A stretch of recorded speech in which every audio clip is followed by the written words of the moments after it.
Welcome to this digital marketing full course by Intellipaat. Let's begin with a simple case study to understand what digital marketing actually is. Back in 2017, IKEA didn't just sell mattresses.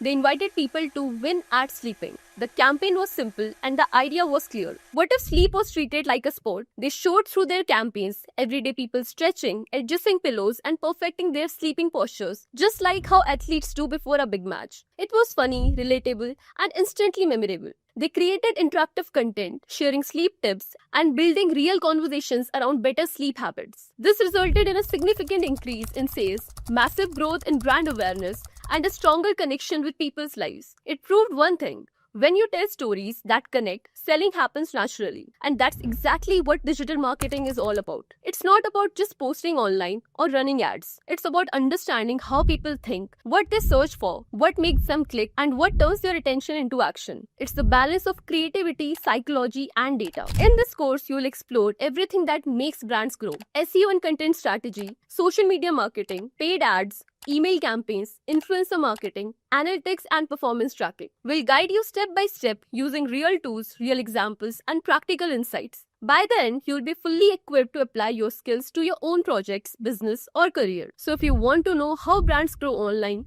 or how a single campaign can drive millions in sales, you are in the right place. Let's dive in. Social media marketing. So first, before we start about social media marketing, guys, so any kind of topic that you are listening to, or if you're trying to understand, right, so you should always follow this kind of a framework, right? So this is a formula that I always apply. So it's all about what, why, and how. Okay, so always have this understanding of what, why, and how. Okay, so very clearly what does it mean is, what is actually social media marketing? Okay, so we have to start with the fundamentals, and then why should you invest time in social media marketing for business? All right, and then how are you going to shape the business with SMM? Okay, so SMM is nothing but social media marketing. All right, so that is what you need to be addressing and then understanding. So most of the cases, what happens is basically, so when I say something called as social media marketing, or when you hear about social media marketing, everybody will start talking about Facebook, they start talking about YouTube, they start talking about Instagram, they start talking about Snapchat. So those are channels. But technically, what social media marketing is, basically, everybody might have their own definitions, but you should understand this very clearly. It's all about utilizing the social media channels to create, okay, and inspire the audience, to make sure that they are hooked to your brand. Okay, when I say your brand, the business. All right, so social media marketing is all about utilizing all those social media channels to make sure that you create and inspire that audiences, whoever is falling into that kind of consumer set. You have to make sure that they are hooked to your brand, they remember your brand for a longer period of time. Okay, so that is what social media marketing is all about. All right, so now to just give you a glimpse of it, so everybody, right now we are all a part of social media, including myself, right? But the only difference here is, now we have to start acting like you are a marketer, not a consumer, right? Till now, everybody have been the consumers. You guys have been actively using social media for your own benefit, right? So the only benefit that you're getting out of it is, most of the cases, entertainment, right? So it could be YouTube, it could be Meta, it could be Instagram, it could be Snapchat, it could be Pinterest, it could be Quora, it could be something else, right? So once you get to know all of this understanding, then basically this is then basically this is what you have to understand, that okay, till now I have been a consumer, now I have to turn itself, put yourself in the shoes of a marketer, and then understand how this social media platforms can help me take this business to the next level. So how do I launch my own product on social media and make sure that everybody is trying to get to know about my brand? Or probably once you get to know about the brand, you eventually fall into that bucket of sales and all of that. Okay. So that is, what you have to understand about social media. Okay. So most importantly, you have to turn yourself into marketer rather than a customer. All right. So that is what social media marketing is all about. Now, why should you invest time in social media marketing for businesses is because of one simple reason called as audience size. Right. So, audiences are widely available. There are millions of consumers. Okay. Millions of consumers are available, and these consumers are very expressive. Okay. I call it as expressive audiences. So what do you mean by expressive audiences is basically, they have some requirement. They understand, you will be able to know the market needs of it because they actively keep searching for something. Okay. All the consumers, again, you can think of your own self. You're actively going there. You are there on Instagram. You are just scrolling your feed and suddenly you see something that you like and then you go follow it and then keep, trying to, purchase or follow the brand. Correct. So that is, what the market needs is all about. And then very, very, very importantly, social media is a huge network. Okay, so what is the kind of networks that you see is a huge network of businesses. It's a huge network of advertisers. It's a huge network of business development managers, right? It's a network of marketers. Yeah, it's a network of marketers. It's a network of sales guys. It's a network of consumers. And it's also a network of entrepreneurs.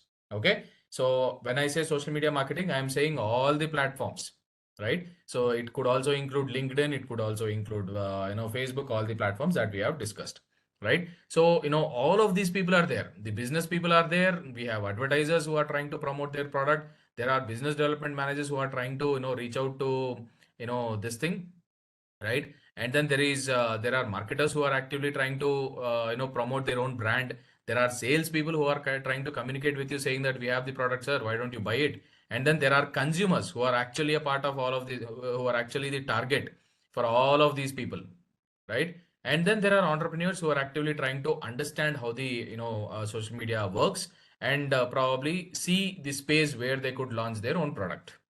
Okay, so that is where, that is why it's a very huge network. Just looking at Meta itself, just going to Facebook itself, you will see a lot of audiences available there, right? And the other, reason why you should invest is basically the reach is very easy and faster. Okay. The reach is very okay. Yeah, sure, Divya. So once I'm done with this, I'll re-explain the expressive audiences. Okay. So reach is very easy and faster, right? So when I say reach is very easy and faster, so if I had to reach out to multiple cities and multiple locations at once, so I can do it faster within the social media itself. Let's say I wanted to promote a product called as let's say Rare Rabbit. Okay. So Rare Rabbit is a brand which is into apparel industry, which is into clothing. So if I had to promote a new launch, okay, new launch of my gear, so what I'm gonna do is I am gonna target Mumbai, I'm gonna target Bangalore, and I'm gonna target Hyderabad and Chennai. So all four regions I can instantly just go and then bombard it, right? So all the four towns will be able to access this, right? So that's the kind of reach that I can do, which is very easy and faster as well. If I had to use the traditional methodology, then I had to look for the space for this commercial hoarding or all of this. So that is gonna take a lot of time and effort as well, and most importantly money, right? But that is not required here. So reach is very easy. Right now, explaining again the expressive audience, guys. So what does this expressive audience mean? So anybody online, I'll tell you in a very simple and easy manner, right? So the audiences are, explaining themselves that I like this, I don't like this. Okay. So simple. I'll give you an algorithmic explanation here, right? So every day you go to Instagram or you go to Shorts or you go to these platforms, and then whatever that you like, you instantly hit that likes, correct? Likes or these reactions that you have, correct? So when you are doing that as a process, basically what is happening in the background is you yourself are giving a confirmation to the platform that I like this kind of a content, right? When you are doing this so when you are giving that expression of liking something, commenting on something, sharing something, the value keeps on increasing, right? The more kind of likes that you have or that you do on certain content, the more likely is what you see the similar kind of a content, correct? So that's the reason why, for example, if I take few names here, so for instance, so let's say, Abhinav has his own feed, right? Or Akshay has their own feed, Anderson has their own feed, and then Bharat has their own feed, Christina has a different feed, Darshana has a different feed, and then Kavya will see an entire different feed. So looking at all of this, basically one thing which is very clear is no feed is similar to the other one, correct? So I'll have a different feed altogether. Harshal will have a different feed altogether. Divya will have her own feed, right? So nowhere it is a cross. Why is that happening is purely because of your own engagement, right? So based on that user engagement, the users are unknowingly expressing themselves, right, on the social media with a simple click on that like. Got it? So that is what expressive audience means. This is stage one. Stage one is just liking it, right, in the news feed. Stage two is commenting something, right? When you comment on something saying that this is great, I have never seen something like this. So some people will use these, the Gen Z words, all of the Gen Z expressions right now that we have is LMAO, you have psych, you have, different terminologies like LOL, ROFL, all of these things, right? The Gen Z abbreviations that we have, or the millennial abbreviations. So all of this will give next level of impact. So when the algorithm detects that you are loving this kind of a content, and when you are expressing it directly, that, this is, next level. I like it. So now algorithm tweaks it in a different, manner, right? So that is something that you should understand. This is stage two, and stage three is basically sharing it, right? So liking is basic, commenting on it is okay to a next level, and then if you are sharing it, that means you want this content to be shared to your own network of people. It could be in a WhatsApp status, it could be just a story, it could be sending it to your own WhatsApp groups, right? All of this now based on the activity that you are doing, so all these are expressions only, correct? So without your own understanding only, you are feeling it, you are doing it, you are actively pursuing all of these activities. So all of this falls under this expressive audience. So now, based on these expressions, basically, so you will automatically understand how the consumers are, looking for. What are the consumers searching for, right? So what are the, market requirements right now? So, why do you think everybody searches for air conditioning during summers, right? Why do you think everybody is searching for these hoodies during the winters? So it's a, market need. That's a requirement coming from the audiences, right? So this is very basic. This is, the example that I gave is very basic in terms of, you know, when I say basic in terms of, the regular stuff. But, some other market requirements saying that, okay, suddenly you have some other, trend that is going on right now, right? So based on that trend, you can create that, a need for it. So simply to give an example, let's take Soul Store, right? It's an apparel brand.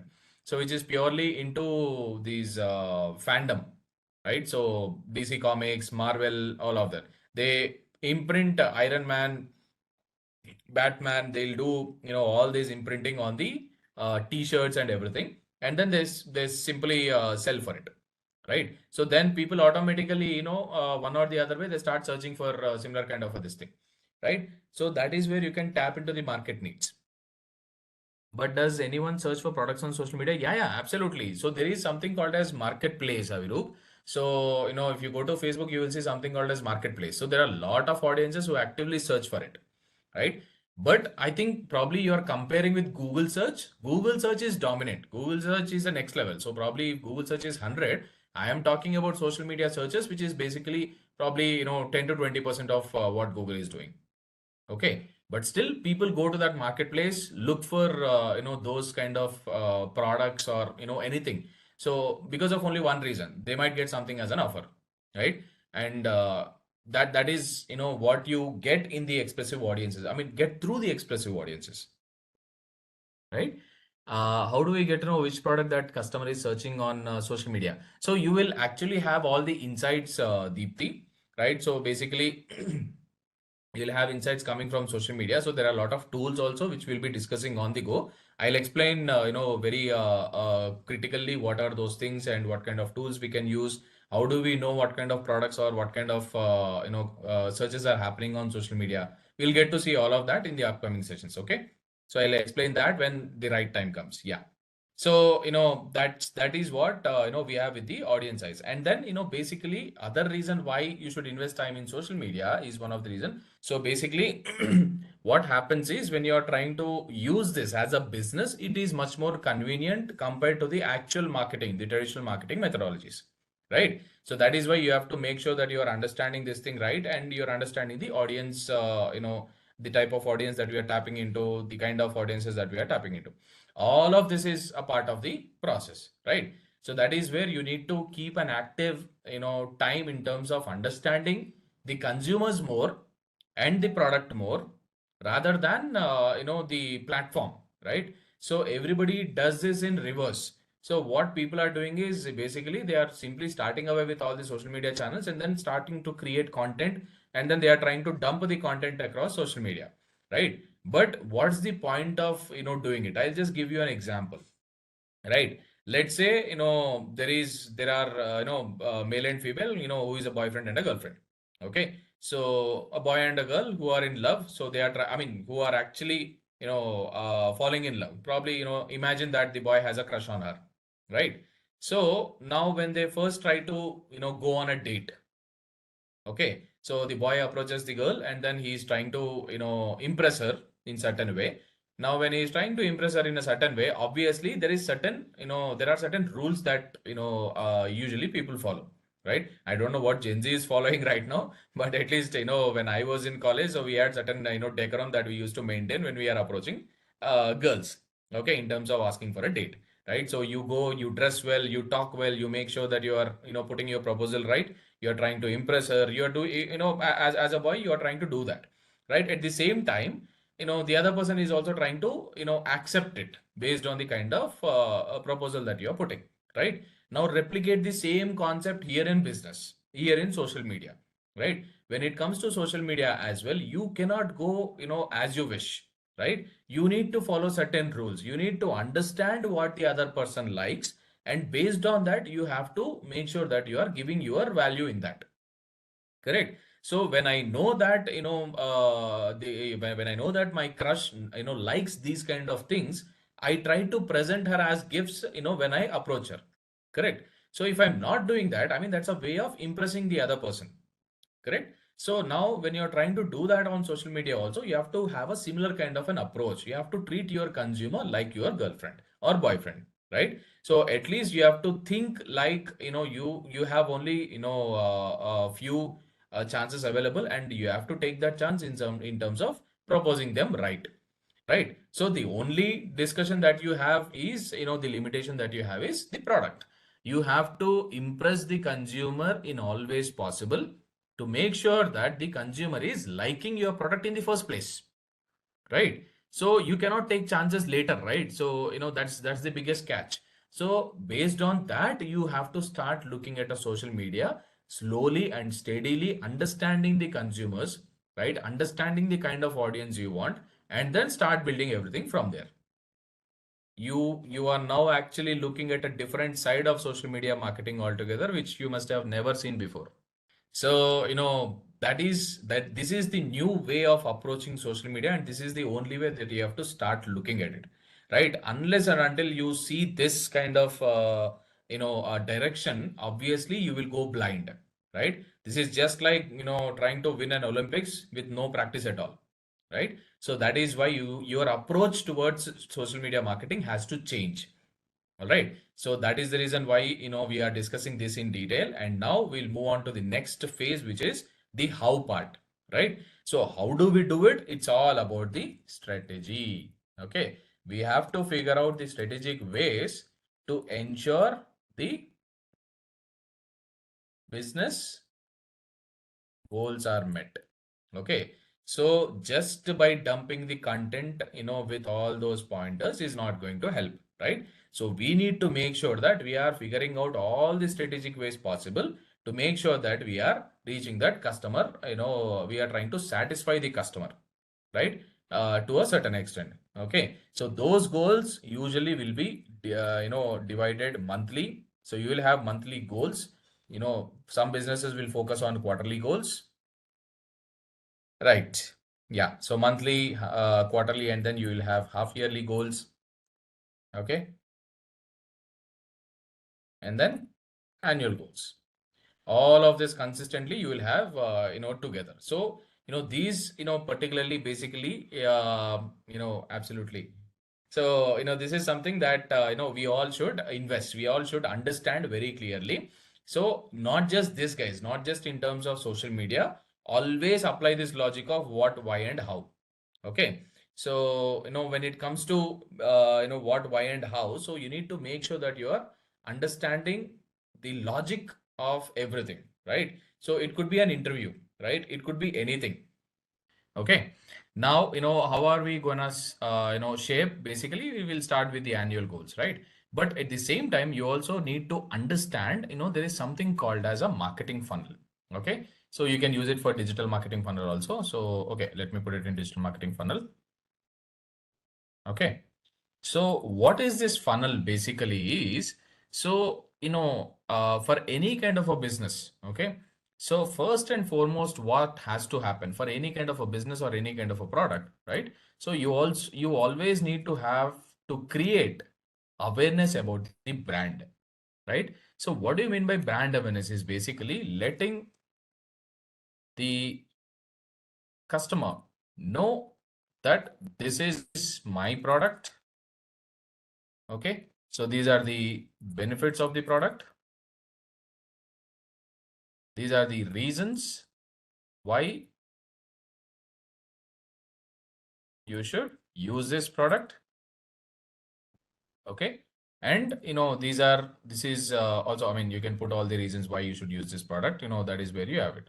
So you have to create that awareness to people, right? So unless and until people get to know what you are, why would they even consider your product? Okay. So that is your next stage. Stage one is to create brand awareness. Stage two is to make sure that people are considering your product to, buy from you, right? So when I say consideration, so that means I am trying to, I am trying to find all those people who are actually interested. Okay, so these are people who are consumers who are interested in the product, guys. So there is a difference. Don't get confused between the, interest and the purchase.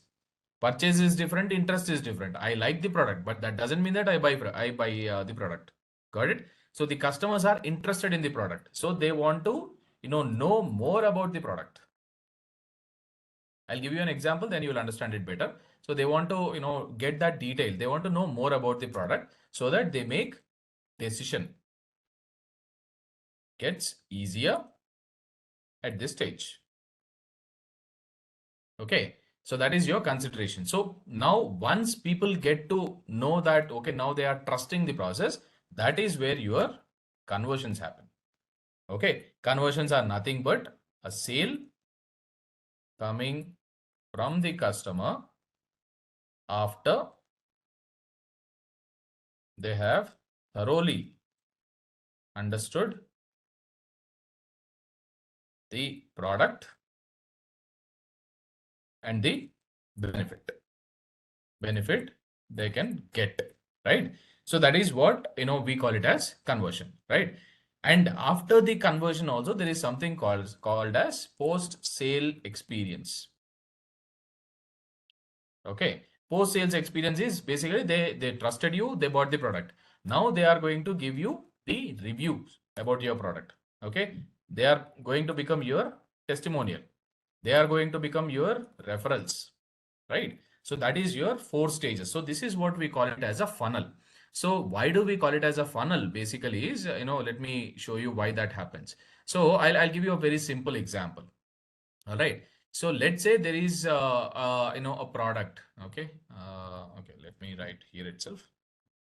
Okay. Let's say, so let me give you an example. All right. So first and foremost, let's pick up a product. Let's say, I wanted to buy, so there is this new brand called, maybe, let's say Tata EV, some EV vehicle. Okay. So this is the product.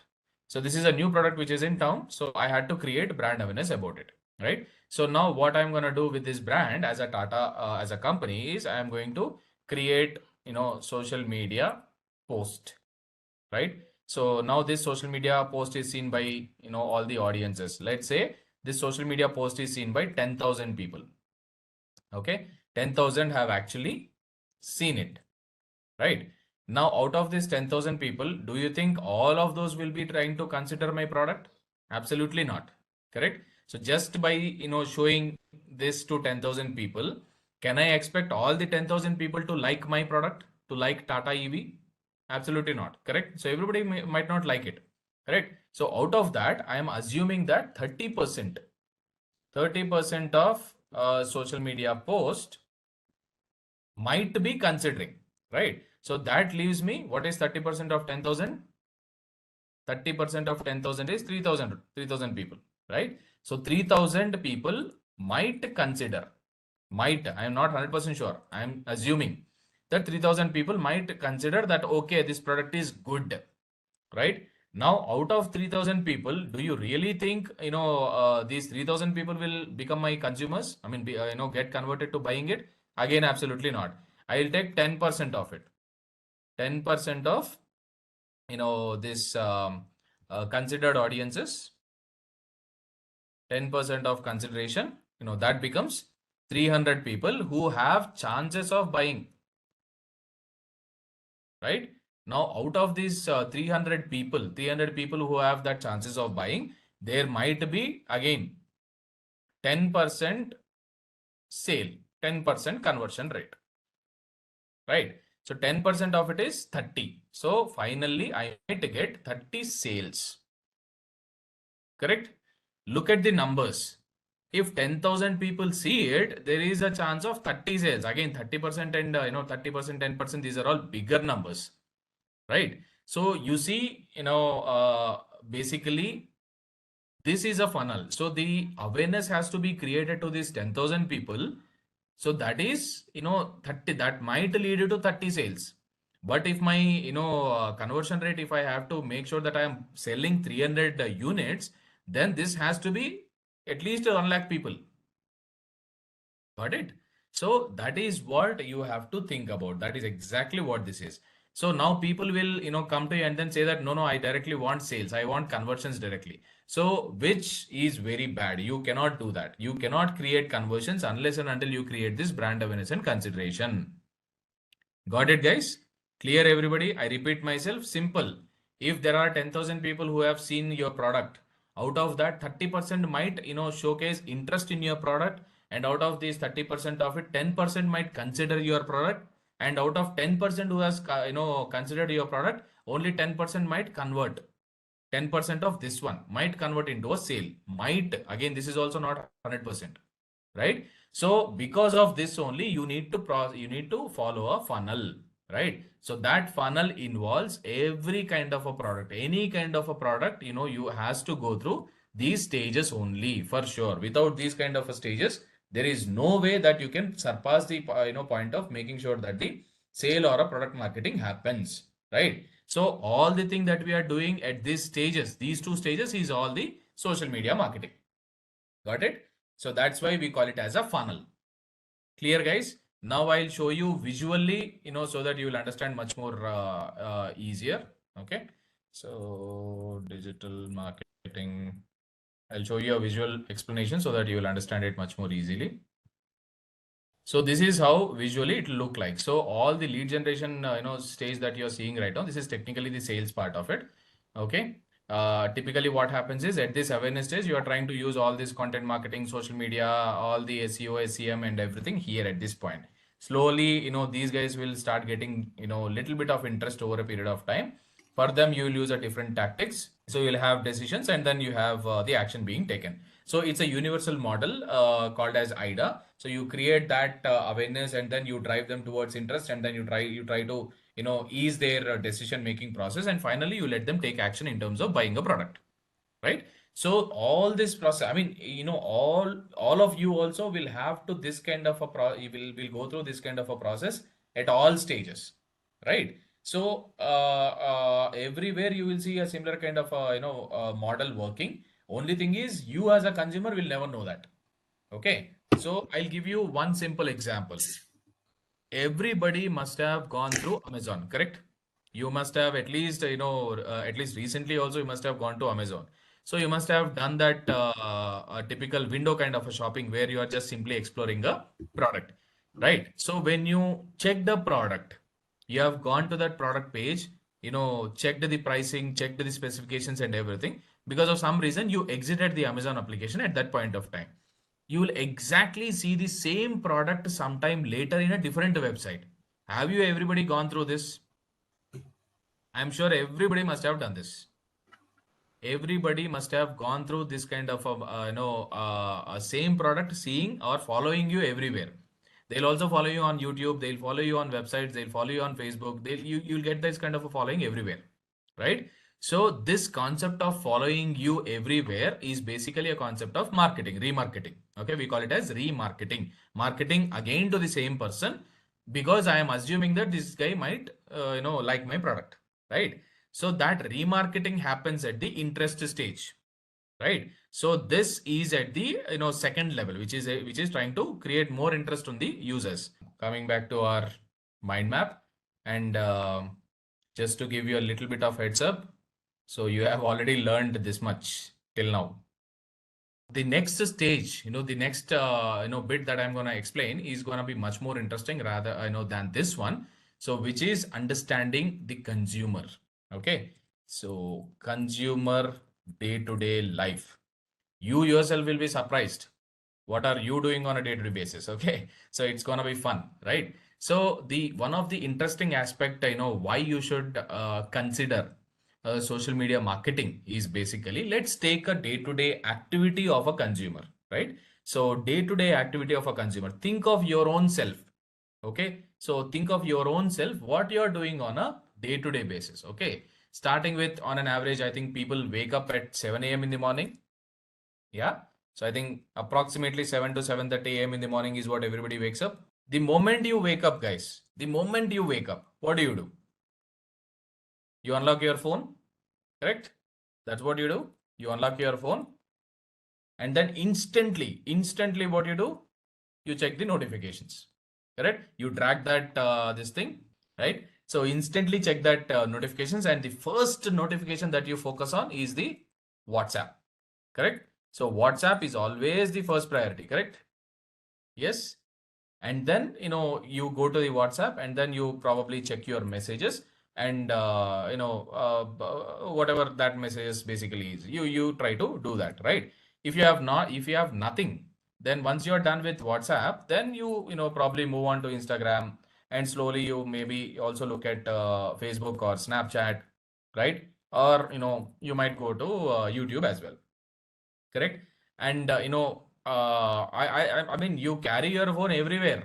This is, you are brushing, you are washing your phone, you are going to washroom, you are taking your phones as well. So this is basically what everybody does, right? So I mean, we are not different, right? And then along with notifications, there is also other thing that you might also notice, which is missed calls, right? You'll also check, Array, why did this guy call me somewhere in the night when you are asleep, right?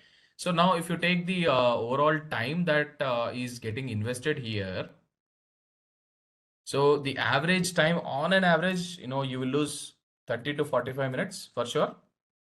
Yeah, average time spent, if I may call it as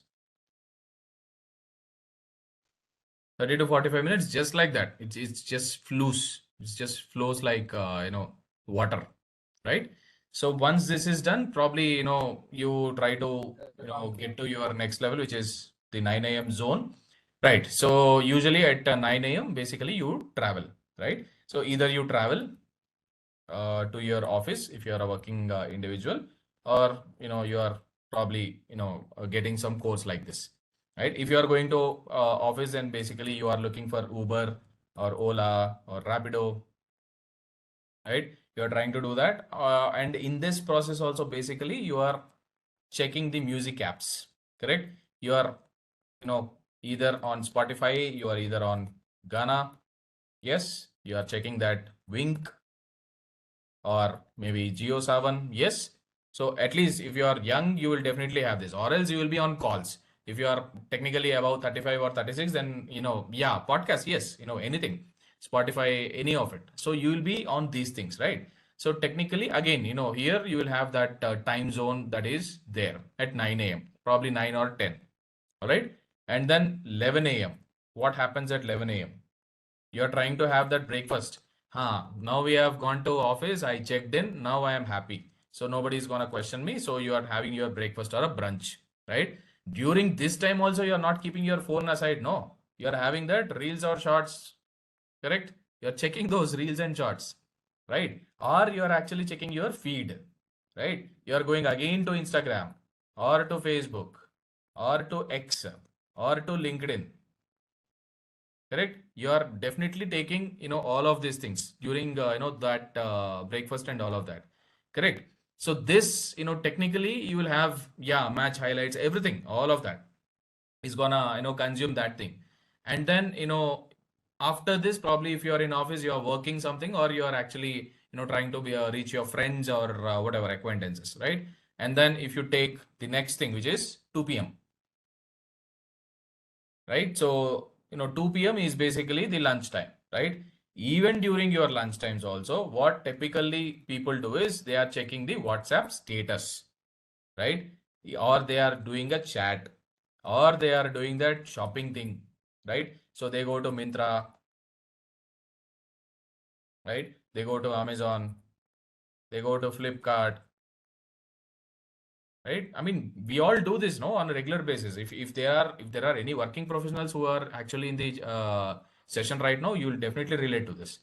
And you'll also try to attend some calls. You are checking your emails, and then if there is nothing left, then you are going to simply browse the internet.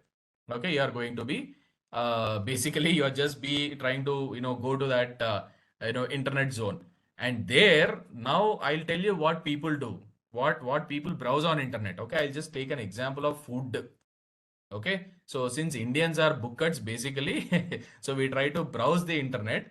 So I'll tell you what people browse also. How to reduce weight. Yeah. So how to, you know, become like Ritik Roshan. Yeah. So there'll be people who are searching for how to eat more and look thin. Yeah, trust me, even my friends also do this. And there'll be people who are searching for makeup videos.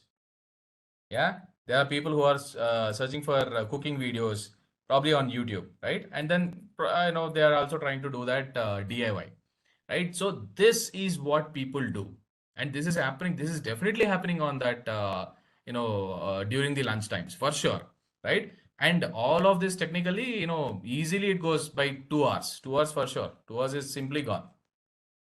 All right. And then, you go to that 5 p.m.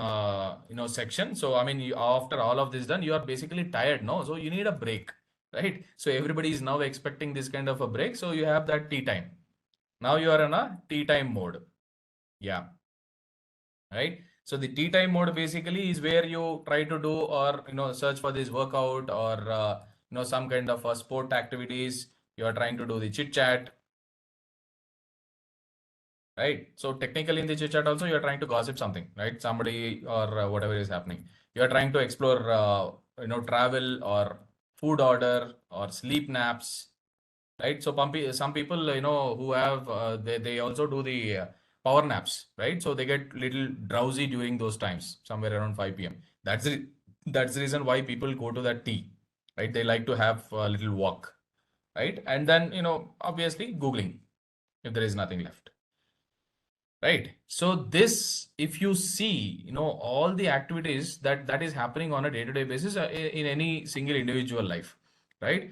And then finally you have only two time zones after this, which is 9 p.m. time zone, and then there is 11 p.m. time zone.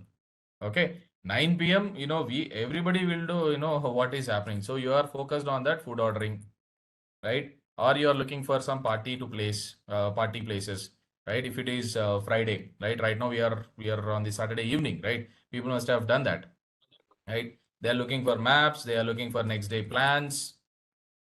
Okay, what to do next day? So I think Pushpa 2 is released. So everybody is on that havoc of, watching that Pushpa at least. So, everybody have their own plans. And then there'll be few couple of guys, guys and girls who are actually, trying to party it. They are also searching for wine shops near me. They are in this category also, right? So all of this is happening in a day-to-day life, guys, right? So, and finally they'll end up at 11 p.m. Now they are trying to do the binge watching, right? Netflix or Prime or probably Z. Now, if you take a look at it, the reason why I had to put down all of this in front of you is look at the time that user is investing in all the media. You get it? Now, this is the serious part. All this is fun part, but look at the serious part. Everybody is investing close to 8 to 9 hours in their day-to-day life on digital media. And that luckily involves a lot of the, social media. A lot of social media is involved very clearly. All right. So yeah, the reason why I'm writing it down. So, look at it. So basically we are all a part of it, not just, this thing, but everybody is a part of this process, right? So every day we are actually investing close to 8 to 9 hours on social media, right? So now, basically you have to also, again, now this is a lesson for you guys. Now I'm not asking you guys to, shut all of these things down. That is anyway not going to happen. So only thing that you have to do is now you know that everybody is investing so much time into social media and all of this. How can you maximize that efforts, right? How can you convert those audiences into something of value for your own business? That's it, right? That is where I am headed. That is where you have to understand what a consumer is doing. This is an easy way, easy gateway for you to understand, right? So let's see, pick up a simple idea. Every day at 9 a.m. in the morning, Zomato will, send you a notification saying that, Bhaiya, I know that you are hungry. So there is a, hot idli waiting for you. Why don't you simply order? Correct? It comes at 11, it comes at 8 a.m. in the morning, 8 to 9 a.m. in the morning. It comes at 11 to 12 p.m. in the afternoon. And then 3 to 4 p.m. it will also wake you up regarding the snacks. And at 7 p.m. again, it will, remind you with regards to dinner. Everybody is seeing this. Yeah. Swiggy and Zomato are always on your back, making you remember what to eat. Correct? And just looking at that notification only, you are not hungry technically, but you will feel hunger at that point of time. Yes? Do you agree with this, guys?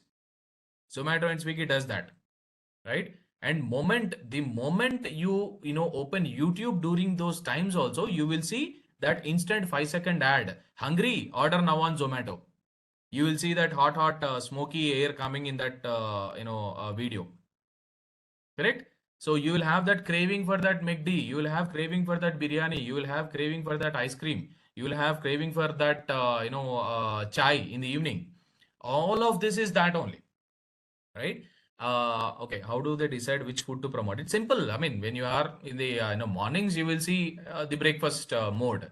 If you are in the afternoon, you will see the lunch mode. I mean, it's a basic sense, right, Deepti? So based on that only, they'll try to simply do it. And the kind of notification that you get, it is all personalized, right?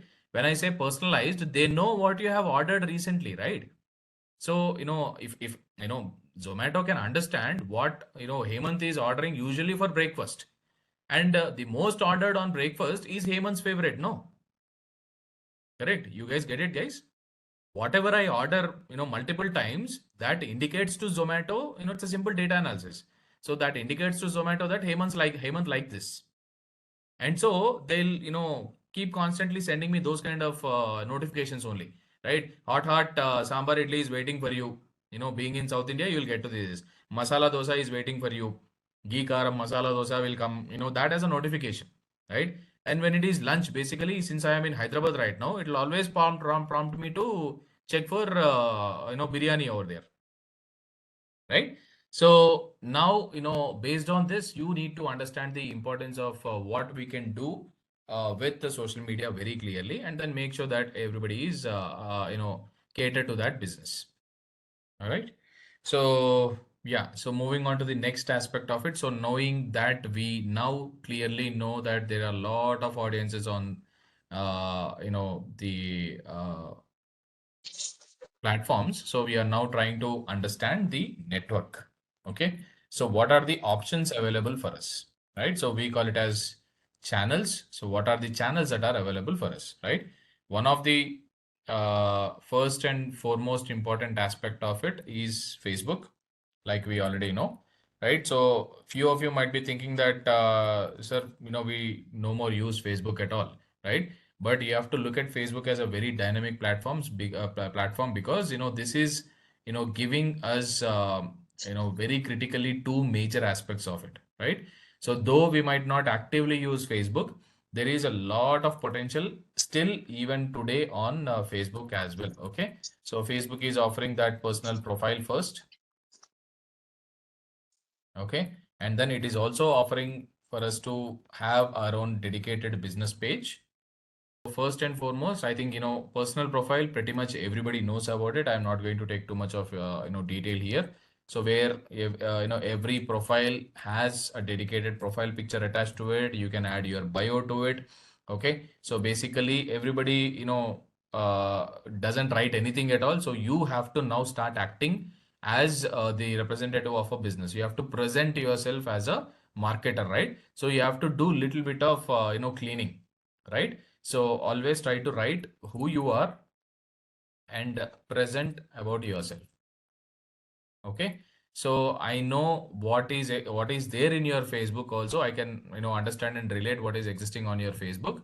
So in your Facebook, basically you will have all that junk, correct? So it's high time that you clean your junk, right? So, why I'm saying this is, guys, basically this is very, very important for everybody, right? So you have to make sure that you are, cleaning your Facebook profile, right? So you must have liked everything, all the nonsense on the planet at that point of a time. Probably I'm talking about 5, 6 years back. So you have to clean that profile, right? Why? I'll tell you the logic, right? Um so basically, what is happening here, in terms of Facebook is, I mean, not just Facebook, in all the platforms.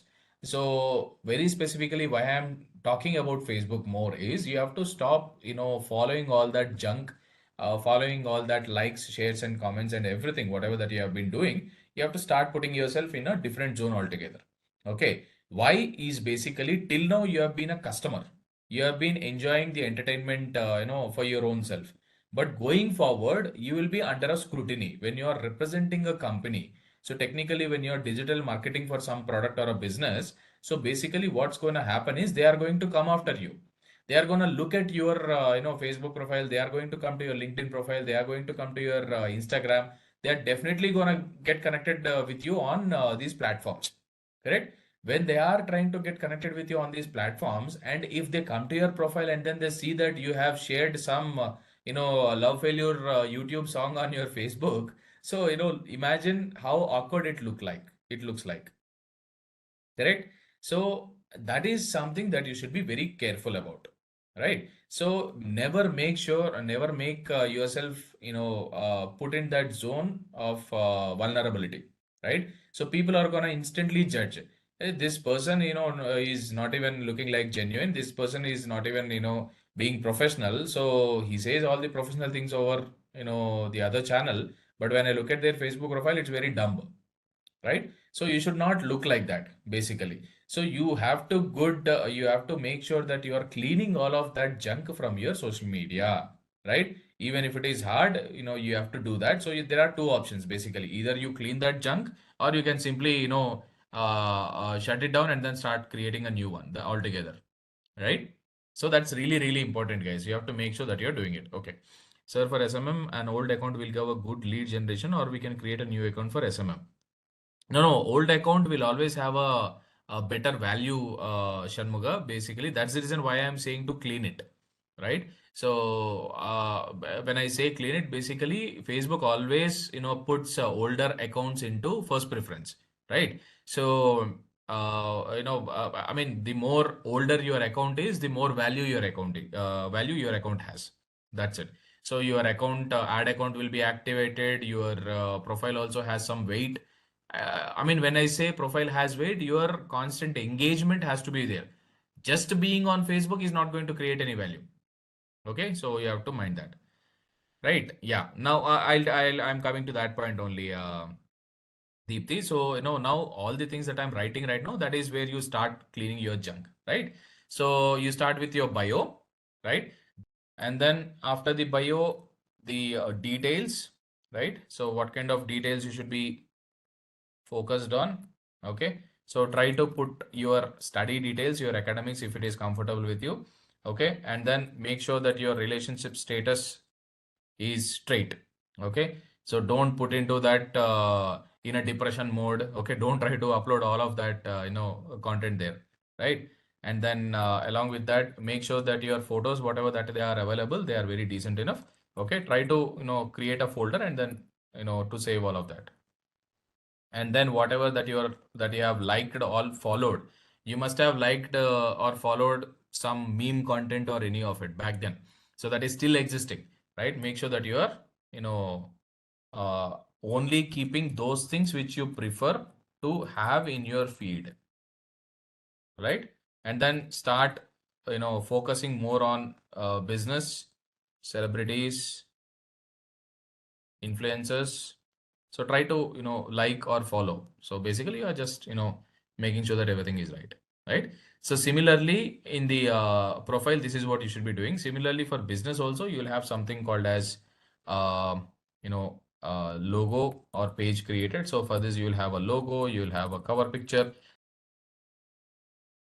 All right, and then you should have a company bio where you mention what is the company all about, and then contact details.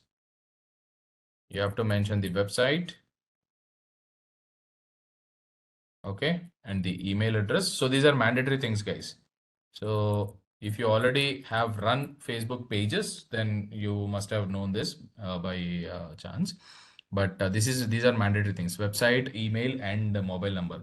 Website also you can still do it later, but mobile number and email is very mandatory, because now Facebook is also, if Facebook gets any doubt, right? So Facebook will ask for authentication, whether you are the person or not. So it might also ask Aadhaar card or any of the identity proof if needed. Okay, so make sure that you're not goofing up. All right. And then content sharing is a must. Basically, usually, the content that goes. So when I say content, people always think it is just the text part. No. Content ka matlab, it is text, it is image, it is infographics, okay? It is videos, it is articles, it is blogs, everything, right? All of that. Even the podcast also, we can call it as content only. Okay. It can be an audio podcast or it can be a video podcast. Both of them are, the podcasts only. Got it, guys? So don't assume that content is only text. All right. So all of this, even videos and articles, blogs, everything is what we call it as a content only. Okay. So for every business page, you are also getting. So this is what everybody knows, that, okay, this is what we are getting in the Facebook, right? One thing that people doesn't know is Facebook is also giving that professional dashboard. Okay. So in this professional dashboard, basically you will be able to, oh, sorry. So you'll be able to get the insights. Okay. When I say insights, basically, you will get to know very clearly the demographics part of it, where what age group is coming to your page, from which location you are coming to your page. You can also track the likes, comments, and shares for individual pages. All right. And what kind of interest the audience is having, all of that. Yes, obviously. The community, You can also get the gender, right? Along with these things, you will have metrics, guys. Metrics is something, okay, what are metrics is, things which are measurable, right? So we call it as measurable data, right? So what is this measurable data is basically how many people this post has reached to, right? So how many people have clicked on it? So how many people have messaged me? How many people have gone to WhatsApp from Facebook? How many people, I mean, I can literally measure from reach to clicks or from clicks to conversions. I can literally track all of this here. Okay, simple to make sure that you understand it very easily. So let me give you an example here. Okay, measurable data. Okay, let me give you an example here. So basically, let's say, you will see that boost post on Instagram, right? Have you seen that? Anything that you post on Instagram, you will see a tiny tab or a blue color button called as boost post. Yeah, right. So that boost post, right? If you have, let's say, for example, there is Lena. Okay. So Lena has posted something. So Lena, let's say, for example, Lena owns this product called as let's say Rare Rabbit, okay, or Zara for that matter, okay. So she's owning one of the franchise called Zara, right? So for Zara, there is one kind of this thing, she's trying to promote one new Christmas apparel, okay, one thing related to Christmas, right? So she is investing 100 rupees per day, okay, on that post, and then she is getting that 10,000 reach. I'm just taking a random number just for understanding, right? So basically she's now technically what happens is, I mean, everybody thinks this boost post is really working very well, right? But technically, looking at this 100 rupees, so Lena will become very happy that, all right, 10,000 people have seen my ad, right? So basically what Instagram is doing is, it is simply trapping you, right? It is just giving you an emotional satisfaction that I have reached your post to these many audiences, right? But technically, business wise, it's nothing. It's not going to give you any value unless and until you are like emotionally satisfied, right? I have seen many clients who have come to me after they have failed at this terribly. They have invested lakhs of rupees into just boost posting, and then later they realize that this is of no use, and then they started cribbing and then coming to me saying that, sir, can you help me out, right? So I have seen many startups, and particularly women, who have invested and then seen no result at all, right? I have seen women who have worked on boutique industry. I have seen people who are fashion designers, people who are into healthcare, dentists, people who are dentists, people who are general physicians. So all of those guys, they have fallen into this trap, right? So ideally, what will happen with this is, instead of simply doing this boost post, if you probably use the same 100 rupees, okay, where is this gone? Yeah. So if you use the same 100 rupees per day, so instead of reach, right, instead of just focusing on that 10,000 reach, so now I'm trying to drive them towards an application, right? So if I get 10% of this, which is 1,000 clicks, right? So which is taking me for an application, okay, application which has that dress, okay. So where out of these 1,000 clicks, again the same funnel process, out of these 1,000 clicks, I'm assuming at least 100 people will add the product to the cart, add to carts, right? So out of these 100, I'm assuming that 50 might buy the product, okay, 50 buys, or at least out of that, even if there is one dress sold also, okay, so there is a chance that I'm having at least some X amount of money as a profit, right? Simple understanding. This is what happens. This is what everybody does online. So instead of all those people who doesn't understand social media marketing, they simply do this investment and then basically get business done. But technically, that's not the way. So this is something where you have to do that, and this is possible all the way through Facebook Ad Manager technically, right? So you can use Facebook Ad Manager and then you can get this done. So I'll anyway explain these. There is advertising also in place, so I have to explain advertising anyway in the process. So I'll do that, not to worry. All right. Yeah, boost campaign can be done to increase followers as well. Yes. So, there is no direct relation to followers increasing, but, there is something called as profile visits, Deepthi. So, there is something called as profile visits where you can drive all the users to, get to that profile, right? So, once you get to that profile, basically, I mean, people obviously, try to follow you. Yeah. The engagement tactic. Yes, Avirup. Correct.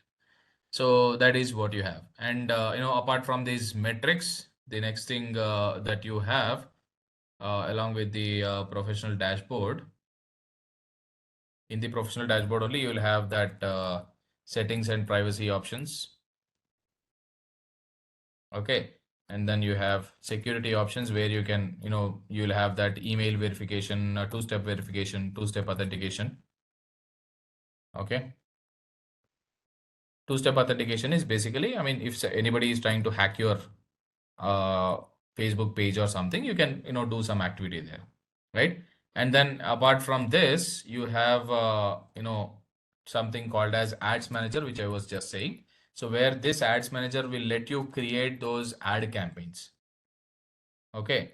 So these ad campaigns will enable you to create certain ads specific to this thing, just like your boost post only, but which are very specific, to all the meta platforms, specific across meta platforms. When I say meta platforms, it could be, all these Instagram, Facebook, to a certain extent, WhatsApp, and there is something called as audience network. All right.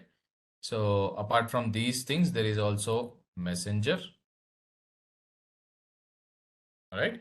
So these are the places. So now, all of these four, anyway, Instagram, Facebook, WhatsApp, and Messenger. What is this audience network is? Audience network is nothing but basically an extended network. Okay. Where there are other networks who are sharing the information with the Facebook. Okay, these are also similar like Facebook only.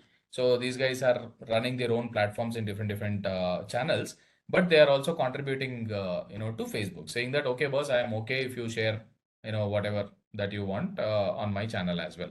That is what it is, right? So this is what you have, and okay, can we boost those posts which we did not intend to have or increase sale, but just wanted more likes and comments on posts? And then after this, we have something called as community groups. Okay. So community groups, we call it as Facebook groups technically. Okay. So Facebook groups are very effective, highly effective, I would say. Why? Because, this is where you can bring along common perspectives, people who have those common perspectives under one roof. Yes. So, you can get all of these people under one roof, and trust me, this is highly effective. All right. So very, very, very effective. So we'll get to see all of these things and on the go when we are actually doing it live. So not to worry about it, right? And then there is also something where you can create Facebook events, okay, through Facebook Event Manager. Okay. So there is something where you can actually create, if there is, let's say you wanted to host some Christmas Eve, right? So you can use that as a Facebook events manager, and then you can absolutely invite everybody, whoever wants to, join that party, they will be absolutely joining you. No worries at all. Okay. Yeah. So that is what, we have on Facebook, guys. Similarly, we'll have, like Facebook, we have something on Instagram, and then we have LinkedIn, the channels I'm talking about. Okay. So we have LinkedIn, and previously we call it as Twitter, right? You all know what this has been called as. So you have X, and then you have Pinterest, right? And then you have Snapchat. These are all available. Along with that, we have Quora, right? So these are pretty much there. So Reddit, you cannot call it as a social media platform. So why? Because Reddit is more or less like a media, right? So people are active there, but that doesn't mean basically you have something which technically is, there. And YouTube, yeah, YouTube also is not a social media channel. People assume that it's a social media channel, but it's not, right? YouTube marketing is entirely a different platform altogether. Why? Because simply understand now, looking at all of these whys, why, what, why, and how. So it is not any kind of a communication channel. People don't go to YouTube to talk to somebody, correct? Yeah. But if you look at all of these platforms, people engage with brands. They talk to these brands. They communicate over these platforms, right? So they make friends over these platforms, but they don't make friends on YouTube. So they just follow some, content which is being constantly shared.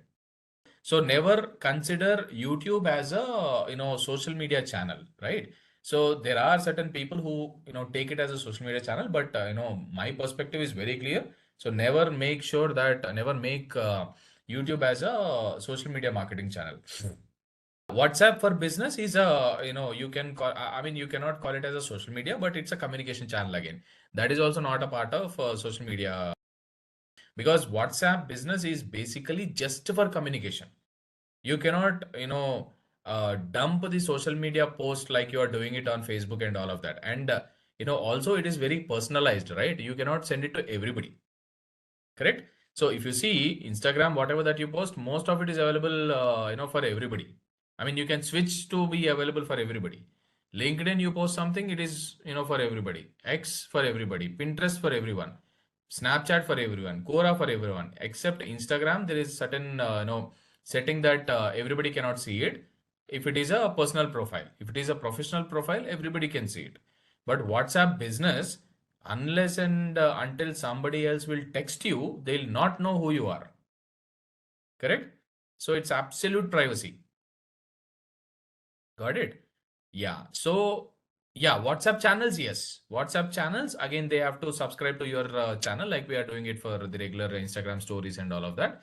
So, yes, to a certain extent, WhatsApp channels can be, you can call them as social media channels only. But again, most of these channels are not communicative, right? I mean, people don't, they cannot respond to you, they cannot post something. I think they can mostly hit those likes, etc. Correct? If I'm not wrong. I think mostly they can like your content, but basically they'll not be able to communicate saying that, yeah, this is great or something like that. So Telegram is that kind of a channel where you communicate and then, people also respond to you then and there, right? So, but I didn't mention Telegram here basically because it's a junkyard. So, too much of privacy concerns, too much of security issues. So that's why we are not using that as a promotional channel. But there are a lot of, scamming things happening on Telegram only, right? All this scam is happening there. There are a lot of cryptocurrencies being exchanged. There are a lot of bots being created then and there. A lot of code is being exchanged there. So there are a lot of channels there. So this is what we have with regards to the network of channels, guys. And very importantly, what you should also go through with all of these things. I mean, we'll be walking you through. I'll be walking you through all of these channels right now. So today, just being an introduction, I just gave you the theoretical explanation. But starting tomorrow, we'll have everything live, everything practice. Okay, so everything practical. So you will not have all of this theoretical gyan. Okay, coming from it. All right. So, technically, again, make sure that you are understanding the social media as a platform right. Okay. If you don't understand the social media as a platform right, then possibly the chances are basically, you will do everything, but it will not give you result. Okay. So one direction that you should clearly understand is, if you don't understand the subject very clearly, you, no matter whatever strategy that you put in, you will end up being having the same question. Boss, you are saying that you did all the social media marketing, but where is the result? I am not seeing any sale, I am not seeing any engagement. Why is this not happening? Then you will realize, and then you come back to the same question. Okay, so to avoid that only, I'm giving you all these processes very clearly where you start, right? This is where you should remember for everything, not just one, two, three, every part, not just social media. For any kind of a question, go through the similar kind of a process. Okay. Yeah. So coming to the next part of it, guys, which is the resources, right? First and foremost is search engine land or search engine journal. Okay. Search engine general is something that you should constantly follow, and then follow HubSpot. Okay. And in HubSpot, there is a topic called content marketing. I'll tell you that later, right? And then actively follow X and certain, people. And then there is, other than that, there are few certifications from Harvard Business Review. Okay. So, yeah, Sprout Social. Sprout Social. This is one thing. This is something which needs to be very active, guys. So Sprout Social is very, very much there. And then there is also something called as Buffer. So Digital Marketing Institute. Right. This I think to start with, these are good, guys. Whatever you are seeing on my screen, whatever you are seeing on your screen, on YouTube, on Netflix, on website, on newspapers, on television, क्या है ये? Just one word, which is content. Content is nothing but the entire messaging part, word of mouth. How do you connect to your end user? So without content, marketing cannot be done, guys. Content marketing, which is also known as an integral part of marketing. Content marketing is a strategic marketing approach focused on creating and distributing valuable, relevant, and consistent content to attract and retain a clearly defined audience and ultimately drive profitable actions. Now, creating and distributing is fine. What is the meaning of attract and retain clearly defined audience? Like target audience to retain them and engage them. Content basically whatever you promote, अभी मैंने बोला ना word of mouth, messaging जो भी है, that has to be crisp, crystal clear, so that the audience that you go ahead and you know show the message, they end up buying the product. I was looking for buy a phone for my mom, and couple of days I have in my mind that I would go for a Samsung, a mid-budget phone, because I have been using Samsung S21 Plus for 4 years now, and I have been in love with that brand. The display, the touch, 120 hertz, uh, updates, everything has been like top notch. Camera quality. So I was thinking to buy a mid-budget Samsung phone. Was A16. I was almost convinced I was getting there to buy the product. Then there was a message which popped up on my screen about, there was an ad, a full page ad the very next day on a local newspaper here where I am, in Jharkhand, Jamshedpur. There was a local newspaper. The name of the newspaper was Dainik Bhaskar. Everybody knows that newspaper. They have a lot of regional copies across many states in India. On the very first page itself, the very first page, and they were promoting Redmi 14C. The entire page was filled. Now, I did not buy that phone either, to be honest, but I loved the content, the way they were promoting. They were having three things which they mentioned: the processor, the camera, and the redefined design that they wanted to, you know, people to, experience it. And then the very next day, I had a ad popped up of Nothing phone CMF1. It's again a mid-budget phone by Nothing. It offers an AMOLED, good MediaTek processor, large screen, and camera quality is pretty decent, I would say. And that is where the messaging stand out. They said it's not your usual Android. It is an Android, but not the UI that I have been using for the last decade, I would say, or more than a decade. Nothing definitely offers a new redefined experience. So I got that phone. I'm currently using for the last 3 days, and I'm quite happy with that brand. So the content really matters here. How do you put your messaging? When I was almost there for Samsung, Then I had to change the decision for Redmi 14C, but I ended up buying a Nothing CMF1. I have always been telling this line to each and every one of you. Customer choices are fluid. And the reason it is fluid is not because it is something that is in my subconscious. It is the brand that helps me, or brands that leads me to think about that in my subconscious mind. So that's a storytelling that the brand has to do. What do you offer in 15,000? All three phones were in the same range, 15, 15.5, or 16. What stands out in you? What is the USPs? Why should I go for you? Now, like Sanchi said, she bought a yoga mat because it does not fold. That was the tagline by TegoFit. Somehow it's a very unique line. Zomato does the same. A lot of times they have an amazing, content team uh, that uses push notifications on our phone, paid media ads, and etc. etc. That's how things work. Now, this is what I wanted to tell you all. Now, moving on, where do we see content? Yeah, content, it's everywhere. You have television, we have radio, we have newspapers, we have billboards. This is for traditional. For digital, we have search engine marketing, social media marketing, email marketing, and affiliate marketing, and a lot more market. This is just a couple of channels that I've mentioned. And then how content comes into picture. We have content creation, then we have the distribution of the content, how the content is consistent across the channels that I'm promoting my ads, how relevant is the content, and how my target audience has been chosen as per the content that I have given. Now, content creation is fine, distribution is also fine. Content creation, basically my content team in house that makes the creatives, or an agency who does the job for me. Perfect, done, understood, Avik. Distribution of content, content share करना, agency को campaign run करना, मैं agency को दे दिया. Offline agency, online agency, कुछ भी हो सकता है. कंसिस्टेंसी का मतलब क्या है? What is consistency here? Does anybody know what is consistency?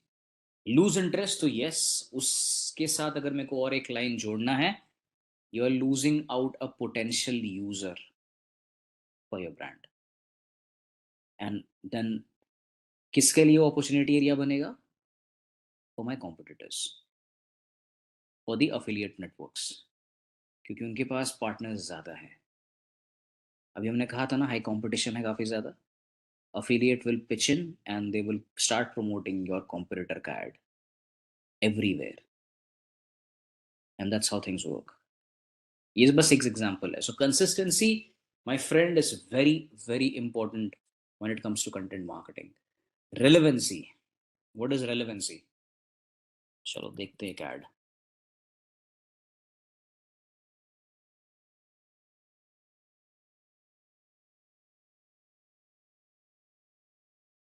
This is an ad on speed test. Bring your website to life. Create a stunning site in minutes with GoDaddy.com. Is it a perfect relevancy? Save big with Amazon Business. आपको समझ में आ रहा है क्यों मैं बोल रहा हूं? Engage new audience.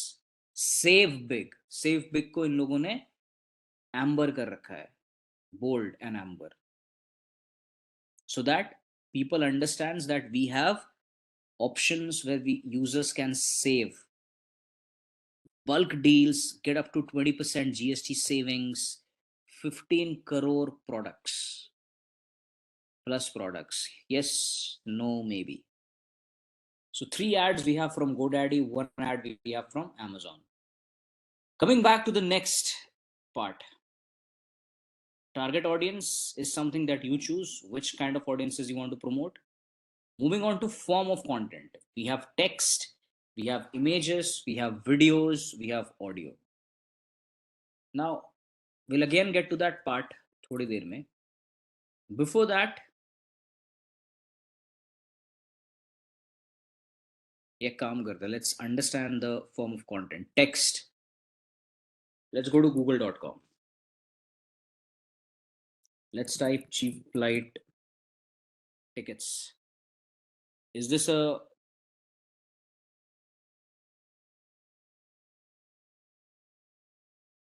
Text content, everyone? Answers, is this a text form of content?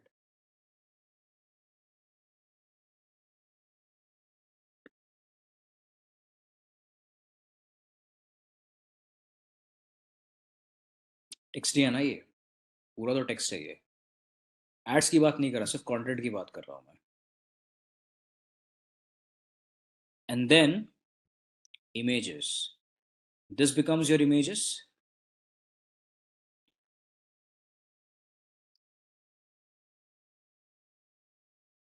TripSecure, GoDaddy.com, Swiss, this all becomes your image content.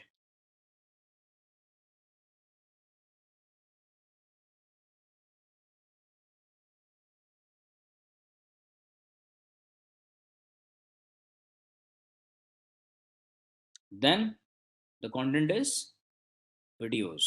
YouTube,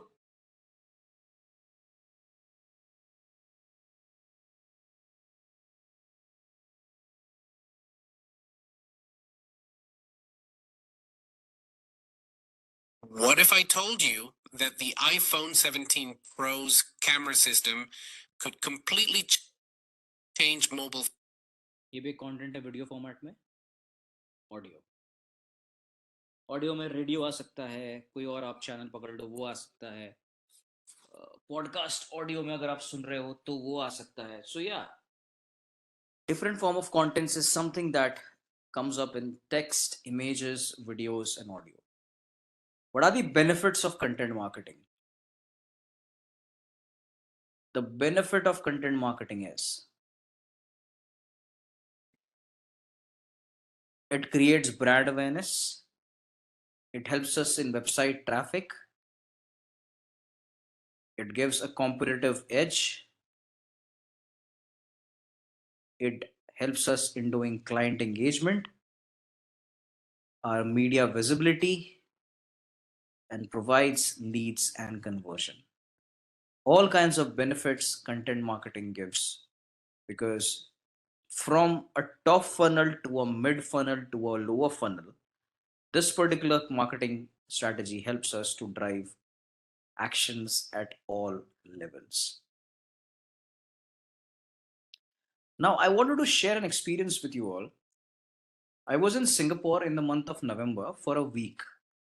It was a trip for a meta event which I was taking part in, uh, representing our digital media agency from India. Along with me, there was a large team that we were there.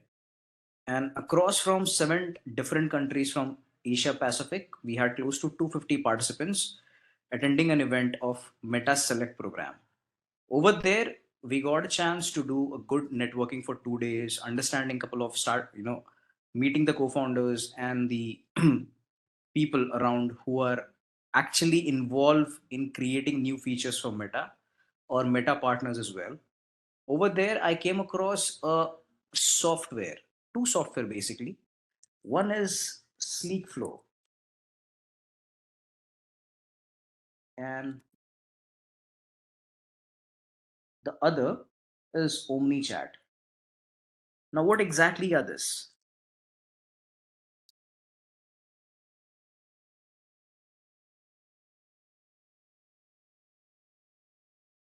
These are more or less the competitors to each other,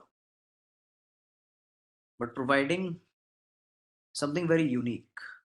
Let's take an example. You saw an ad on Meta. Pick a product, pick an industry that you really love to shop regularly, a recurring customer.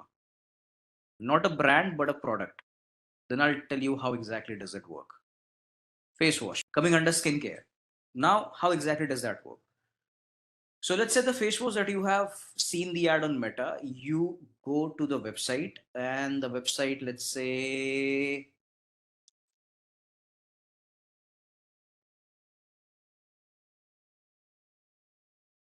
is M Caffeine, a very known brand in India. Okay. If you guys have not explored, you can definitely check the brand once.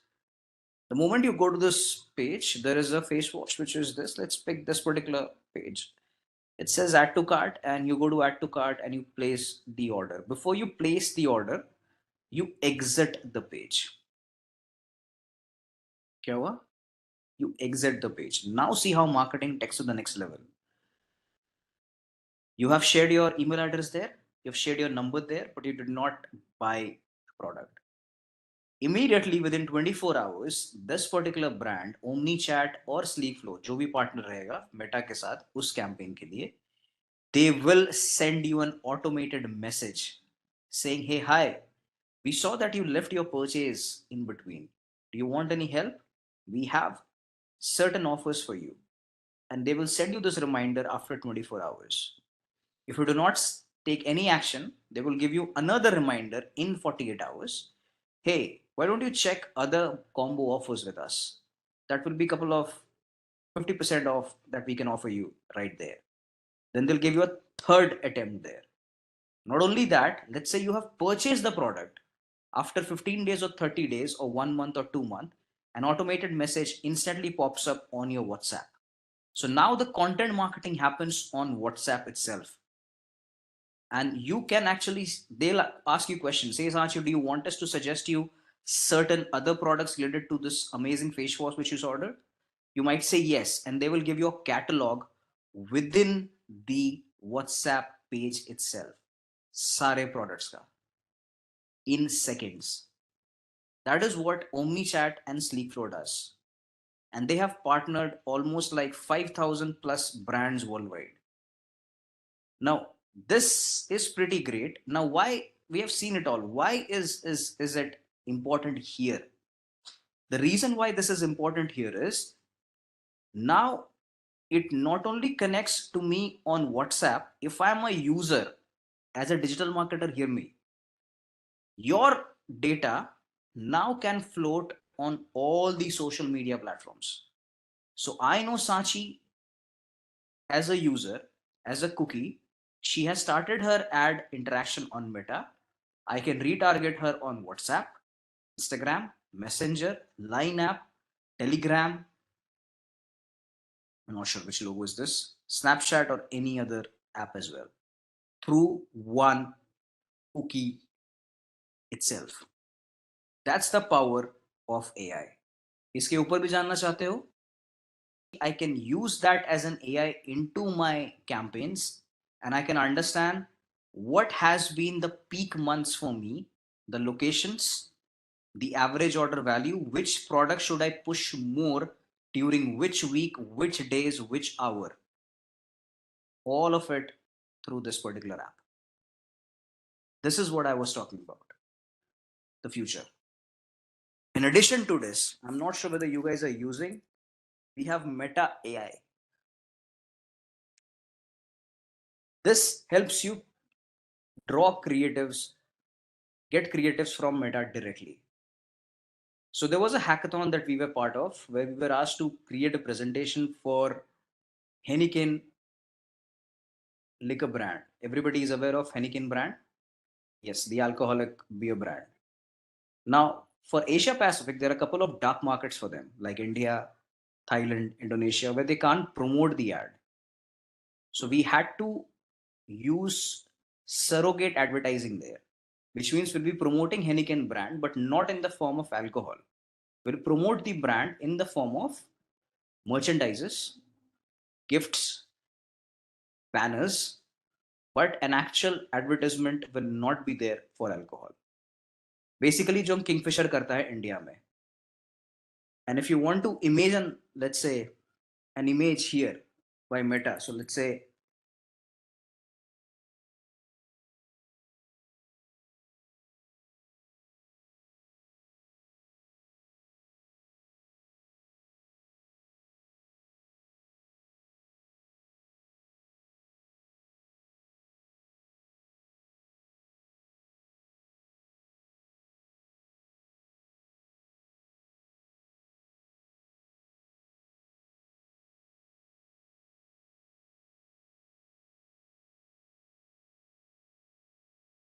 so here you can use such taglines.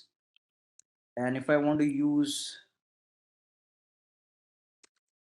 image ad,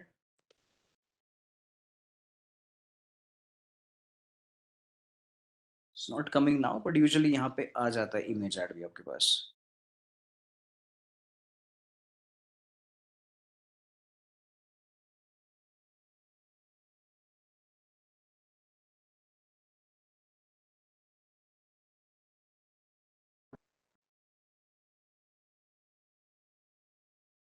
All right, but ठीक है. This usually shows us the images. Right now it's not, but you can actually create a lot of amazing creatives using meta.ai. Try leveraging that.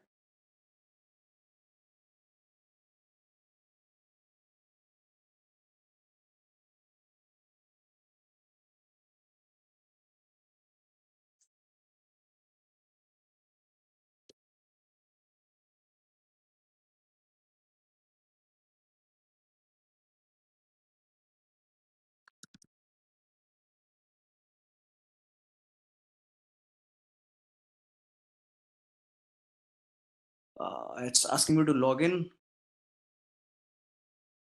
We'll try, but let's see.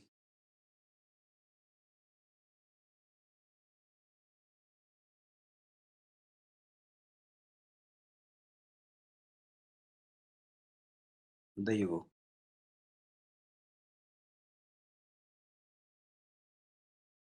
So you can just imagine anything and you can download the creative and use it for your brand. You can also animate if you want to. It's all content. This helps you in animation as well. So for surrogate advertising, this is something that can help you a lot if you're working for any brand, which is related to alcohol or a couple of other brands, which is not allowed to be directly promoted, like tobacco and all. So, you can do it. Now, if I scroll down, how businesses take advantage of content marketing. So, content marketing drives conversion. Effective content will bring you more traffic to the website. Brand awareness plus loyalty of customers, content for education, educating customers, strong customer relationships. So, for example, how exactly content marketing can drive that? Let's say a user is searching for why my back is hurting. And if you're showing a solution, which is an ad, that will not work for you. Why? Because this person is trying to understand the problem, not to buy a chair. So the answer would be a blog. So you promote a blog. Let's say you are a digital marketing manager for Wakefit, and you went on Google and type.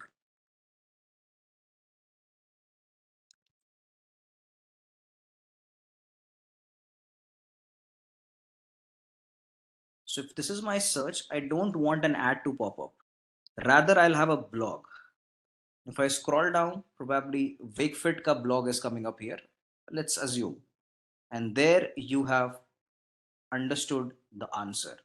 That yeah, probably the posture, too much sitting job that you have, no flexibility, mobility, or stretching size that you're doing can hurt your back. And then you go to the website of that page to explore products, where they will say if you are now satisfied with the answers, you can explore our product page, which can help you with ergonomic chairs, which helps your posture to be in the correct shape. The back pain also reduces for a longer run, I would say. So then yes, that will be something, that is the way you can drive the customer to the product page through blog, not directly showing the ad. Similarly, future of digital marketing, you need to type blogs hyphen answers. So there might be students, like say Bhavna, who might not opt out for digital marketing course first. She would first research that is there a future in digital marketing. So her search begins future in digital marketing. Rather than Intellipaat showing her courses ka price, she sees an answer from Intellipaat, jahan pe she is getting a lot of statistics or data given by Intellipaat, which says that digital marketing definitely has a future. The industry has grown X number of times in the last 5 years, and it's expected to be this number by the end of 2030. We have got AI, other tools, everything which can help us to run the ads. So why not, if you are not yet enrolled, learn digital marketing with Intellipaat with the best faculties across India. Then she can click on the product page and end up buying the course. That's how content marketing can drive users from someone who was looking to read or understand why the back was hurting to ending up being your customer. समझ में आया कि नहीं? तो हमेशा add दिखाना is not a solution. कभी कभी आपको थोड़ा सा पैसिव तरीके से भी खेलना पड़ेगा. नाउ कंटेंट्स का स्ट्रैटेजी क्या होना चाहिए? The strategy is first of all the people who are seeing the ad are all strangers. Then they attract, then they convert, then they close, then they delight. Let's understand attract. How do you attract them? You can attract them through blogs, keywords, social media posts, everything. The strangers then become visitors. Visitors को convert कैसे करोगे? Call to action, landing pages, forms. Then those visitors becomes your potential leads. How? They become leads by closing the deal with emails, signals, workflows, जो भी आपका form of capture of leads है. Then they become customers. Events, inbox, smart content, and then you meet them promoters. Promoters is basically they will be asking other people to use your company ka product or service. So that is how, from strangers to visitors to leads to customers to promoters. 5 stages how content marketing helps with the strategy. Attract, convert, close, and delight. What is content marketing ka sales funnel? We have been discussing about sales funnel for quite some time. Content marketing generates traffic, website visitors through blogs posts, social media, press releases, web pages, newspapers, etc. Generate leads through ebooks, reports, guides, shorts, videos. Generates prospects, webinars, longer videos, podcasts, case studies, subscriptions, assessments, etc. And then generates customers, free trials, demos, consultations, estimates, and quotes. So this is the content marketing sales funnel, from generating traffic to generating leads to prospects to customers. So top funnel, mid funnel, and lower funnel. Then comes up the important part, principle of creating content. Persona, audience persona, engagement cycle, brand story, and channel plan. Number 1, develop the audience persona. Brand story, what is your brand? What does your brand talks about? Channel plan, what is the channel plan that you have? Develop the content marketing channel plan. Different types of content. We have blogging, video, podcasting, audio video, infographics, visual content, white papers, slideshare, quiz, checklists, courses, webinars. Content: create, promote, engage, optimize, strategy, analyze, marketing. So we have 1, 2, 3, 4, 5, 6, 7 ways you can promote the content. Create, promote, engage, optimize, strategy, analyze, marketing. Now, percentage of bloggers who report strong results by publishing frequency. Dekho. People who publish content more than once daily have seen 68% results. People who published daily, 62% results. 2 to 4 posts per week, 42%. Weekly post can give you 32% results. Several per month, 23. Monthly, 17%. Less than 1 per month is 12%. I have also presented it here. So daily से लेके monthly तक, this is how the content distribution comes out. Promotion of the content. अगर हम daily करेंगे, मैं ये नहीं बोल रहा आप daily करो, even if you do like 2 to 4 posts per week, that is also fine. Daily करना possible नहीं है. Daily आप content कहाँ से लेके आओगे? नया नया content. 2 to 4 posts per week ठीक है. कुछ brands तो bi-weekly करते हैं हमारे साथ. Every 14 days we have a creative refresh. So that's once per 14 days, I would say. है ना? इसको आपको स्लाइड में डालना है, डाल देना, मर्जी आपकी. Different blog ideas generator, HubSpot, Answer the Public, Potence content idea generator, link bait generator. चलो चलते हैं HubSpot पे. HubSpot blog generator.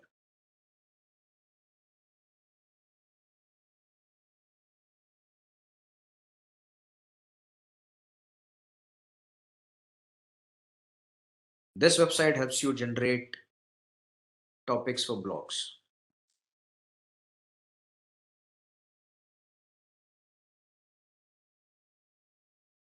Ask spicy foods healthy. Get started. Let AI think of ideas about this.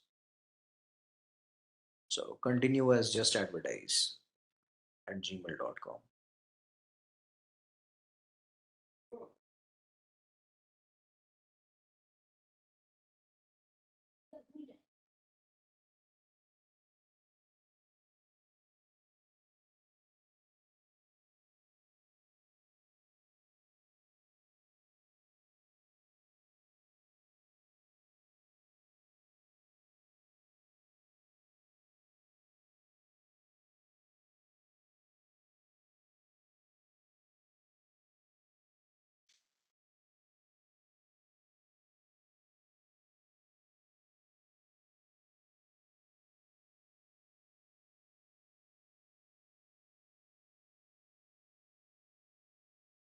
Perfect. Generate ideas. Ideas percolating.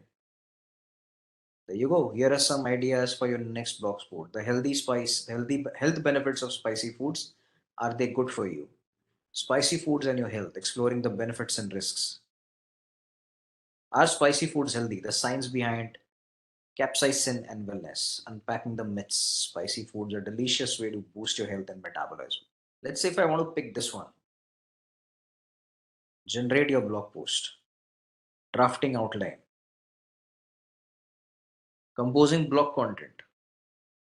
Taking to your blog post. There you go.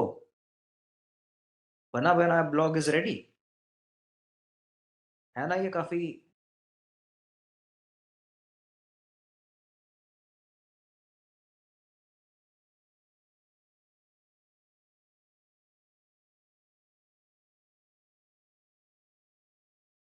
बना बनाया blog आ गया आपके पास. देखो, with content form, contact us के साथ.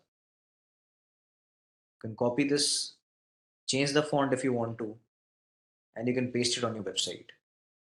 इसके साथ साथ और क्या है, answerthepublic.com. यहाँ पे भी आपको ब्लॉग आइडियाज मिल जाएंगे. There are a lot of people who don't have time, trust me, but they want to just engage their website with traffic so that they can earn that passive income through what? Through ads, affiliates बन के. तो आप हर content के लिए आपके पास time नहीं होगा लिखने के लिए. सो आप यहाँ से कॉपी करो, प्लेगरिज्म चेक करो, वेबसाइट पे जाके प्लेगरिज्म अगर 95% के आसपास है, at the end what it boils down कि how much revenue are you generating from the website. बस. answerthepublic.com ये भी वैसा ही एक वेबसाइट है. So make sure you go through it and generate such ideas. How to write a perfect blog post. Choose good topics. Do your perfect research. Know your audiences. KYA. Focus on headlines. Add sub-headlines and paragraphs. Bullet points. Include images. जैसे यहाँ पे है ना, sub-headlines यहाँ पे add कर देना, ठीक है? ये तो headlines है, but sub-headlines add कर देना यहाँ पे. Go for the SEO. Add a proper meta title, description, focused keywords, keyword variation, alt text, and embedded links to your content.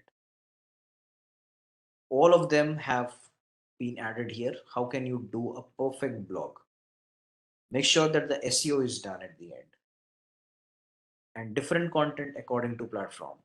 YouTube, Meta, Instagram, Quora, Pinterest, WordPress, Reddit, and LinkedIn. And what is the content marketing strategy for Instagram? Switch to a business profile, That's the first thing. Don't do a private or individual profile. Use Instagram tools. They have Instagram stories. Use that. Connect with influencers for a wider reach.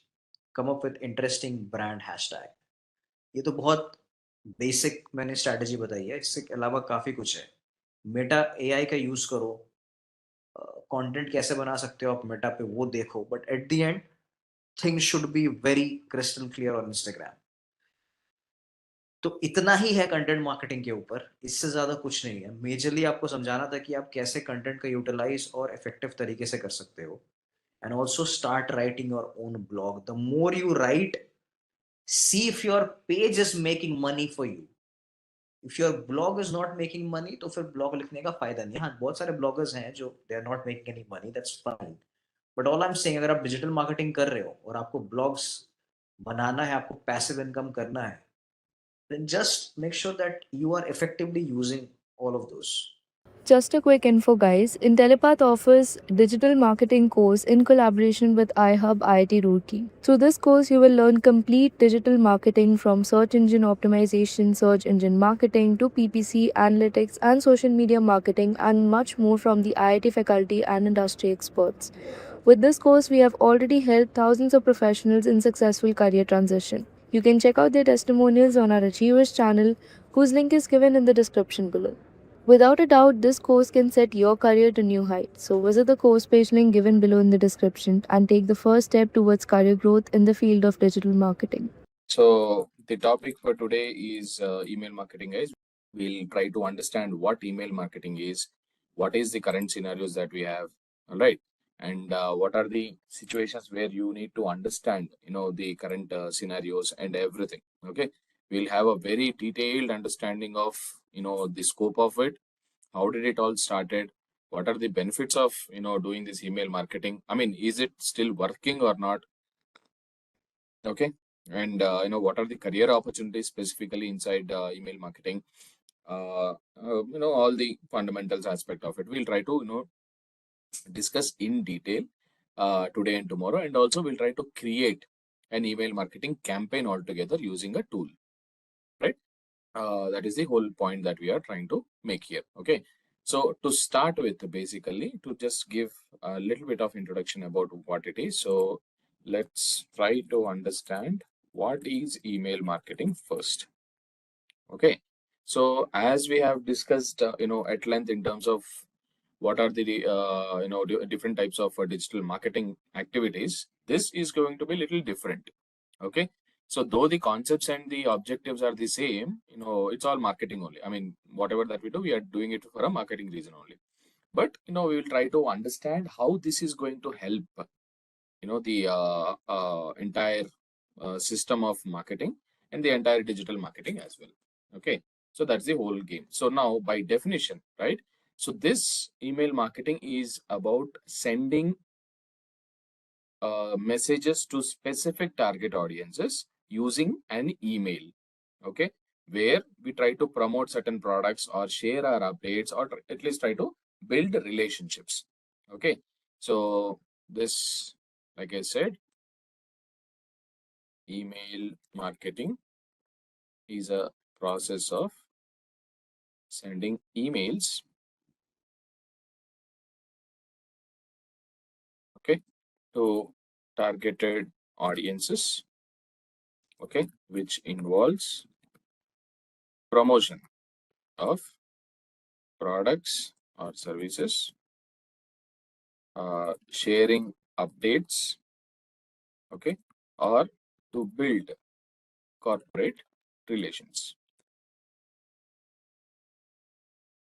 Okay, so that is what email marketing is all about. So this is what we that's what we do with email marketing. We try to promote the products or services, or we try to share the updates, what is happening within the company, and then probably we'll try to build those relationships with the corporate communities or the people, so that we can do this thing seamlessly. Okay, so what are the what is the scope of this this email marketing is basically. So it is the major aspect is to share those promotional emails, right?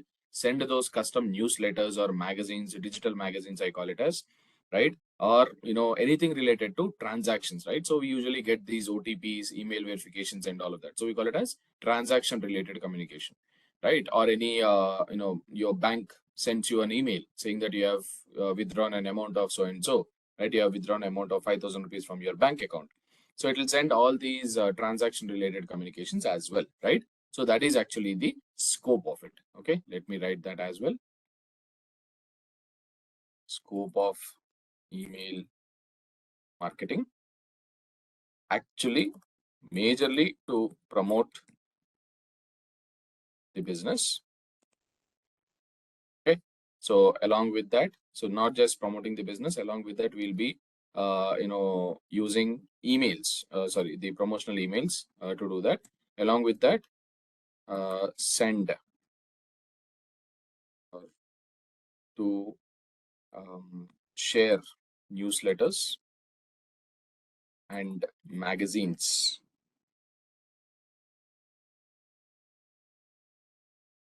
All right, and then to update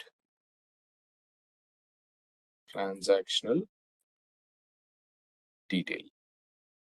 Okay, so this is what majorly usually what happens. I mean, anything falls into this kind of category only. Either you promote the business saying that we have this product, right? Or else you will say that we have a very fantastic news article that you can literally use it. And then there is also something called as transactional detail. So you can utilize any of these. I mean, you can do these kind of activities using email marketing, right? So usually, again, if you had to talk about few examples here, so every day you will be receiving, email about special offers, okay, from Myntra, right, or Amazon or Flipkart. So all of those are your promotional emails, the first one, okay.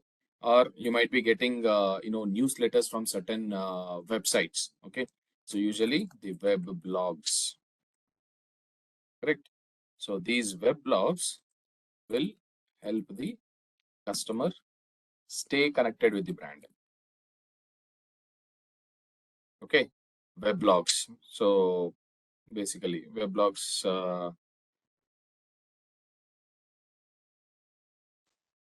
Okay. So weblog from search engine land, email focused on social or performance. Okay, or social media marketing tips of the week, something like this. Okay, so this will be here. Yeah. All right. At the same time, the transaction emails, like I said before. Okay. Banking alert, transaction of 10,000 rupees happened in your account on so and so date, month, year, and along with the time. Okay, specifically it says hours and minutes, and it will give the seconds also, right? So you get this kind of this thing. So these are three basic examples. All right. So that is what the scope and the definitions and scope and the examples of email marketing. All right. So now specifically, let's try to understand when it all started. What is that? How did this evolution came up and all of that. All right. So we'll try to look at the history of it. So then comes the history part of evolution, history of email marketing, and evolution over time. Okay. So very specifically, when I talk about the history, so it all started. So the first email was sent in, I think close to, I think it was in 1970, if I'm not wrong, 1971, I believe. So 1971 is the year, is the first time and year when an email was sent. Okay. So it was sent by a person called Ray Tomlinson. Okay, so this is the guy who have actually sent that email. Okay, so this is the person who has actually created that the first email. So back then you must be wondering, right? So sir, back then I don't think technology was also there back then to create this thing, but no, it was there. So it was happening between two computers, right? So there is this agency network back then. So it was the first engineer, so who has sent an email, right? So with at the rate. So it is the time where the first time they introduced this at the rate in the email addresses. Okay, so it was not considered very important. So basically it was just a trial. So it's a first mark of the digital communication that even he didn't realize, right? So over a period of time, people started looking it as a value, right? So he sent out few test messages. He sent out this activity, and nobody realized. I mean, it happened between two engineers, two software engineers at that point of a time. So network engineers, I would say, not even software. So network. So this exchanged between two networks where he sent it to his friend with this code called QWERTY, right? Something like that. So he sent a test message, and then it reached to their servers. Okay, back then. So imagine this happened in 1971. So that was the innovation back then. And after that, over a period of time, this changed, right? So specifically what happened is, after that, it initially started with simple text emails, right? Just like our this thing. It started with, started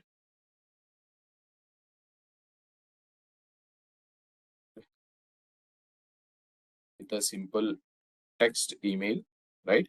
Over a period of time, eventually we had the HTML embedded or encoded in this system, and then now we have all the Flash also being integrated. So Flash is now a part of email, right? And then we have now AI also included. Now we have the AI embedded by default in your email, right? So Gmail has it. I don't know whether we have different email platforms like Yahoo. We have Rediff Mail. We have Yahoo Mail. We have different email addresses that you can use. But I think whichever platform, whichever ID that you're using specifically, it's all the part and parcel of back then. I mean, it was initiated back then, and then eventually people started understanding it very clearly, right? So now it, and then slowly we had the dynamic campaigns integrated with AI today that I have anyway written, right? So what is the benefit? So next big thing is, okay, sir, I understand that we have email marketing growing like this, or it's initiated back then and all of that. So this is totally understandable, right? But technically, what is that benefit that we have with email marketing, right? So let's try to write few benefits, and then we'll discuss whether this is actually relatable, is useful or not. Okay, so first and foremost is this benefits of it, right? So first thing is high ROI, right? For every $1 spent on email marketing, so the return of investment is basically the average return that you are getting in value is close to $40, right? So it is in place. So this actively works in overseas countries. Okay, so every $1 spent on email, so the ROI is close to approximately $40. Okay, how, sir? So how is this possible, sir? Sir, I'm spending $1. How am I getting $40? I'll tell you one simple example. Okay, so the example is straight. So let's say, for example, we have Vidit, right? So Vidit is from US. Vidit owns a healthcare organization. Okay, so he's a part of a healthcare organization. So Vidit directs, okay, a healthcare organization in USA. Okay, so he has a requirement of digital marketing to promote his organization to audiences in let's say California. Okay, so this is the objective, right? Now there is Hemant. Okay, he owns a media agency in California. Okay, let's say for example, Hemant owns a media agency in California, and then now Hemant sends an email.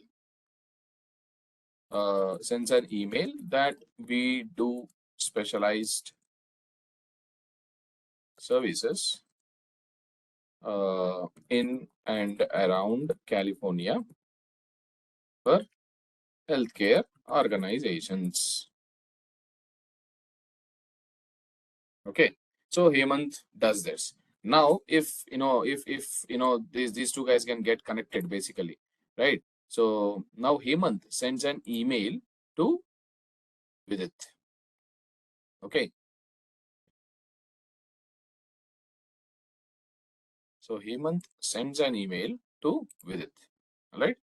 Let's do it this way so that there will not be any objection. Okay. So now they are getting connected through a email promotion, right? So once it is connected, so through this email connection, now what is happening is basically now the overall cost of sending an email even today is very less, right? So the cost is very less. Cost of sending an email is almost zero in today's days. I'm saying it, right? So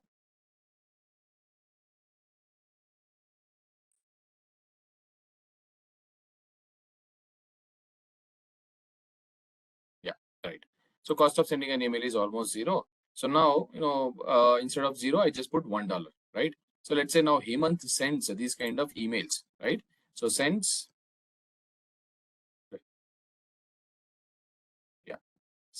such emails to multiple organizations over a period of time, right? Then in return, what is he getting? He'll get responses saying, yes, we are interested.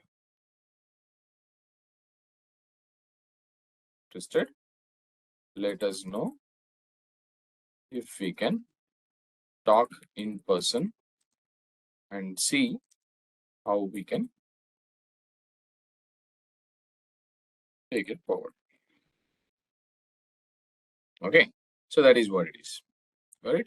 So now, now if you take a look at it, so the average $40 revenue or return of investment that we have thought about is basically even if one person gets connected and then signs up. So all this whatever cost of involving this, so it is almost reduced to zero, right? So the overall cost is nothing when you have one deal closed, right? So now obviously when you sign up with this, the average digital marketing agency fees is at least $2,000 to $2,500 at least, right? So here it is not even costing you $1 no per user, correct? So that is how the agencies are getting built on a bigger rational empire, right? So that is where you get good return of investment, you get good revenue streams built, you will have very good valuation also coming up, right? So that is first and foremost high return on investment, right? Second thing is basically personalization.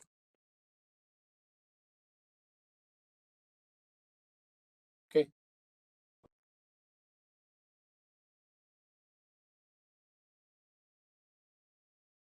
Right. So personalization is basically personalized emails.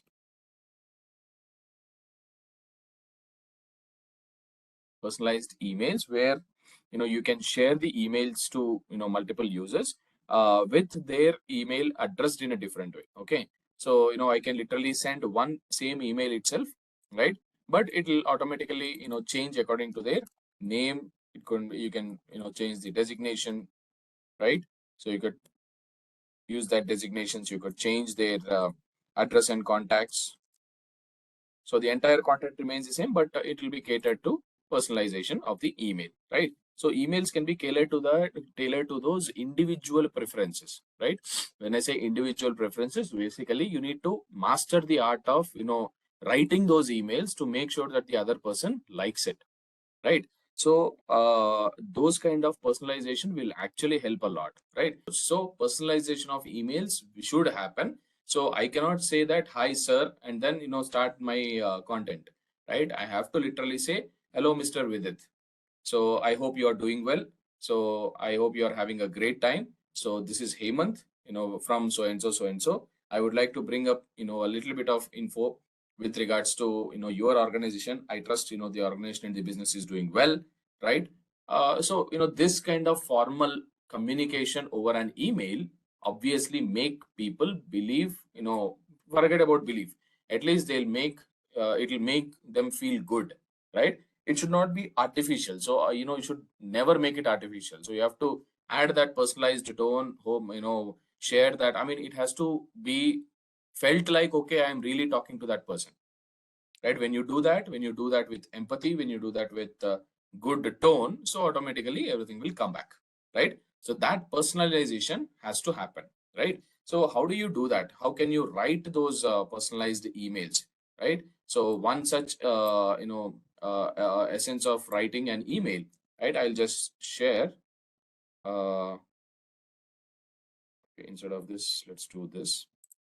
Okay, example of personalized email, guys. Okay, so let me write it down, whatever that I have said. So the case is, again, let's take the same case. Okay, so it is to write to a healthcare organization. Okay, hi, Mr. Vidit. I hope this email finds you well.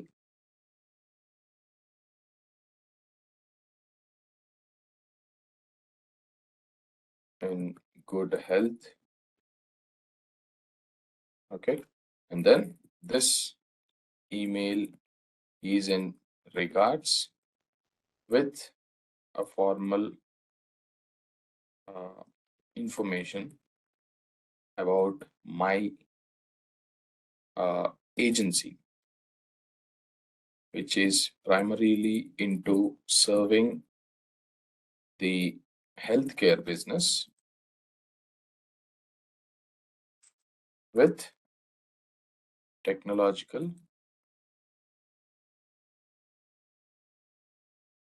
advancements and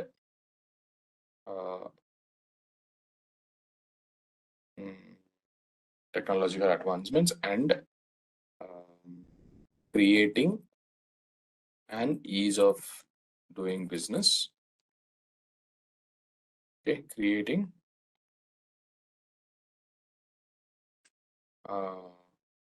the ease of doing business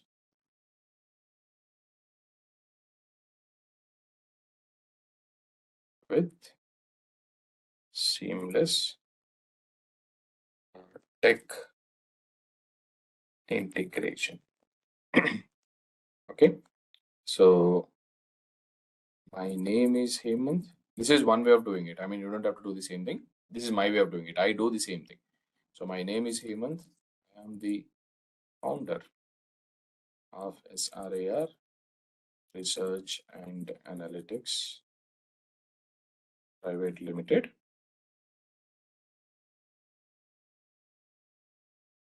Okay, so I believe in healthcare today as a great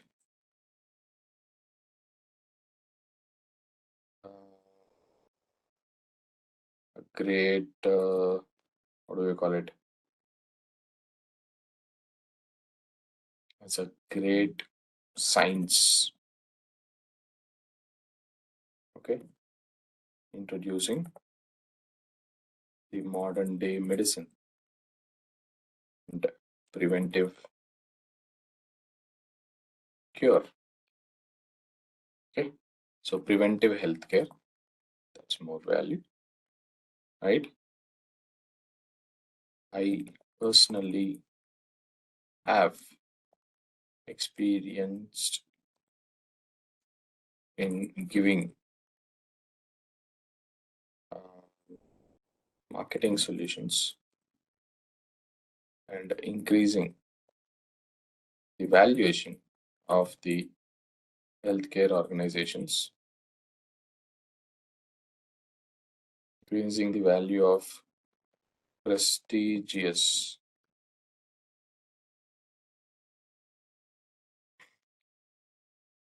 healthcare organizations like yours into making it more proactive digitally, making it more digitally proactive.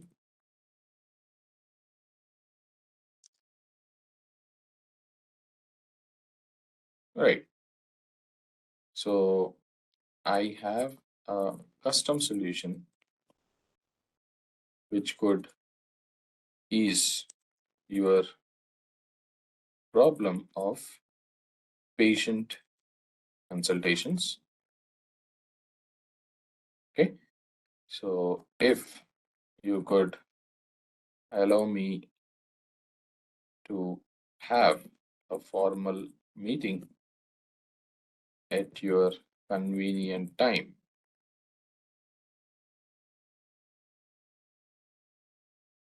I personally would like to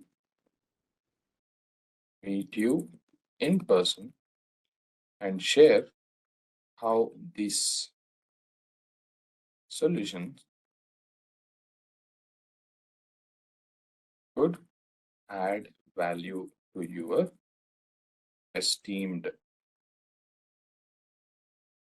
organization.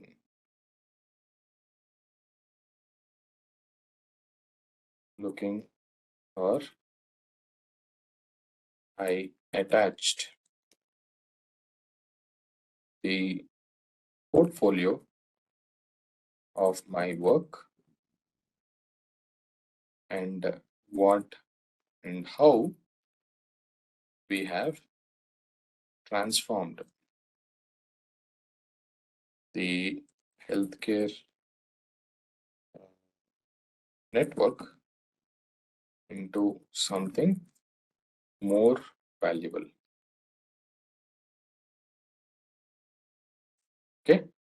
And finally, the closing remarks. Looking forward to hear from you soon. From you soon. Then, thanks and regards. Hemant Sirati, CEO and founder, Search and Analytics Private Limited. And then do not forget to share your LinkedIn Connect, because they'll be observing you. They'll be, doing their own research digitally, whether this guy is really validated, is he having a digital profile or not, and then share your website as well. Okay, it'll be gotten. You see, this is a kind of effort that goes through when you write personal emails. Okay, so right now what everybody is doing, they are simply using chat GPT or any of it to create such kind of email, right? So I want you guys also think in this direction and then start creating these kind of personalized emails, right? So if with it is really ahead of the organization, if this is a kind of email coming to them, straightforward, very clear, very professional and very formal, so don't you think Vidit will respond to this if there is any need for Vidit? Yes, guys. So this is something that you have to inculcate, the professionalism in your tone, right?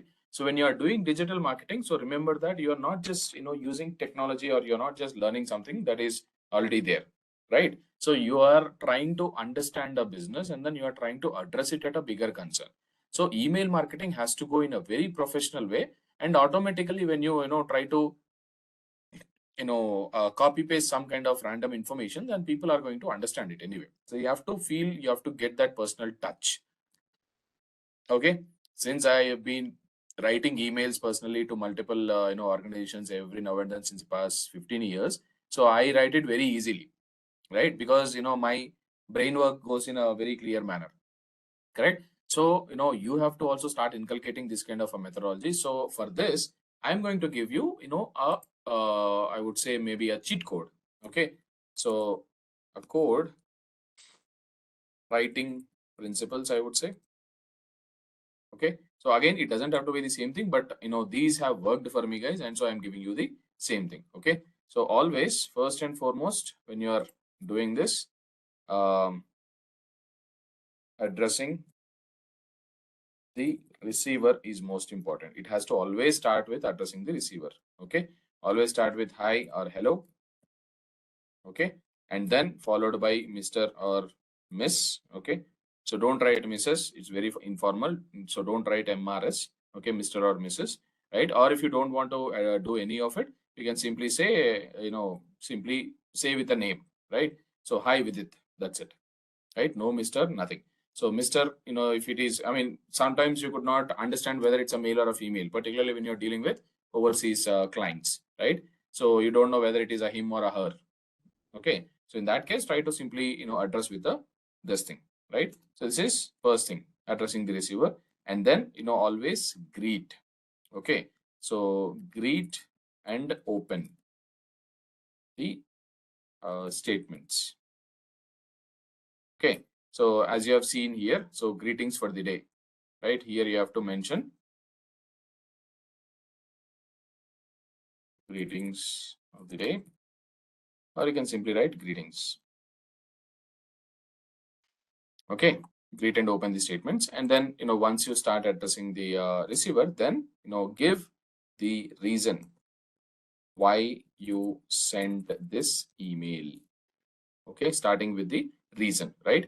Once you are done with reasoning, so then basically then once you are done with this, then introduce yourself.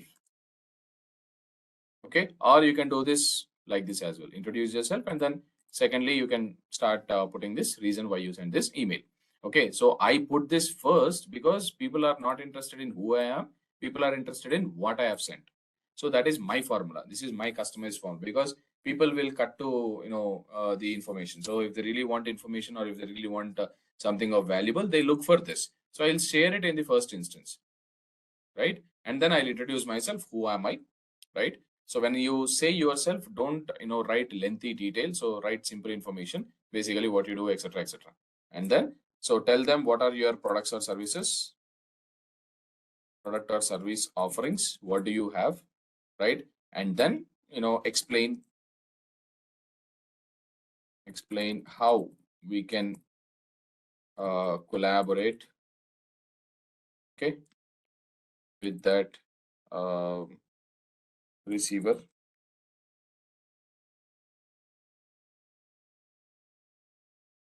right, for mutual benefit. So never say mutual benefit in the first place, basically for their benefit. Always tell their own benefit. Then over discuss if they are really interested, then you talk about mutual benefit. Okay, explain how you collaborate with that receiver, and then probably right attachments are a must. So within these attachments, you should have your brochure if possible, have a detailed portfolio, right? Have a product, or yeah, anyway you'll mention that in the portfolio, and along with that your social handles. Okay, your social handles, your website details, your social handles, and your office address, right? These are mandatory. So social handles, if you're sending an email, basically never use your Facebook or Instagram account, use your LinkedIn account. Okay, share your LinkedIn account only. Okay, don't share your Instagram or any of it.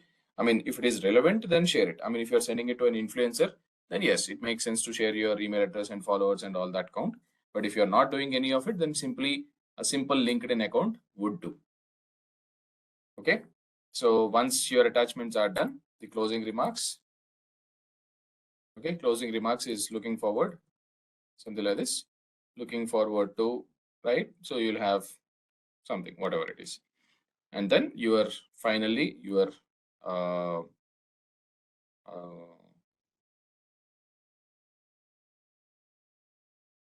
sign off. Okay, so you have to put that sign off. Sign offs are basically like, thanks, and then you mention your name, designation, who you are. Okay, like I have written name, it has to be followed by a designation. It has to be followed by the organization. Okay, and then followed by the social connect. Okay, and then followed by your, or immediately after your designation or organization, you can put the contact number. Okay, and then social connect, and then you can write your website here, right? So, and then that is where you close it, right? So below this website you don't have to write anything. Okay, did we write the website? Yeah. So this is how you have to structure your I know this is a little bit of boring kind of this thing theory part, but this is more important, guys. So everybody thinks that this is not so validated, who is reading emails and everything, but unfortunately or fortunately, everybody opens their emails at least once a day. So that is where we want to tap into, right? At least once you get into a professional system, then you will be accustomed to that email process, right? So we have WhatsApp and all of that as an unofficial communication that is happening anyway, but still, formal communication is still happening through an email. So for now, this is still working. So in the upcoming years, maybe it might change. If it changes, then, obviously you can get adapted to it, but the systems remain the same. The task. Okay. So task for students or learners. Okay. So task 1, group 1, or instead of task 1, I'll write Avengers group. Okay, so one group is Avengers. Second group is what do we write? We have Avengers, and then we have Supernova team. Okay, and then what else? We have fighters. Okay, three different groups, just like that.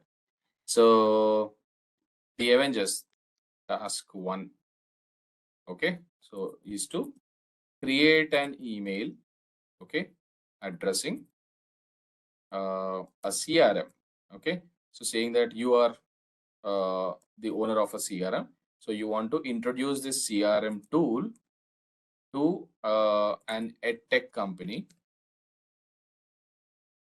like Intellipaat.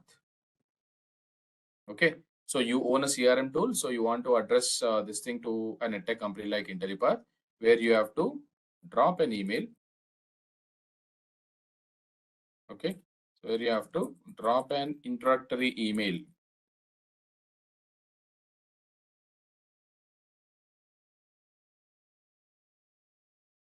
Drop an introductory email, introductory email about a free walkthrough of your CRM. Okay, and then check for their free time for a quick call. Okay, to fix an appointment.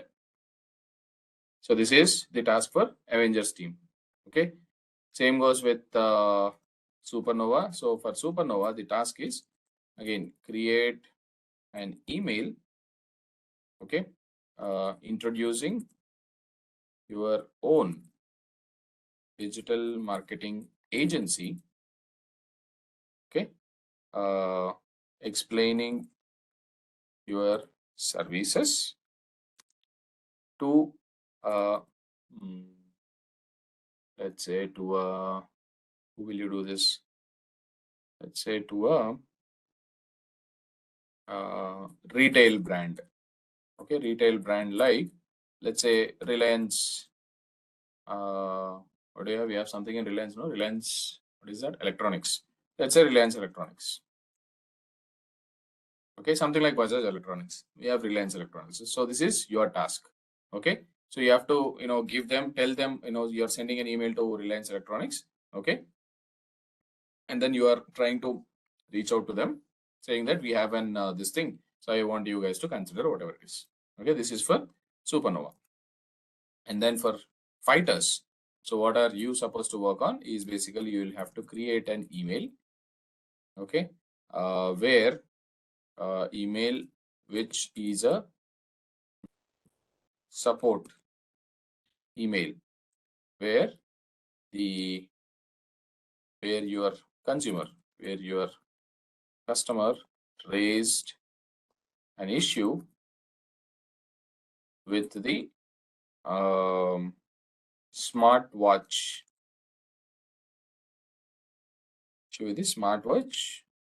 brand you own.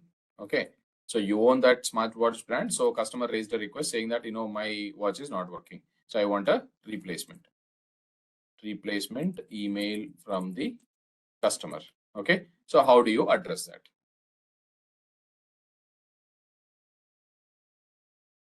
How do you address this email? Okay, so this is the 3 tasks, guys. So for Avengers, that is the task. For Supernova, this is the task. For fighters, this is the task. Okay, I have written that.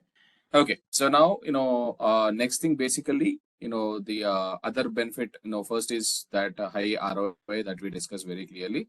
Second is the personalization part. And then third thing is the scalability. Okay, so personalized email. So I have written the personalization part. And then the third part is the scalability part of it. Okay, so scalability is basically, when I say scalability, so I am specifically mentioning about, what or how you can make it, something which is useful. All right. So, when you send this personalized content to millions, at once, so you'll not have, any huge impact on your business. Okay. So what you can do is you can send the emails to, millions at once, and still it looks personal to the receiver, and will, okay, so to the receiver, and it's one-time shoot. We call it as bulk emailing. Okay, so we have a feature of bulk emailing as well. So when you do that, so it is easy for you to reach out to multiple audiences in one single shot. Okay, so that is the scalable part of it. Right now, when you think of, the differences between this one and the other one, right? So we have seen the benefits of it. Now let's try to compare with email marketing versus other channels. Okay, so what happens with, email marketing versus other channels is basically, so, when you compare this with, the other social media post or paid ads, all right, so what's going to happen there is basically what's going to happen with that kind of a facility is basically where, you will get to know, or you will have, very, how do I put it? So, when you have, this paid ads or social media, so, it is indirect communication, right? So when I say indirect communication, what is happening is you are trying to communicate generic, right? So, this, when you do it in the email marketing, it provides directly to their, it goes directly to their inbox.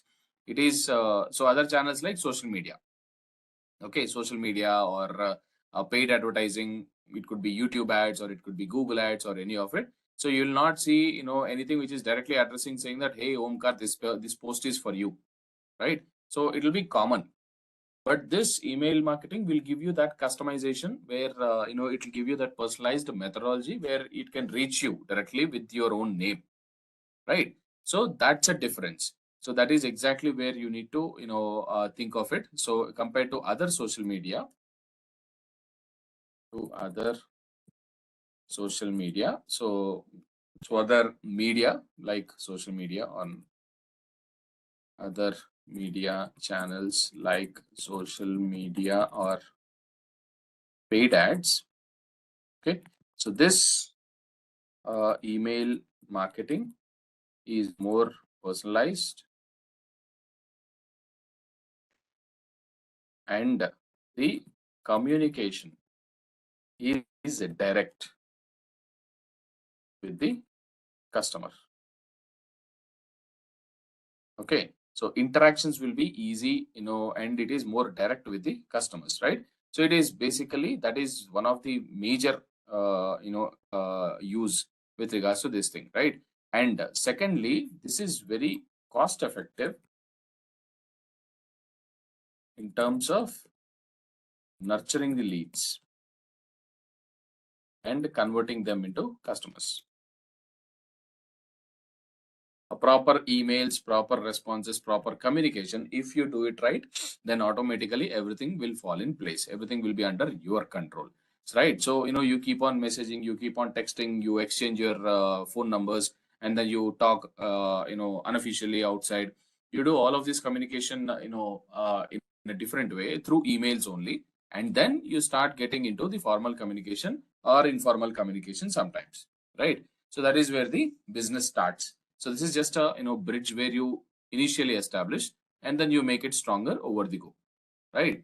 And then what are the opportunities with regards to this email marketing? So obviously email marketing has very good opportunities, but unfortunately this is not only one single opportunity that they are taking. I mean, there is no company which are directly saying that I only want email marketers, right? So obviously it comes with a package. So email marketing is also a process, so you need to understand that.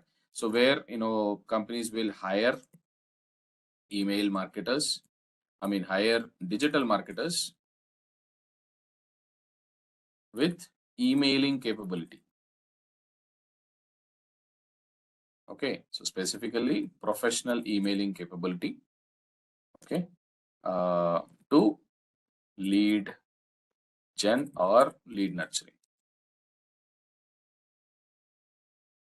Okay, so it's a very good demand for that. So email marketing specialist. So there are certain professions like email marketing specialist. So these are non-existing right now, but there are still people who are actually looking. People like me, they are looking for these kind of people. Okay, so automation specialist, right? So CRM activation, right? So these are basically a few to mention, right? And there is a high demand for experts due to increased focus on the life cycle marketing. Okay, so there is something called as life cycle marketing, where like I just did. So that kind of personalized approach. So when there are people, these kind of people are very good in terms of talking, making them available. So where the customer feels like, okay, I know this guy very well, so this guy is very good, right? So that kind of approach is missing. So you must have observed this a lot in my own sessions.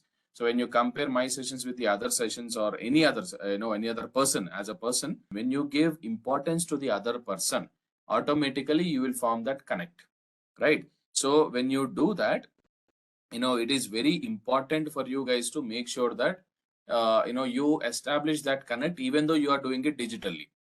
Okay, so now we are doing it virtually, digitally, online, right? But you don't know me personally, you have not met me personally, but now you have an opinion that has formed within you, that yes, Hemant is up to something, right? So similarly, these email marketing is as a skill itself. So it comes up with very clear understanding of life cycle, right? Life cycle of a user, right? So what is happening with the user life cycle? So we have discussed this in detail before also. So we have this IDA model, correct? So where we try to attract the user first, and then we'll try to grab the interest of this thing, make it their desire, and then finally try to acquire the customer, right? So finally, this is what we are trying to do or achieve through this model. Okay, so when you do this kind of IDA specific model, right? So when you align your entire walk through through this kind of a methodology, it is very easy for you to do that at a proper sense, right? Or else what you will be doing is you will simply keep on writing whatever you want, but nothing else will turn up, which is actually happening in the industry right now. So everybody, they don't know how to create or grab that interest within the user. So once you start doing it, it is much more easier. So once you are out of it, you are not able to do anything because you don't have control over this thing. Okay, so that is life cycle marketing, right? So that is what email marketing specialist usually does, right? And then automation specialist is basically, so there is something called as a process, right? So if you think of an email, right? So I'll write an example. So first email will be something like let's say introductory email. Okay, so introductory email where you are just giving that branding, the CRM example that you guys have done, right? This is stage 1. Okay, stage 1, this is 1, right? So if the introductory email is opened, then it will go to secondary email. Okay, so if this is not opened, okay, so you will send another introductory email, okay, with a different subject line, right? But if it is open, you will send a secondary email. So this secondary email will have and something like an offer maybe. So I'll say that okay, so we have an offer right now, often exclusively for you, right? Again, so if this is opened, then you will have the timeline coming up. Okay, so timeline is something like we know that you want this product and we are running out of it, products. Okay, so order now. This is the timeline if they open it. Okay, if they have not opened this, then you will send a reminder email. Okay, so this is how it goes. So all of this, what you can do is you can automate. This is what we call it as something called as a drip campaign. Okay, there is something called as drip campaign. So this drip campaign, what it does is you will create all of this flow. Email flows is what we call it as. So you will have to create this email flow and then say that okay, if they open this, what happens? If they don't open this, what happens? So all of that you will have to create templates, and automatically based on the user activity, you will start getting emails. Okay, that is automation specialist. Got it? So that is one. And then the third one is CRM activation. So basically what happens is, let's say for example, the user, right? User went to a website. Okay. So user has entered your details in the contact form, right? So immediately after they enter, the detail in the contact form. So what happens is there is an email shoot. Okay. For confirmation, is it you or not? We call it as two-step verification. Okay, so email shoot for confirmation where you have two-step verification. Sorry, this is not two-step verification. What do you call that? There is some term for that. We call it as verification email. Okay, so you'll have a verification email. So once it is confirmed, okay, then you will have the login or sign up successful. If it is not confirmed, okay, then you will send a reminder email. Okay, again, this is also a CRM. So you can set all of these flows in the CRM itself. So this kind of CRM activation can be done. So what kind of, what all the people will do is they use the CRMs only. So what is CRM? Customer relationship management, right? So this is contact form. Or if it is a purchase, right? Let's say, there is a user. So user has logged in, okay, to an application. After they logged in, they purchased a product. Okay, immediately after the purchase, there will be an email sent with invoice. Okay, along with that, message to the contact number. Okay. So if the contact number is the same on WhatsApp, there'll be a WhatsApp message coming, correct? So these days when you shop outside, when you are doing the shopping outside, so they'll send you they'll directly tell you that you will get a bill directly to your phone, correct? So, this is something like Book My Show does that. When you do the booking online, if you do the any kind of movie ticket purchase, so what happens is automatically you'll get the ticket directly to your WhatsApp. Okay, so you'll get one to your email, second thing to your message, and then the third thing is to your WhatsApp, right? So this kind of this kind of uh, detailing, right, when it comes to this, so all that can be happened through CRM activation. So this is how the detail comes in. So that is specifically where people are looking for the experts who can think like this. So this nobody tells you, nobody has this detailing and all of that. So only people like me understand this entire process, and so I am here to give you that gyan. So that's how the systems are defined. That's how you have to understand that. That is what we'll the companies and systems have created. Okay. So now this is the opportunity that you will have with regards to these things. So that way you will take the maximum benefit out of these career opportunities. Okay. And then there are something called as fundamentals of this thing. Okay, where you will have the terminologies created, right? So let's try to write those terminologies. So these are important ones. Now we are going technical, guys. So till now you have understood the concepts, right? Now we are going technicals. Okay. So fundamentals of email marketing. Okay. So here. So in this, first and foremost, you need to know the terminologies. Okay. So what are the first and foremost terminologies that you should know is CTR. First and foremost is CTR, which is click through rate. Very, very important. So emails have to be clicked. So percentage, this is nothing but the percentage of links clicked inside your email. Okay. So in your email, if you see all those images and sign up buttons and everything, how much clicks have happened? So what is that click-through rate? Okay, on the email links. And then second thing is your open rate. Okay, before click-through rate, it is open rate. Open rate is so total emails opened versus total emails sent. Okay, this is the second one. All right, and then comes your bounce rate. Very, very important. Okay, so what is this bounce rate? So total number of undeliverable emails. People, I mean, the mails didn't even get delivered. Total undeliverable. Okay, so you will do that. I told you that million emails, right? So if I send 10,000 emails, so how many of them have not even reached? That is the second one, right? And then very, very, very importantly, spam complaints. Okay, so how many emails have been marked as spam, right?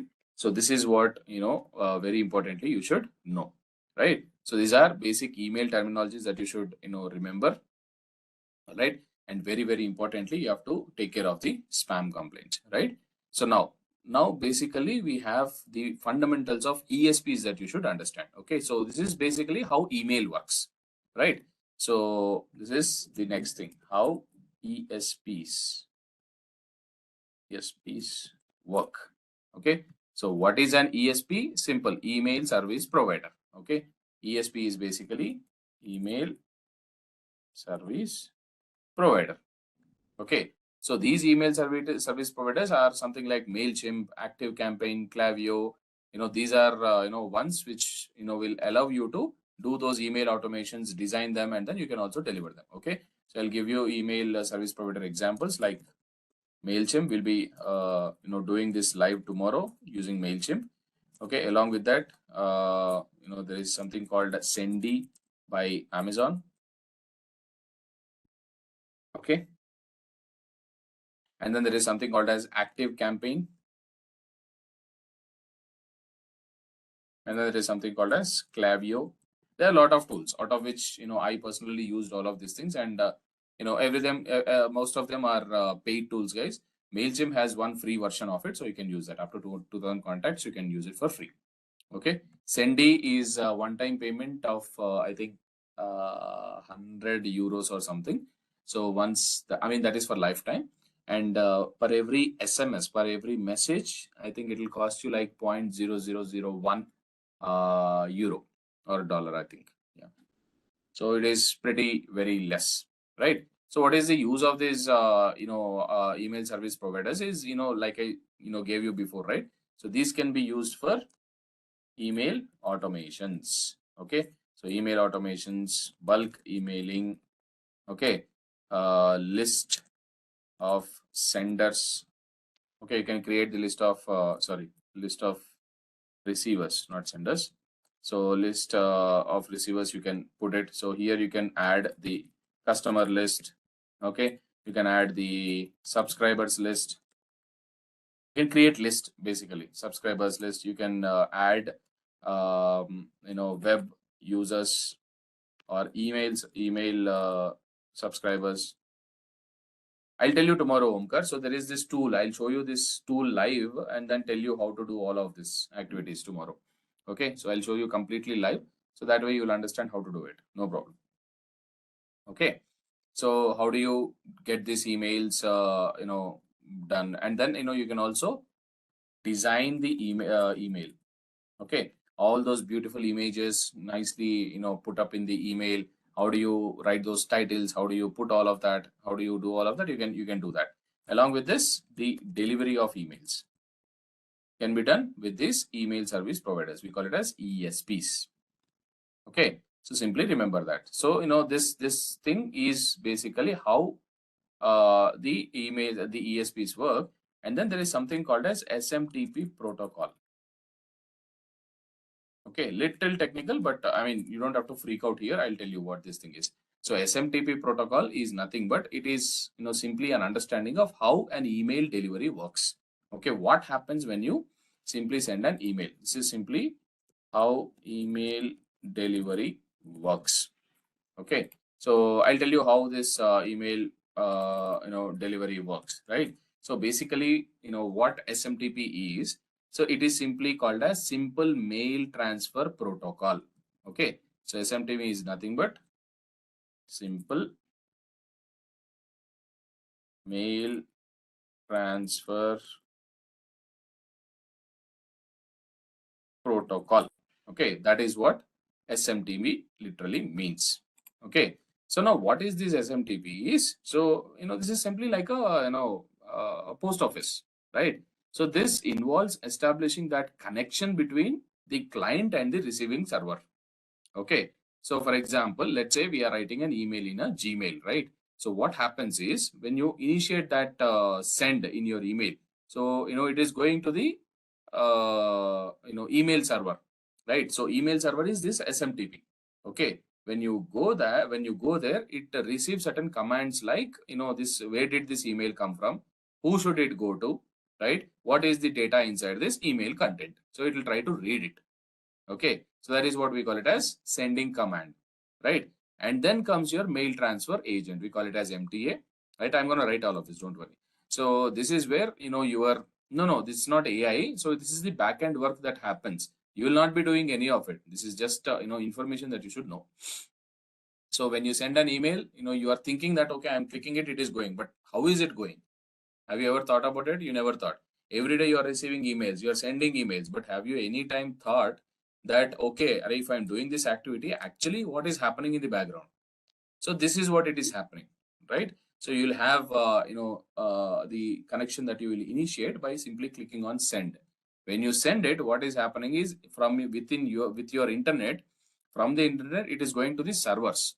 So in the server, what is happening is it is the servers they are trying to understand by using simple commands like okay, where should this email go to, from where this email came, what is the content. It will try to read. Okay, when it reads, so if it thinks that okay, this is really good, perfect, then it will now give it to MTA. We call it as mail transfer agent. Okay, so this what happens is the receiving server, right? Let's say, for example, okay, I'll write a case scenario, then you will understand.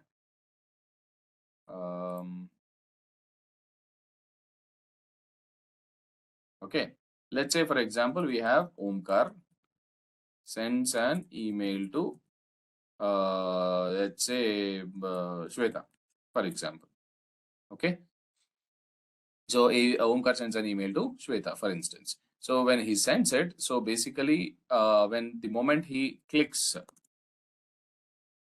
send button, right? So what happens is, you will know this email is sent to the servers. Okay, so the email is first, the transaction happens over the internet, right? That is what we call it as servers. This is what we call it as initiating transaction. Sorry, initiating connection, a transaction connection.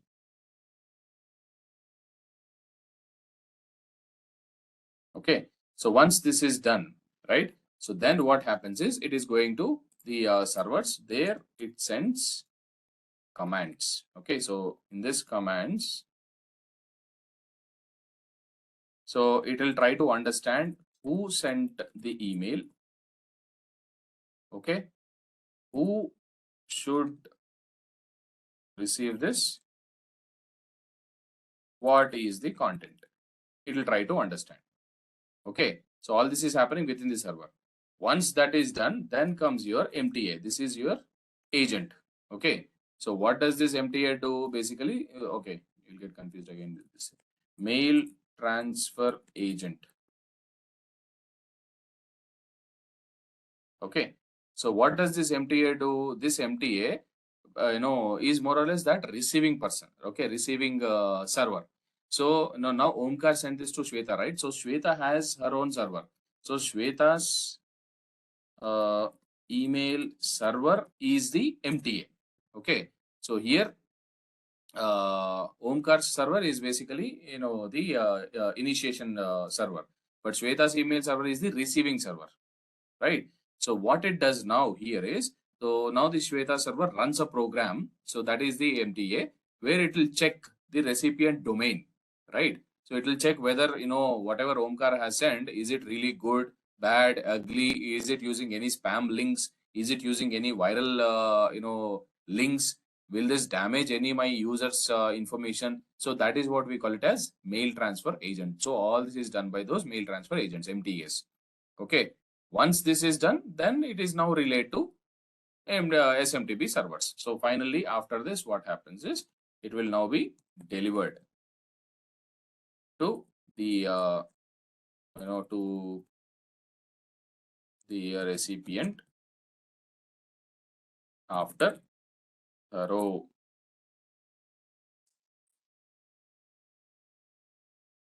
checks, by the servers and MTAs. Okay, so this will happen. Once that is done, the delivery confirmation, once it is done, it sends us a confirmation message back to sender server that yes, the email is now delivered.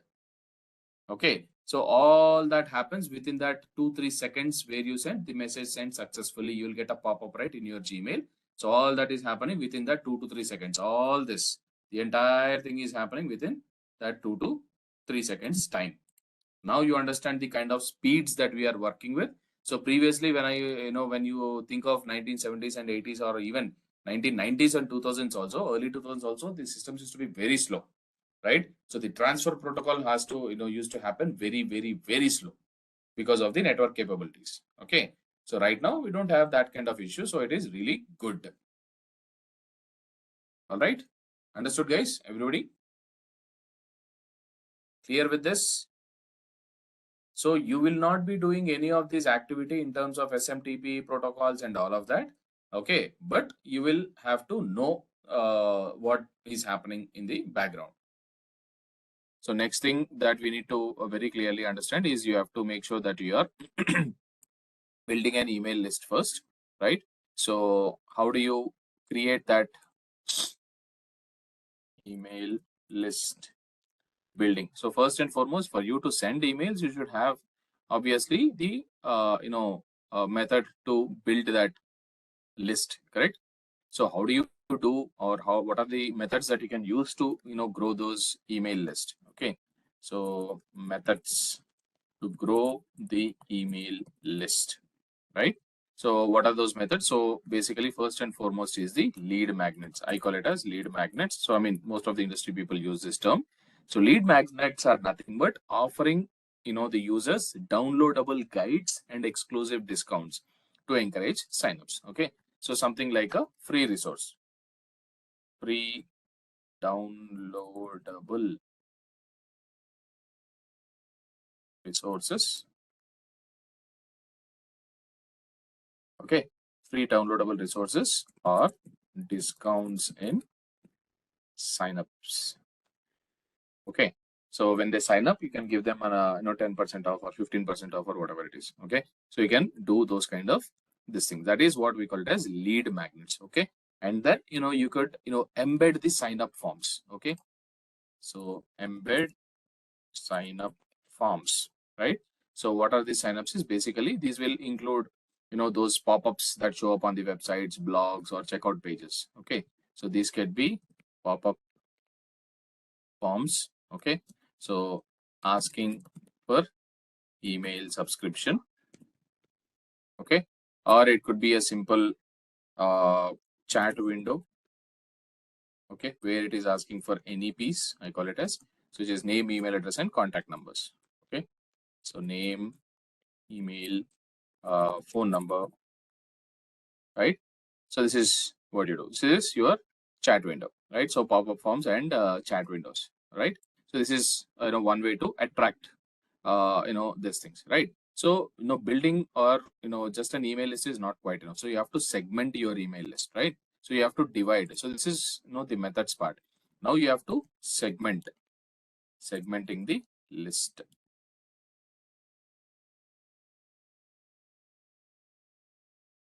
Right. So what do you mean by segmenting lists is you have to divide these entire emails based on their interest, based on the purchase history, based on the engagement level. Okay.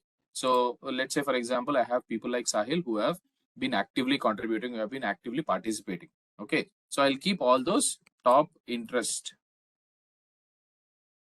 candidates under one roof, right? Then I'll say top purchasers. Okay. And then I'll say top engaged audiences. Okay, so top engaged audiences. Based on this thing, I can literally segment the audiences, and then basically then what I do is I'll personalize the communication based on segment needs. Okay, then what I do, then personalize based on the user's needs. Okay, obviously you cannot customize for everybody, right? So I think with AI you can still do it, but it consumes a lot of time and effort to something which you might not get, right? So you can personalize based on the user's needs, right? So that is one of it. And then basically you need to maintain that list, right? So you have to manage the list continuously. So what do you mean by managing the list? Okay, constantly remove those users who are not active. Okay, so you have to always try to do that. So regularly prune all those inactive contacts, right? And then you can use this double opt-in, right? So double opt-in to verify the user, right? So you see, when you actually go to some website and then you give in your input, it says there is an email sent to you or this thing. So confirm whether you are the right person or not. Only then you will have the sign up enabled, right? So you have to integrate that double opt-in to verify the users. Okay, so this is what basically the maintaining or building an email list has. Okay, opt-in is basically, I mean, it's simply like second time check-in. So you are checking it twice, just like airport security. So you will have 3 to 4 checks at every airport, right? So double opt-in is basically you are giving them a verification, right? Opt-in is verification. So you are trying to give information twice. Okay. Yeah, that's what it is. So yes, so when I say double opt-in, basically what does this opt-in mean is, as I said before, it is just like, you know, mentioning or choosing some kind of an activity. So, right? So basically you can say that, okay, I want to opt into this thing. I want to sign up for this thing. I want to, subscribe to this thing. So that is what we call it as opt-in in the email language. Okay. So, double opt-in is you are trying to, why do we have this double opt-in is you are trying to, verify whether this is, right or wrong. So usually what happens is, let's say, for example, there is a website. So in that website, I put up this pop-up called sign up if you are interested. So, and, if you want to download this PDF, so you have to sign up. I'll give you that kind of annotation, right? So when you are forced to sign up with this kind of this thing, then what happens is, obviously, you try to give some random information, abc@gmail.com, test@test.com. What is your name? It is test. You write some random information, right? So when you do that random information, so for me, it's a, useless resource. I want a very clear, genuine person who will actually, give their email details and all of that. So for that, I'll do a double opt-in. So what happens with this double opt-in is there'll be an email sent to the source, right? So saying that, okay, can you verify this? So once it is verified, only then this will be downloaded. Okay, so that is what we have here in the double opt-in category. That's what double opt-in means. Okay. So now next to it is, basically the next part is to strategize and plan, right? So we have now, grown the email list. So next thing is to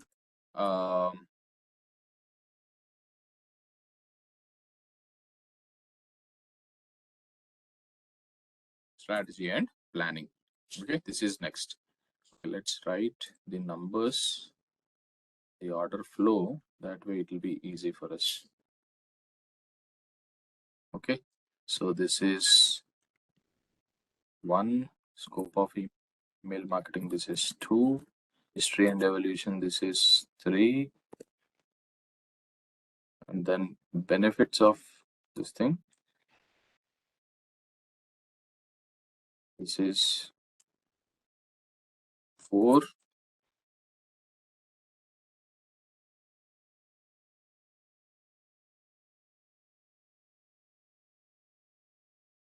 Okay, and then opportunities will be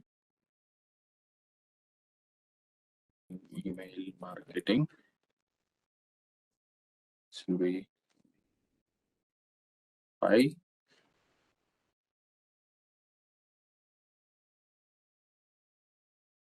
And this is just information. So fundamentals, this will be 6. And this email list building will be 7. And strategy planning will be 8.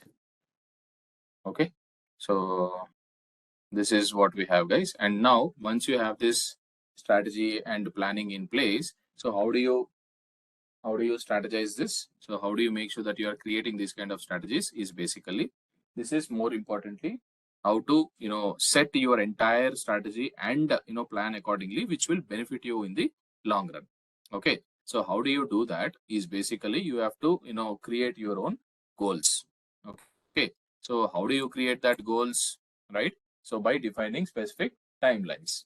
So specific targets like, okay, if you want to boost your website traffic by 95 to 25%, so, in the next 90 days, so what to do? That is all your, strategy means. Okay.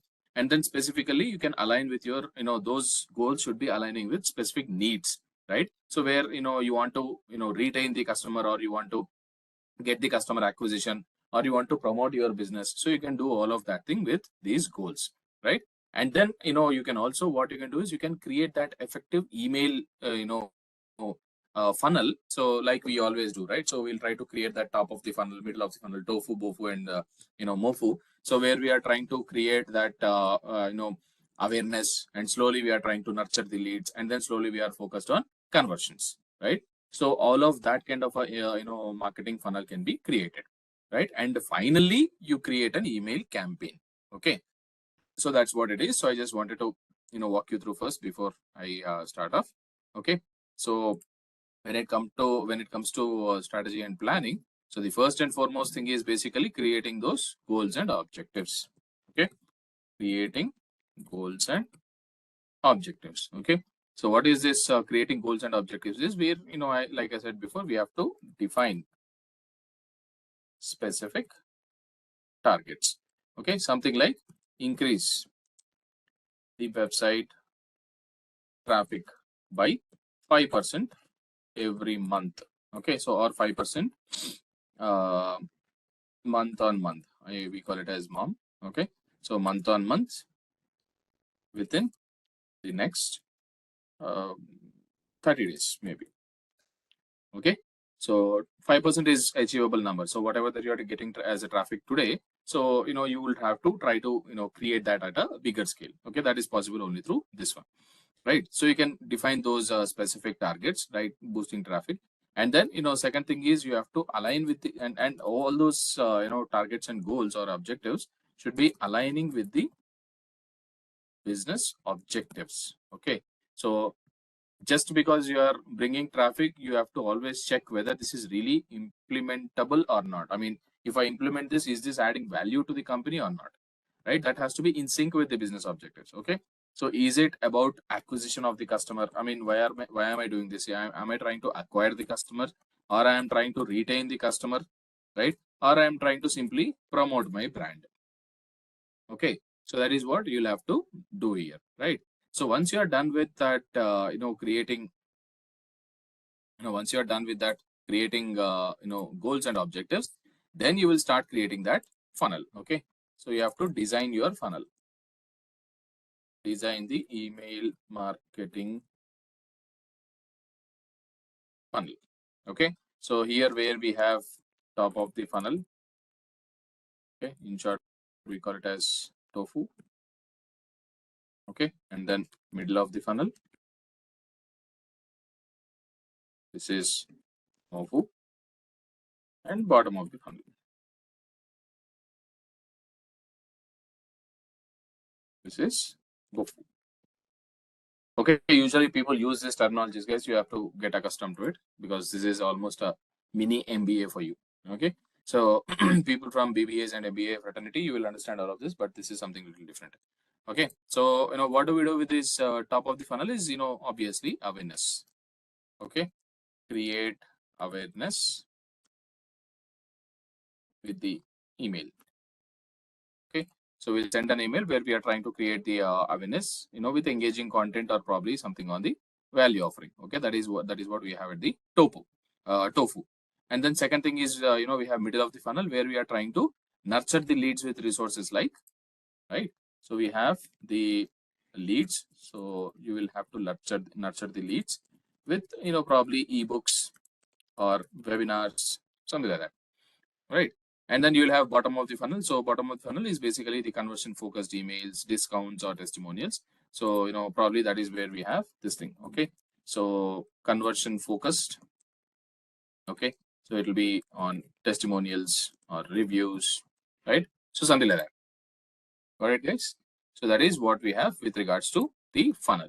Once we are done with this, that is when you start the email campaign. Okay, so then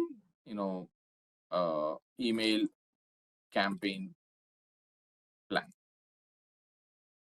Okay, so what is this email campaign plan? Campaign plan is basically you have to align all your campaign themes with marketing goals. So something like back to school promotions or Black Friday discounts or Valentine's Day discount or something like that. So all that theming has to be created here. So again, we have to go back to the social media calendars that we have created before. Use the similar kind of a line of thought. Okay, and then you can integrate the campaigns into content calendars, like I said before. You can plan those email releases with a blog or a webinar or ad schedules, right? So that way you'll start getting benefited, right? So align with the marketing themes based on market timelines. Okay, so it could be like Black Friday sale, okay, Valentine's week. All right, so this is something like that. And along with that, like I said, integrate campaign into the content calendars.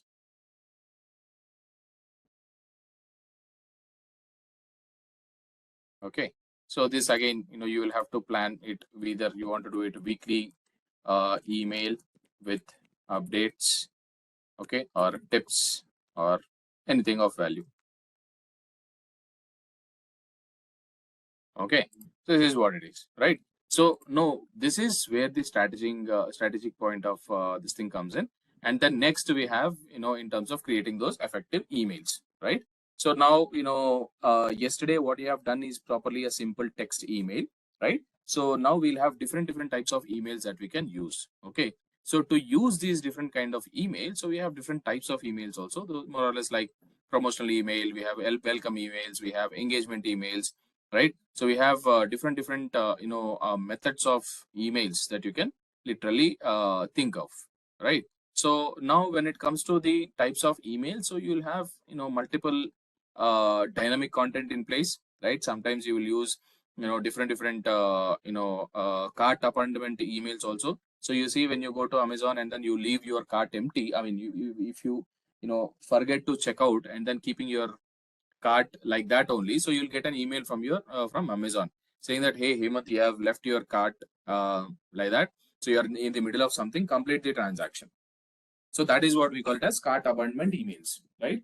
And then there is re-engagement campaigns, nurturing emails that we have anyway discussed, right? So now I am going to show you a platform which is more aligned towards this kind of email marketing process. So where you can straight away go ahead and then start using that a tool.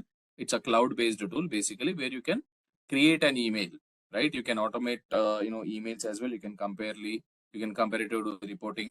You can do the reporting comparatively with the other ones. So there are a lot of tools. Okay, so I'm going to show you live in terms of how do you do it. Okay, so okay, once we do this, then you will be able to understand how we are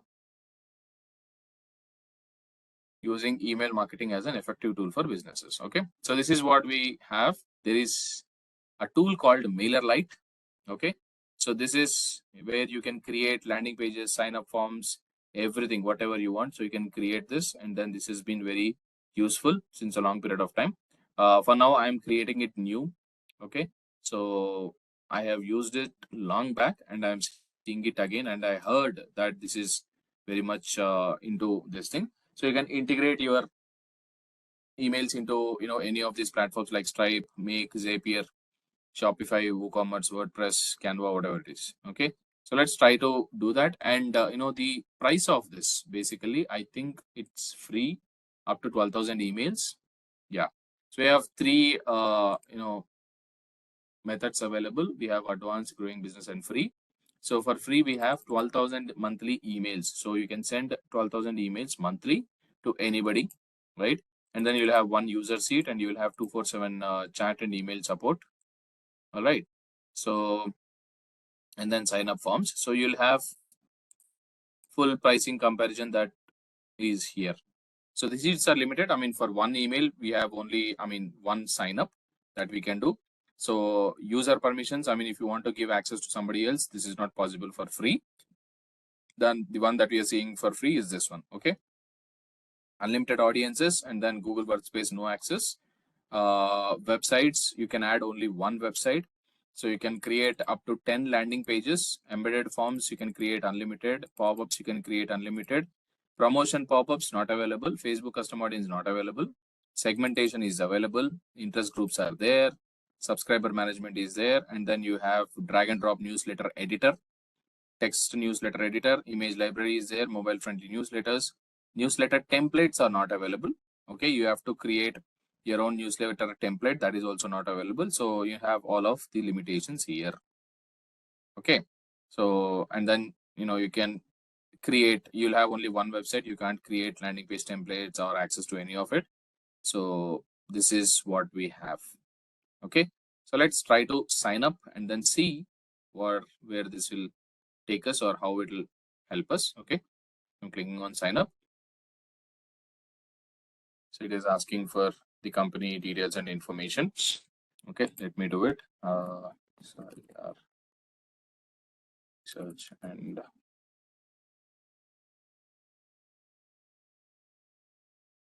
okay. So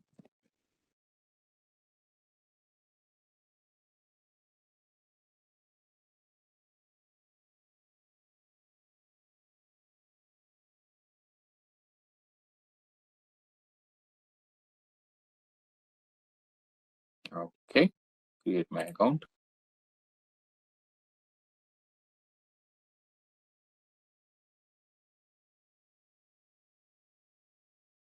Right. So now it is okay. So it says welcome to MailerLite. So signing up is done. Now it is saying email verification. This is what we call it as double opt-in. Okay. So I'll click review. So I'll send okay, notification is already sent, I guess. So let me open my mailer box.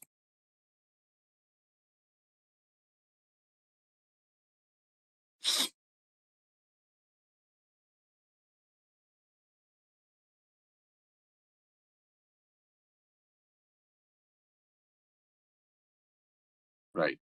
So I have the email clicked, and then let me see if I can verify it. Yep. Welcome back. It is asking me to sign in. Okay. So it is.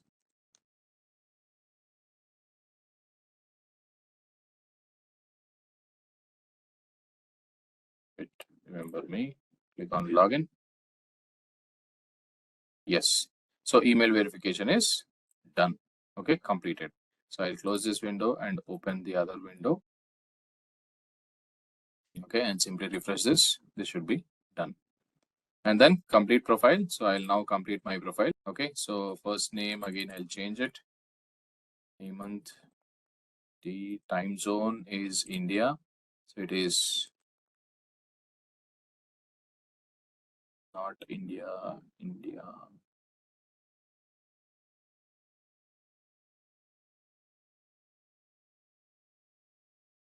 Or it will be Asia, Kolkata.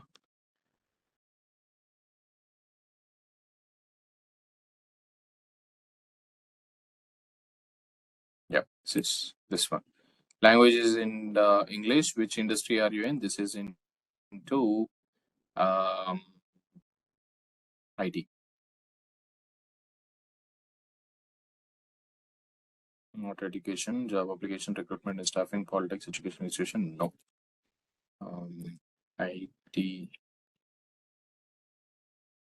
Okay, it's not saying that. So this is into consulting. Okay.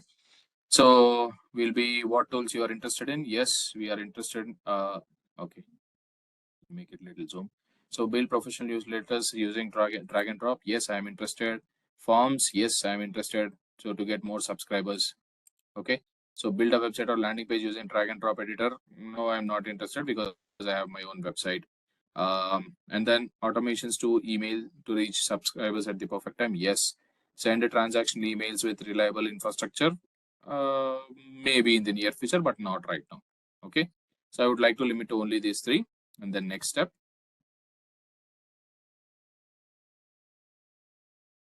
Right.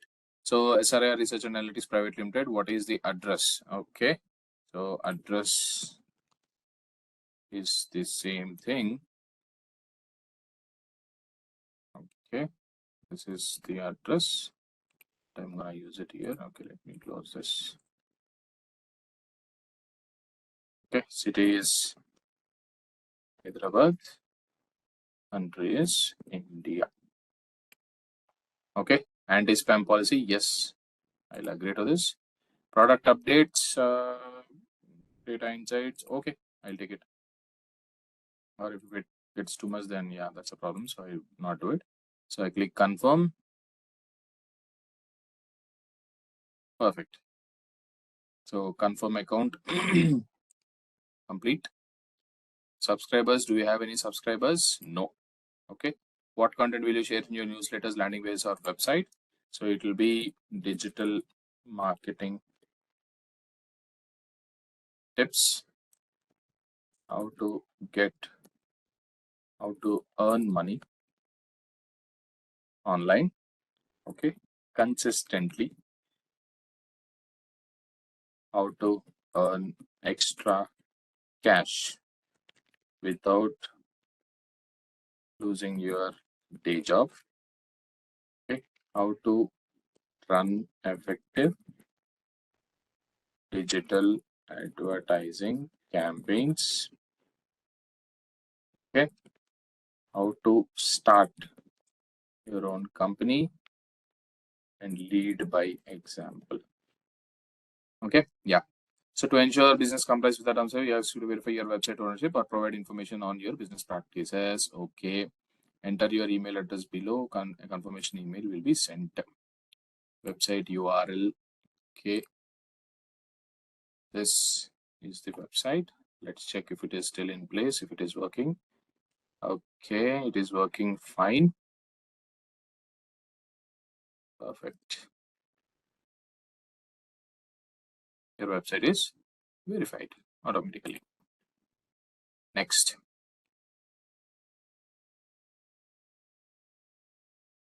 Is verify your email? No. Okay. Have you used any other email marketing services before? No. Do you sell products or services online? No. Do you used any website before? No. Confirm.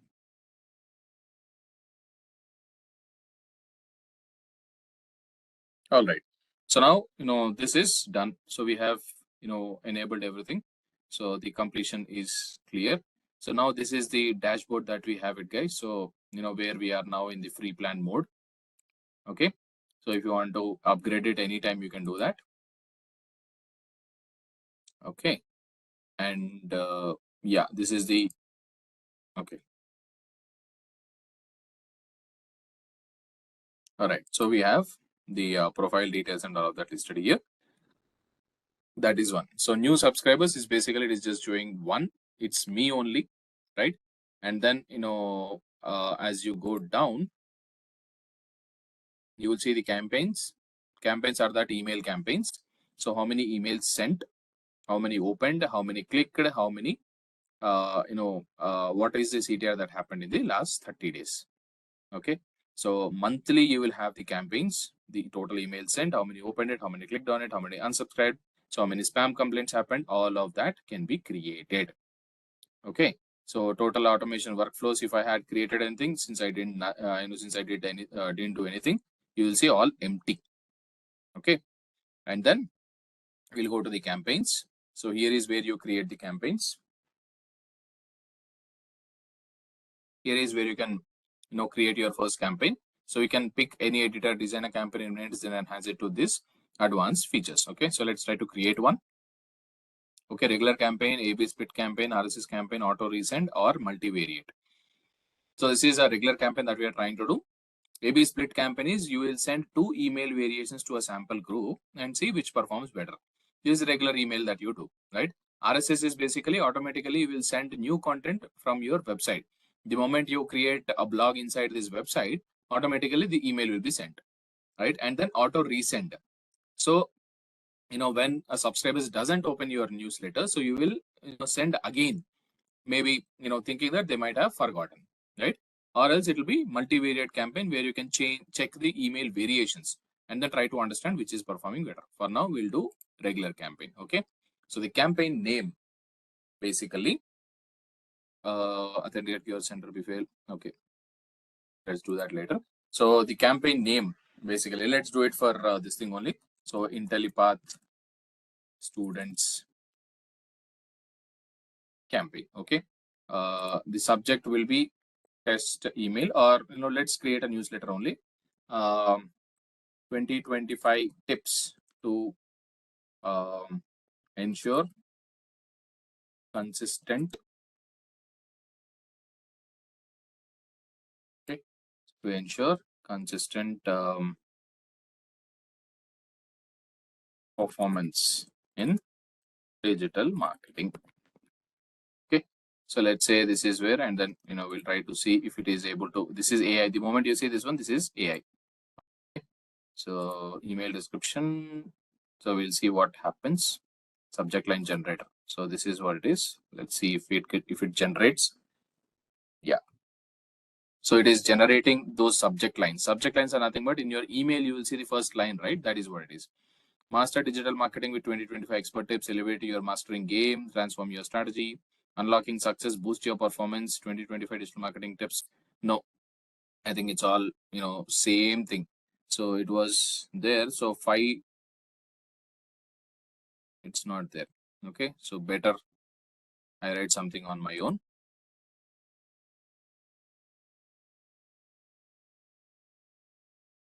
Tips to ensure. So I'll highlight every word. Okay. Performance in digital marketing. Okay. So pre-header and all of that is not needed. So recipients. So here I don't have any recipient. So I have only one recipient here. So I'll select one. That is mine only. It's me only. So I'll select one. And then I'll click next. This is the preview. As you can see, SRAR Research and Analytics Private Limited, 2025 tips to ensure consistent performance in digital marketing. Okay. So email pre-header is, something where you make it more attractive. Okay. So I'll write something like 1765 or users found this helpful. Okay, so what I'm going to do is I'm going to trick them. So I'll say 1765 out of 2500 users found this email helpful. Okay, so interesting. Or I'll keep it like this. So, or I'll put something like this. Okay, so 1765 users found this email helpful. Okay, so open the mystery box. Open the mystery email now. Okay, I can write something like this just to make it more attractive, guys. Simple. Now you see, if this is the inbox, and if you see this, preview here, so it will be easy, right? So it will be easy, to attract the users. So now I'll click on next. Okay, what am I missing? Sender is this, so I'll have to verify. What should I verify? Okay, I'll click on. Okay, MailerLite account is confirmed.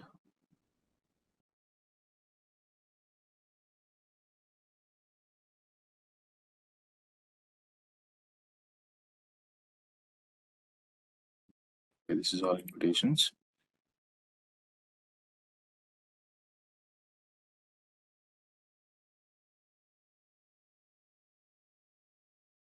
Okay, so all that is done. In order to complete the process, enable sending emails or publishing. To proceed, log into and click resubmit at the top right. Send your confirmation request. Your business sector is unclear to us based on the information submitted. Please provide a more detailed description of your business. Okay. So this is where I had to app and click resubmit. Okay. SRAR is basically, this is what SRAR is. It's service, research, analysis, analyze, and reporting. So that is what it is. So SRAR, Research and Analytics Private Limited. That's the company that we have. So I own this company, which is more into, the Knowledge Institute. It's also into IT consulting, where we have the IT services. So we have all of these, programs that are listed, all those, active. We have put your own, these things as well. Sahil, you are there, right? So, all the articles that I have written on LinkedIn, area of study basically. And then we also do the IT consulting. So this, IT consulting is what we have. So strategy and planning, analyzing financial data, stronger relationships. So this is, to start with. Again, this is still work in progress. I mean, this website is work in progress, but yeah, we have good this thing coming up. Okay. All right. We have written this. reply to reset to default. Okay. So I have this, but unfortunately it is not letting me move ahead, probably because of the code. Okay, so let me try clicking it again, or else I'll close it. You have free access, you have all of this and all. Okay, right. So what to do now? So I have to verify my website. Okay, so I have to integrate this thing into my website. So how do I do that?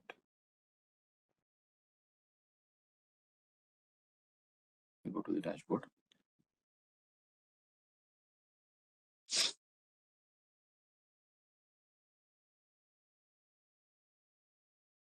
Okay, yeah, it looks like some information is missing in your profile. Okay, I'll click resubmit. Information providing your submit doesn't meet the standards required for campaign sending or website. Please update the missing information according to items. Is unclear to us business. Please provide more details of your business, including products and services that you offer, and how to use MailerLite. Okay, so I'll take up the information here.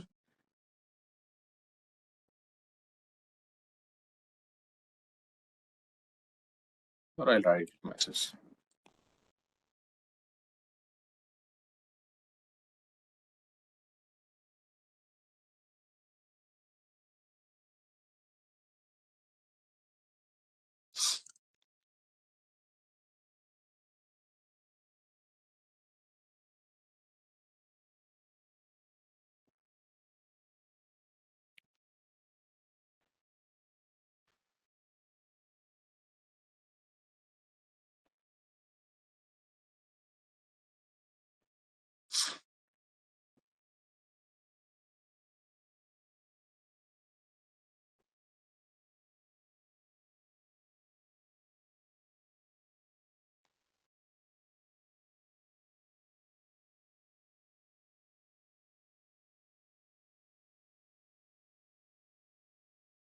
Let's see.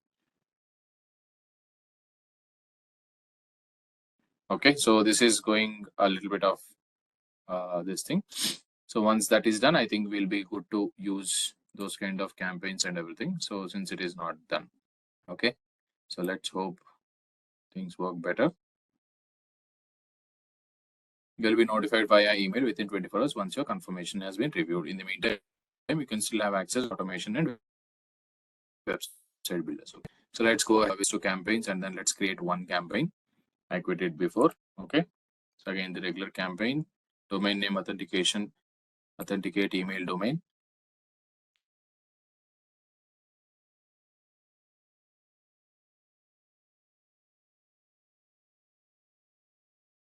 Okay, so action authenticate. How do I authenticate? Yeah, connect your domain to your website. Okay, so this has to be done. Continue.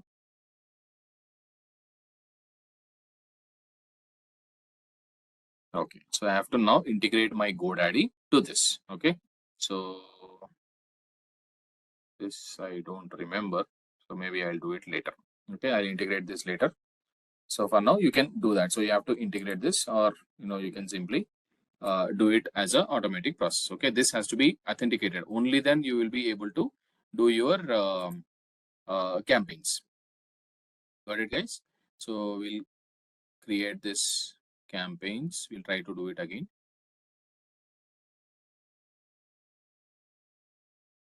Okay, yeah, it is still showing the same thing.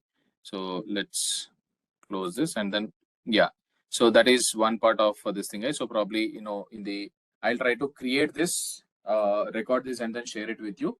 Okay. Once I get the confirmation with the email confirmation with the website. Okay. All right. So meanwhile, you can increase the subscribers list. So what I can do is I can start adding subscribers here. Okay. So for that, simply go to add subscribers, click on this, and then you will have the list that you can upload. Okay. Or you can add single subscribers or copy paste from Excel.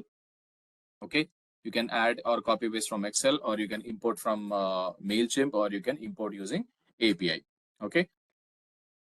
sahil22edu@gmail.com or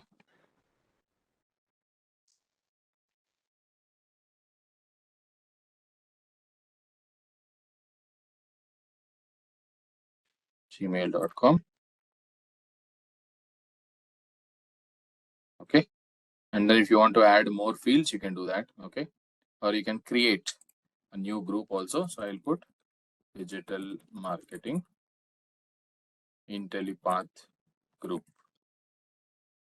Okay. I'm adding this new group. So if I want to add more details, I can also add it, but I don't want to add any of it. If I want to do it, I can do it. Okay. So, but primarily email and email address and name is required, right? So simply done. I'll add a subscriber. Okay. So next, okay, who else we have?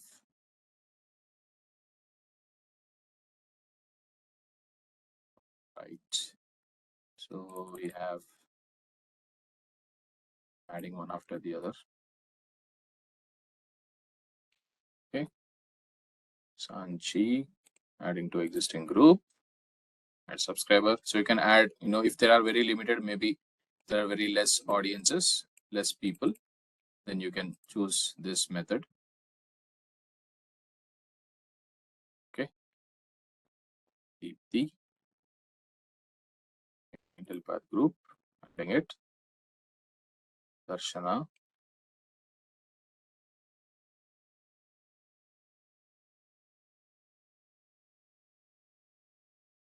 A subscriber with it.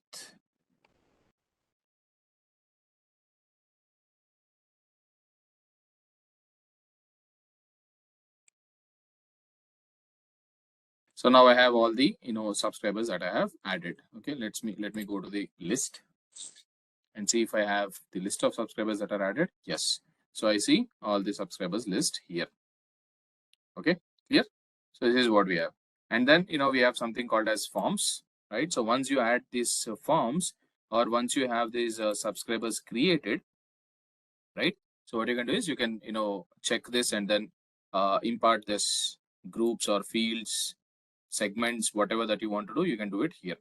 Okay, so this is the group that I have created. So here you can do the segmentation. So what do you mean by segmentation? Like I've said, basically I can create different users into different buckets. Okay, so I can create active users, I can create passive users, I can create least engagement or higher engagement based on that. Okay, and then that is what we have with all the subscribers. All right, so now let me open the website. Okay,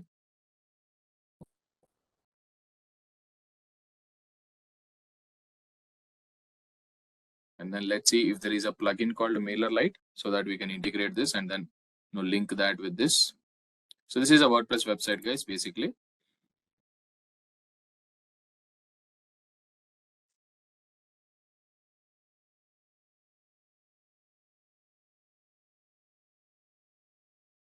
Yep, there is MailerLite sign up forms. I think this is the one. Let me install it.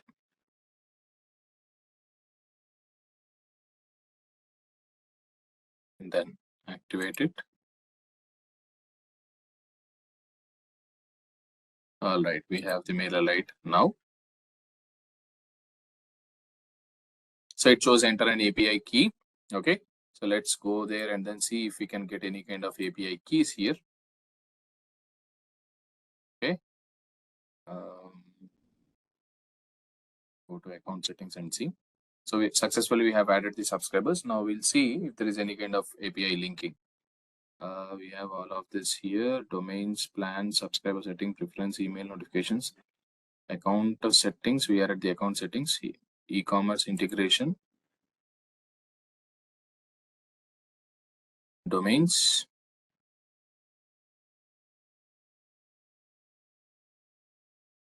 Okay, so this is what we have with regards to this thing. Okay, default settings, tracking options, social links, all of these are there.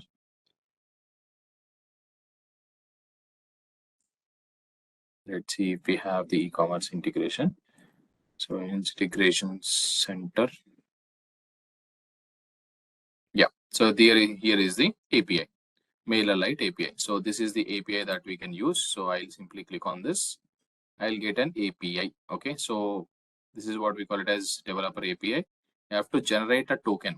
Okay. Simple guys. Again, don't get confused here. So basically you will have something called as, integrations. So here what I have done is, if you check this, the MailerLite is asking me to integrate this API key. So API is nothing but application programming interface. So we have to connect the MailerLite with my domain. So if I do that, so it will be a authentication clear, right? So SRAR website. Okay. So once you integrate, so it is basically okay to, this you can create, and then automatically all the information with regards to website will be taken. So I create a token. I'll get a code. Okay. So this is the one. So again, please copy or download this key and save it somewhere safe. For security reasons, we cannot show it to you again. So you have to copy this and then download it also. Okay, so I'm gonna download it. Sorry, business, sorry, our core. We create email marketing, MailerLite API token. This is what it is. Okay.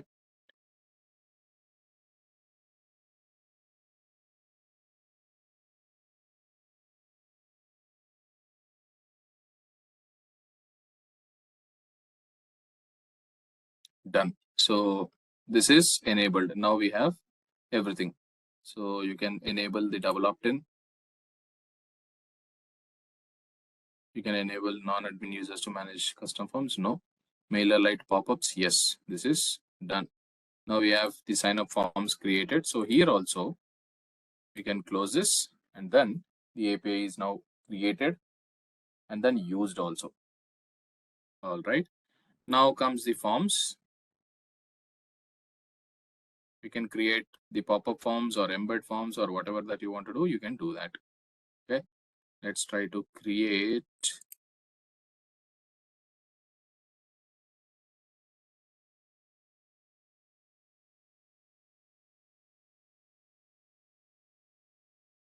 Cool. So let's create the pop-up, guys. So this is the first pop-up that we can create. Okay. So the form, basically, what is the form? Email newsletter subscription form. Okay. Why am I doing this? I am trying to attract all my users. Okay. So save and continue. Now we'll have the design part. Okay. So which is the subscriber groups? This is the one. So I have 10 groups here. So I'm going to select all 10 and then click on continue. And then these are all the templates that are available, guys. Okay. So what kind of, emails, this thing you want to get. Okay. So all these are the pop-ups. So if this is the website, you will get it like this. Okay. This is enter. This is another one. And this is the second list. Okay. Join our brand strategy masterclass. Your next destination is here. Life is full of adventures. Okay. Right. Connect with experts in your field. Co-working space. We have close to 24 here. Yeah. This is holiday recipe. You are building the future, right? In style, take control of your personal finance. So all of this. Okay. So we have one which is useful here. Right. So this is something that is interesting to me. Right. It's a counter. So I'll select this template.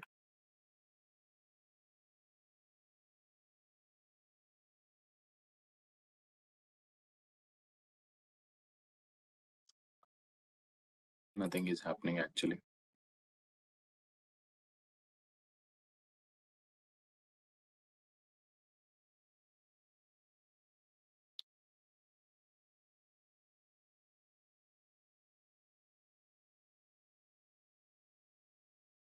Which is the one? This is the one, no?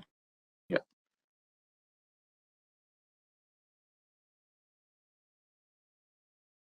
Still loading.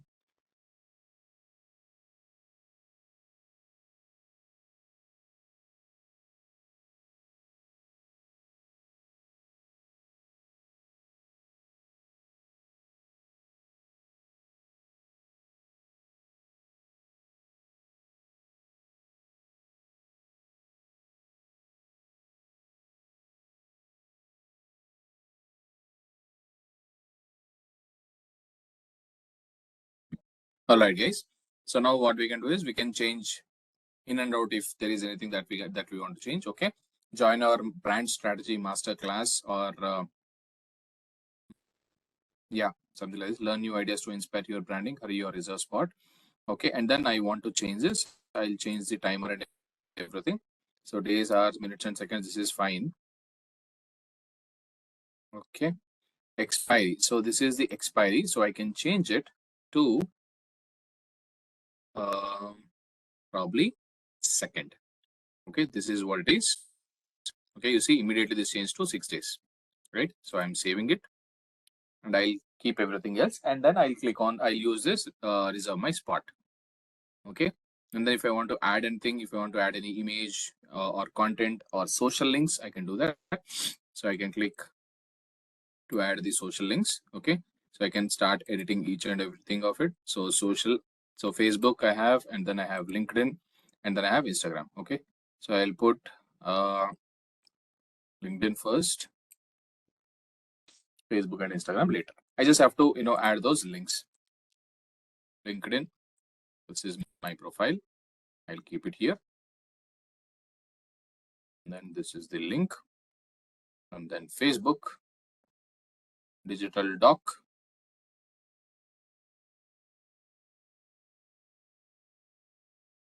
Okay, this is the one. And I can use the same thing here for Facebook. Then Instagram.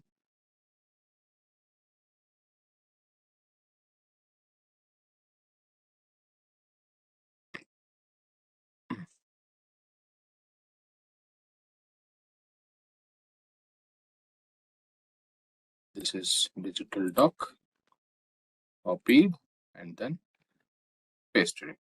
Okay, now I'm clicking save. So for social links, if there is anything, content elements, form elements, countdown, sign up form settings, all of these are there. Okay, I can create any kind of forms. This is one. This is the footer area, and this is the side part. This is, forefront, and this is on the other one. Okay, so I can use, I'm using this for now. Now, what happens after they have filled it? Okay, your seat is now reserved. Meanwhile, waiting for the class, feel free to follow us on social media. Okay, now this is what it is, and then this is by default created because this is something that you will have it here at the footer section. Okay, you cannot avoid it. If you want to remove it, it's not possible. Okay, right. Now I am done editing.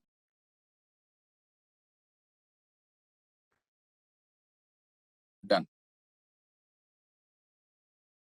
So this is created. Visibility. Select the timing of your pop-up in advance, specific time. So start date, when it is starting from today. Okay, 5:30, and then it will end by Feb 2nd by 11, 23, 30, 11:30. Okay, always show. So you don't have, I don't have to see hide on mobile devices. Let's see. And then, yeah, wait 5 seconds before showing the pop-up. Okay. So show before closing the page doesn't work on mobile. That's fine. So when user scrolls to 50%, if any user is scrolling to 50% at least, then this automatically pops up. So I'll enable all of this, click on save changes. Okay, now comes the snippet, right? So what is this suggesting is now, since you have created everything else, boss, this is fine. Okay, so install or update the sign up forms plugin. So we have anyway integrated at sign up forms plugin, right? So this is sign up forms plugin. So we'll simply refresh this and then automatically this will be added. Let's see. Okay. Right. If we are using WordPress, so sign up forms plugin and tracking snippet will be added automatically. So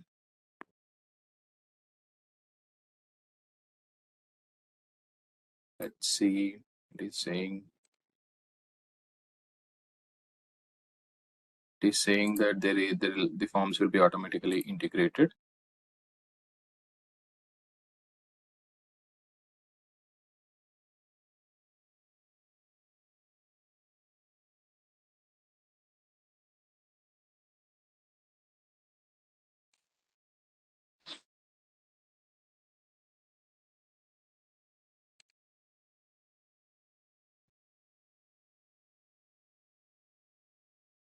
Okay, let's see if I now continue.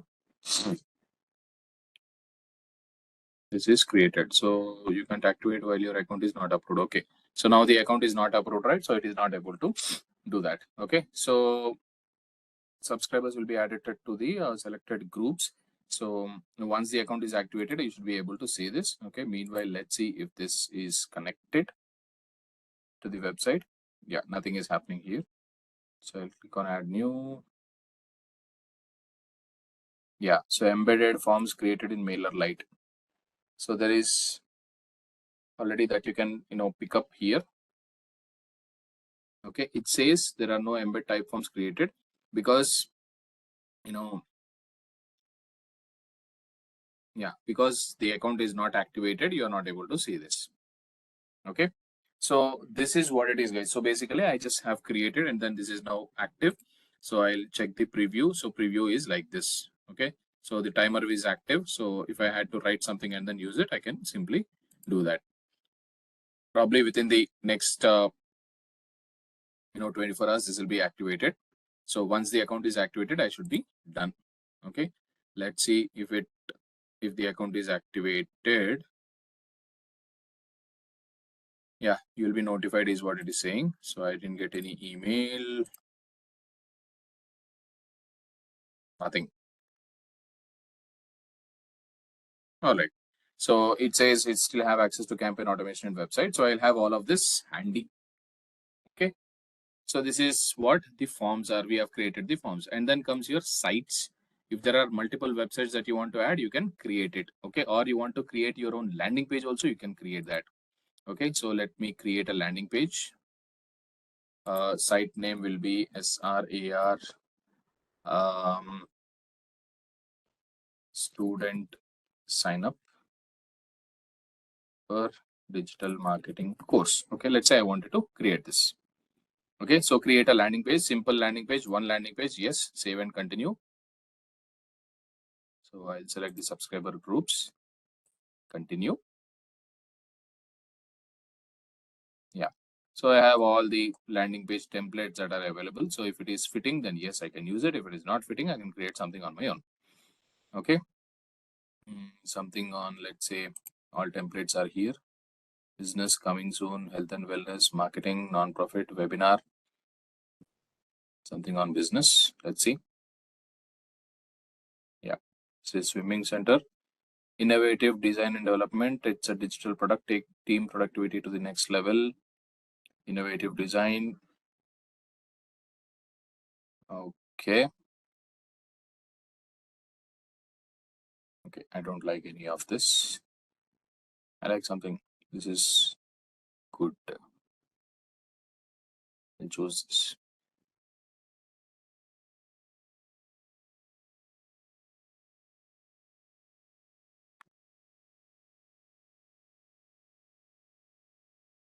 Okay, continue to builder. Right. So this is what I have. So I can change whichever I want to do it. This is an image.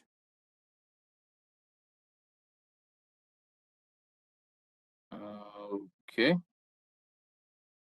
I can simply change this image to my own this thing. I'll upload my own logo.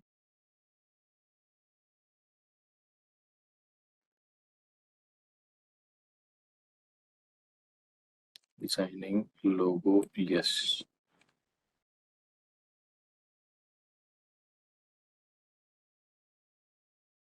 So yes, it is inserted. Logo is changed instantly. And then, this one. So I can change the settings. So logos are there. Stay here. Menu is here. Links are features, pricing, and all of that. Okay, I'll keep it as is. Here, okay. Take team productivity to next level.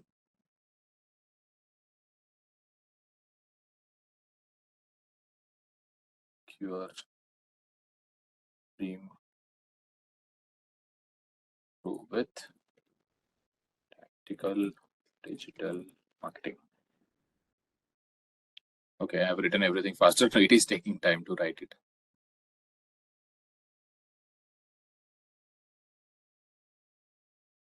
A little bit slower, I guess. Yep.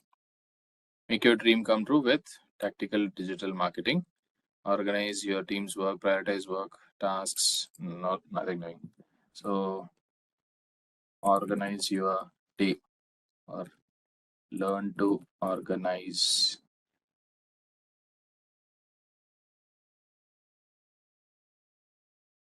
It's taking a little bit more time.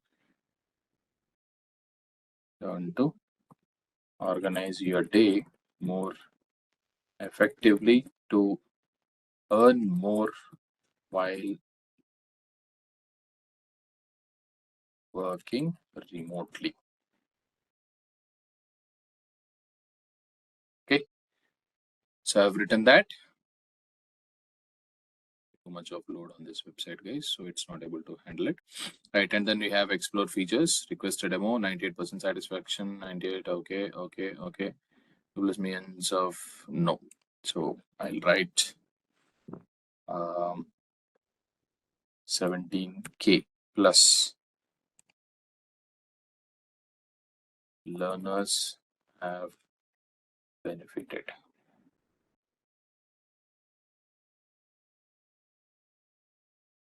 Okay, I think the editing is taking a little bit of more time, guys, so you'll have to bear with it. Right, so I have this, and then features that keep you in the flow, collaboration, cloud storage, daily analytics, right? Discover all the tools you need to increase your digital marketing efforts. Manage your projects with ease. And then here comes the collaboration part.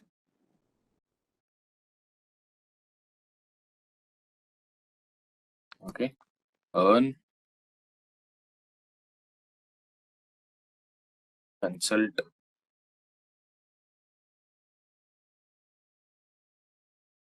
train, right? So you can earn with three methodologies that we implement.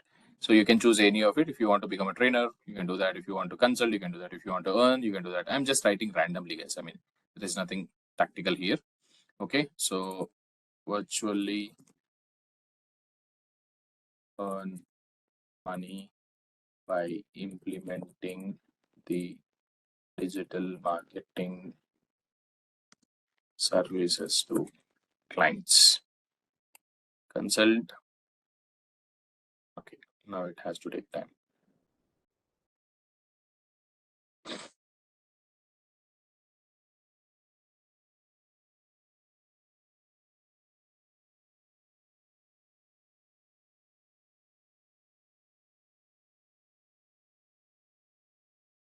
Okay, and when it comes to consulting, okay,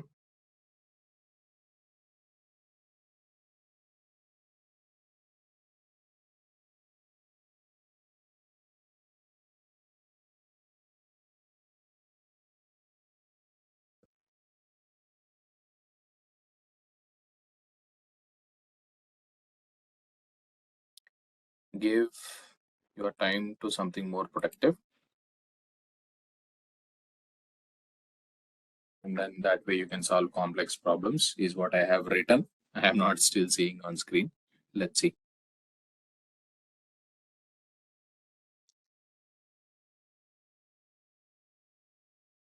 All right,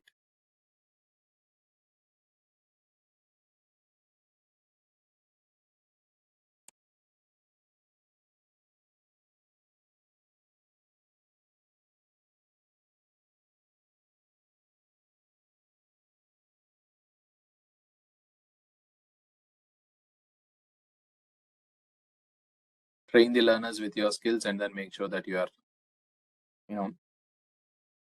creating better societies and better skilled individuals. So that's what I have written. So let it take time, and then meanwhile we'll go down. So you can create in whatever things that you want to do it here, guys.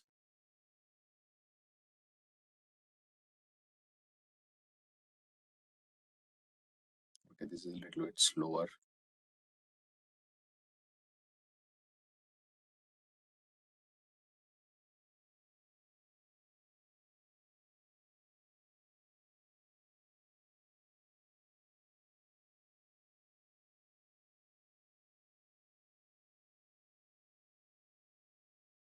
And finally, the price point. Okay, so we can edit all of these things, guys. Okay, I'm not going to put time there.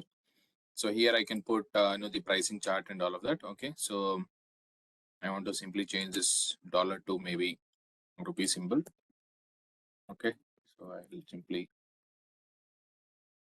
copy this, go here, change this to this. Again, here also I'll change this to this. Done. So I'll give beginner 1000 package, and then 2499, and then 5199. Okay, 3 different packages. So 2 workshops every month.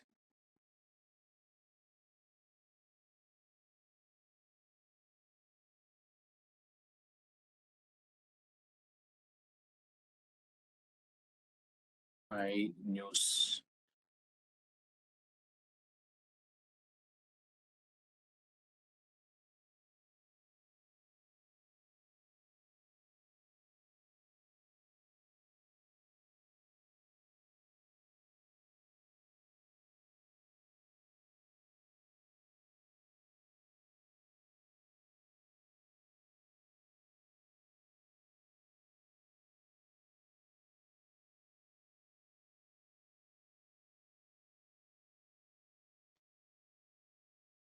community sign up.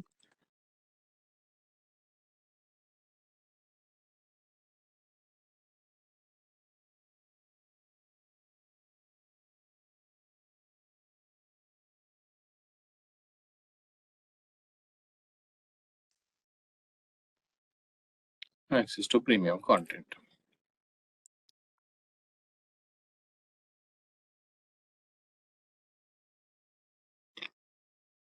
Right. So I just have to change this.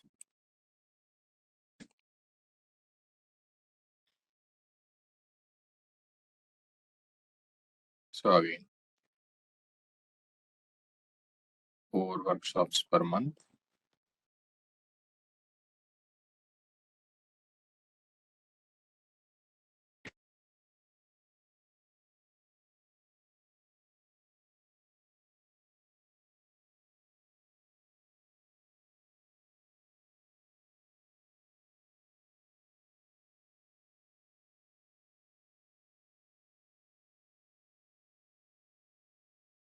It's all editing, guys. Okay, so here I put, instead of 5 newsletters, I put 10 newsletters, or 5 newsletters and 1 research paper.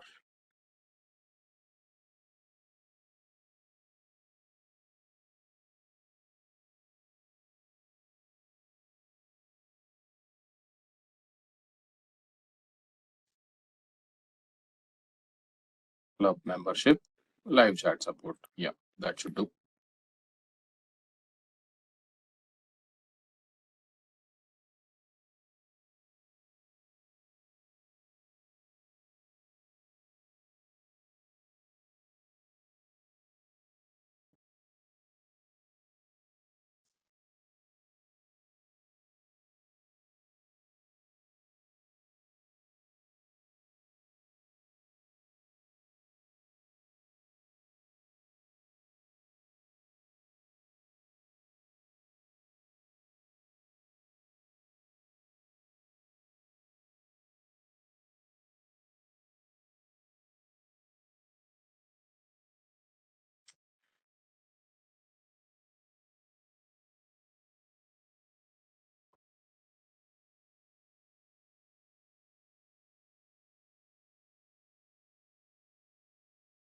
Okay.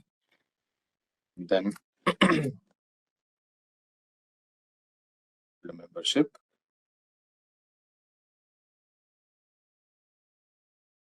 $247 support.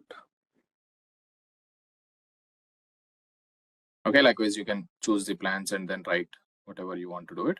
And then finally, if you have any of these things, you can make it changed. Okay. So stay organized, stay connected, free trial for 30 days and all the blah, blah, blah. Fine, we'll keep it as is. And then I'll change this one also. Uh,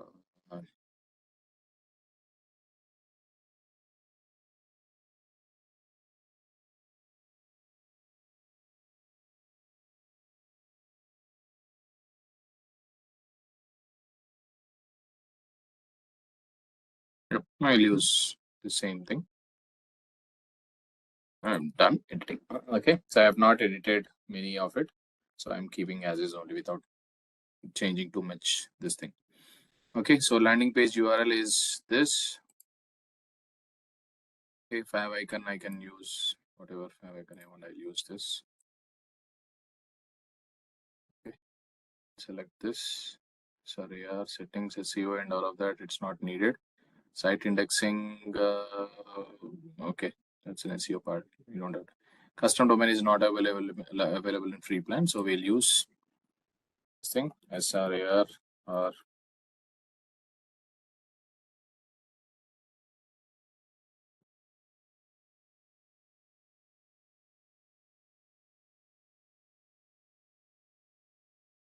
SRAR subscription. Okay, or I'll write student subscription.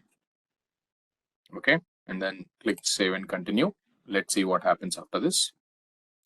Right, so this is the landing page. Your form was submitted successfully. Again, this will be notified within 24 hours is what it is saying. Okay, so double opt-in, all of this can be edited, created. So once it is done, so we can do whatever we want. Okay, all right, so that is what we have it, guys. And then we can also charge people based on this, so you can integrate your Stripe account to this. That can be very much possible. Okay, so basically we have seen the mailer dashboard, we have seen the settings, we have seen the campaigns, we have created subscribers list, we have used forms, and then we have created a site also altogether. Okay. Just a quick info, guys. Intellipaat offers digital marketing course in collaboration with iHub IIT Roorkee. Through this course, you will learn complete digital marketing from search engine optimization, search engine marketing to PPC, analytics, and social media marketing, and much more from the IIT faculty and industry experts. With this course, we have already helped thousands of professionals in successful career transition. You can check out their testimonials on our Achievers channel, whose link is given in the description below. Without a doubt, this course can set your career to new heights. So visit the course page link given below in the description and take the first step towards career growth in the field of digital marketing. Search engine marketing will be a total of 8 sessions, including one project session. Before I get into what is search engine marketing, why do we need search engine marketing? There's a lot of things that we will be covering. Okay, करेंगे उस पे बात. उसके पहले, the first question that I have is, what do you think would have been the overall marketing spends 2023 for the Indian market? Overall marketing spends, which includes your traditional plus digital marketing. I'll give you a figure. This was the overall marketing spends approximately for the year 2023 Pan India. 100,000 crores, including traditional and digital. Now, what do you think would be the split between traditional and digital marketing? That Avik, this amount might have been invested in traditional. This amount might have been invested in digital. I mean the percentage. 30-70.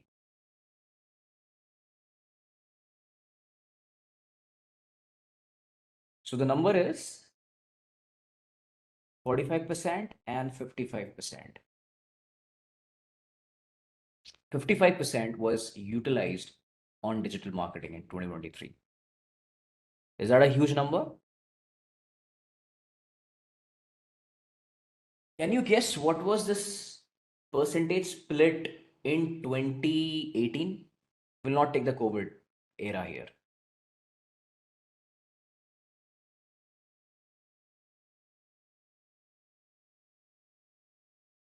15% on digital. Close to 60% was on traditional marketing and 35 to 30% went on digital. The game transformed completely during the COVID and post the COVID.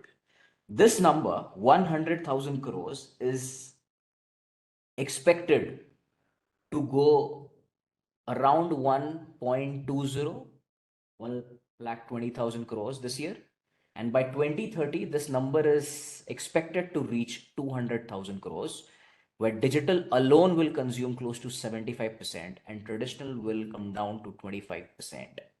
That's how the importance of this domain has become in the recent years. And that's because of three reasons: technology, mobility, and the evolution of social media. And the increased number of smartphone users across the globe. Make sense? Yes, no, maybe. Now, if I have to copy this and paste it here, my question is, why should I choose digital? Why not traditional? Why not television? Why not radio? Why not pamphlets? Why? First answer is cost effective, my friend. What is cost effective, Avik, here? What do you mean by cost effectiveness? Second, targeting. What targeting? Precise targeting in terms of age, gender, and location. है ना? Third, measurement.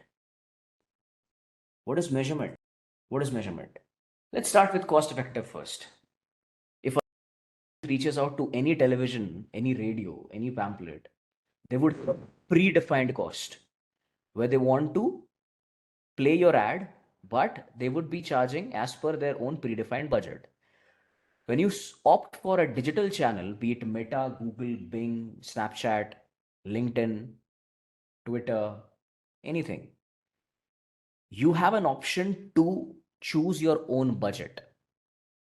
Whatever you want to choose. You are your own boss. Targeting.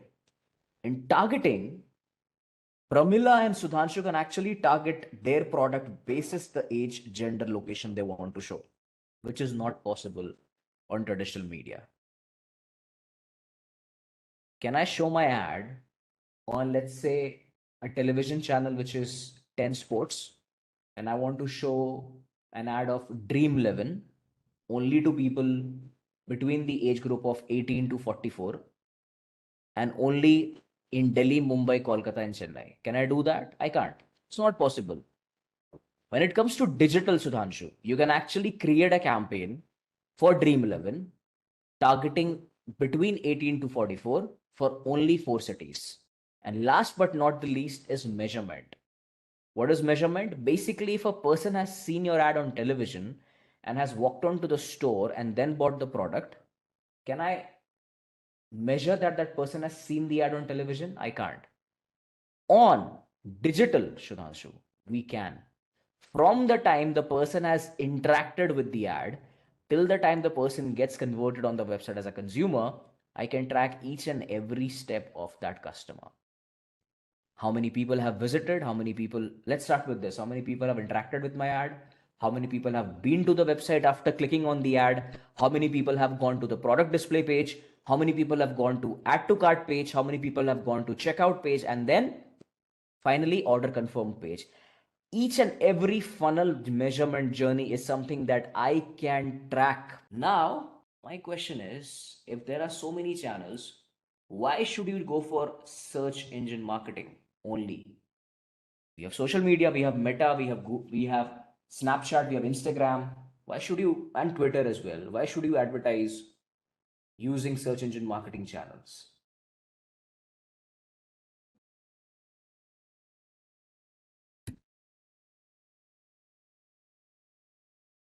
So before we get into that, let's just understand what kind of audiences both the platform promotes. When it comes to Meta, the audiences that you promote on Meta is an interest-based audience. Whereas on Google, the audience is basically an intent. The pull marketing and that's a push media. Avika did not understand the difference between interest and intent. Obviously, a lot of freshers are there, they won't be able to understand. So my job is to make sure that I make you understand. Let's go to google.com first. Okay. And then on Google, and let me use an incognito because I have typed the same keyword a lot of times, so Google has stopped showing me ad. Now let's say I am typing on Google travel insurance. I have typed travel insurance and I am seeing ad Tata AIG, ICICI Lombard, sponsored, Policy Bazaar again sponsored, and HDFC Harko. In the bottom as well, I'm seeing ads of Reliance General, Go Digit, and Niva Bupa. 7 ads on one page. All of them say sponsored. What does that mean? It's an intent-based platform, which means if I am planning to buy a product or a service, my first search will begin from google.com or any other search engine. And the moment I type my keyword, Google connects me to the advertiser or makes me aware with the advertisers who are selling the same product and services. So my intent is to buy a travel insurance. Okay, so Google connects us to the companies who are selling the same product and services. Versus Meta. Meta में there is no search engine. तो क्या होता है? Ad कैसे दिखते हैं फिर मुझे वहाँ? Now the question is, how does Meta operate? So Meta, when it comes to audiences, is basically the behavior of your across the platform. Avik, I did not understand that part. Okay, let me elaborate. How do you sign up on Meta? You open facebook.com, you go to with email address, password, you log in, sign up, whatever. You choose your date of birth, location. Once you get into the platform, okay, I repeat, once you get into the platform, you start sending requests to your friends.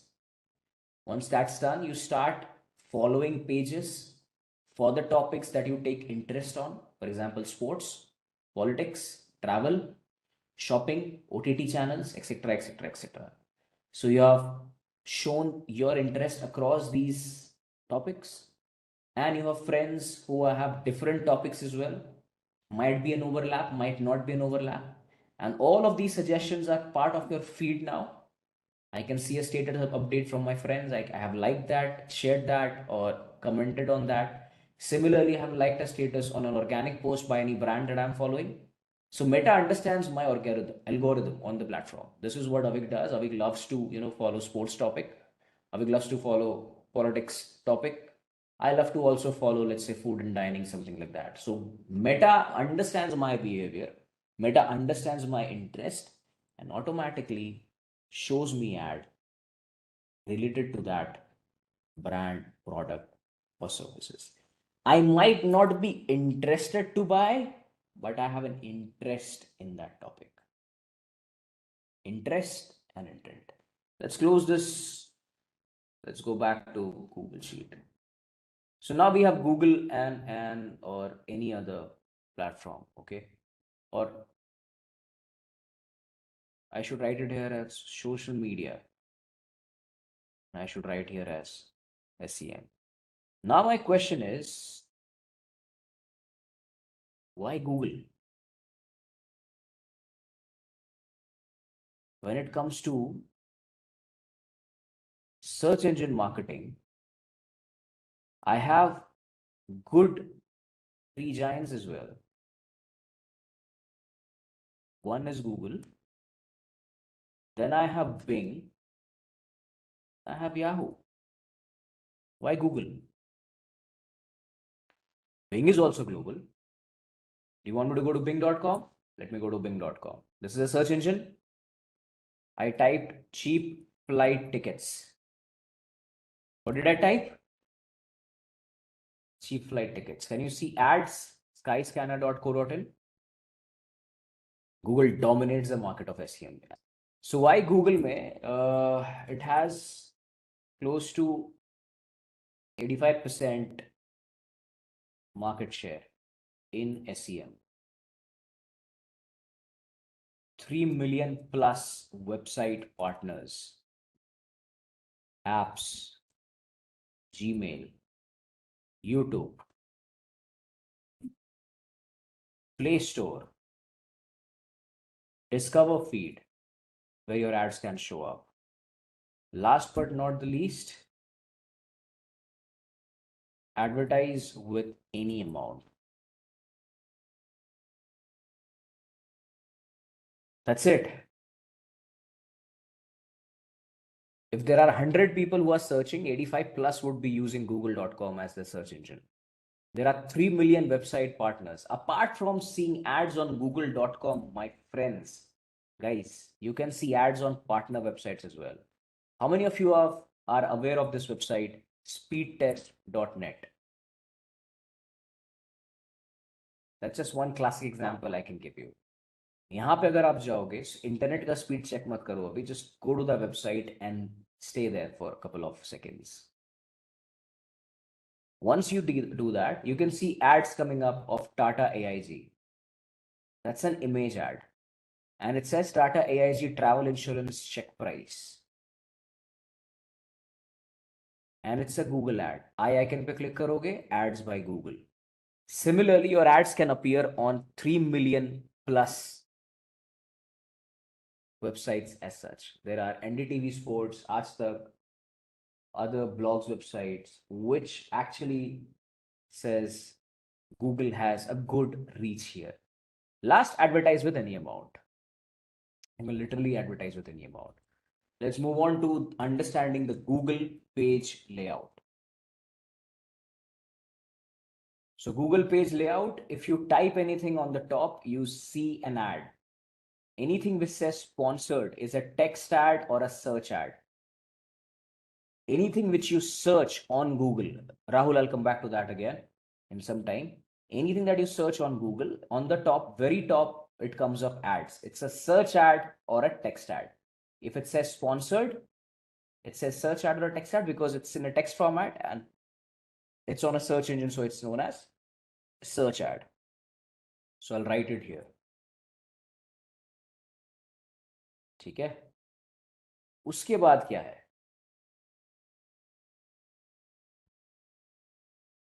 उसके बाद है Echo, which does not have a sponsored sign. Bajaj Allianz does not have a sponsored sign. Tata AIG does not have a sponsored sign. What does that mean? These are organic results. Non-paid organic results or SEO results. Then comes up digital marketing services. What are these results? This is a text ad. This is an SEO result. What is this? We call it as Google My Business results or GMB results.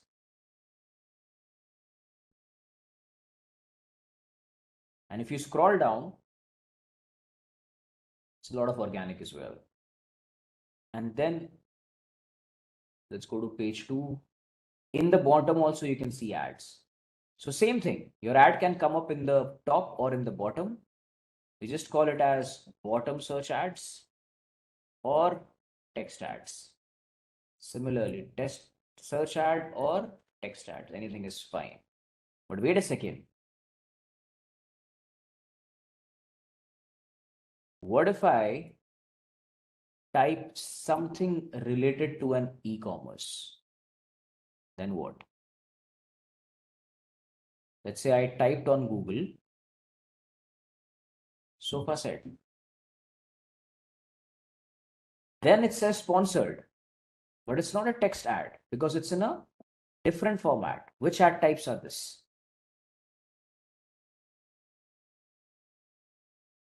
This is known as shopping ads. So the layout is covering your shopping ads on the top. If your search is related to an e-commerce, followed by a search ad or a text ad, then it comes non-paid organic results, then it comes Google My Business results or GMB results, and then bottom search ads or text ad. Only text ads, shopping ads are paid, rest everything is organic. How do I come up here awake with let's say GMB? How did you see the GMB results? How do I do that? So it's pretty simple. I won't get into the technical part of it, but all I'm saying, if you have a store or planning to open a store or a dental clinic or anything, any business which you want to be listed on maps, there is a link which I'm sharing here. Yes, Urvi, display ads are different from shopping ads. So Google My Business, here you can see actually a platform offered by Google where you need to sign up. And once you sign up, you need to mention your store ka naam, the location, exact location, email address, store timings and everything, complete all the details and complete the sign up process. Once you do that, Google will send you a postcard on the address which you have mentioned here within 14 business days. Once that address has been successfully delivered, after 10 days of that letter getting delivered, your location will be live on Google Maps. Sponsored ads are on the top as well as on the bottom. That's how the layout is. It's basically ad rank. Basis in ranking, your ad can come up on the top and it can come up on the bottom. Now let's cover something very interesting, which is the sales funnel. A for awareness, I for interest, D for desire, A for action. There is a sales funnel which is known as IDA. What do we call? IDA. Then let's move on to creating a Google Ads account.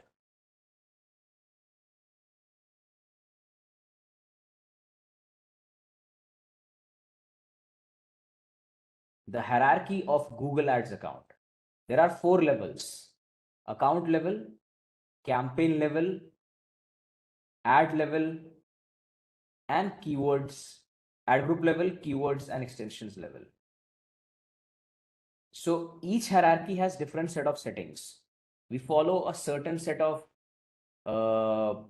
flow on the interface, which starts with account, and that's how we position our campaign accordingly. We'll get to know what are the options each level has and what is the importance of such a hierarchy within the Google Ads account. So yeah, account level, campaign level, ad group level, ads, keywords, and extensions level. Now, when it comes to account level, guys, the 5 options, which is very important here, let me just put it this way.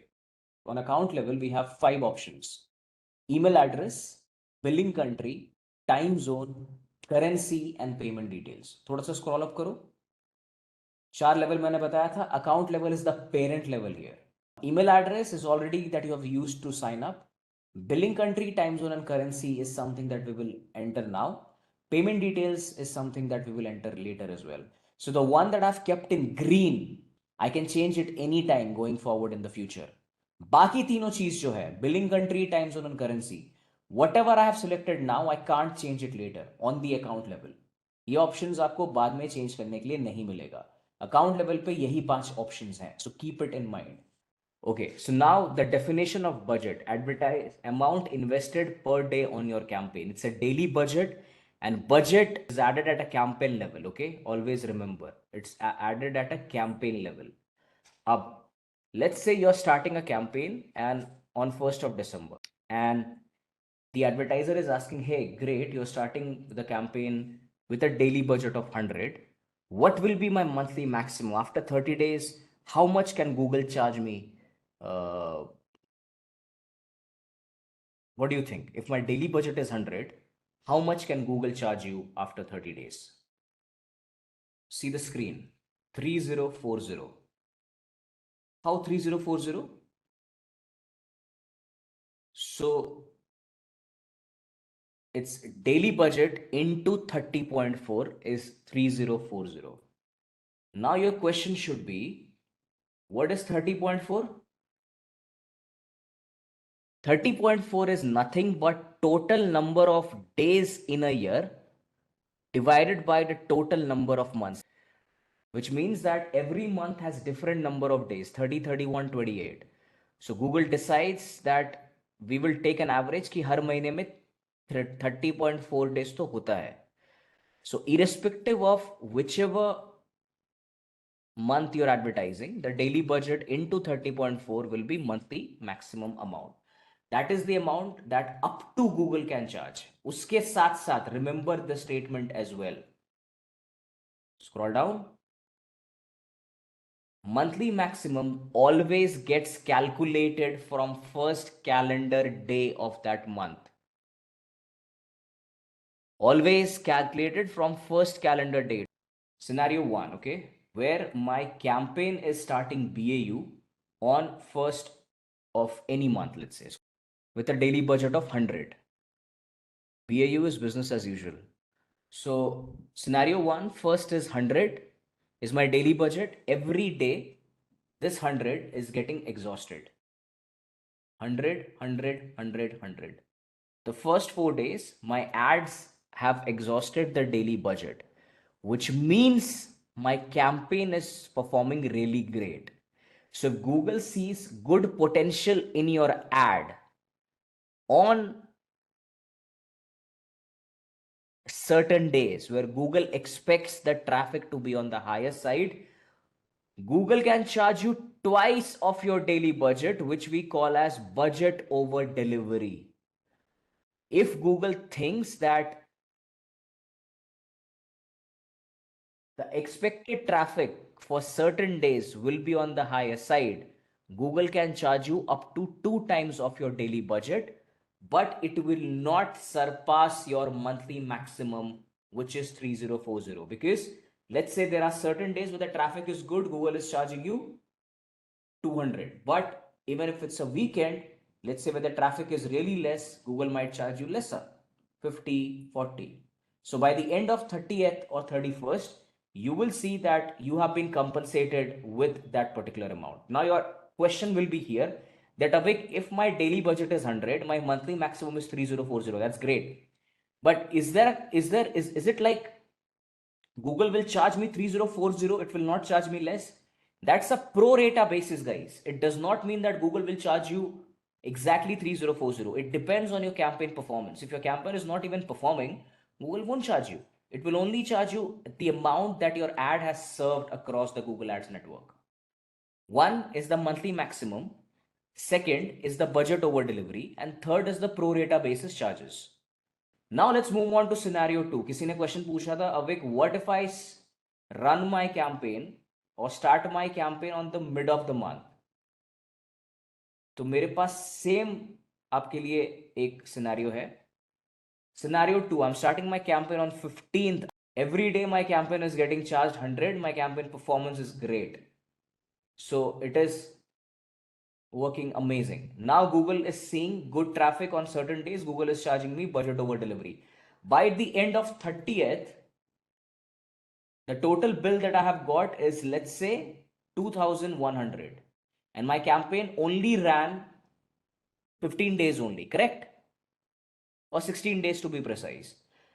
Advertiser is saying यार ये 600 रुपए ज्यादा क्यों लगे, तो आप advertiser को समझा सकते हो that one thing is, dear advertiser, why it has charged you 2,500 when you ran your ads only 15 days is because one, Google follows a monthly maximum budget model, which means irrespective of whichever days you are starting your campaign, the monthly maximum will always be calculated from first calendar day of that month.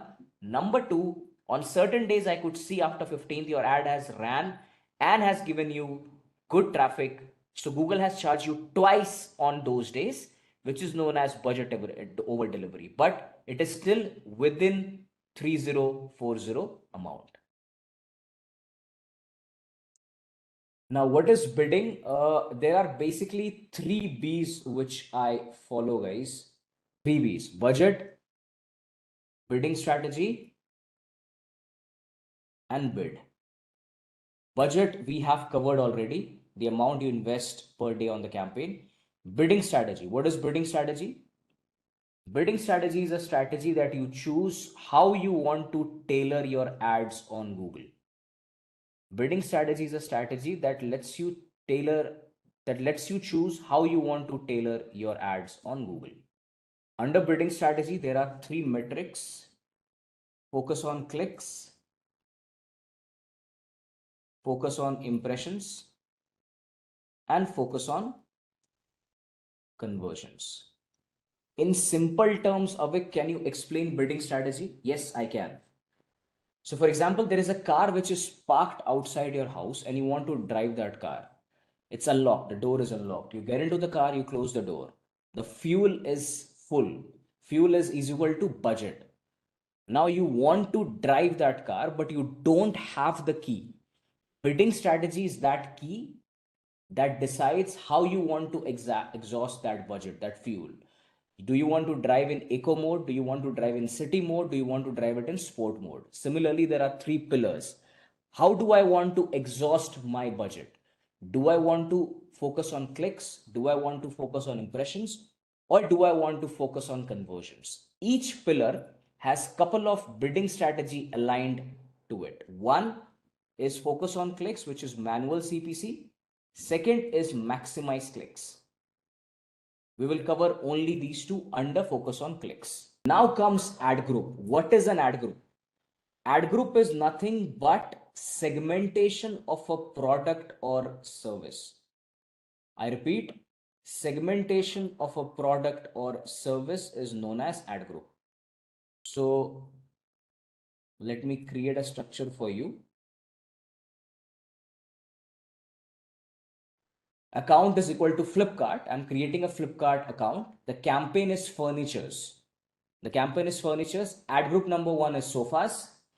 Ad group number 2 is beds. Ad group number 3 is dining table. Under ad group sofas, I'll have ads related to sofas, keywords related to sofas. Under ad group beds, I'll have ads related to beds, keywords related to beds. Similarly, for dining table, I'll have ads related to dining table, keywords related to dining table. That's how the structure is on Google Ads account. Ad group means segmentation of product and services. So Deepti, Flipkart के अंदर multiple product and services है. इंटेलीपार्ट का ही ले लो, इंटेलीपार्ट में भी multiple services है. One service is, let's be digital marketing. One ad group will be digital marketing. Second will be data science. Third will be, let's say, Excel learning. Fourth can be Python learning. All 4 services can be all 4 ad groups. So every product or service will have a different ad group dedicated. There would be no language selection under ad group. It happens at a campaign level, Anamika. Same goes for location. It happens at a campaign level only. For product नहीं, for services. अगर 4 तरह के services हैं तो आप कर सकते हो. अब 4 तरह के सोफा हैं तो 4 तरह के सोफा का एड ग्रुप बनाने का मतलब नहीं है. But 4 different types of furnitures है, जैसे कि sofas, beds, dining table. Then हाँ, AI and machine learning. How exactly does that work? Is if a person is searching something similar that is part of your headline, okay? The closest headline which matches with the search query, the ad will be triggered and that headline will be popped up on the screen. So like Zishan said, if somebody is typing sofa sets on no cost EMI, the headline will be buy sofa sets online - no cost EMI available. So that's how the ad will be appearing, because at a time only 2 headlines or maximum 3 headlines can appear, but 3 भी बहुत ज़्यादा है depending on the ad space and ad rank. Usually only 2 headlines only appear out of the 15 headlines. So you have to make sure that all the headlines are relevant to the products that you're selling. In this case, let's say Alam is someone who is selling smartphones, 15 different brands of smartphones. Each headline has each brand name of a smartphone attached, like iPhones, Nokia phones, Samsung smartphones, Vivo, Oppo, Redmi. If somebody is searching looking for Apple smartphone, the headline which has Apple in it will be triggered on my screen. That is how responsive search ad works. So again, I repeat, this ad type has 15 headlines, 30 characters each, 4 descriptions, 90 characters each, and 1 final URL. Abhi to I have used very short headlines, but guys, don't do that. Try to cover the entire 30 characters. अगर 30 नहीं हो रहा है, at least try करो 25 characters utilize करने का. If you only use 10 to 15 characters like I've used here, will not make any sense there. The more characters you have in your ad, the more ad quality is something that you can play around with. You can see the ad strength right now says poor, but if I add all the 15 headlines, unique ones, this will go to poor, say good, better, and excellent. So I have so many parameters to make my ads more relevant to the user. Great. Now let's understand the second ad type. Now, second ad type is a lot more interesting, not call only ad. We'll now discuss dynamic keyword insertion. Now, dynamic keyword insertion is more of a feature, is something that is more of a feature. Hear me out. It's more of a feature within responsive search ad than a standalone ad itself. So basically, your ad still remains responsive search ad. Within responsive search ad, is there an ad which saves my time? Yes, there definitely and certainly is an ad type which saves thoda time of yours. All you have to do is, what are you selling? He's selling, I'm selling sofas awake. Great, let's go for it. I will remove all the headlines yahan se. Okay, all the headlines. I'll keep the descriptions as is. So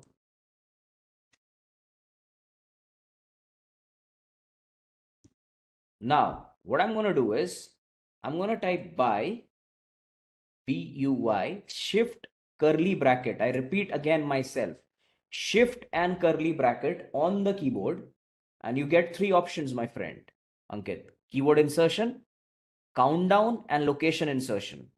Select keyword insertion yahan pe. Select this and type sofas, the generic product जिसका आप sales कर रहे हो, and then apply and just type online. Headline number 2, up to 39% off on all range.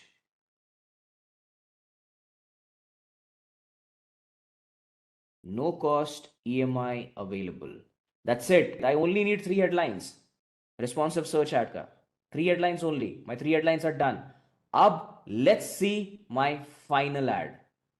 अब देखो, buy furniture set online. मैंने कहीं नहीं लिखा है furniture set, but still it's coming up because the keyword sofas has been taken as dynamic here. Buy living room furniture online up to 35% off on all ranges. Buy clean sofa online. If somebody is typing recliner sofa, the headline will be recliner sofa. So how exactly does this ad works? Now on Google types looking for L-shaped sofa, the headline will be buy L-shaped sofa online. Himanshu, there is no password, just join as a guest, my friend. Okay, it will be buy L-shaped sofa online. Okay, let's say recliner sofas, the headline will be buy recliner sofas online. So the headline dynamically changes with the keyword the user searches. Make sense? Similarly, अगर मुझे smartphone बेचना है यहाँ पे, तो मैं बस keyword से सोफास हटा के I'll put smartphones. अब देखो कैसे गेम चेंज होता है यहाँ पे.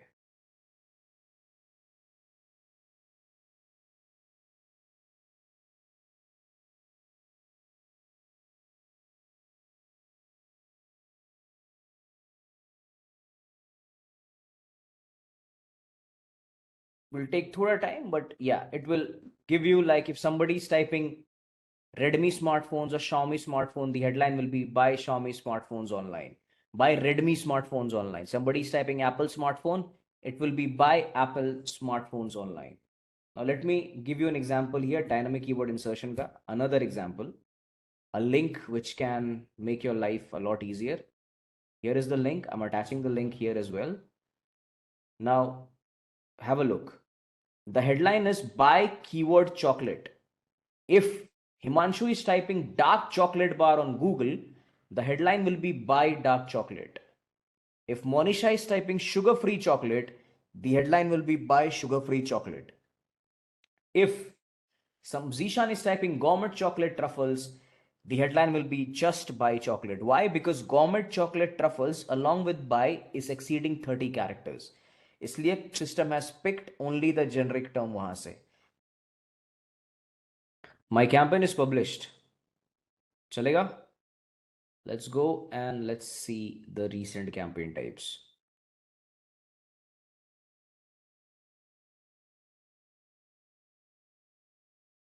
Let me filter it by search campaigns only. This is the campaign that I've created, sales-search-25. Now I click on the campaign. I have one ad group, sofas, and in that ad group, I have ads, which is a dynamic keyword insertion within the responsive search ad. Now we have covered two ad types, okay? Responsive search ad and dynamic keyword insertion. We'll move on to call only ad. I'm on the ad section. I click on the plus icon. Anything that you click on plus is a creation. And I don't have an option to select a call only ad, do I? No. So how do I create a call only ad? So first of all, you go to the campaign level. Some tweaks and changes has to be done. In this campaign, you have a settings icon. Select the settings and you have to change something here. I have a marketing objective as sales. So if you need a call only ad, you have to select no goal guidance and then select save. Come back and then refresh the page. Once you do that with it,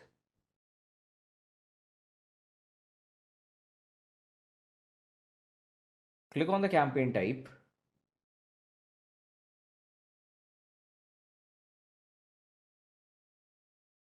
Go to ads.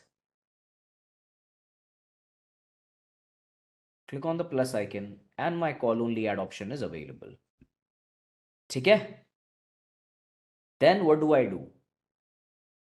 Select call only ad, select ad group. Now before I get into call only ad, why do we need a call only ad? Why a call only ad is needed?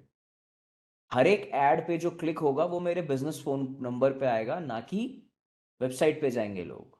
Because I have a local services. Correct.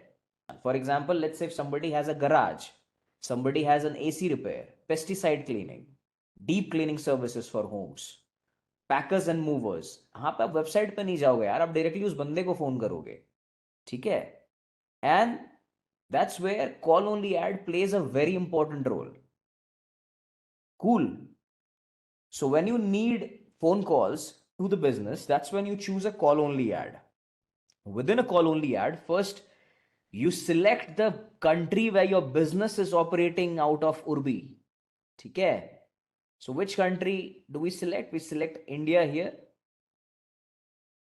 And then we choose our number and paste the number here. Make sure Urvi, this number is present. Whichever number you're entering here where you need a phone call, the number should be present on the website in text format.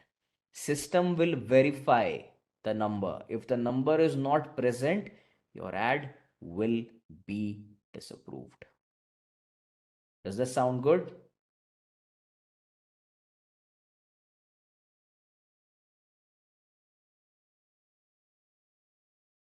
Now final URL, it is recommended, but it's not mandate. I will skip that part. I'll just enter the URL where I want Google to scan the number.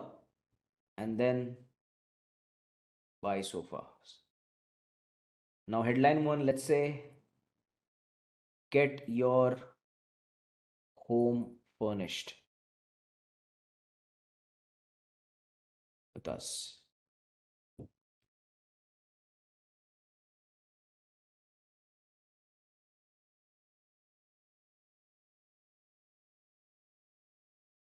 Up to 25% off on interior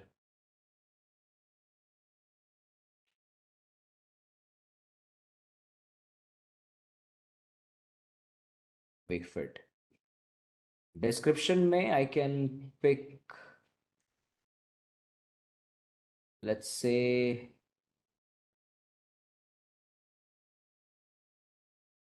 contact us button दे दो, उसका URL भी चलेगा, ठीक है? And this is how my ad will appear. Have a look. Get your home furnished. Look no further than Wakefit's exceptional collection of affordable sofa sets online.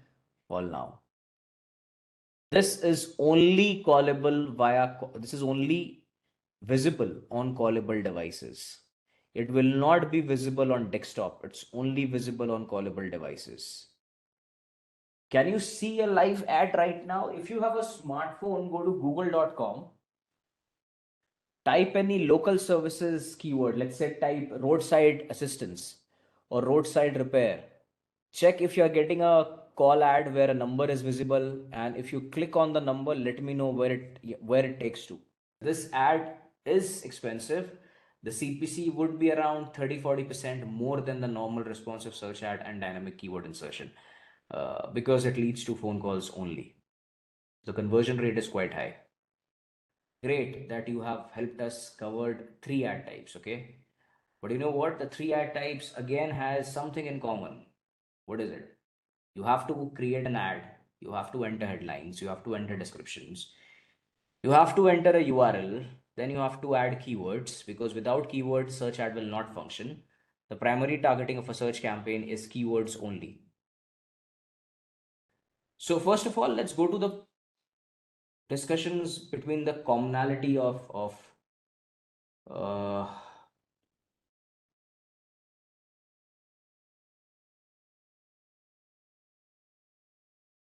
these 3 ads. So ad group type for these 3 ads is standard. Ad group के भी type है, ठीक है?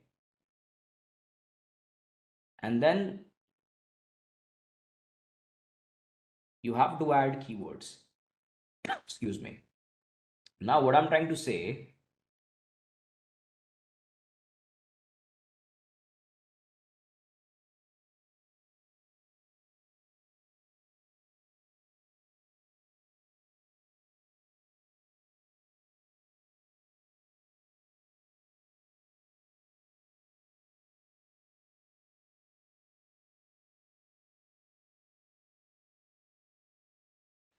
now all these 3 ad types uses a standard ad group type, and the targeting method is keywords. So आपको ad group बनाना पड़ेगा, but then you have to add keywords and you have to create ads. So too much of a work, I agree. Now we'll move to the final ad type within search ads is क्या? Dynamic search ad. Here the ad group type is dynamic. यहाँ पे it is blank. How exactly will that work is, currently I'm at a campaign level. ये देखो campaign, and this is the campaign level. I will go to ad group now. You can see my current ad group is sofas, and then status is eligible and standard ad group type. ठीक है? What I'll do is I will do nothing. I'll just click on the plus icon, and then all I have to do is just one simple process. Standard से dynamic. चलेगा?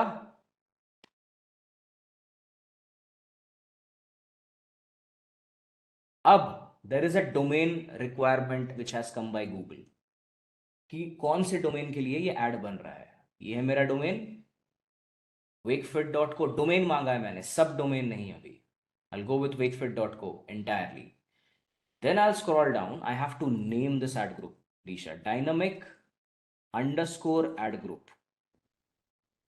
अब the picture begins clearly. Ab, let me just tell you how exactly does this ad work. But before that, since you have to choose keywords on all the other three ads, यहाँ पे the targeting is a little different. So dynamic search ad uses three different kinds of targeting. One is categories. Two is specific URL. Three, all web pages. और specific web pages लिख देते हैं यहाँ पे.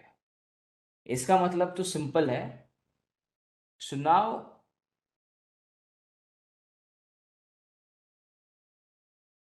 which means that wakefit.com mein one system will give me the list of categories available within the website.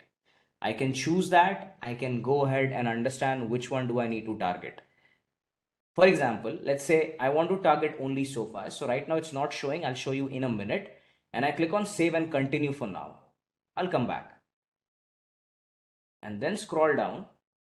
Once I've chosen I want my ads to be shown only from sofa category page, system will choose the headline dynamically. System will choose the display URL dynamically and the final URL also dynamically. All I need to enter is just a description. So description, what I'll do is I'll copy this link, paste it, a range of products, and I'll paste it here. Done, save and continue.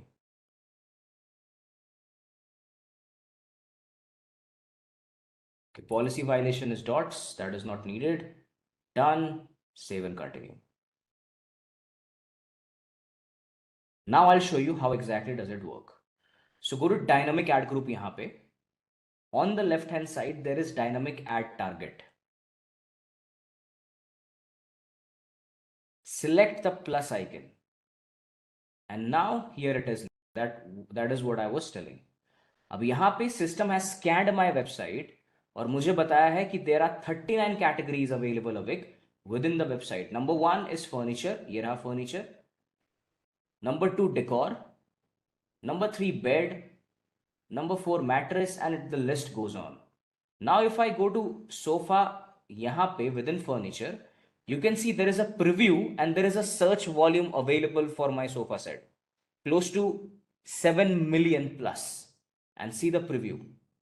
Buy sofa sets online at Wakefit from 2205.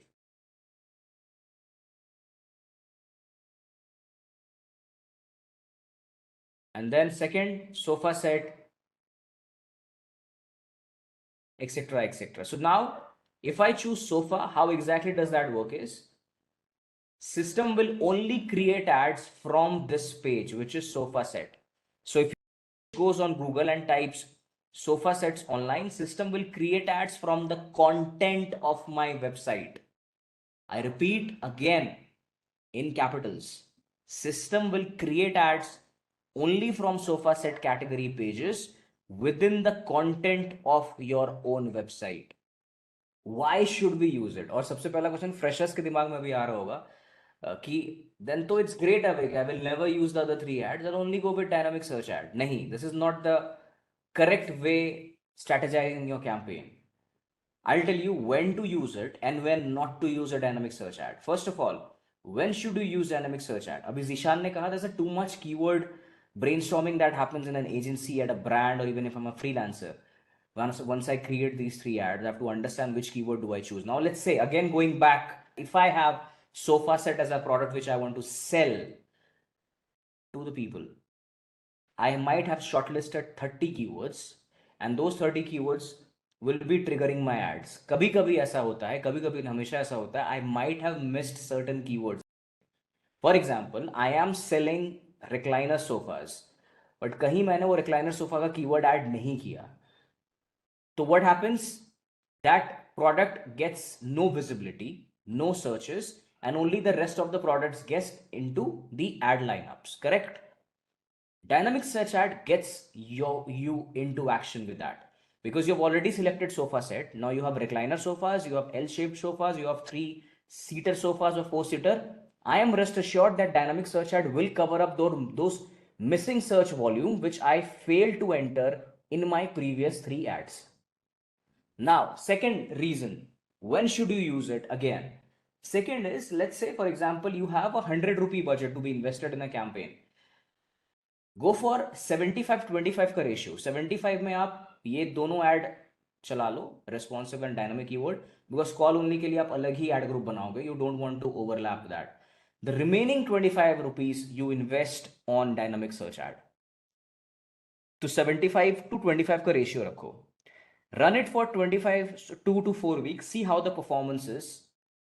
See how many coverages you're getting, conversions you're getting, searches you're getting, and basis that you want to increase or scale up or scale down that. But कभी भी dynamic search ad को अपने responsive और dynamic keyword insertion के ऊपर do not have the higher budget here. That is not recommended at all. It should always have a lesser amount of budget to be invested. The percentage should not be more than 20-25. Third reason, when should you use it again?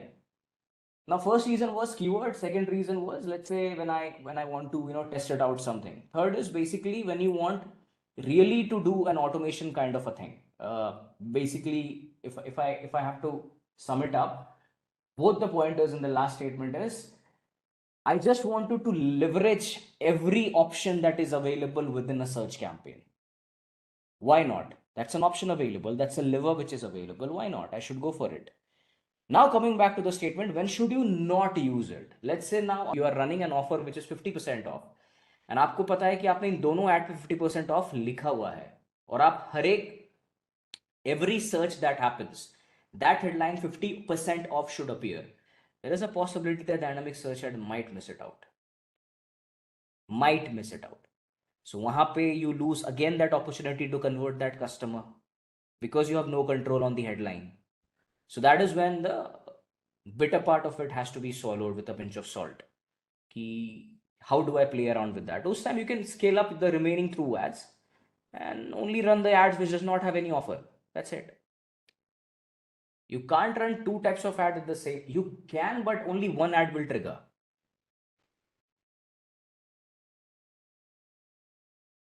Now, clear? Can I move on, everyone? Now let's go to keywords. Within keywords, there are 3 things. Number 1, 2, and 3. Yellow, green, and red. Keywords has 3 segments. 1 is search keywords. 2, search terms. 3, negative keywords. Search keywords are the words that the advertiser chooses for which they want to trigger the ads. Exactly. Search keywords are the words that the advertiser chooses for which they want to trigger their ads. Next, search terms. Search terms are the terms that the end user types on Google that triggers advertisers' ads. Negative keywords. Negative keywords are the words that the advertiser chooses for which they do not want their ads to be triggered. Now let's start with search keyword. Search keyword also has search keyword match types. Search terms are the terms that the end user types on Google that triggered advertisers' ads. तो जितना भी आपने अब तक Google में type किया है उनको कीवर्ड मत बोलना आज से. Call them as search terms. What would you call? Search terms.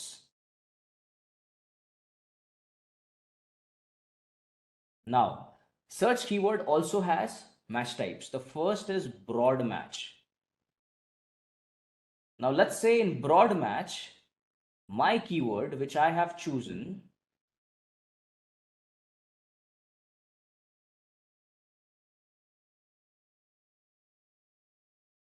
is red Nike shoes. That is my keyword, which means I want my ads to be triggered. Somebody is typing related to red Nike shoes. Now let's talk about search terms. And then let's say the ad triggered or not. Okay. So I'll type couple of terms. Let's say red Nike shoes. Somebody's typing red Nike shoes. Somebody's typing red shoes. Somebody's typing red Nike hoodie. Shirts in red.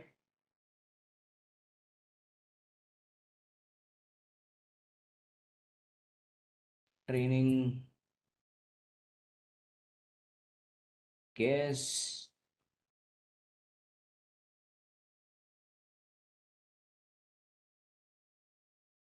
Leather shoes. Now, if somebody's typing red Nike shoes on Google, will my ad get triggered? Yes, no, maybe. If somebody's typing red Nike hoodie, will it trigger? Shirts in red, Nike training gears, leather shoes. In all the terms, the ad will trigger. That's when I now tell you, before I go into that part, broad match. Whenever the end user search term matches with any of the word of my keyword, the ad will appear. I repeat, it's broad match. Broad. Top funnel. Broad match में कोई filter नहीं होता है. Red Nike shoes goes red Nike shoes. I repeat the definition again. Whenever the end user search term matches with any of the word of my keyword, the ad will appear. Red Nike shoes goes as is red Nike shoes. Red shoes has red shoes. Red Nike hoodie. Red Nike has shirts in red. Red term is there. Nike training gears. Nike is there. Leather shoes. Shoes is there. Broad has no filter. System Google recommends कि अभी broad match बहुत improve हो गया है. But I have not seen such major improvement. It's still mostly the same that I have seen in the past 9 years. Broad match has no filters, no symbols. It's unfiltered. It's a top funnel keyword. अब चलते हैं आगे. Phrase match. Phrase match has a symbol. Same keyword red Nike shoes. Inverted comma, open keyword, inverted comma, close. Lisha, I'll come back to negative. I will start negative keyword once I complete these. Don't worry, we'll go step by step.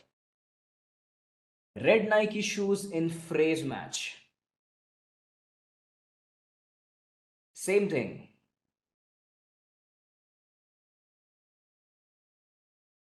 If somebody types red Nike shoe, will it trigger? Yes. Somebody types red shoes, will it trigger?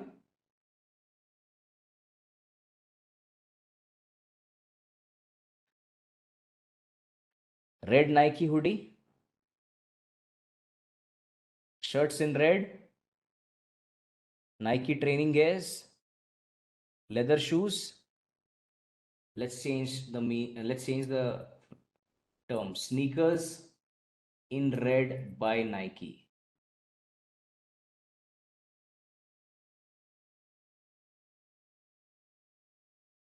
No, it will. Looking for red Nike shoes. चले definition पे. Whenever the end user search term matches with my keyword in the same order, irrespective of the prefix or suffix, or is a close variant, bracket, similar meaning, bracket closed, the ad will trigger. I repeat, whenever the end user search term matches with my keyword in the same order, irrespective of the prefix or suffix, or is a close variant, in brackets, similar meaning, bracket closed, the ad will trigger. Last keyword match type is exact match. That's it. Same keyword, red Nike shoes, but in close brackets. There is no inverted commas. I copy all the terms and paste it here. Red Nike shoes, will it trigger? Red shoes, will it trigger? No. Red Nike hoodie, will it trigger? Shirts in red? Nahi. Nahi, nahi, nahi. Last two, sneakers in red by Nike. Looking for red Nike shoes? What if I tell you it will trigger in the here as well? It will trigger in the last as well. The first question that should be coming up in your mind is then what is the difference between exact and phrase? Correct? But before I answer that, my question to you is my definition to you will be whenever the end user search term matches with my keyword in the exact format or has a similar meaning, bracket close variant, bracket closed, the ad will trigger. Whenever the end user search term matches with my keyword in the exact format or has a close variant, bracket similar meaning, the ad will trigger.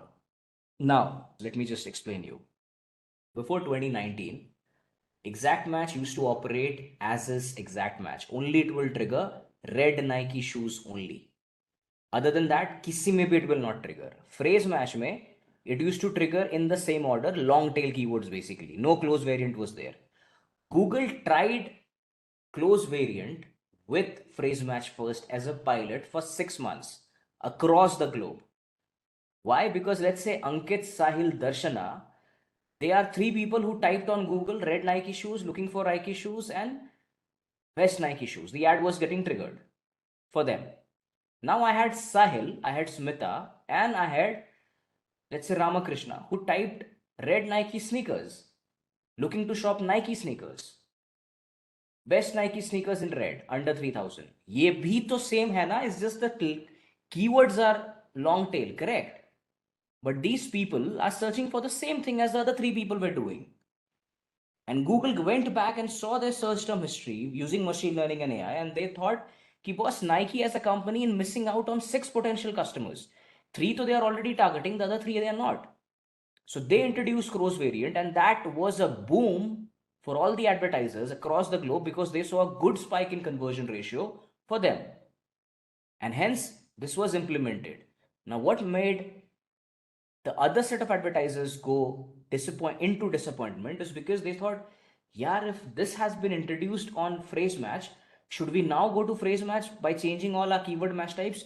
Because then phrase match plays well and I'll lose out on my brand name, conversion name, not brand name, I'll lose out on my conversion value, conversions, sales and everything. So Google said, don't worry, we will now extend the close variant pilot to exact match.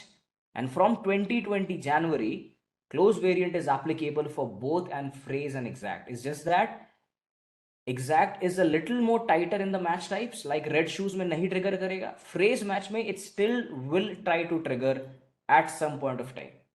Exact match, but technically if you ask me as a digital marketer for the last 10 years, ज़्यादा difference नहीं है आज के date में exact और phrase में. Because once the close variant was introduced, both of them has been triggering the same sort of a terms minus few.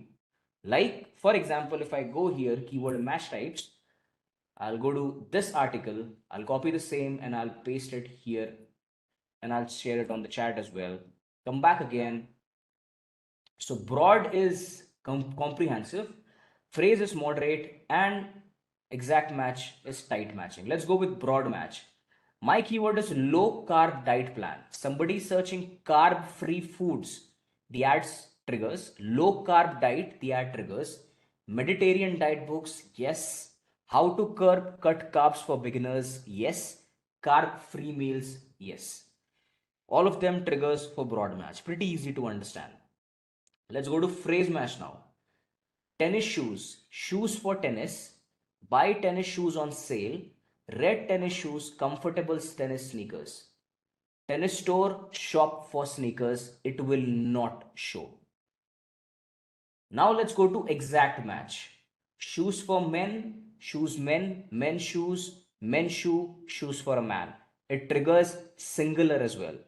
It will not trigger men's tennis shoes or shoes for boys.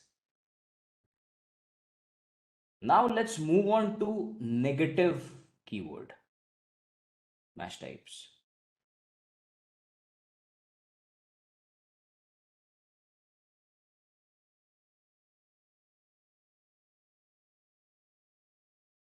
Negative keywords are the words that you choose for which you don't want your ads to be triggered. Okay. Now negative keyword, there are 3 negative match types as well. Negative match types, not positive. ये है positive match types जो हमने cover किया अभी. This is negative. Negative match types has 3 match types. Negative broad, negative phrase and negative exact. Let's start with negative broad. You as an advertiser is selling formal shoes.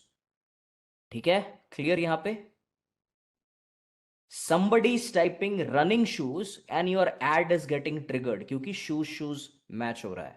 Although आप running shoes नहीं बेच रहे. Is that relevant for you? No. Correct? Now, what would you do?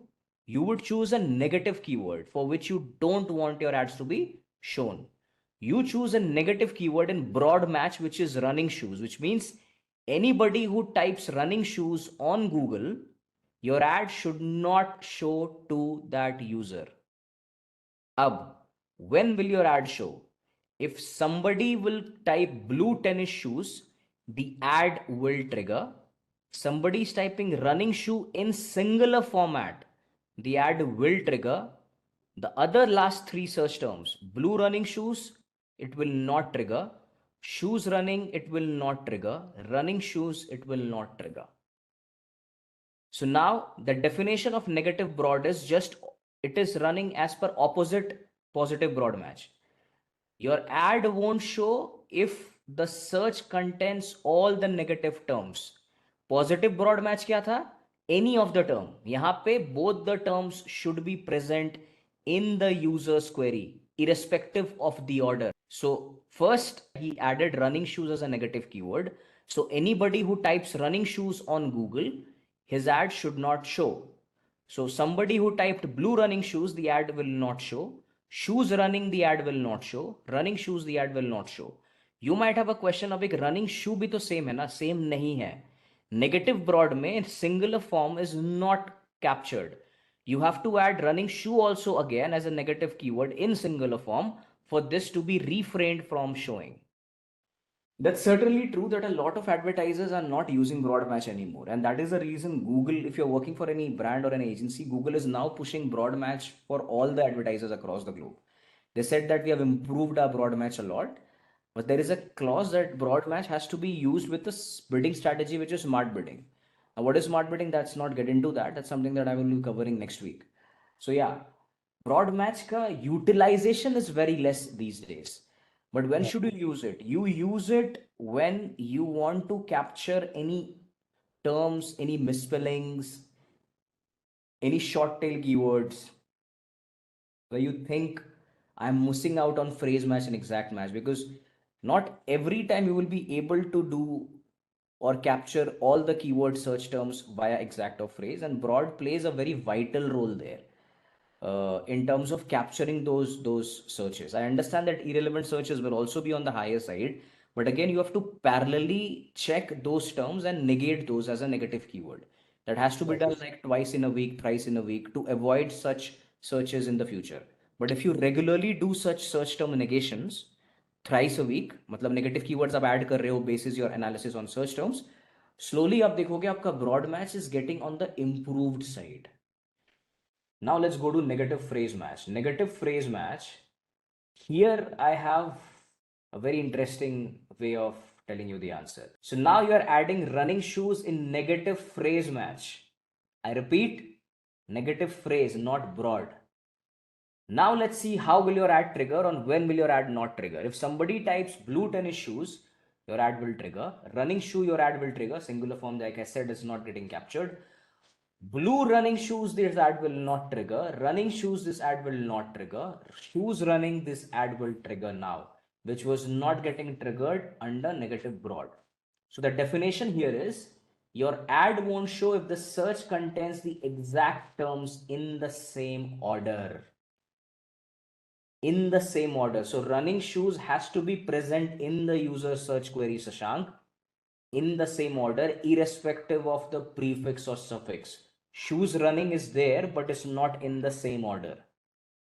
It's opposite of positive phrase match. कोई close variant नहीं है यहाँ.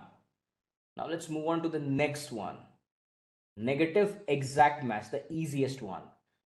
Running shoes, same keyword. In negative exact, somebody types blue tennis shoes, running shoe, blue running shoe, shoes running. हर एक पे your ad will trigger except running shoes. This only will prevail if your ad won't show if the search contains the exact keyword terms in the same order without extra words, opposite of positive exact match. Now let's see how do we add keywords.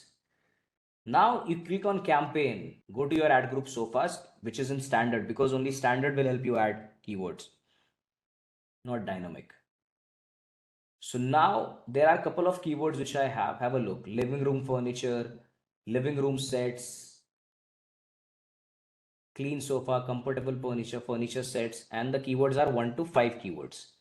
Now I want to add keywords. I'm at a keyword level right now. See, this is a keyword level. I'll click on the plus icon and I'll type in manual, let's say, buy sofa set online in broad match. Then inverted commas, 3-sitter sofas, inverted comma closed, recliner sofas, exact match. 3 keyword I have entered, have a look, and then save.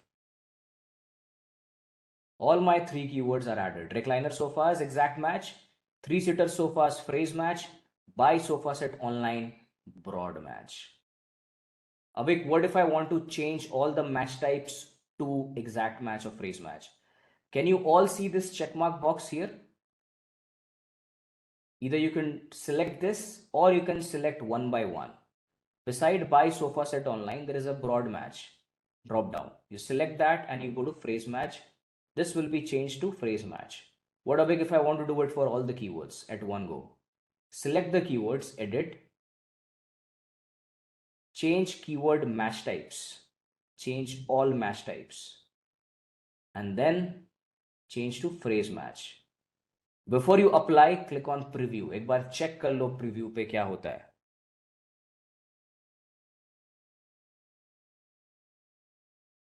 Once you see the preview is good, on the right hand side, here is the preview. Living room furniture removed, living room furniture added. So the preview is great, perfect. Apply and sir, you are sorted.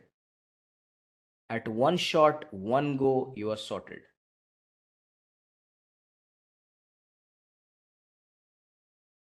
All the keywords are now in phrase match. Now, how do I add negative keywords? उसी के बगल में ये negative keywords ये रहा. आप यहाँ पे भी negative keywords. Virpal, you can add it here. Negative keywords. Have a look. Search term will show here only once you have the campaign live. All the 3 parts will be shown here. Now we'll go to keyword planner. Now though I'm adding keywords manually, but let's say tomorrow gets a client. The client says, hey, I want to run a campaign with you since you have completed your digital marketing course from Intellipaat. You have hands-on experience on Google Ads. How do I run a campaign? The client is pretty raw in terms of his education over digital media. We have to educate him first in brief. So what do I do? So I'll first shortlist the keywords. Let's go to tools, under tools planning, and under planning keyword planner. I repeat, first vertical menu, tools, dekh lo. Under tools, planning, under planning, keyword planner, and then click on discover new keywords. And let's say I ask Yogesh, which client did you get? Buddy, he says, Avik, I'm getting a client, HDFC, and they are selling health insurance. I said, okay. So let's type HDFC health insurance. Get results for Pan India. Have a look. HDFC health insurance, brand keyword, 10,000 to 100,000. The CPC is 34 rupees low range to 4,796 rupees high range per click. That's a huge amount for each click because BFSI sector का keyword है sir ये. HDFC Ergo health insurance 5,399 high range. So what will you do is this keyword, first of all, if you want to add keywords on an existing campaign, I'll come to HDFC थोड़ी देर में. Let's go with sofa sets only. Get results. Here is a keyword sofa set.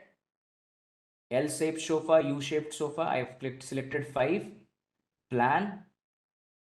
Existing campaign. I will choose, let's say, 25. Yes. Sofas. I will add the keyword in phrase match and add keywords. So I can add the keywords directly from here, looking at the search volume, the competition, whether it's high, low, or medium, and then I can add the keyword basis the CPC range. So you can add the keywords directly from here from Keyword Planner. Give me any other product which you want to see a search volume for Pan India. I'll give a break, Pramila, in some time. Hip hop, tours and travels. Get results. Tours and travels for Pan India, it's 10,000 to 100,000. And the bid is 7 rupees and maximum is 59 rupees. Home decor, let's go to home decor. Get results. Intrusion alarm system, ये क्या है?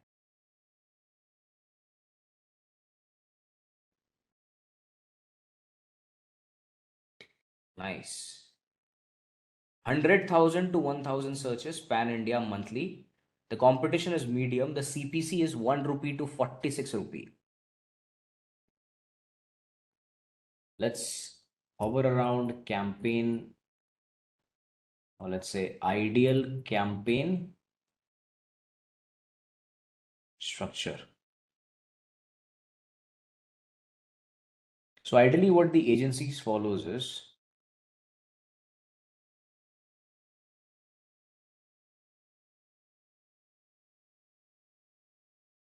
brand campaign,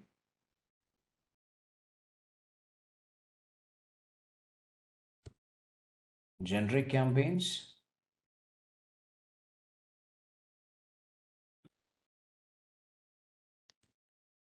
competitor campaign. And if there is a room, you add one more campaign type.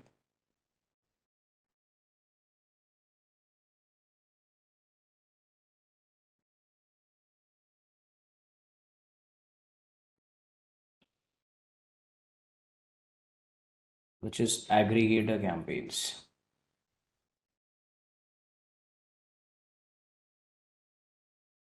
Brand campaign, generic campaign, competitor campaign, or aggregator campaign. Now, for example, like I said, Yogesh has got a client who is selling HDFC health insurances, and he becomes a freelance digital marketer for HDFC health insurance. So what he'll go to keyword planner, he'll type HDFC health insurance. He'll type a couple of other keywords as well. Get results.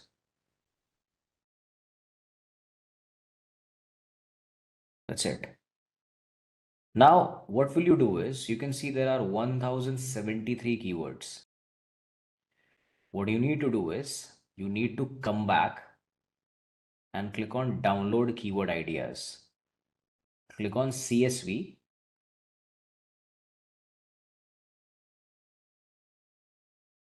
Sorry, I have to download again, but I don't Google Sheet. Download it in Google Sheet or CSV, whichever is comfortable for you. And once it has downloaded,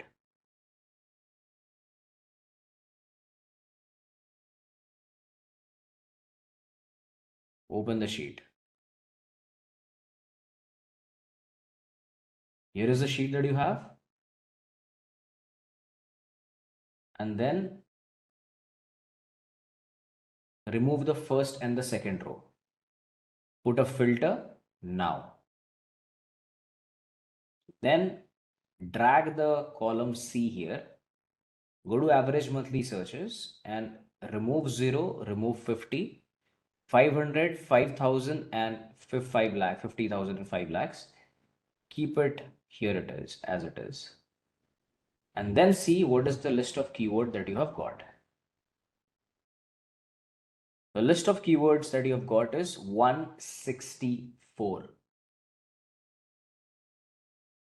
And this is a brand campaign, so you want keywords only which has HDFC term in it. So filter by condition. Text contents HDFC. It's all Excel work. Now let's see how many of keywords that we have. 159 keywords. Now see, you have to just, if you want to further granularly, you can like break it down further. You can choose only medium keywords. But again, refer to the search volume here. I would suggest still keep for now, and there you have keywords here. Somebody had a long tail keyword ka how to extract. See the list of keywords that you see here. It has short tail, it has long tail as well. How you want to break it down, I leave that to you. But I've given you the list here. Okay? Now, do you want to shortlist further? Now, you can send this list to client, or you can even pick more keywords. Let's say what details client needs. Client needs these details only. Copy it and paste it here. This is known as brand campaign structure, the keyword shortlisting part. The client approves this list. The client will give a go ahead that whether they want to exclude certain keywords or you have certain suggestions that you want to exclude, you can color it. Okay? Let's say, for example, if you network hospital of HDFC Ergo, this probably not be needed.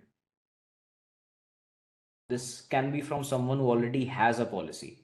So you can exclude those keywords. You can put a yellow mark here, and anything else if you want to go for it, and probably you can remove such keywords. But at the end, 50-70 keywords is okay to go for a start, initial beginning, and then becomes a brand campaign for you, keyword for your structure. Brand campaign is a campaign where it will have keywords only related to your brand. Now you can have ad groups. Now what kind of ad groups can you do? You can do brand underscore broad,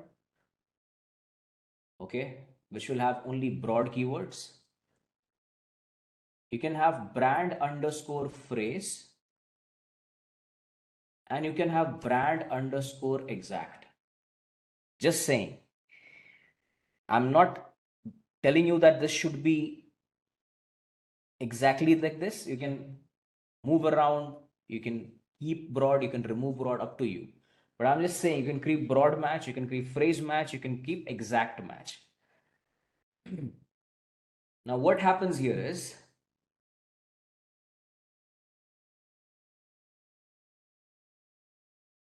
if there are 3 keywords match types ad group, which is broad match, phrase match and exact match, and let's say I go to the keyword section here, 3 keywords comes under these 3 ad groups: HDFC Health Insurance, HDFC Health Insurance Policy, HDFC Ergo Health Insurance. These three keywords are an exact match in exact ad group.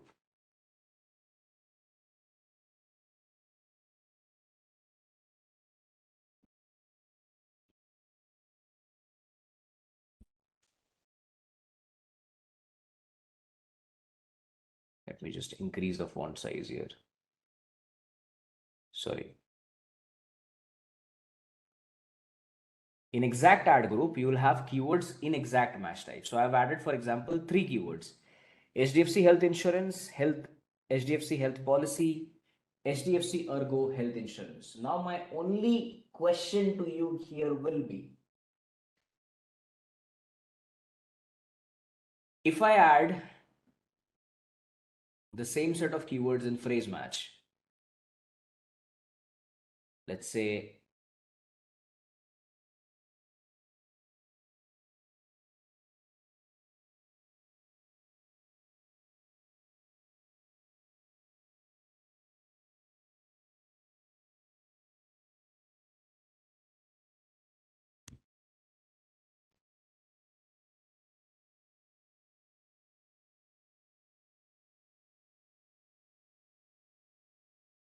will it compete against each other?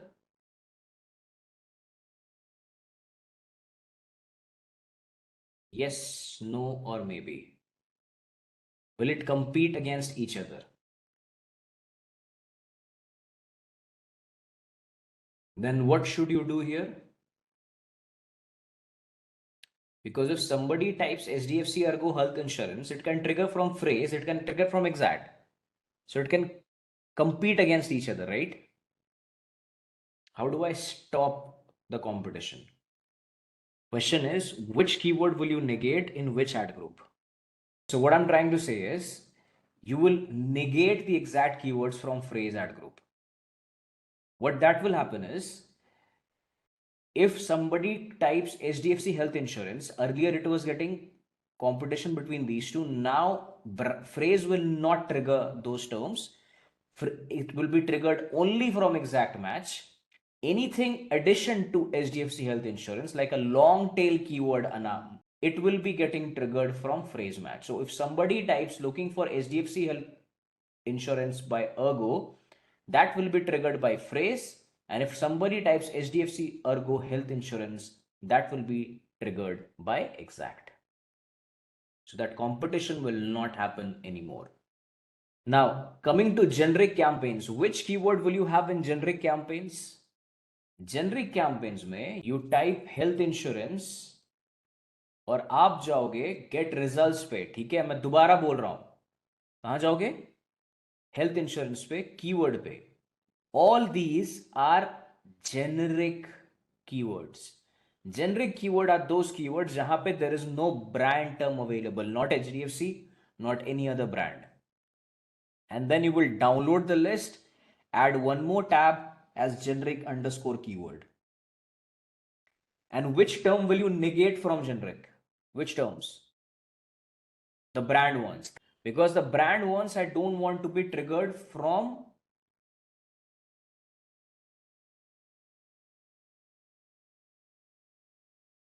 Then comes competitor keyword. Which keyword do we want to add in competitor campaigns?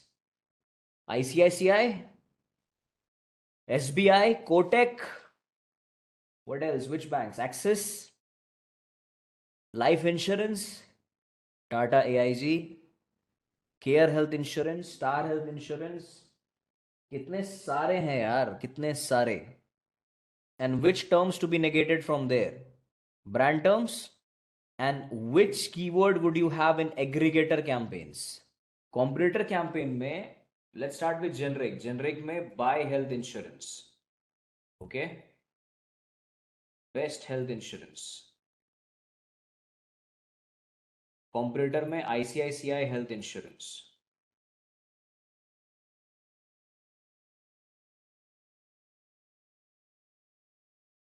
Max Bupa health insurance. SBI health insurance. Aggregator campaigns में you will type phone pay health insurance. They are aggregators. What else? Policy Bazaar health insurance. What else? Aggregator basically are those who provides a one-stop solution for all the brands. Comparison of all the brands at one place. Those are aggregator campaigns. Insurance देखो as such. So this is an ideal structure that all the agencies, brands follows, and they want to go ahead with this. Now let's move on to performance metrics. What are performance metrics? Performance metrics are such metrics that we use. Let's say, for example, I have keywords, I have impressions, I have clicks, I have CTR, I have default, max CPC. Let me cut this column here and I'll put it here only.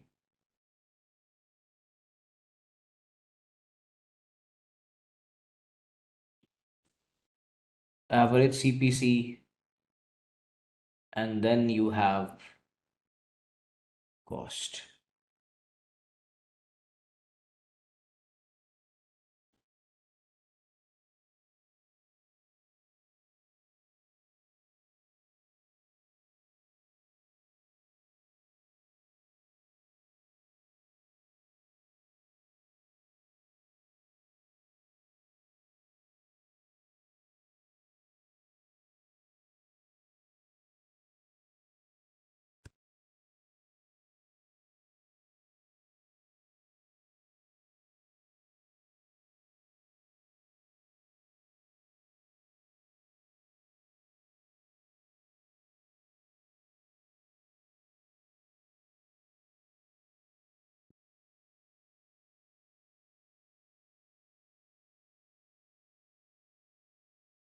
All right, let's go with keywords, impressions, clicks, CTR, default max CPC, average CPC, and cost.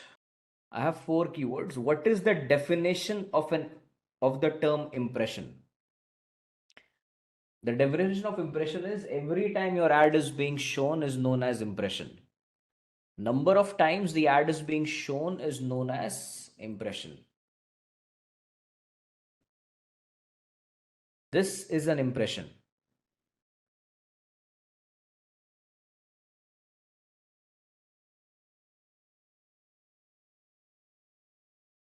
See, I typed health insurance as a search term. Policy Bazaar, 1 impression. SDFC Ergo, 1 impression. Care Health Insurance, 1 impression. And Star Health, 1 impression. So each company has got impression, 1 impression. The definition is every time your ad is being shown is known as impression. What is a click?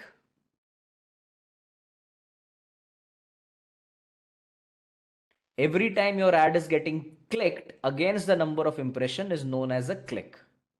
The actual click. So I got an ad of HDFC, I clicked, and this is 1 impression and 1 click. Rest all the companies only has impression 1111 each because I did not click. I clicked only on HDFC. You pay per click and not for impression. So let's say HDFC Health Insurance 100 impression 10 clicks, 250 34, 500 57, 1000 21. What is CTR? Clicks by impression into 100. So CTR is a very important metric. Every time so CTR is click through rate. Click through rate. Rate means percentage.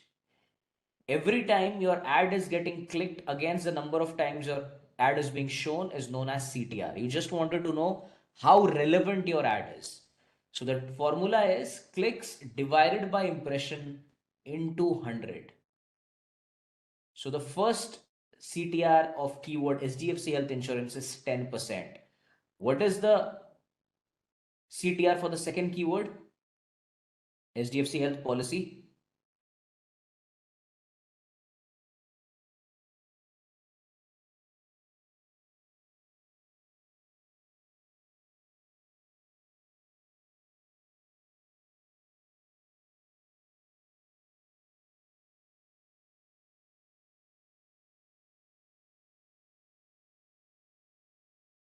Okay, what I'm saying is the higher the CTR, the better the performance of your ad. Why do you think the CTR should be high? The higher CTR is good. Why is it like that? Which means my ad is more relevant. My ad is getting seen more and getting clicked more by people. So, Avik, what is a decent CTR? Anything above 2% is a decent CTR. Anything above 2% on a search campaign is considered to be a decent CTR. Chalo, default max CPC. What is the meaning of CPC? CPC is cost per click. How much am I willing to pay per click? I told you guys there are 3 B's: budget, bid, and bid strategy. What was budget? Budget is the amount that you're willing to invest per day. Bidding strategy, how do you want to utilize that budget? Bid is nothing but CPC is equal to cost per click. And under bidding strategy, there are 3 things: focus on clicks, impressions, and conversion. And I told you manual CPC and maximize clicks is something that we will be covering today. So let's go and understand our campaign, which is, where is the campaign?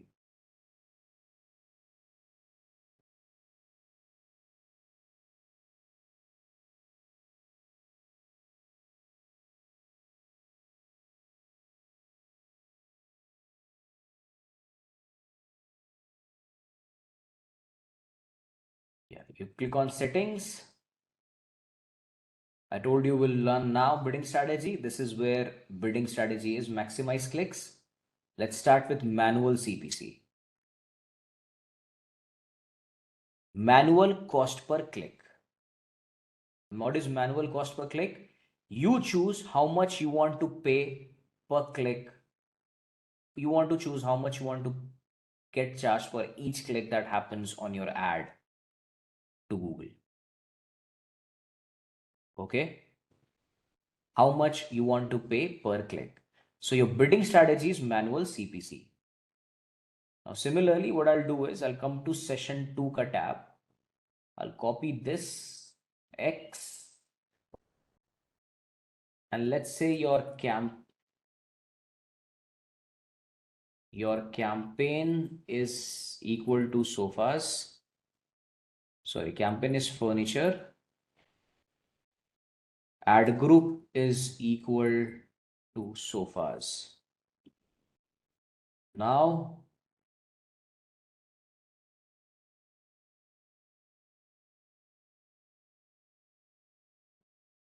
similarly,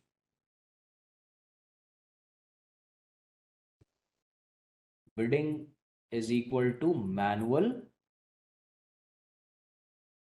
CPC. You choose how much you want to pay manually. So what will happen is you choose manual CPC, you go to the campaign and you reach to the ad group.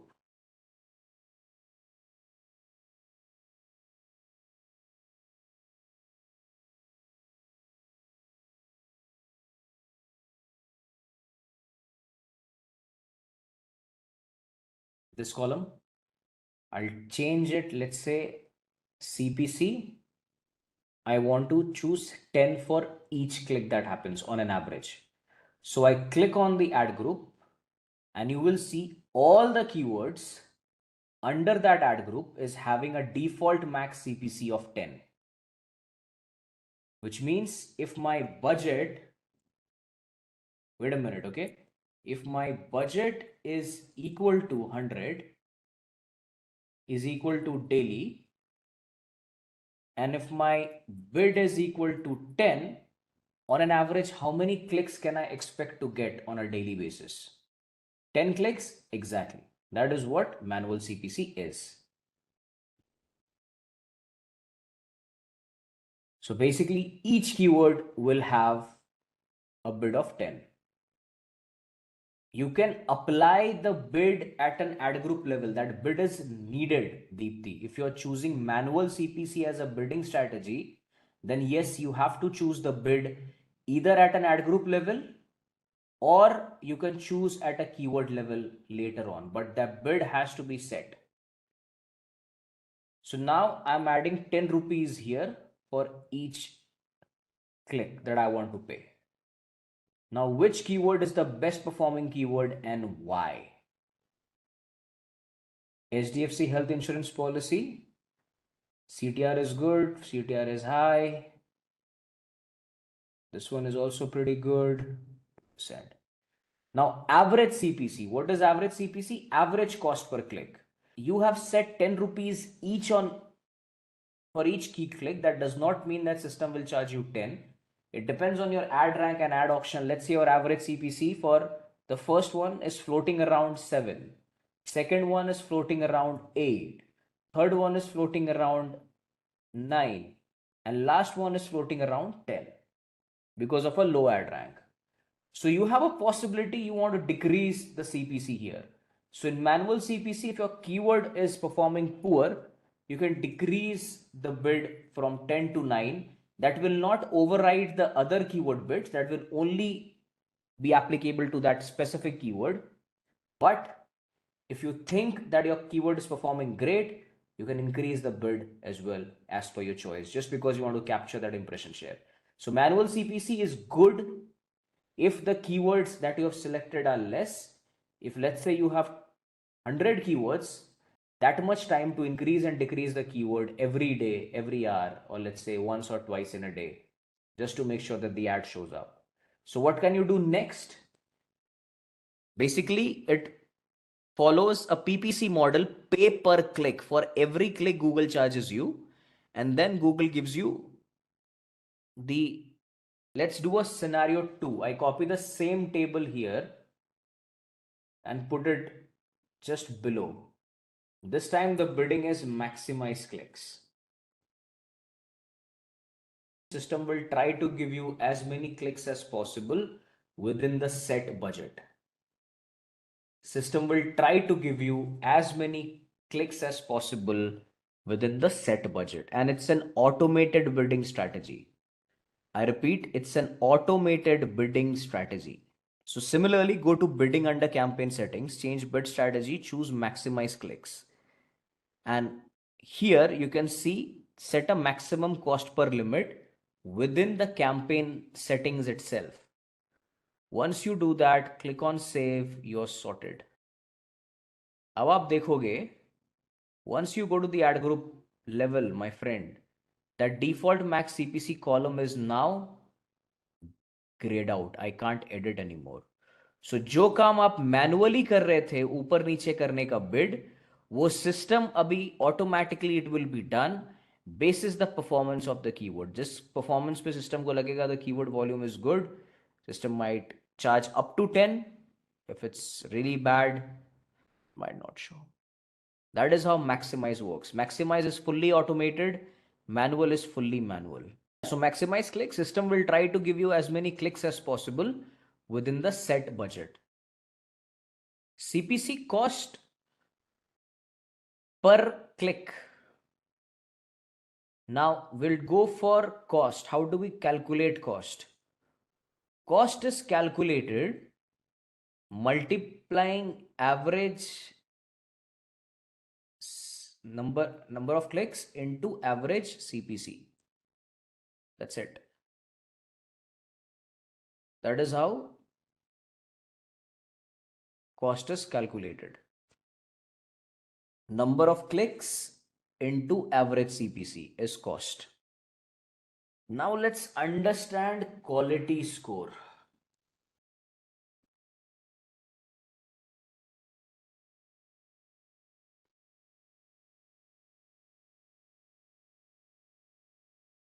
So quality score is a score given to your keywords at a scale of 1 to 10.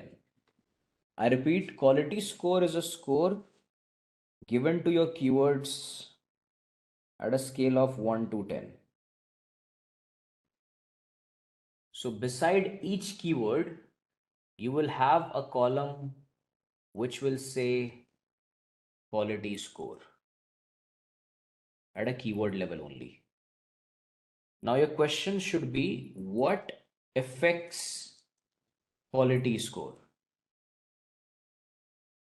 Three things: ad relevance, expected CTR, and landing page experience. Three things that affects quality score. Now, let's understand one by one. Ad relevance. How do you make your ad more relevant? What would you do to make your ad more relevant? Since you have covered a lot of topics now.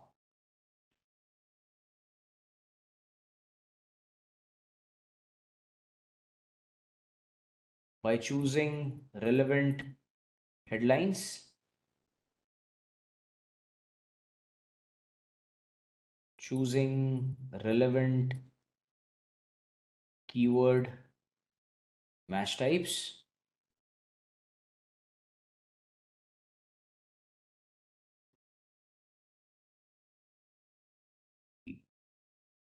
use keyword level final URL, and number 4, use ad extensions or ad formats or ad assets. First of all, if you want to make your ad relevant, you will be having relevant headlines, good headlines. That's easy to understand. Choose relevant keyword match types. Always have relevant keyword match types, and try to use keywords in ad text. Try to use keywords in ad text. For example, if you're selling red Nike shoes, try to use red Nike shoes is one of the headline, is what I'm saying. Third is use keyword level final URL. What is it? So right now, if I'm on ad group, I go to keyword. यहां पे देखो, आपके पास keyword है, match types है, status है, final URL है. Click on the pencil icon, type let's say https://wakefit.co/living room furniture, which means if somebody is typing living room furniture, they will not go to the URL you have entered here, which is buy sofa. They will go to the URL, which is this one, my friend, wakefit.co/living room. That makes your ad more relevant to the user. If somebody is typing sofa set or recliner sofa, the person will go, let's say, to this page, wakefit.co/recliner-sofas. It will overwrite your ad level URL. Doesn't it make your ad more relevant? Now, if I'm typing red Nike shoes, I'm seeing an ad of red Nike shoes, and I'm going to the page which only is displaying red Nike shoes. Don't you think it's a great feature to be used?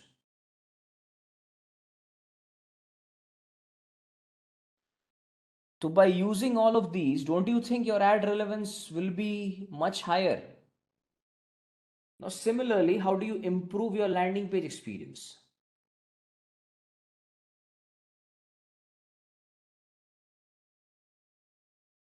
Pretty simple.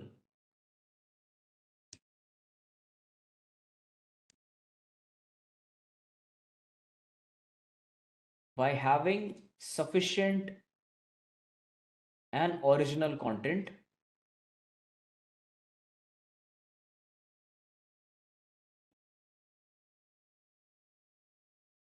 easy to navigate, transparency about the business, speed. This is also is pretty easy. Landing page experience मेरे control में ही है ना. कैसे बना सकता हूँ landing page experience better? By having all of these things in place. So if my ad relevance and landing page experience both are in my control, don't you think my expected, wait a second.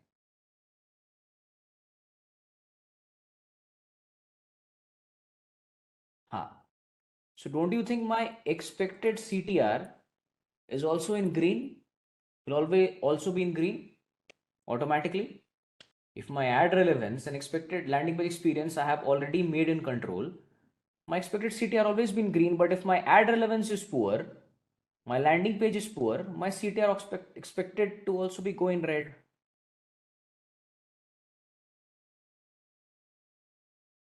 So now your question should be, जैसे कि आपने बताया, this is something that affects quality score, and quality score also has a score. Does this has a score? So this does not actually have a score, but this has a subjective ranking. What is that ranking? So the ranking is such.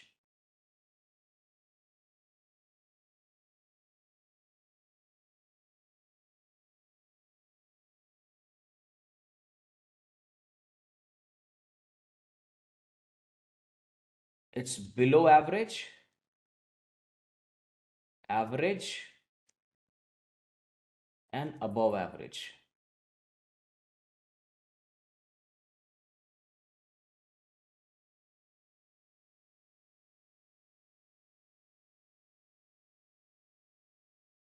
So if it's below average for landing page experience and ad relevance, then basically you have to buckle up and start optimizing. If it's average, again you have to optimize a lot.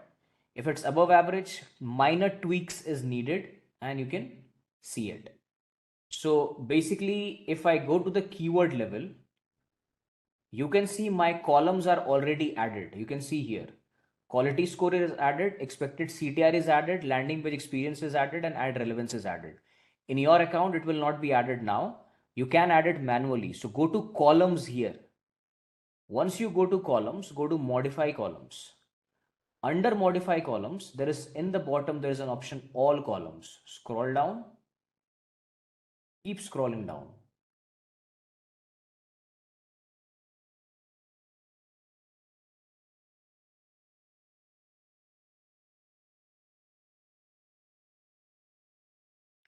You can see quality score here. Just add the 4 tabs. Quality score, landing page experience, expected CTR, and ad relevance. Once you have put a check mark on all the 4, if your quality score is 10 on 10 for living room furniture, you would know because the ad relevance is 10 on 10, the landing page experience is 10 on 10, and expected CTR is, the ad relevance is above average, the landing page experience is above average, and hence your expected CTR also is above average. If your quality score is 5 by 10, which is poor, really poor, because your ad relevance is below average, your landing page experience is below average, and your expected CTR is also below average.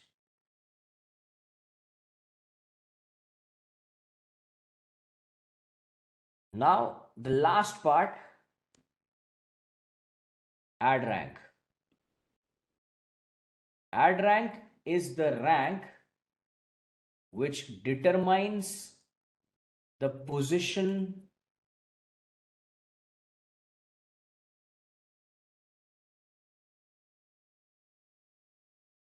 of your ad. Ad rank is equal to build into quality score and impact of ad formats. That's the formula. Ad rank is equal to bid into quality score or impact of ad formats or ad extension or ad assets. Anything is fine. So we know bid is equal to CPC is equal to cost per click. We also know now quality score. But what is ad format or ad extensions or ad assets? All the 3 things are same. So these 2 are in green, which I've covered. This one is in red. Ad formats or ad extensions or ad assets for the first 30 minutes. ad formats, ad assets, or ad extensions, anything you can call it as ad assets only, is a feature which allows you to add extra information on top of your ad. I repeat, it's a feature which allows you to add extra information on top of your ad.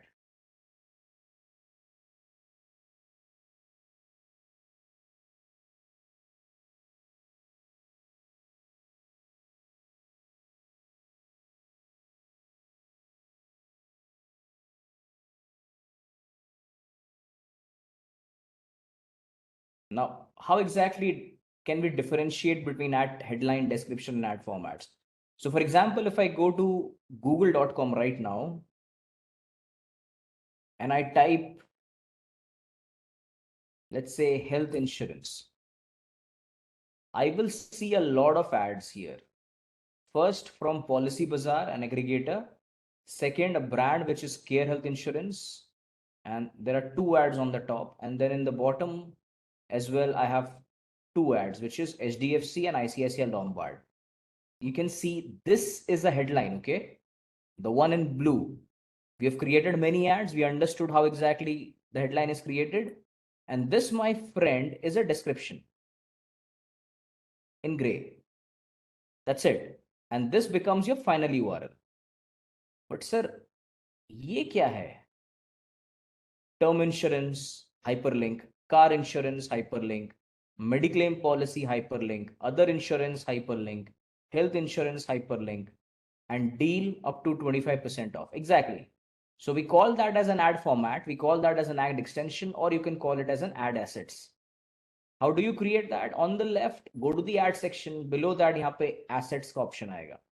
Second vertical menu. And then click on the plus icon. Let's start with the first one, which is site link ad asset or site link extensions.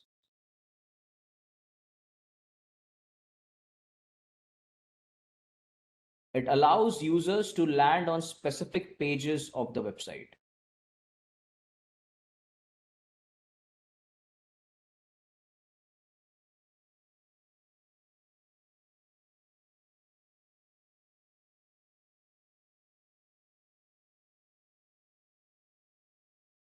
Now let's say site link extension. How do I create a site link? Now let's say Wakefit has a lot of options here, services, products that they sell. So I can create multiple site link. Let's say I can create one site link for mattresses. I can put description and I can add the link of mattress here.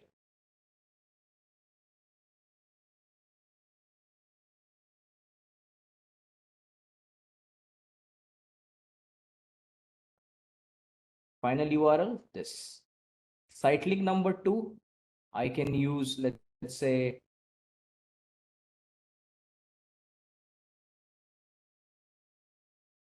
dining collections, and I can use the URL wakefit.com/dining collections. Third, I can use, let's say, home decor.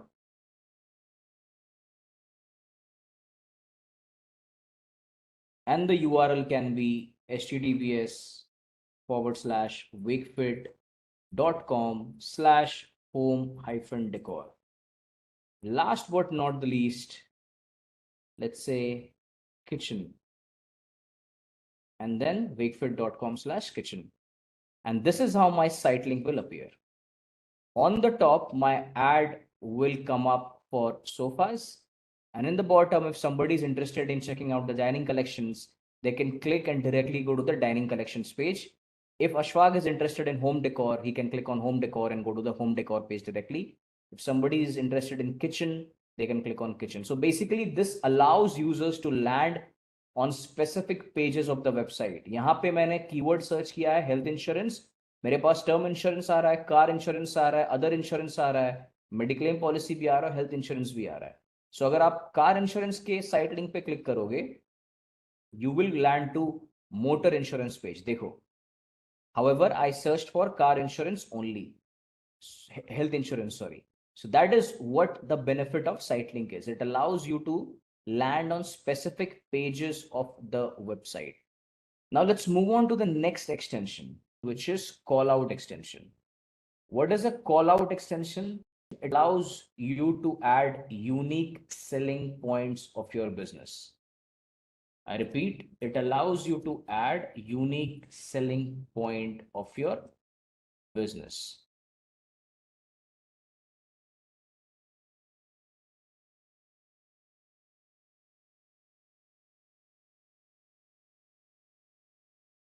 How exactly do we write it here? For example, Wakefit ke liye, if I have to mention unique selling points, what will be the unique selling points for Wakefit?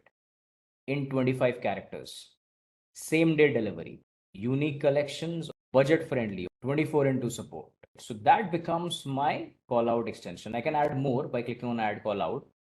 Let's say finance available, durable and reliable, etc., etc. Keep it to 5 only with interest. See how exact does it look. Headline 1, headline 2, then description 1, description 2, then same day delivery full stop, unique collection full stop, budget friendly full stop, and 24/7 support, finance available full stop. And this is how the ad will look like. So this is up to 50% discount. That's the headline. And this is where my unique selling points come into picture. No surgery capping, no sub limits. Cool. So that is what my, what do I say? Unique selling points. Now let's move on to the other ad. ICICI Lombard. ये मेरा headline है. This becomes my description. अब देखो. Get your policy code today, full stop. 9,500 healthcare providers, full stop. Cashless hospitalization, full stop. Inpatient treatment, full stop. You don't have to put, system automatically puts a full stop. You don't have a control there. Everyone, this is a non-clickable extension. You can't click it. Let's move on to the third one. Plus icon, structured snippet extension. Healthcare is bold because my keyword is health insurance. So automatically my keyword जहां जहां जिस ad में match कर रहा है वो bold होता जाएगा. अभिनंद, अपने सिस्टम पे आप सर्च करके देख लो चीप फ्लाइट टिकट्स, जहां जहां फ्लाइट चीप टर्म कॉपी रहेगा वो चीजें बोल्ड रहेंगी आपके पास. चलिए आगे बढ़ते हैं. Structured snippet extension. What is structured snippet? Now structured snippet again is a very unique kind of an extension. It is also non-clickable extension, guys.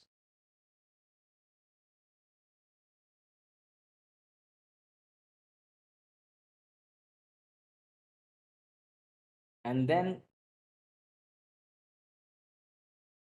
over here, you get a business vertical. So for example, for let's say Wakefit, they'll choose brands, or they'll choose models, or choose, let's say, types, sofas. And then comes, let's say, home decor. Then let's say kitchen and dining. This will be my structured snippet. So how exactly will it come? Headline 1, headline 2, description 1, description 2, types, sofas, comma, home and decor, comma, kitchen and dining. So whatever services that you provide, you have a predefined header here. You choose the header from here, and then you start adding the values. I can't show you a live example right now, but I'll still try to, let's say, digital marketing services. I'm not sure though, but I'll try to.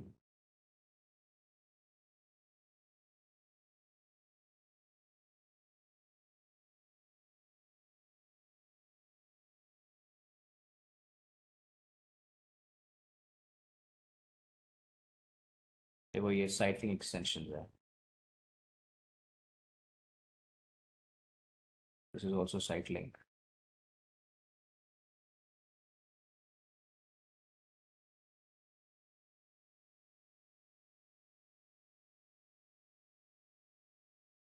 This is your call out. That's it. I don't have a live one, but yeah, that is how the ad appears.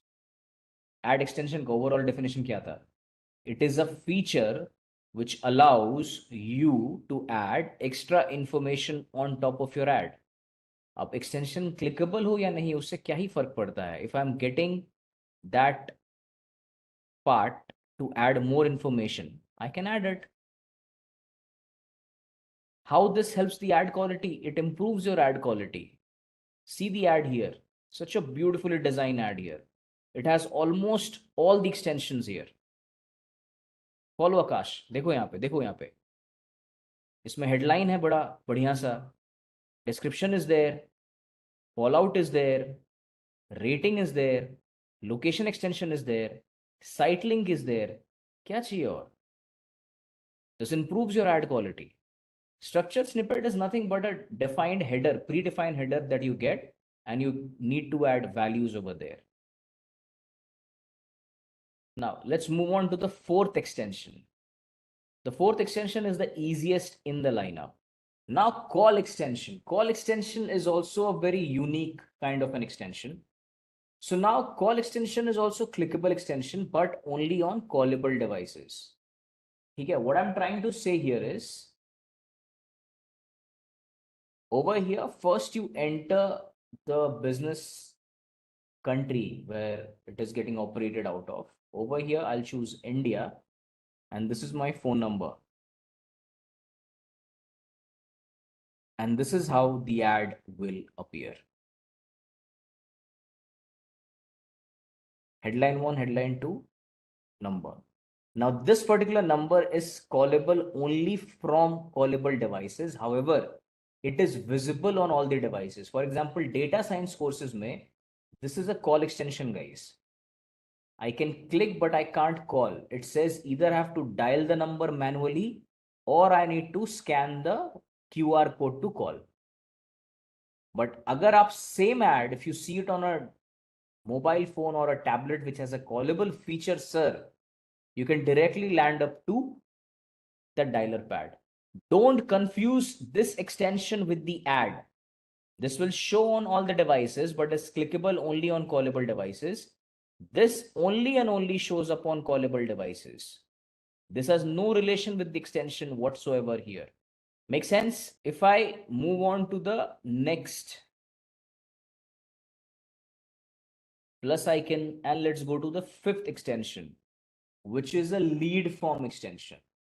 Lead form extension. अब ये क्या है? Now let's go to lead form extension. What is lead form extension? Now in normal scenario, if I go to Intellipaat, okay. Now I will go to Intellipaat website and I'm just showing the video to have a better bandwidth. On Intellipaat, step 1, I clicked on the ad. Step 2, explore courses. Step 3, let's say I want to learn digital marketing. Step 4, I click on the course. Step 5, download brochure. I need to fill my phone number and email and download now.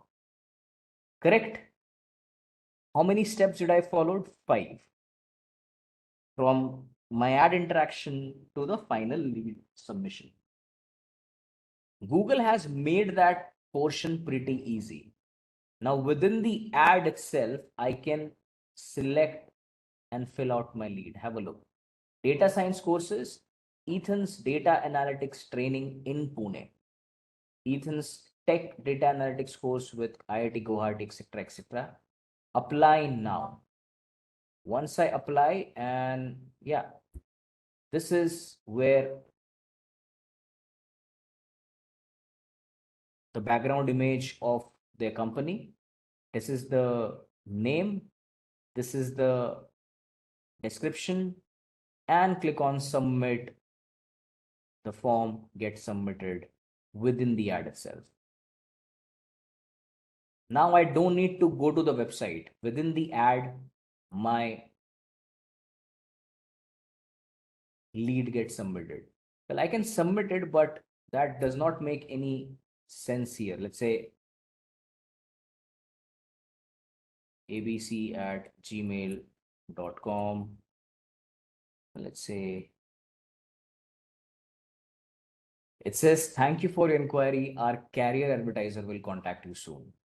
And once you click on visit site, this takes you to the website. Now you are getting onto the website, but the lead is already submitted.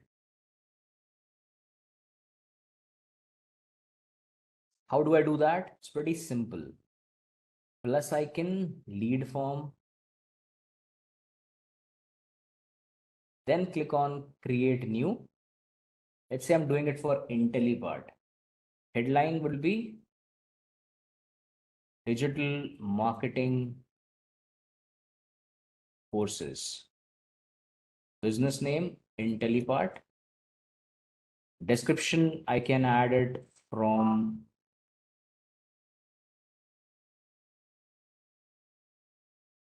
here. Copy and paste it. What information do I need? I need name, phone number, and email address. And then if I need any questions to be asked, I can add a question related to education. Which program are you interested in? And I can give a multiple choice or a short answer and let the candidate answer it. I can add a background image if I want to from Intellipaat website. I can download and upload the image. I'll skip that part for now. But Intellipaat background image can be added here. And then thank you submission page. Now let me show you how will it appear. In the desktop icon, this is how my ad will appear. Headline 1, headline 2, learn more. Let's say join now. And call to action description. The lead form, when the person clicks, this is how the lead form will appear. Name, email address, phone number. And the submission message will be, thank you. I can add a URL of Intellipaat here if I want to. If a person wants to go to the website, I'll copy the URL and paste it here. अब आते हैं capturing of leads. What is CRM? It helps me store the data of my customers. Name, email address, phone number, etc., etc. Similarly, you can connect your CRM with your Google Ads account.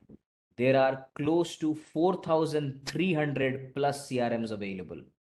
Salesforce, Agile, MailChimp, Google Sheet, HubSpot, everything you can connect. Once you connect, automatically the leads gets populated in the backend of your Salesforce. If you know that your traffic is not more than 100 per day, जिसमें से 10 या 20 आएंगे, go for Zapier. Zapier is the cheapest one. It gives you 100 leads for free. And then you can capture and call them later on by the marketing team, sales team. Now the second part, what if I do not have a CRM? Don't worry, you can still save directly. Still save. Once you save it, automatically the lead gets captured within Google Ads. Every 30 days, the data gets refreshed and the old one gets deleted. So make sure आप login करके download कर लो data अपने end पे. MailChimp is also a platform where it allows you to send emails directly from that platform. Plus, it's a CRM as well. तो जिन लोगों को आपकी Google Ads ने फॉर्म भरा है, वो वहां पे अगर कैप्चर हो जाते हैं, you can directly send emails or shoot emails to their inboxes. So makes your job easy. So lead form extension is also a clickable extension, sir. Then let's move on to the next and one of the most interesting extension types. I kind of like that extension, which is location extension. Location extension is something that allows you to share the location along with the ad. कुछ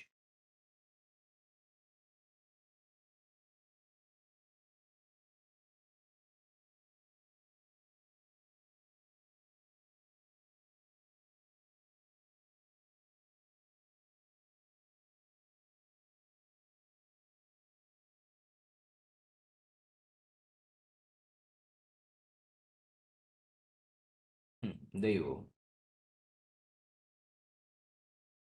Now, this is where the location extension comes into picture. Have a look. This is headline. This is description. This is site link. This is a different extension. We'll catch up later. This is the location. Office number 3, Sai Complex, second floor, opposite Rupali Hotel, Ferguson College Road, Shivaji Nagar, Pune. Now, what I'm trying to say here is the moment you click on this extension, sir, you reach Google Maps, and that is a click. And automatically you can see how far is it from your location. How do I add that? So go to location extension plus location. You can see the location here. How exactly does it come up? We went through Google page layout, shopping ad, search ad, non-paid organic result, Google My Business result or GMB results, bottom search ad. So if Sashank has a Google My Business account for his store, dental clinic, anything, garage or any business, let's say he has registered Google My Business with sashank@gmail.com. And then you have created a Google Ads account again with the same email, which is sashank@gmail.com. So your email address is common on both the platforms. All you have to do is go to Google Ads and click on plus, and आपका location automatically sync हो जाएगा.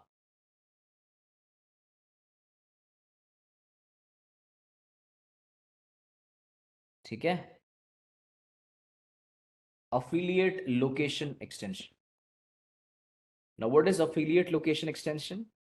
Do you know about Google Pixel smartphone? It's an amazing phone, right? Pixel 9, 9 Pro, 9 Pro XL, and Fold, Google Fold.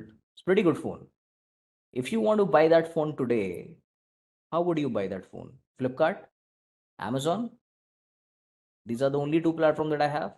There are no other offline stores of Google across India. There is no Google store, right? So now let's say Google has made a tie-up with Chroma. And Google said ki I will sell my phones via Chroma India. Affiliate location extensions helps you do that.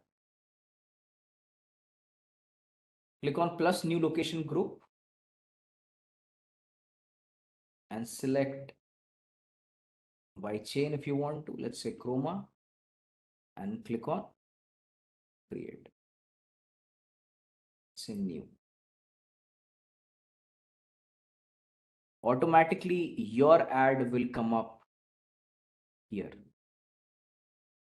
So if you are based out of Delhi, the ad will come up Google Pixel 9 available at a Chroma near you in Gurgaon. For me, available at a Chroma near you in Pune.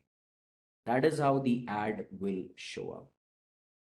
The next extension in the lineup is price extension. What is price extension? Price extension is basically adding the price of the product. Now let's say brands, I can choose a currency here. Obviously, we'll go with Indian National Rupee, which is INR. Is there a qualifier from up to average? Let's say 3-sitter sofas from 15,999. And I can add a URL here. HTTPS Virpal wakefit.com/3-sitter-sofas. The second extension can be, let's say, recliner sofas from 21,999. and then I can copy the link and paste it.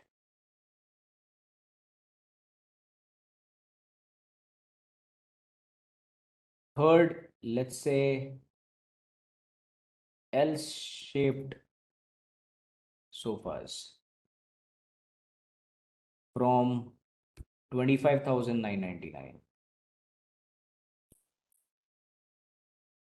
L-shaped sofas. Let's see how it looks. And this is how my ad will look like on a mobile phone. On a desktop, 3-seater sofas from 15,999. I can show you one here. There you go. Affordable EMI starting 6,000, Python stack full course. More पे जाओगे तो ये रहा. Get started with EMI 6,600, EMI starting at 6,000, Java full stack course. So this is where price extension plays a major role. It is also an extension which is clickable. Then I have app extension. What is an app extension?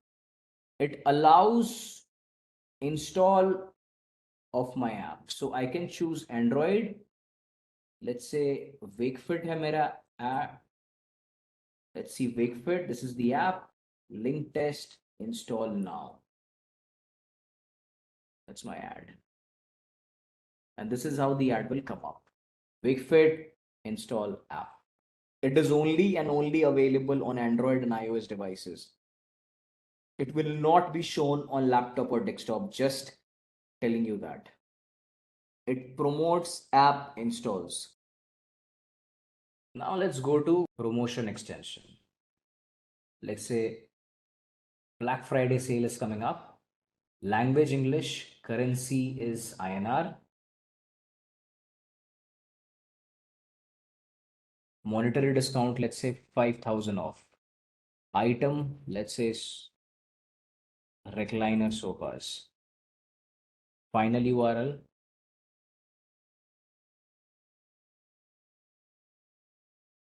recliner sofas. Promotion details also I can add. Promo code 5,000 off. I can add a start date and end date. The sale starts on 25th. The sale ends on 38th. And this is how my ad will appear.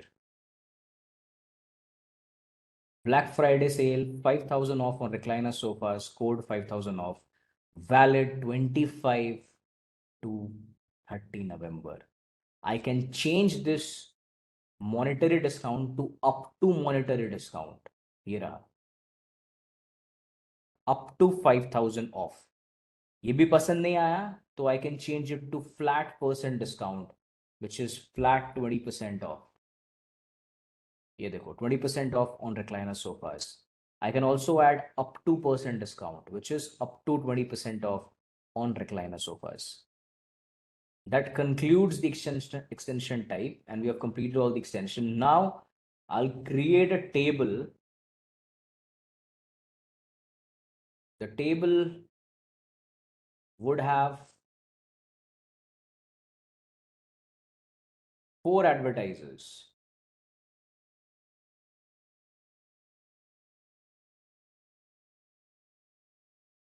Prakriti, and then I have Smita. Then I have Jagdish. Then I have Abhinand. Okay, these are the advertiser. Bid, quality score, ad format, ad rank. That's it. इन दोनों का कोई काम नहीं है. Let's close this here. Now let's say Prakriti is having a bid of 5 on her ads. Keywords, I mean. Smita 4, Jagdish 3, Abhinand 2. Quality score, let's say 10.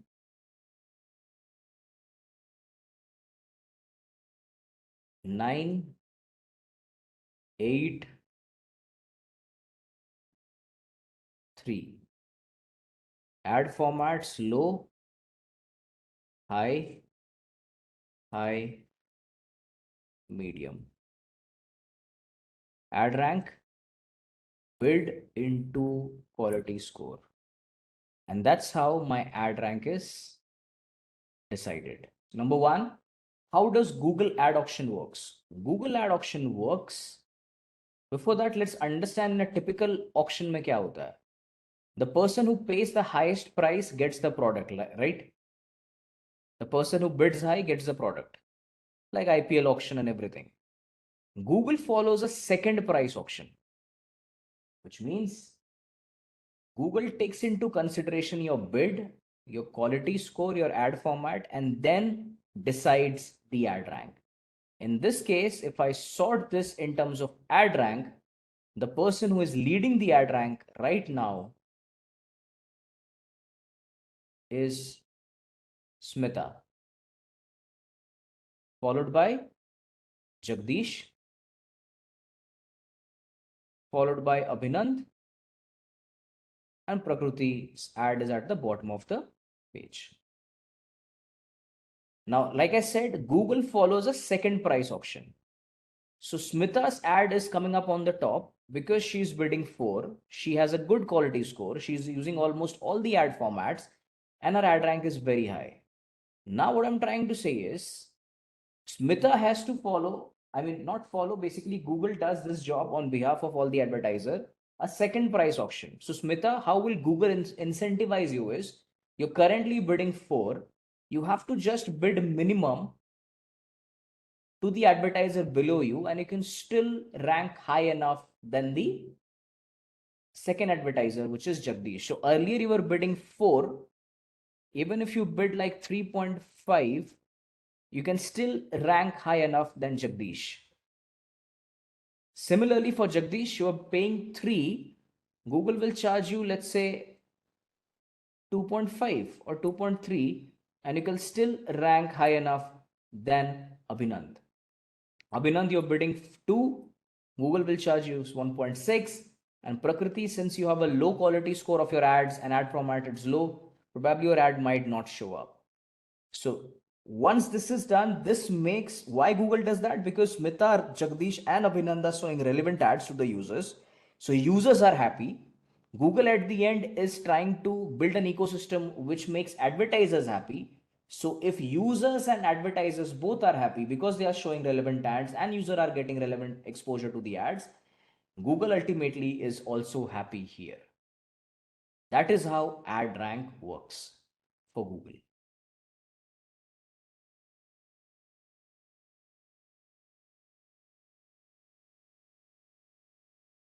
Hi, I'm Al Varian. I'm the chief economist here at Google. Google uses an auction system to rank the ads that appear in the search results page and to determine the cost for each ad click. In this talk, I'll take you through a general overview of how the ad auction works. First and foremost, Google users want ads they see to be relevant. They don't want to be bothered with ads that aren't closely related to what they're searching for. And advertisers want to show relevant ads so users will actually click on them. And Google wants to provide a good experience for users and a good value to advertisers so they come back and use their services again in the future. Now, I'd like to walk you through what a traditional auction looks like. Say we have 4 advertisers competing for space on the search results page, and each has indicated a different amount they're willing to pay for a user to click their ad and visit their website. $4, $3, $2, and $1. I'll refer to these amounts as the bids. Now, in a traditional auction, ad positions will be determined exclusively by bids. The highest bidder would get the first position, second highest bidder the second position, and so on. Google uses a variation of what's called a second price auction. And in a second price auction, the buyer doesn't have to pay their full bid. They only have to pay the amount of the next highest bidder below them. So in this particular case, the first advertiser was bidding $4. They'd only have to pay $3, which is the bid of the second highest advertiser. Same thing applies to advertiser 2 and to advertiser 3. This design allows each advertiser to bid their true maximum willingness to pay for a click, but they only have to pay just enough to beat the competition. Now, in our Google auction, advertisers only have to pay when they actually receive a click, and the order isn't based just on bids. Why? Because we want to show more useful ads in a higher position on the results page. Because users want to see relevant ads. Advertisers want to present relevant ads to users, and Google wants both advertisers and users to have a good experience so they come back and continue to use our system. So we consider some other factors in addition to an advertiser's bid. The first factor is your expected click-through rate. This is our prediction of how often your ad will be clicked on when it's shown. All across Google, we rely on user feedback to drive decision making, and user click-through rates tell us what Google users really respond to. By allowing users to vote with their clicks, we have millions of people who are helping us to decide which ads are best for each search query. The next factor is your ad's landing page experience. An ad is only useful to a user if the landing page it leads to helps them find what they're looking for. A highly relevant landing page yields a higher score. What does a high-quality landing page look like? Well, it should have relevant and original content that helps the user complete their task. It should be easily navigable, be transparent about the nature of your business, how your site interacts with a visitor's computer, and how you intend to use a visitor's personal information. Another factor that's involved is ad relevance. Google determines ad relevance by analyzing the language in your ad to determine how well it relates to the query. This is a way to measure the ad's relevance to the user's search and to make sure that only useful ads are shown. It also prevents advertisers from simply paying their way onto search that's unrelated to their product or service. Your expected click-through rate, the landing page experience, and the ad relevance are all factors that describe the quality of your ad. We also consider the expected impact of any ad formats that may show with your ad. Ad formats are enhancements to search ads that more prominently show users information about your business, things like a phone number, or site links, or your website's domain in the ad headline. Advertisements with these formats give users more information and more reason to click on an ad. So Google combines your bid with multiple quality factors, the click-through rate, the landing page, the ad relevancy, as well as the expected impact of ad formats to calculate a score for your ad called ad rank.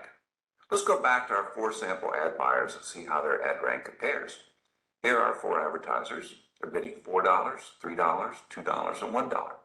Their ads had different quality: low, high, and medium. They also imply different formats with varying impact. First ad doesn't have any formats enabled, so it has no expected format impact. The second ad is only eligible for one format and has a low expected format impact. And the third is eligible for several extensions and garners a high expected impact, for the last ad is medium. So in this example, the first ad has an ad rank of 5. Next ad has an ad rank of 15. Third has an ad rank of 20. And the last ad has an ad rank of 8. It's this ad rank score that determines ad position on the results page. And in addition, only ads with sufficiently high rank appear at all. So with this ad, with an ad rank of 20, it gets first position, even though it has a lower bid. Why? Because of its quality and formats. The second highest ad rank is 15, so that ad gets position 2. The third highest ad is 8, and it lands in position 3. The advertiser up here, who's bidding $4, has such a low quality and format impact that it doesn't get a position on the page at all, despite having the highest bid. So now we know how the ads are ranked, but how much do you actually pay for a click? Well, you pay the minimum amount that's necessary to maintain your position and any formats that are shown with your ad. But let's get back to our ad rank table and talk about the advertiser in position 1. He's competing with the advertiser in position 2. So the amount he has to pay is going to be just enough to beat the ad rank of the advertiser in position 2. For example, although he bid $2, he could have bid as low as, say, $1.73, and he would still have outrank the advertiser immediately below him. Well, that's what he'll pay for a click, $1.73. Similarly, the amount that advertiser in position 2 has to pay is the minimum needed to beat the ad rank of the advertiser in position 3, and so on down the page. So in this example, the top-ranked advertiser winds up paying less than what he was actually willing to pay for a click. And it's the same for the other advertisers as well. All right, let's talk about how advertisers can influence their cost per click and ranking in the auction. By improving your quality or adding ad formats, you can potentially improve your ad position. You could also end up paying a lower cost per click. So let's take a look at the advertiser in position 2. Suppose she improves her ad landing page. Now her ad rank goes up to 18. The position here doesn't change, but what happens to how much she pays per click? Before, even though she bid $3, she only needed to bid, say, $2.68 to beat the ad rank of the advertiser immediately below her. So that's what she paid, $2.68. But now that she's improved the quality of her ad, assuming everything else stays the same, she could have bid as low as, say, $2.42 to beat the advertiser below her. So her cost per click goes down to $2.42. Why? Because the price an advertiser pays is partially based on her ad quality. Now imagine this advertiser wants to move to a higher position. So she increases her bid to $3.50. Now her ad rank goes up to 23. That's enough to give her a highest ad rank and to move her into position 1. And what does she pay? The amount that would be just enough to beat the ad rank of 20 below her. Assuming everything else stays the same, that might be, say, $3.38 in this particular case. So to wrap up, why do we handle ad ranking and pricing this way? Like I said at the beginning, it all goes back to the ecosystem Google, our users, and our advertisers all live in. When users see better ads, they're happier, and they're more likely to actually click on those ads, and that makes advertisers happier, which makes Google happy, because with happy users and happy advertisers, we get more people using our system. If you have more questions or want more information, please visit adwords.google.com/support. And thanks for your attention.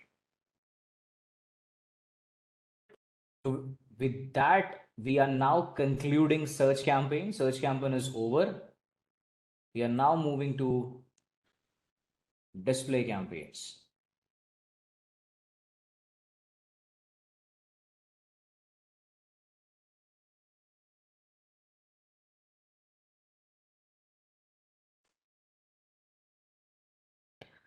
अब यहाँ पे question है, we are starting display campaigns. Now search campaign is over, display campaigns.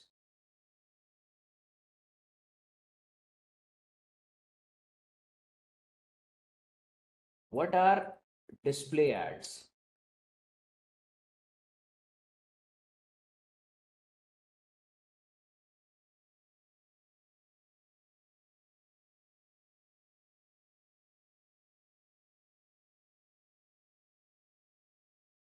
Ads which are shown in image format is known as display ads.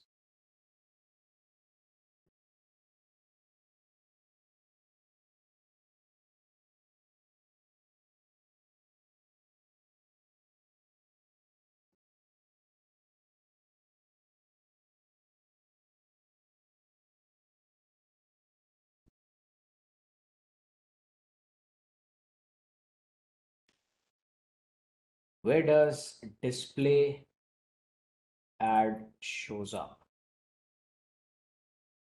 It shows up on Google Display Network, also known as GDN.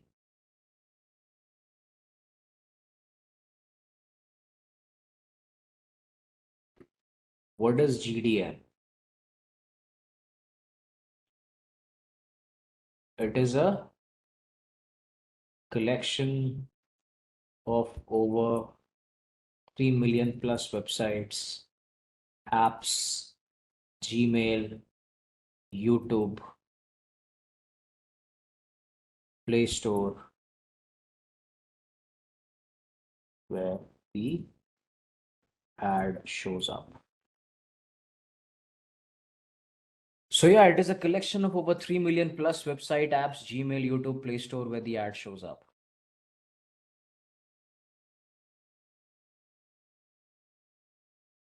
So now just wanted to let you know, this is how a typical display ad comes up. An ad which will have an image. Within the image, it will have callouts, text, and everything.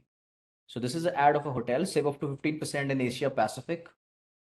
And if you click on the eye icon, it says ads by Google. This is also ads by Google. It never appears on google.com. It always appears on third-party websites. And that third-party combination of website, collection of website is known as GDN. Google Display Network. ये याद रखना बस. It always shows up on Google Display Network. Let's create a campaign now.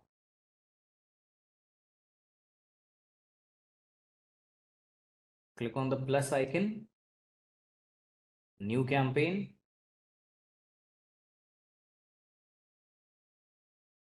Sales, leads, traffic, app promotion. Will create a top funnel campaign for awareness and consideration. Now, what is top funnel? Let me create a funnel for you here.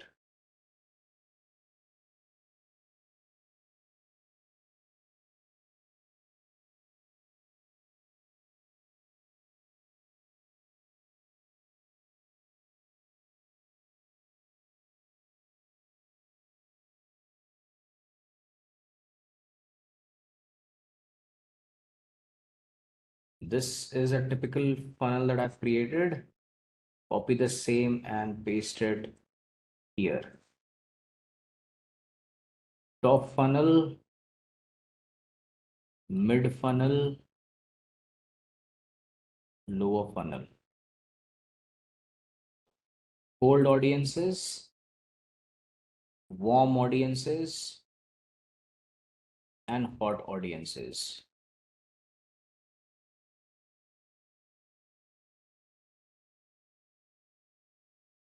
Top funnel is basically IDA. And then what are cold audiences here? If you want to relate it with top funnel and cold audiences. New and fresh audience. These are the fence sitters. Fence sitters. Basically, these are those audiences who have never interacted with your brand. इनको पता ही नहीं है market में that you exist. Coming to warm audiences. Which are warm audiences?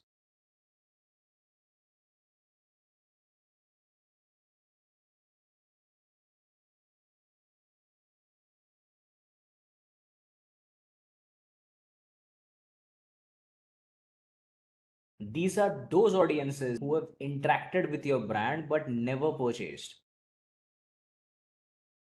They know your brand. And what are hot audiences? Hot audiences who know your brand, who have converted on your website. They are your first party data. They are customers. They are basically your customer. These are the customer. They can likely be a customer. This you have to convert it into a customer. So that's how you nurture a lead from a cold to a warm to a warm to a hot. And hot ke baad aata hai lifetime value user. What is a lifetime value? Which goes on purchasing products from your website. For example, for Flipkart, I'm a lifetime value user. I love Flipkart more than Amazon. Now, there are a lot of Amazon lovers here. No offense to anyone. All I'm saying, I have been shopping on Flipkart for the last like 15 plus years. So for me, I have bought small item, medium item, and even big items from Flipkart. I'm quite happy with the service so far. Similarly, Flipkart के लिए मैं एक lifetime value customer हूँ. If for you are using an Apple, Apple will not just stop selling you iPhones. After iPhone, it will sell you AirPods, chargers, Macs, iPad, and yeah. So they have an ecosystem. So you keep on becoming a lifetime value customer for them. So yeah, we'll not get into the LTV part, which is lifetime value. We'll only talk about cold, warm, and hot audiences.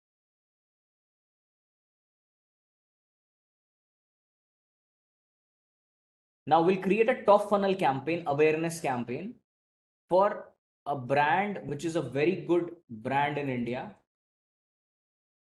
Maruti Suzuki Dzire. They have recently launched the new facelift Dzire model, which is this, and you can see it on this website. We'll create a campaign for this, and when it comes to consideration or conversion, we track sales, we track leads, but awareness may we track reach and frequency. What is reach? What is the number of unique audiences that I have managed to penetrate with my ad? And what is frequency? Frequency is how many times on an average a person has seen my ad. ये basically दो metric होता है reach and frequency का when I am running a branding campaign.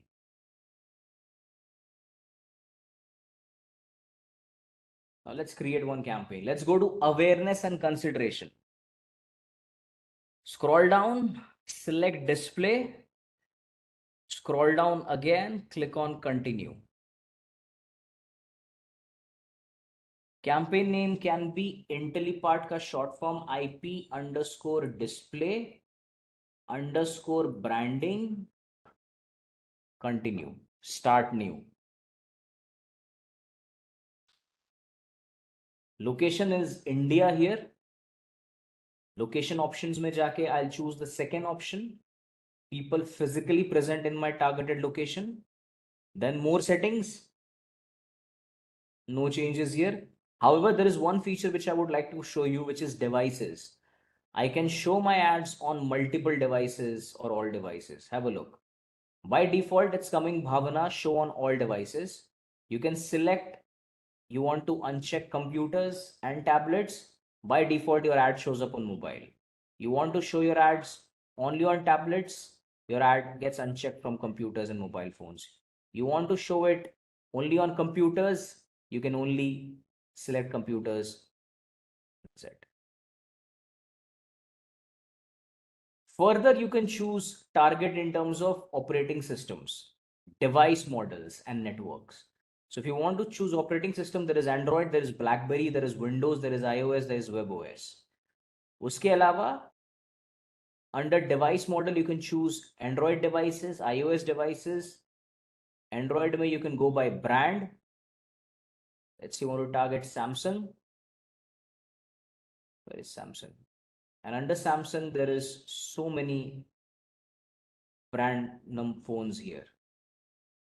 Galaxy A50, Grand 2, Grand New, Galaxy S24, S23, S22, etc., etc. All these are coming up. So you can select that as well. So yeah, I'll keep it to all devices open as of now, but I'll leave that to you and your client. How do you want to proceed with that? Next, the average daily budget. The average daily budget is 5,000. Let's say I'm keeping it 5,000 per day. And I'll choose a bidding strategy which focuses on impression, which is viewable impressions, VCPM. I'll just write it down here. Bidding is equal to viewable CPM for awareness campaign. And we will talk about that a little later. For now, I have entered a bid of 95 here. But just remember, we are bidding on impressions and not on clicks. I click on next and now I have targeting. Targeting, I'll get into the next part. Now I'm coming to ads. When it comes to ads, display ad types. So my friends, there are only two ad types on display. One is responsive display ad.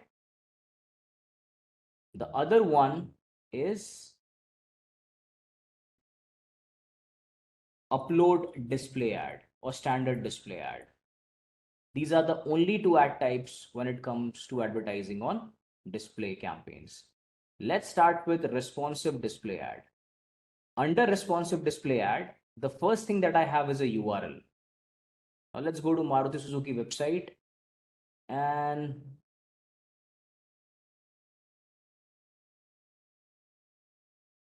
let's go to sales, desire, and copy and paste it. This is my landing page. Business name, I have to enter as Maruti Suzuki. I can enter up to 15 images, plus images. And then I have, see, how can I upload the image? After you have entered URL and business name, there is an option which says add up to 15 images. Click on the plus images icon and then Google automatically suggests certain images from your website. देखो, सबसे पहले ये आ रहा है. I can select here और I can go to asset library अगर कुछ मैंने पहले ऐड बनाया होगा तो, नहीं तो I can go to website and social in the third option ऊपर, and system will scan my page, and let's see if I can get, you know, recent images from, yeah, this is the page.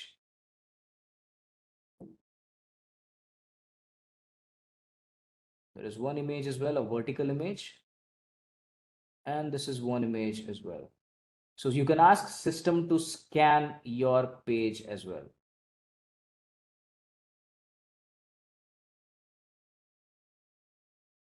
That's it. अब मैं क्या करूंगा, यहाँ से जो मेरे को images कट रहे हैं यहाँ से, I will remove them. I will remove this. This is fine, and save. In case if you're not able to scan the images, you can upload the images from here, from your computer. Right now, I did not, because with interest of time. Last but not the least, you can use free stock images. You can type the keywords and you can use images from here as well. But now I'll go with the 5 images and then logos. I have to add logos as well, sir. Click on edit and select the logo, same website on social, select and Maruti Suzuki Arena. The logos are captured. Last but not the least, videos. And this is Maruti Suzuki Desire.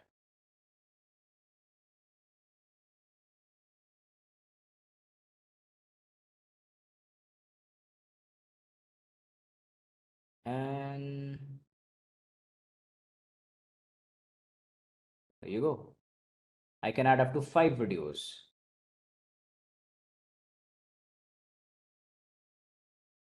Set. What else?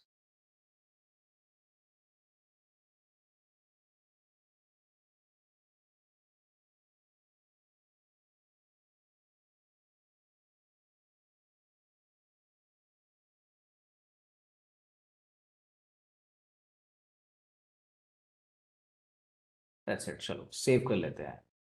Now let's pick headline.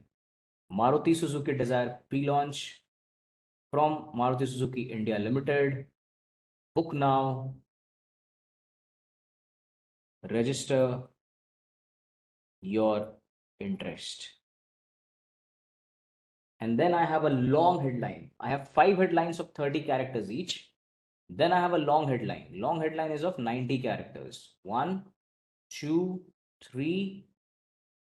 And long headline I can enter, let's say copy करके यहाँ पे paste कर देते हैं and remove the description from here. And my ad is almost ready. Then I have to choose a CTA, call to action. Call to action will be book now and English. And this is how my ad will appear. Maruti Suzuki Desire, register your interest on display platform. If you want to see preview ads, let's say preview ads, and let me go to computer and let me show you the preview. Let's start with display platform first. Wait for a second, it will come up. There you go.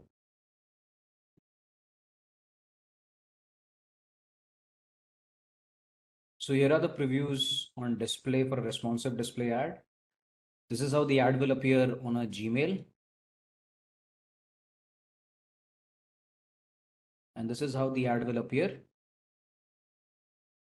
on YouTube.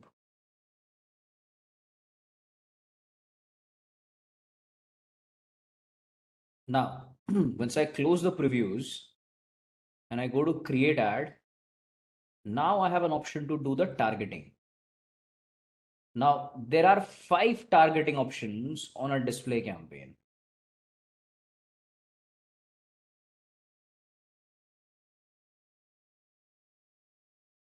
The first targeting is demographics.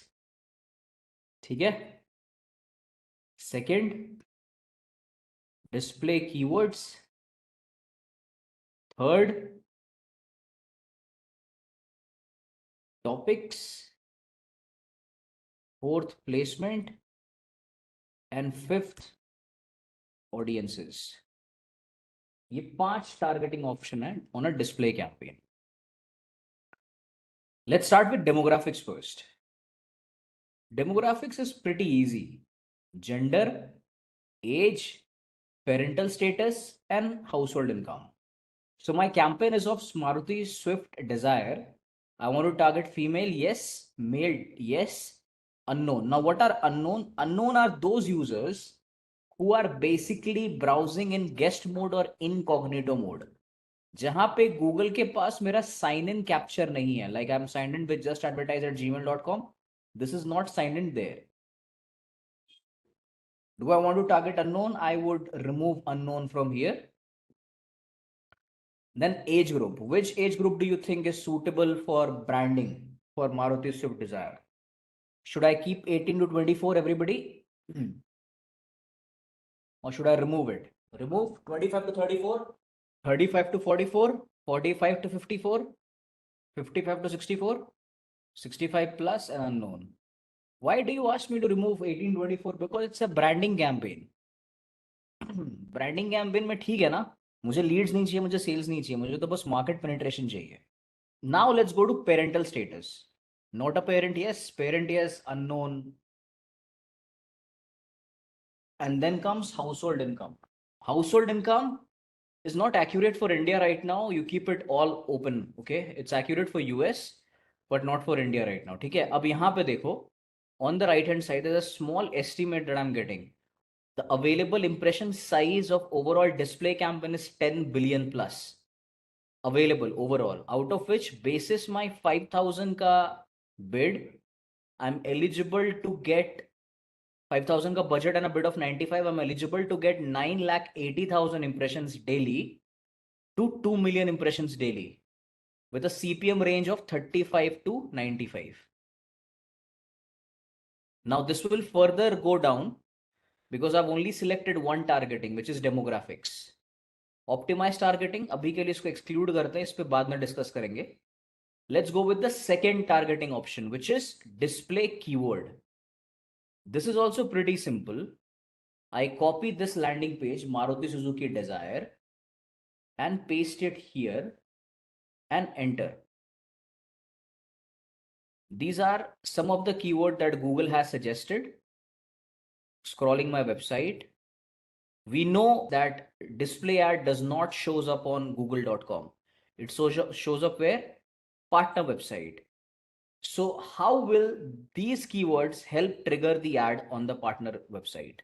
So basically, out of the 3 million websites, which is a partner of Google Display Network, whichever content of the website matches with my keyword, the ad appear. Let's start with blogs. Let's say you have a website which is related to cars. You have a lot of interest in automobiles and you have built a website like motoroctane.com. I'm sure a lot of you or most of you have heard about this website. This person is a very well-known blogger as well, auto blogger, but I'm on his website. Here on the content, there is all about cars. And you will see there is a possibility, high possibility that my ad can appear here because my keyword is also related to cars. So whenever the keyword matches with any of the 3 million website content, the ad appears. This is one such example. It can be a video, it can be a website, it can be an app, anything, but it should match with the content. Now your question should be, since I have completed search campaigns with you, there are 3 match types: broad, phrase, and exact. What are the match types on display? So the easiest answer to this is there is no match type. It's all broad. Even if Maruti Suzuki Swift may the term Swift matches, still eligible to show the ad. So it's all broad. As a result of which, can you just show me what is the impression size here that I'm getting? Again, my impression size has come down to 6.7 million impressions. And my impression has also dropped from 9 lakh to 7 lakh 50 to 1.9 million. Obvious है क्योंकि मैं और narrow कर रहा हूँ अपना targeting. So now I don't want to go with display keywords. The reason is it's all broad. 1, 2, even though let's say if a keyword new matches with any of the website of phones which says new iPhone, my ad is still eligible to appear. So it makes my ad a little irrelevant. So can I remove these keywords? Absolutely, yes. You can remove this keyword and it comes back to 10 billion plus. And then I'll go to the third targeting option here, which is topics. Topics is one of the most interesting targeting, I feel. Why? Because the definition of topics is pretty simple. Just understand the concept. It's segmentation of 3 million websites into their relevant business topics. Segmentation of 3 million websites. जो अपना GDN partners है ना sir, उनका segmentation as per their relevant business topics. So for example, motoroctane.com, mycarhelpline.com, icnyogi.com, autocar, autodrive, they will all come under autos and vehicles. So if my campaign is, let's say, cars, I have under autos and vehicles, bicycles, further drop down, boats and watercraft, classic vehicles, RVs, commercial vehicles, custom and performance vehicles. Commercial vehicles में क्या क्या देखो, cargo, truck and trailers not required. Motor vehicles by brand, by type. So compact cars, yes. Diesel vehicles, yes. Hatchbacks, yes. And I can target these topics. So which means my ad is eligible to appear on websites which are related to hatchbacks, cars, autos and vehicles, diesel vehicles, motor vehicles, compact cars, autos and vehicles. What other topics can I choose apart from autos and vehicles? Batao. Can I choose finance? Under finance, let's say credit and lending, loans, vehicle financing, auto financing. Can I choose this? Loans लेते हैं ना car खरीदने के लिए, most of them. This also makes a lot of relevancy here. So my ads will be shown on websites which is related to finance. और क्या कर सकते हैं? Travel and transportation, travel agencies and services. See, Maruti Swift Desire is a car that is not just a car, it's basically an emotion for a lot of people because it's one of the most selling cars in the Indian market. One. Two, it is ruling the market for more than 10 years now. It's, I mean, बहुत बड़ी बात है ये for a brand. And third, this particular car recently has scored 5-star rating in Global and Gap, if you have followed the news. So since it is putting a check mark on all the requirements, so it is a hot cake right now, hot cakes, and all, even Ola, Uber, कहीं भी चले जाओ, 10 में से 8 गाड़ी आपको Desire ही मिलेगी Uber Go में, है ना? That is how Desire has sold so much in India. And travel agencies and services do prefer keeping that car because once it's good in mileage, low cost on the pocket as well, and third, it's reliable, it's pretty good. Even after 1 lakh kilometers, 1.5 lakh kilometers, still runs buttery smooth.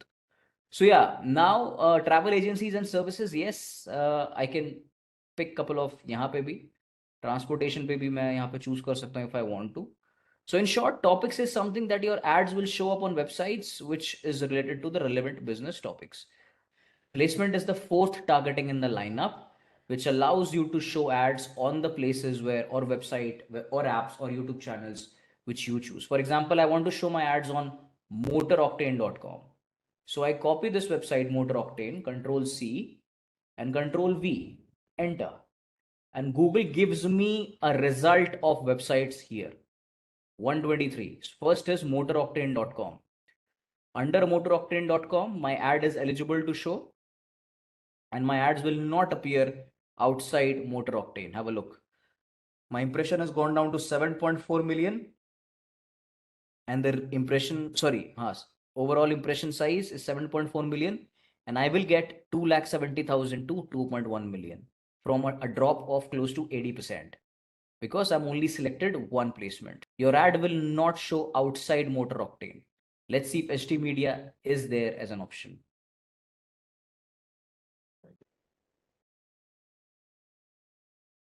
Great. I'm assuming this is a Google partner. So I'll cancel this and I'll enter hindustantimes.com and let's see.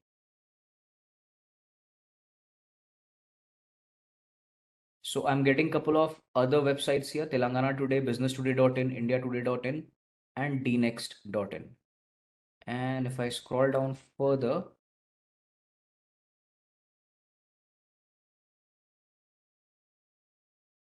Times Now, Economic.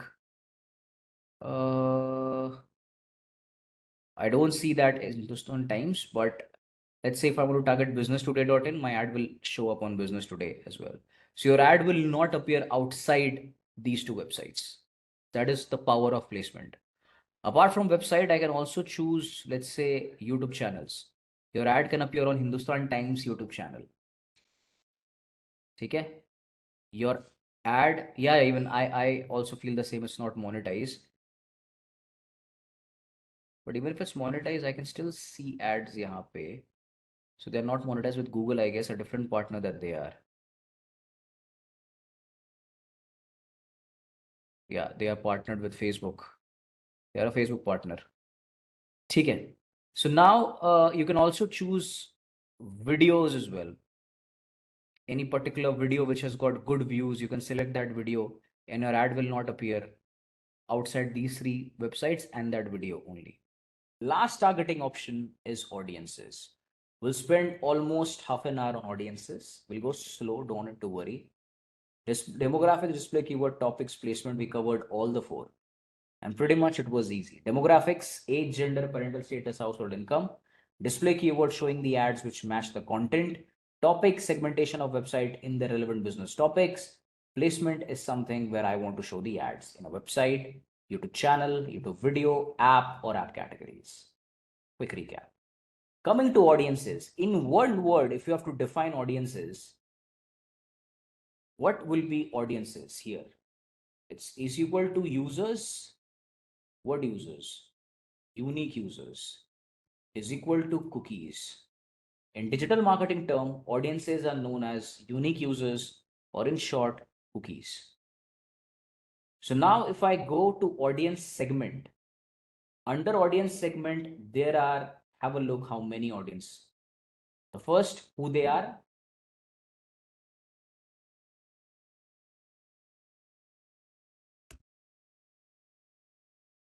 Then affinity, then in market, then remarketing. What else? Custom audience. And last but not the least, combined audience.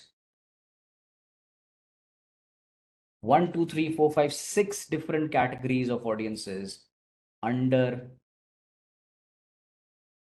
audiences only. Let's start with who they are. Under who they are, there is parental status, marital status, education status, and home ownership status. When I start with parental status, I have parents category, which is parents of infants 0 to 1 year, toddlers, preschoolers, grade schoolers, teens. Now, if you are a digital marketing manager for firstcry.com, is this a relevant targeting option? So your ad will be shown to parents of infants of 0 to 1 year. Now let's say how many of you have heard about the brand name Hamleys? Hamleys. काफी famous toy store है वो. Is it a relevant targeting? Targeting parents of 1, 2, 3, 4, 5 years. Now moving to parents of grade schoolers. Which product will be, or which brands or companies will target this cohort?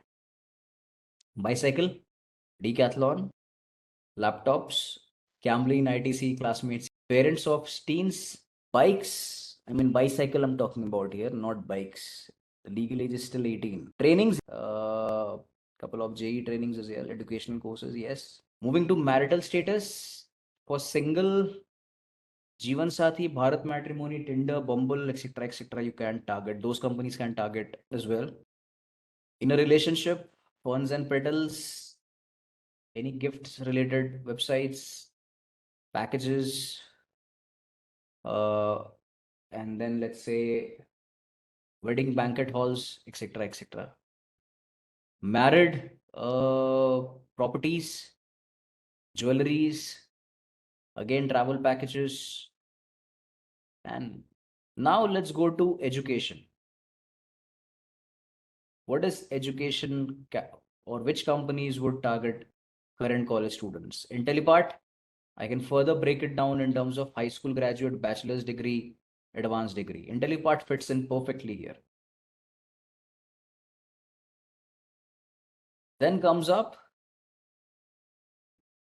home ownership status. For homeowners, DLF, Lodha Properties, Godrej, all property related companies. Renters may no broker, nest away, flat and flatmates, and etc. etc. So this is a more detailed way of targeting the audiences than what we saw in just demographics. So this is known as detailed demographics, totally different from what we heard before, or read, or understood. Then comes affinity audiences. It says what their interest and habits are. What their interest and habits are. Again, something similar like topics, but this is not website segmentation. This is audience ka segmentation. All the audiences who have an interest in banking and finance will be under banking and finance.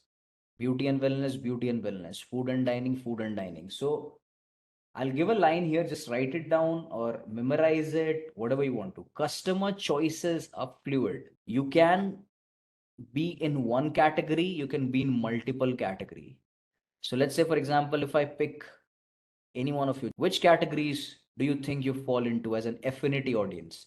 The meaning of affinity is what your interest has and habits has been across the Google Ads network for a very long time. What do you love to read, browse, or buy, or take an interest on? Media and entertainment, sports and fitness, news and politics, technology, anything else? Travel, news and politics, finance, shopping, food, technology, travel, fitness. So that is what interest and habits are. So when I'm selling Maruti Suzuki Desire, which one would I go for? I'll go with vehicles and transportation, auto enthusiast, performance, SUV, etc., etc., and transportation modes as well.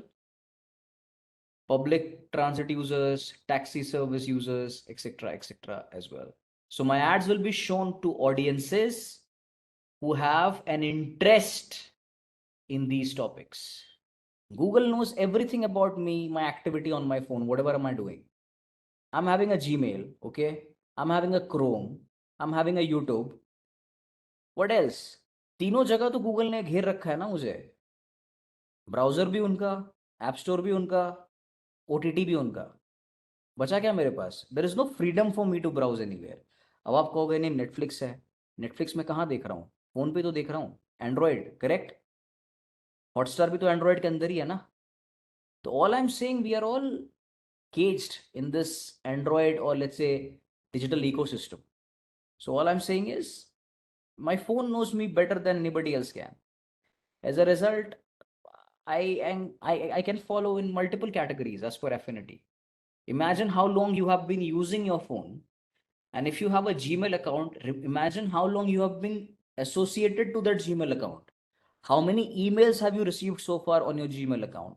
The keywords in your Gmail account, the products that you received an ad from on your Gmail account. Think of the rich data, a massive volume of data that Google generates from one user. And imagine the number of Android users in India. And imagine the number of Android users in the entire world. So it's all a data game. And we are surrounded with data everywhere. Next is in market. What they are actively researching or planning. What does that mean? And how different is it from affinity? Same audience categories almost, but what is in market?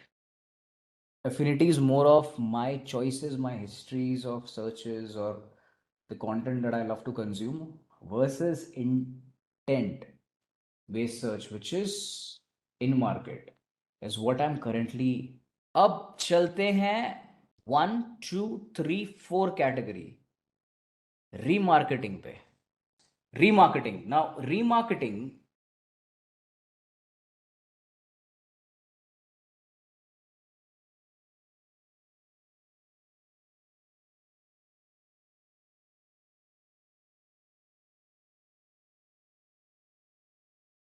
the definition of remarketing is showing your ads to people who have been to your website but did not get converted or got converted. What is the meaning of converted here? Purchase, leads.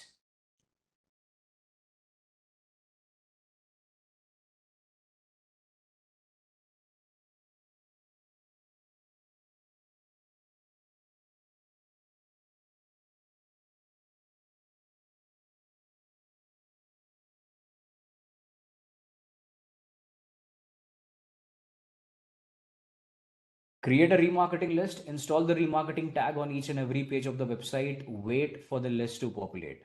Three things. Again, I'm repeating the definition. Remarketing is nothing but showing your ads to people who have been to your website before but did not get converted or got converted. Number one, let me open a duplicate window. Under tools, go to shared library, audience manager. I repeat, tools, shared library, audience manager. Click on the plus list, select segment name and name it as new underscore all visitors. Now let's say, for example, this is a list which I'm creating for my all visitors. Let's say I'm a digital marketing manager for Flipkart. Flipkart has given me a job of creating a remarketing list for all the visitors of the web page across any sub pages, main page, home page, kuch bhi page. Flipkart has asked me categorically कि आपको list बनाना है. So now all visitors, I go to actions, segment members में visitors of web pages. This remains as is. Actions में website visits last 30 days, website who has visited in the last 30 days and create segment. New underscore all visitors list is created. Now, second, install the remarketing tag. The last option, go to your data sources. Your data sources, click on the three dots or click on details. You need to install the remarketing tag on each and every page of the website. This is the remarketing tag. Now, why do I need to install on each and every page? Why not just home page? Because audience can come to any page. Ab dekho, go to flipkart.com. ध्यान से. Flipkart.com has multiple pages, multiple sub pages. An audience can come to any page, right? So agar मैं सिर्फ home page पे if I install the tag, I'll miss out on all the activities that happen later on different website pages, correct? As a result, it is always recommended to install the tag on each and every page of the website. And once you've installed the tag, where does the tag go? So a website is built of three major parameters. The website has a head, body, and a footer, just like human anatomy. The moment the head section completes and the body section begins, you need to copy and paste the URL, the tag there. Once you do that and apply, the tag gets installed across each and every page. And then come back to your data segment. You have to wait for the list to populate. Every time a user goes on any page, a unique user, the list size increases to 1, 2, 3. And automatically remarketing only captures unique user. I repeat, unique user. So if I have to create a bucket here, the bucket will be something like this. I'll merge it, keep it blue and unique user. If 62 people went to flipkart.com in the morning and then again in the evening, what will be the count of my list? 62 or more than 124? It remains 62 only. Include me, 63. So that is how remarketing list is created. Now let's make it a little more interesting. How? Click on the plus icon, click on website list. Now what I'll do is add to cart page, but not checkout. So what I'll do is everything remains the same. Actions is refine action, page URL contents, add to cart. So what I'll do here, I am going on electronic section and I'm going on, let's say, laptop and desktop. And under laptop, I click on this page. Asus gaming laptop. Click on buy now. or let's say add to cart. So this add to cart is known as view cart. So people who have been to view cart, the page URL contains view cart, and I can exclude the people who have gone to page URL contains checkout. What did I do here? Which audiences am I trying to target? Include and exclude. Which audiences am I trying to include and exclude? Checkout के बाद भी possibility है that people might not purchase. So don't go to checkout. Page URL contents include. देखो यहाँ पे I've included people who have added the product in the cart, but I've excluded people who have moved forward beyond cart. So people who have added to checkout, I don't want to show the ads. I only want to show the ads who have been to view cart only. Next segment, the next list that I'll create, checkout underscore but not purchase. अब देखो, page URL contains checkout and exclude people order confirmed. Whom am I trying to target? Only checkout people who have not continued the purchase. People who have continued purchase, exclude karo unko. So at every funnel level, I'm trying to create a remarketing list that completes my remarketing. Just a quick info, guys. Intellipaat offers digital marketing course in collaboration with iHub IIT Roorkee. Through this course, you will learn complete digital marketing from search engine optimization, search engine marketing to PPC, analytics, and social media marketing, and much more from the IIT faculty and industry experts. With this course, we have already helped thousands of professionals in successful career transition. You can check out their testimonials on our Achievers channel, whose link is given in the description below. Without a doubt, this course can set your career to new heights. So visit the course page link given below in the description and take the first step towards career growth in the field of digital marketing. This is the campaign that we have created. Intellipaat underscore display underscore branding underscore 16th November 2024. If I click on this, you can see that this is the ad group number 1. And here is the targeting audiences. Now, my question is that let's say I have created a branding campaign yesterday, okay? The branding campaign was for which company? Maruti Suzuki Swift Desire, the recent car in their lineup, which was launched a couple of days ago. Now, over here, when we went to Affinity and in market, we saw a couple of audiences which matched our criteria. What kind of audiences? Auto enthusiast, vehicle loans, etc. etc. ये तो हो गया उनके लिए who are having a very generic business like cars, shopping, e-com, banking. That's fine. But what if you have a very niche business, a business which does not have a predefined audience list? Like, for example, if you click here and if I go to targeting and if I go to browse, under Affinity, there is no audience. The business that I'm taking an example here is, let's say, drop shipping. How many of you know about drop shipping here or have heard about this business before? Alibaba.com. It's a B2B site.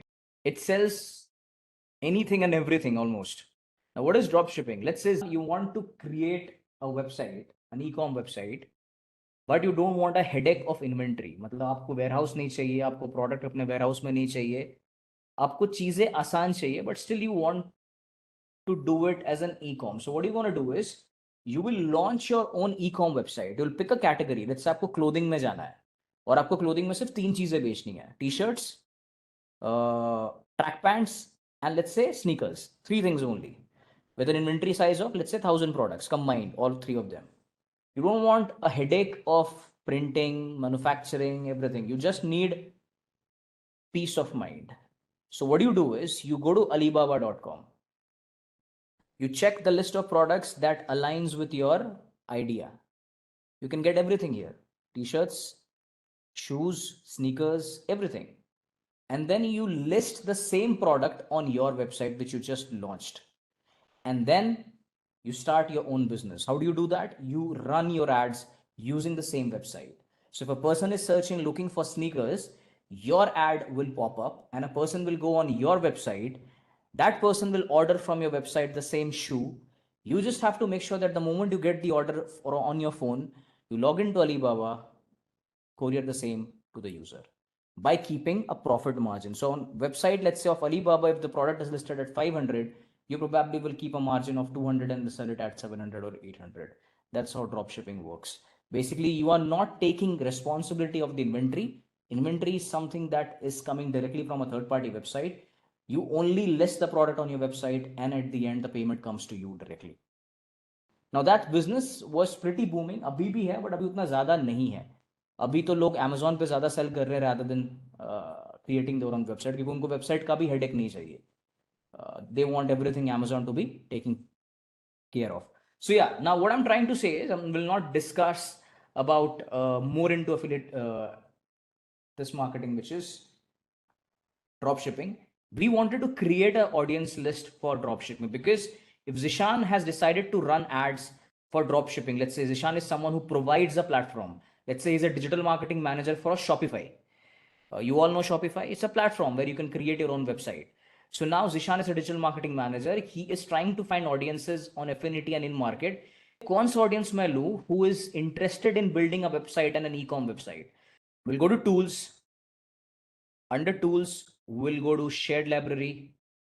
Under shared library, we'll again go to audience manager. Under audience manager, your data segments yesterday we learned, which is remarketing. Then we have audiences, then we have custom segment. Custom segment is where I will create by clicking on the plus icon.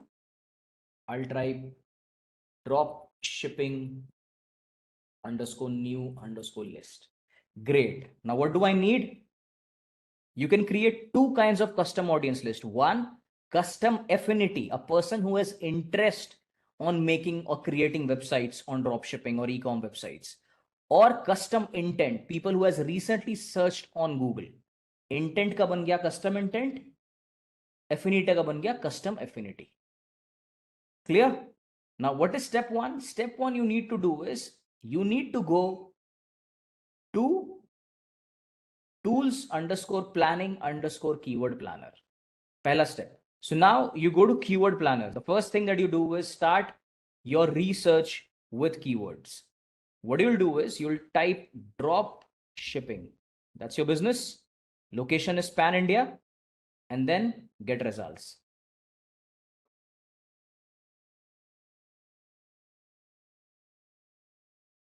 And here is the list of keyword that you have got, close to 1058 keywords. Now what you'll do is you will download the keywords, or let's say you can add more keywords like e-commerce business business model, anything as such, if you want to. With interest of time, I'll only go ahead and download these two related keywords. And now the list has downloaded. The list of keywords is here. Delete row 1 and 2. Put a filter here. Remove blanks 0, 50, not required. And now I have close to how many keywords? 317. Copy the same keyword. Come back to the custom audience list. Select custom intent. I want people who have recently searched with these terms. Control C, come back, Control V. My keywords are added. 317 keywords are added. I can also make it more refined by adding people who browse these kind of websites. So website which are related to e-commerce, let's say Alibaba, any other competitors in India of similar competitors, I can add them here. So if someone who is browsing on my competitor's website, which deals with drop shipping, I can take that as an opportunity and show my ads to them on Google Display Network.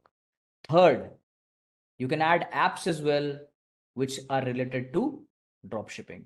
So a combination of keywords A combination of websites and apps helps you create a perfect custom audience list, and you can go ahead and start targeting the ads to these people. Click on save and your audience list is done.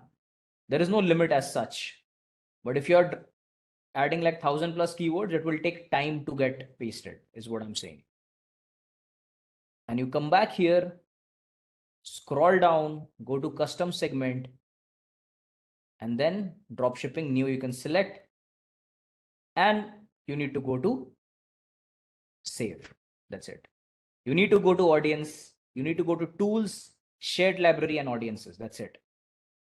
Now let's click on the back arrow. The last audience is combined audience. Combined audience is the easiest audience here. You go to combine and click on plus new combined audience. इसमें आप क्या करते हो? You just combined all the list that you have created before. One affinity, one in market, one remarketing, one custom. I'll show you, wait. So you go here, segment name, new underscore combined. And then see the kind of combination that you can do. You can choose a combination of affinity, in market, your data segment, custom segment. Let's say, for example, if I want to go with affinity, let's say banking and finance, that's one combined. Then in market, let's say business services. Number 3, your data segments. So this is the third list that I've created. And then custom segment, dropshipping. So I have combined all the 4 lists together and I have created a list. You can further narrow if you want to narrow it down. And an or. A lot of people doesn't use combined audience today because they rather would create separate ad groups and build a new audience list. Now let's go ahead and click on cancel here. And let's go to ads. So we created an ad which was responsive display ad. You can see the ad name here. There was one more ad type which is upload display ad.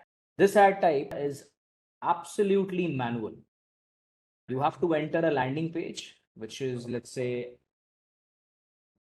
Maruti Suzuki Desire. Copy the link, paste it. And then you have to upload the ad all by yourself. The image that you will be uploading will be all manual. And that image should have a logo of the company, the messaging, the call out, and everything.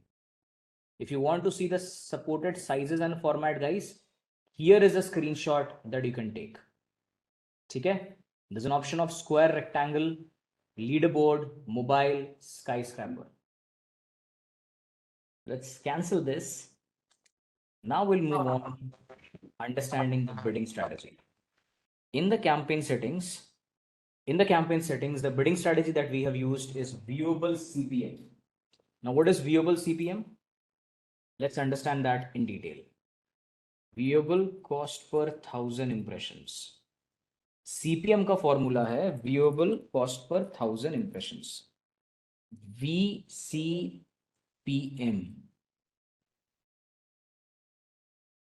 This is the bidding strategy.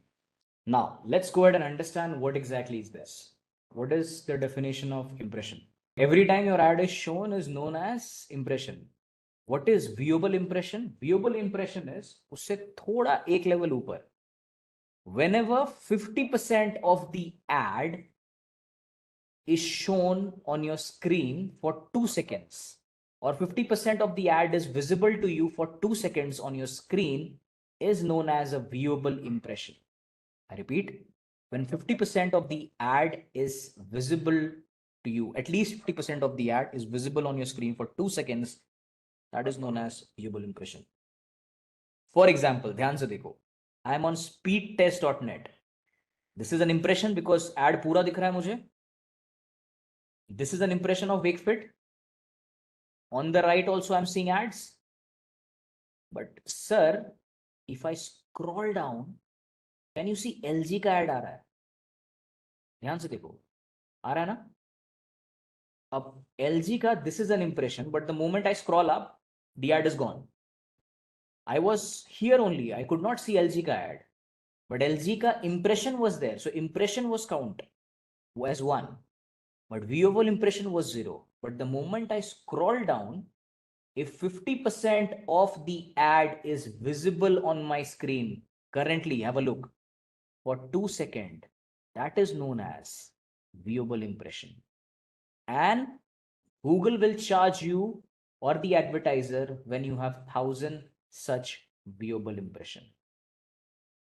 And for every 1,000 impressions, system will charge me up to 95. That is what the bid that I have entered.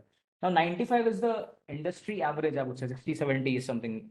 The more narrow down that you do in targeting, the more granular and the more higher the CPM price gets to be shown.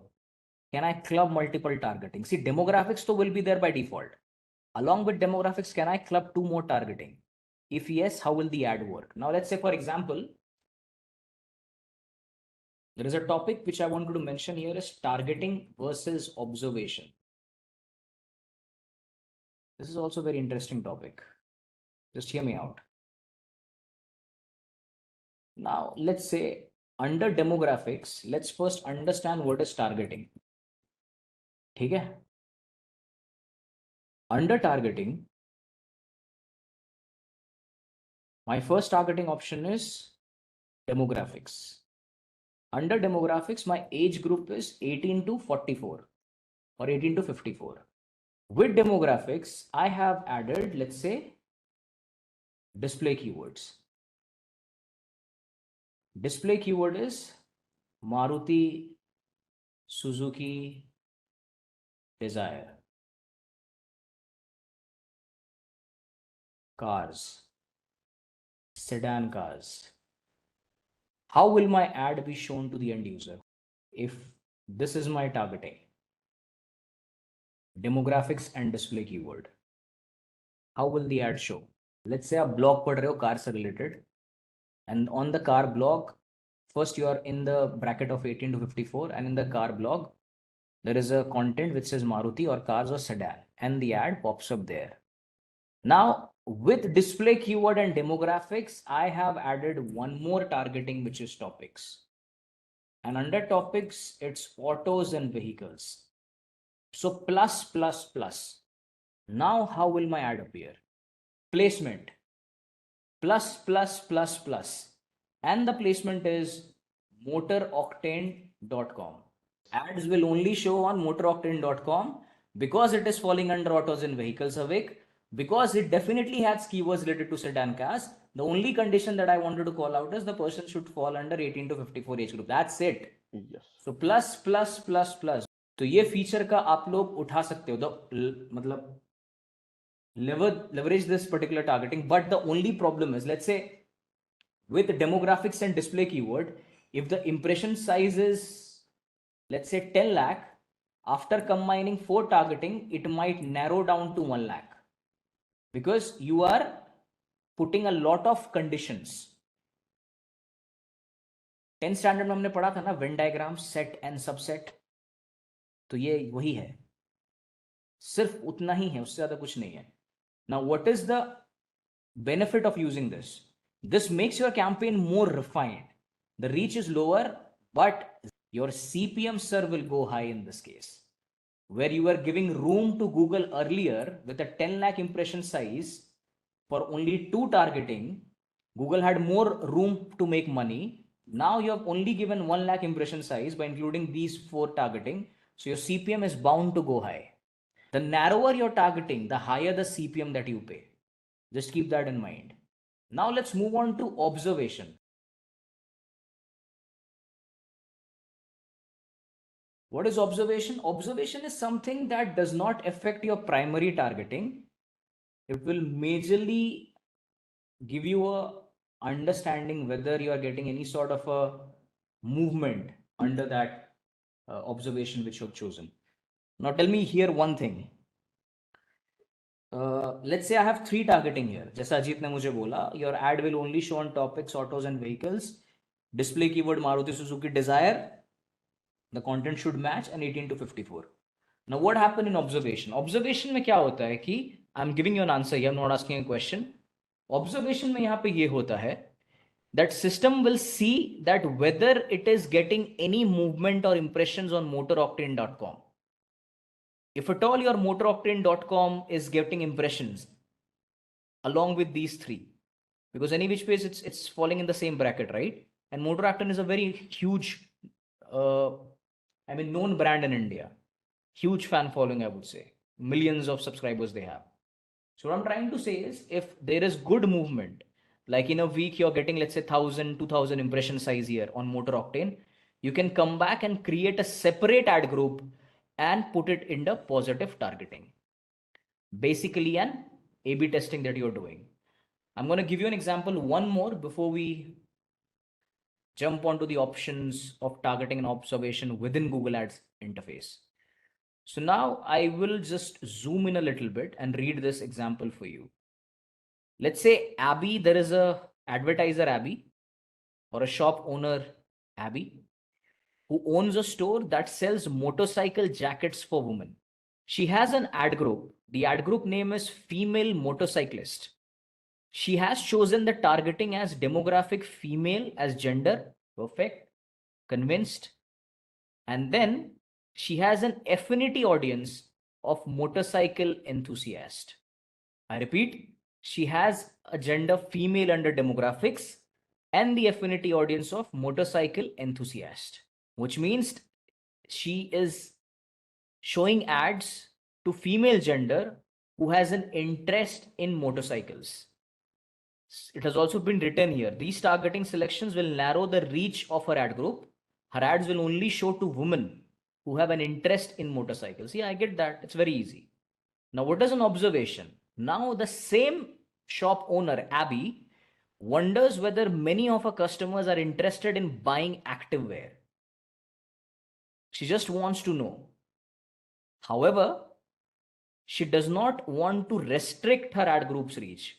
She wants the ad group reach to still run BAU with motorcycle enthusiast and female gender, business as usual. However, she clicks on the pencil icon and she selects an in-market audience under observation as apparel and accessories and then activewear. What this will do is, this will get reports to Abby how many ad impressions appear to users who were also in market for activewear. Keep in mind, observations are reported when they are overlapped with existing targeting, which means a woman who is interested in motorcycles also interested in activewear for females. Similarly, when my ad is having an overlap with the current targeting, which is autos and vehicles, and also with Motor Octane dot. So if ads are shown to activewear perform differently from other ads, Abby can adjust her bids or lower the bids for this audience. She could also create a new ad group that targets those users who are interested in activewear if she wants to sell that particular product with a new landing page. Ad content. And this is targeting and observation.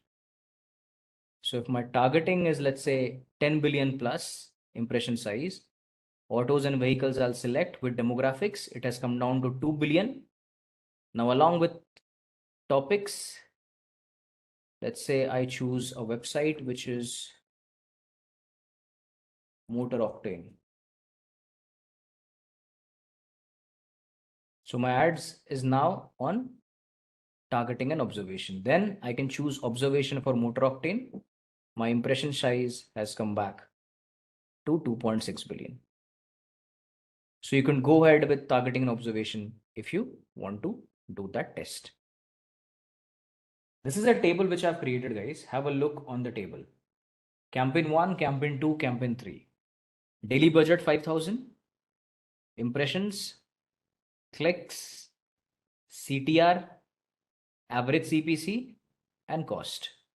Simple table to understand, all of you. Very simple table, nothing that I have not covered yet? सब पता है आपको यहाँ पे? मेरा question simple है. This is last 7 days data. There are two people who are having a discussion on this table. One is the advertiser, one is the client.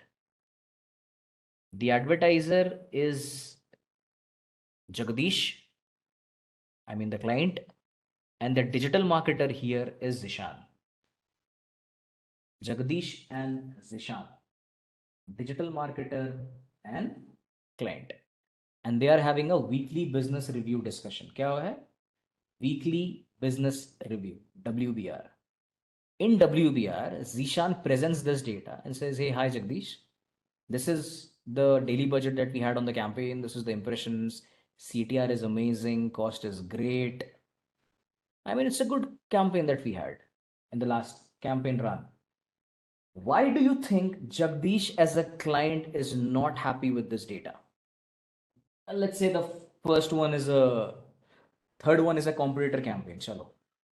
The CPC is high. Second one is a brand campaign. The first one is a generic campaign. One is a micro conversion and one is a macro conversion. क्या है दोनों का difference? So macro is something that decides your end goal. For example, sales, leads, okay, sign-ups. Micro is basically small conversion events like product display page, add to cart, checkout, etc. etc. Why micro is also important? That is a part that leads to macro conversion, right? ये benchmark के standard. इतना अगर आ रहा है आपका, your campaign is okay. Anything above that is superb. Anything less than that is concerning. मतलब 100 बंदों में सिर्फ 2.5 लोग convert हो रहे हैं. Out of 100 consumers who are there on the website, only 2 people or 2.5 people are getting converted. What happened to the rest 97.5? वो भी तो consumer ही है ना आपका. They probably have dropped out in product display page. They probably have dropped out in add to cart. They probably have dropped out in checkout. So what I'm saying is, if there are 100 people who goes on Flipkart, 50 people went on product display page, 25 went to add to cart, 10 went to checkout, and only 2 purchased. Don't you think I still have 98 people whom I can convert for a longer run? And if I have a micro conversion, I can track them. I can optimize that list. We'll understand how. This, to any which ways, I can do it for a long run, which is lifetime value, selling them, upselling them, cross-selling them, everything. But this is also very much important for me. क्योंकि major portion boss यहीं पे तो pool of audiences तो यहीं है. अगर ये मैं खेलना सीख गया, then तो my business is sorted. अगर मैं यहीं नहीं खेल पाया, then तो I've lost the game. How would you do? You'll understand what is this is तो I'm giving you an average. What is the dropout, major dropout which is happening? Checkout पे dropout है, add to cart पे है, product display पे है. But उसका question mark भी होना चाहिए, dropout क्यों है? So if you are someone who is into digital marketing or analytics career for the past like couple of years, there are 2 terms which closely I follow, and all the analytics, data analytics into digital marketing में they follow. One is bounce rate, one is exit rate.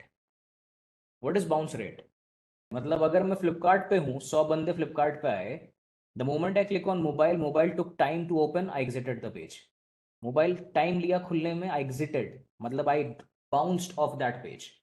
That is bounce rate. If the bounce rate is more than 45%, there is a problem. That is where the question mark arises. Why people are dropping out? Because my product display page has an issue. The page takes time to load, or my add to cart has an issue. What is exit rate? Exit rate is still okay, but still you can understand. Exit rate is someone who has been to, let's say 100 people came on Flipkart, 50 people went to product display page and 50 bounced. That is a bounce rate. Out of 50, 25 went to add to cart and 25 exited. यहीं से exit कर गए. They did not bounce. The website page opened up and then they exited. शिद्दत के साथ exit किया उन लोगों ने. And then that is what is known as exit rate. Exit rate ज़्यादा फर्क नहीं पड़ेगा आपके लिए, but bounce rate is something that should be concerning. तो हाँ, this bounce rate you can quantify and then you can go back, check with your developer. आज भी I am telling you, I have worked with so many brands in the past and I am still working with couple of brands as well. They are well known brands, उनका website page अभी तक ठीक नहीं है. We still face a lot of dropout issues. We face a lot of challenges in the payment gateways. It's all about UI and UX. How good how good of an experience can I provide it to my customer? कि वो offline store ना जाके website पे ही shopping करे. See, I am an offline person. I love to walk into the store and then buy. I would not buy anything online. Other than that, it's if I'm getting, let's say, a very good offer. नहीं तो I'm an offline person. तो मैं how can I convert Avik to an online person and then have him converted on the website? You have to improve the experience, bro. That's it. Simple question and answer. चलो आगे बढ़ते हैं conversion के साथ. How do you measure conversions? Create a conversion action, install the conversion tag, and wait for an actual conversion to happen. अब when I'm on this page, I go to campaigns. ठीक है? Under campaigns, can you see goals? Conversions को हम goals भी बुलाते हैं, conversions को हम event भी बुलाते हैं. If you have opted for entire digital marketing course, SEM is one module. You will also be, taken across. You also be exposed to meta ads as well, social media marketing. They call it as events. Same thing. Conversions is equal to events is equal to goals. कुछ भी बुलाओ आप. I'm calling it conversions here. How do I create a conversion action? Click on plus conversion action. Now conversions, what kind of conversions do I need? I need on a website. So if I click on edit, it will ask which website am I creating a conversion action for. So let's say flipkart.com. I'll scan, apply, skip and set up later. Click on continue. What do you want to measure? A conversion action is a customer action that define as valuable. So I want to measure purchase. Someone who has purchased from my website, and then save and continue.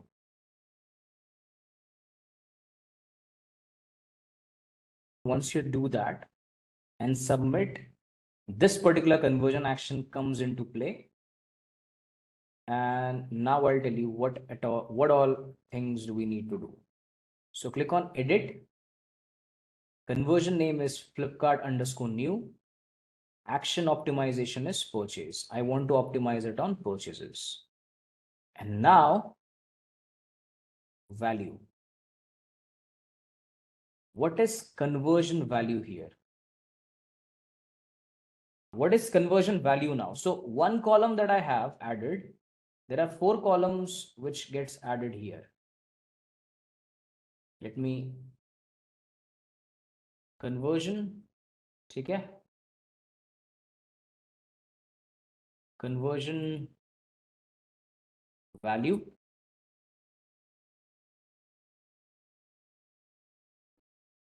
cost per conversion,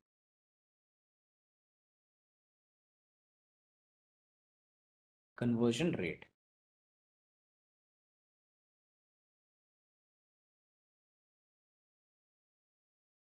Now conversion, though, I got to know that anything which adds a value, like how many t-shirts or units that has been sold, I can track that. Now my question is, what is conversion value? It says use the same value for each conversion, use different values, don't use a value. What is conversion value? So let's say you are selling t-shirts, okay, on a website. The t-shirt price is $4.99. So यहाँ पे जो conversion होगा, conversion is units and conversion value is this into this. So if somebody purchased 5 t-shirts, the conversion value will be 2495. Okay. Now it's very simple. Abhi, that's great, which means I'm selling t-shirts on my website. The website name is t-shirts that's 499.com. All the t-shirt, all the sizes, all the brands, color, print, everything. It's 499. I have a simple question. 499 तो easy है. Uniform value है track करना. What if you have a website like Flipkart, which has different values? You can buy a wallet of 300 rupees, you can buy a television of 3 lakh rupees. उस बीच में बहुत सारे product है. So how would you enter that value here? Because there is no space to enter. Now, what do you need to do if you have a dynamic value website like Flipkart? Enter a minimum value, which is 1, and continue.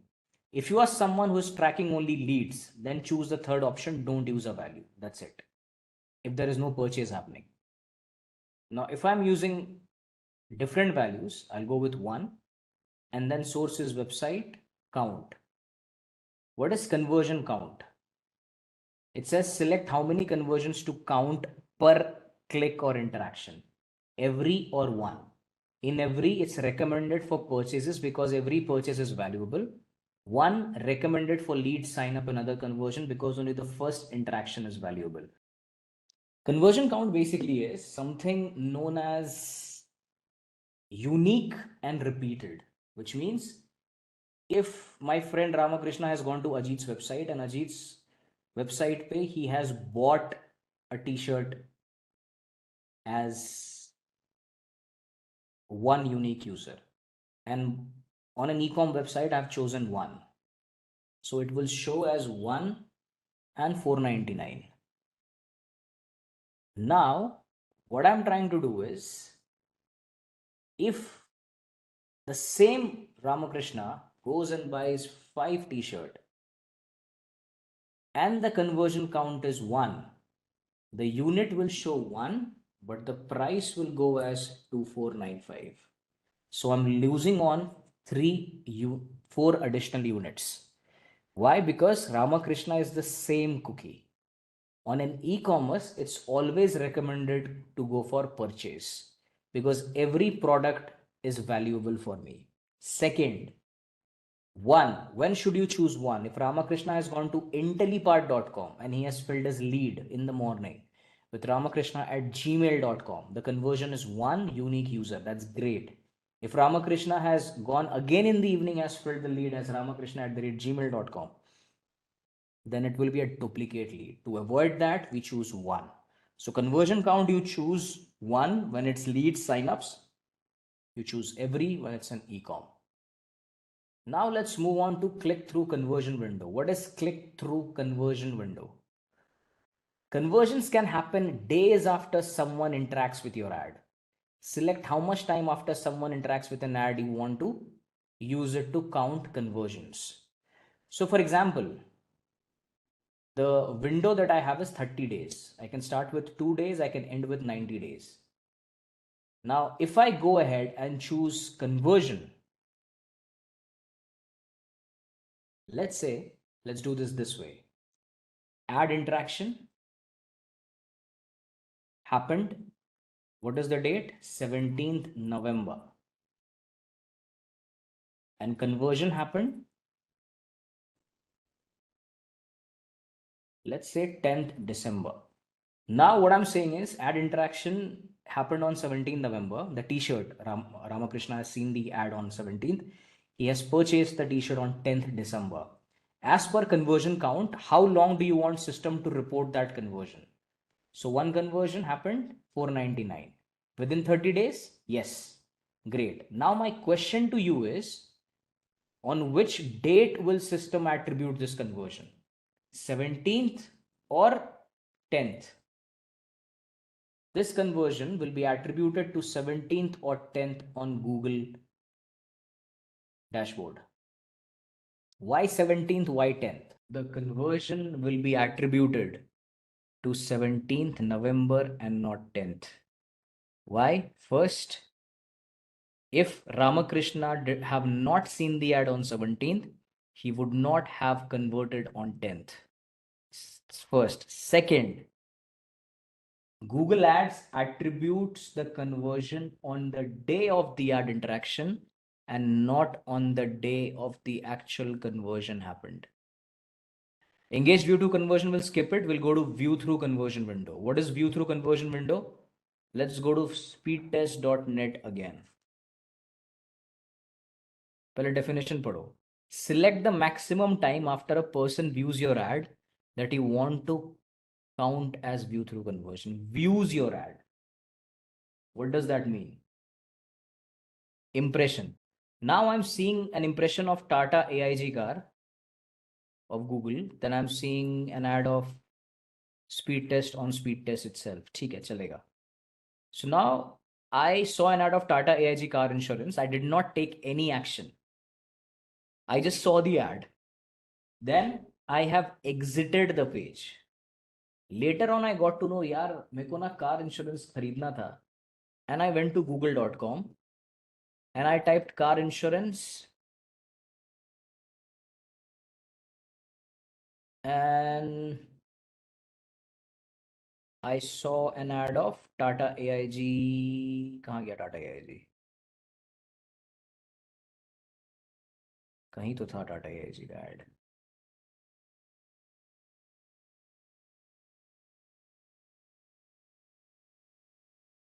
चलो ठीक है, I'm entering a brand keyword. Here are Tata AIG ad. And then I clicked on the website and I bought the insurance.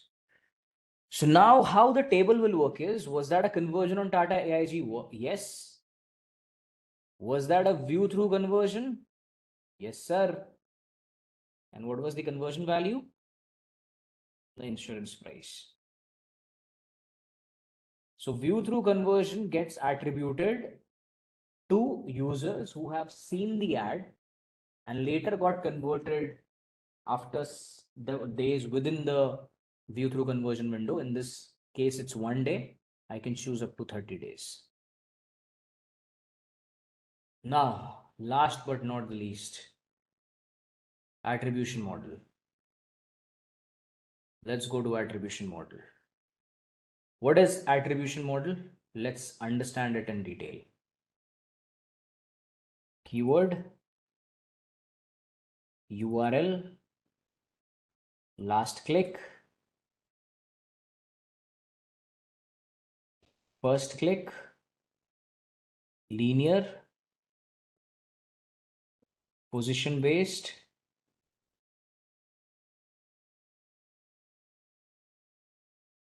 and time decay.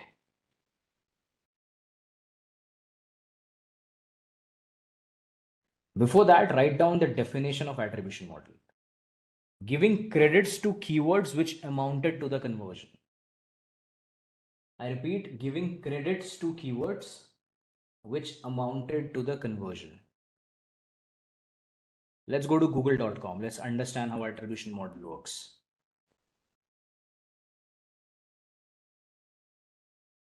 Let's say buy car insurance. Now I'm on Google. I'm searching for buy car insurance. That's my first keyword. I saw an ad of HDFC Ergo. I went to the home page. I will write here home page. And then I get a call from Yogesh. He says, Avik, I have an issue with the campaign setting and everything. Can you help me? I said, yeah, I'll help you. So I had to exit the page. Then after a couple of hours or a day, I went to google.com again. Cheap car insurance.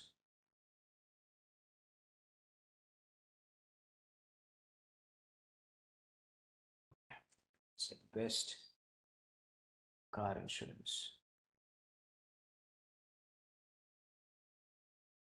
I see an ad of SDFC again. This time I am going on SDFC, ABC at Gmail, mobile number 9876543210. Get code now.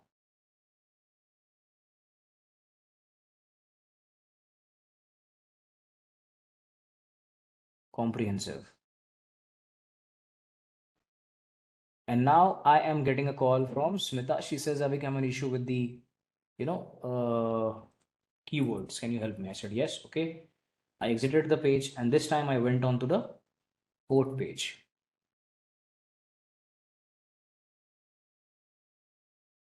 Then I exited and I went to google.com. Car insurance offers. Or let's say comprehensive car insurance.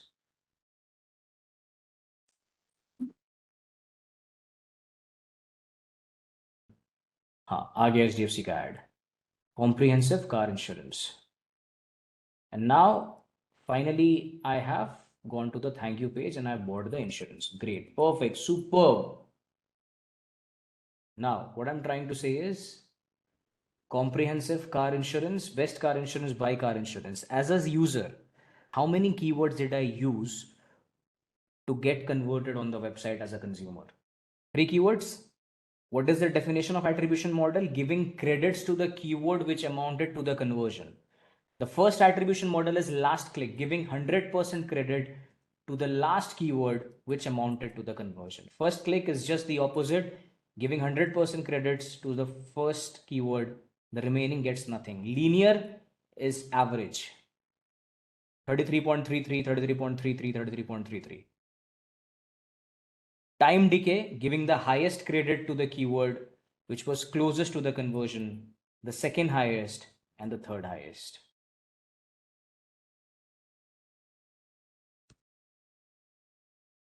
Last but not the least, position based. 40% credit to the first and the last touch point, the remaining gets 20%. Now, what is the importance of attribution model? Imagine karo Ankit, you're using a campaign, you're a digital marketing manager for HDFC, car insurance, LOB, line of business.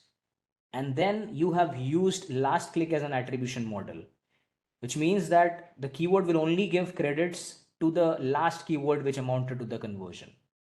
70% of the time, 75 or 70% of the time, a user takes more than 2 interactions to get converted on the website, more than 2. I took 3 interactions.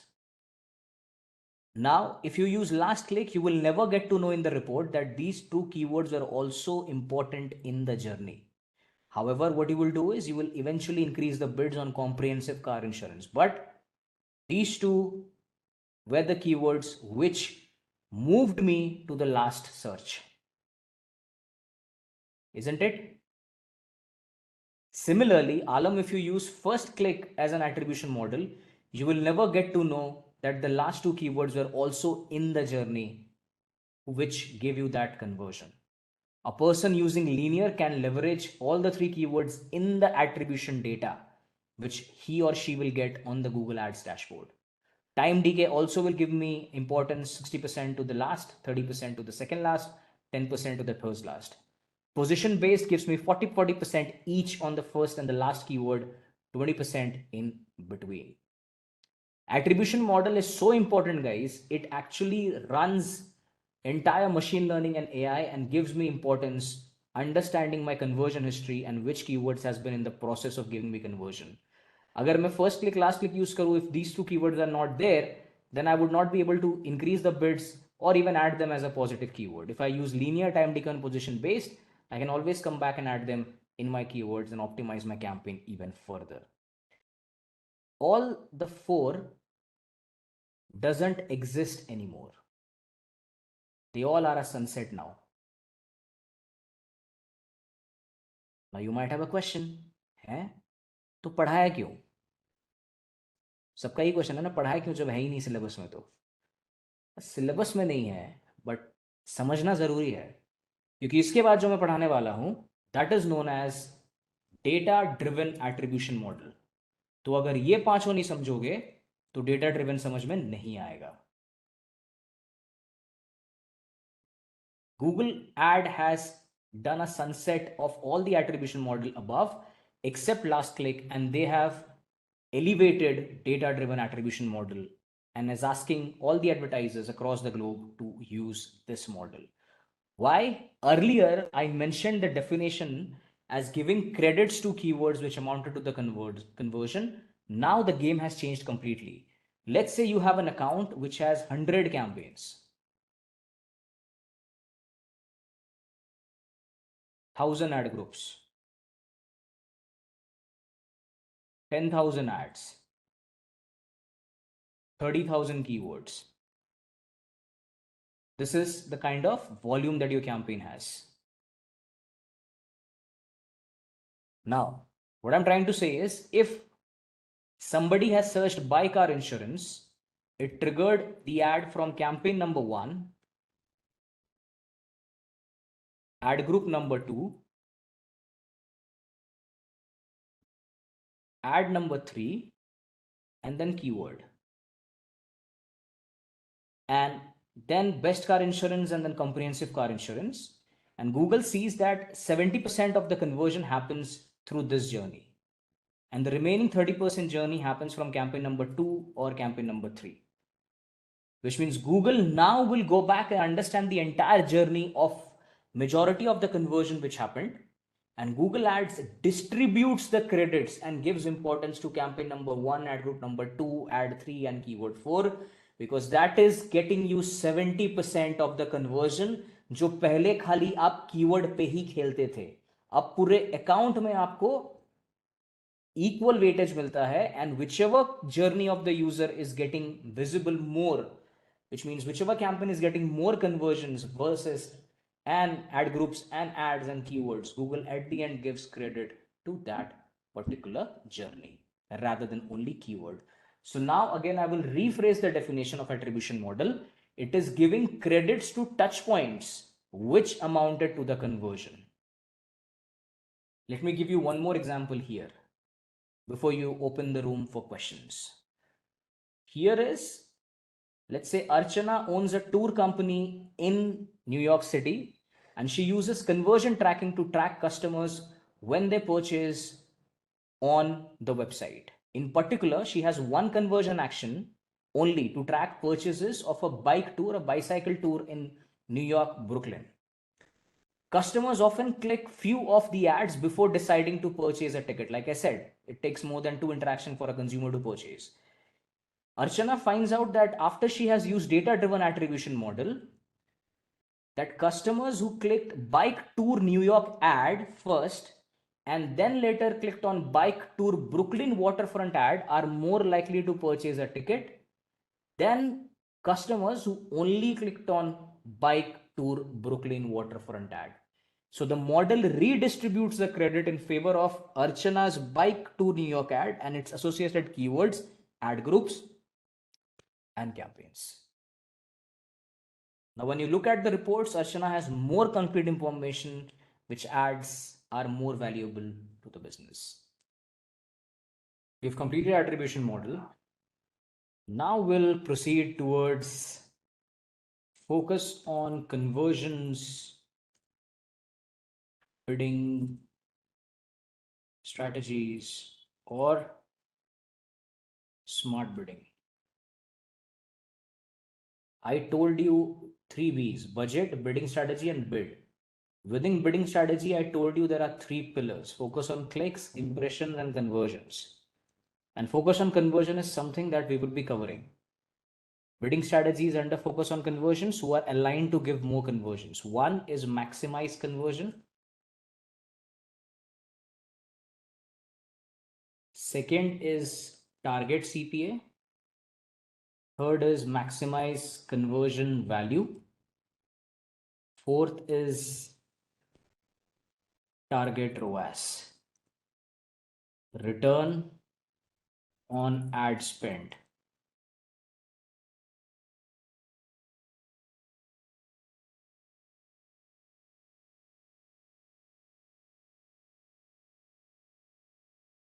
Now, let's understand the first bidding strategy, which is maximize conversion. System will try to give you as many conversion as possible within the set budget. Now, let's go on to understand in the Google Ads account. Before I get into that, let me first complete this conversion part. Click on done. And then you have to add the tag, the conversion tag.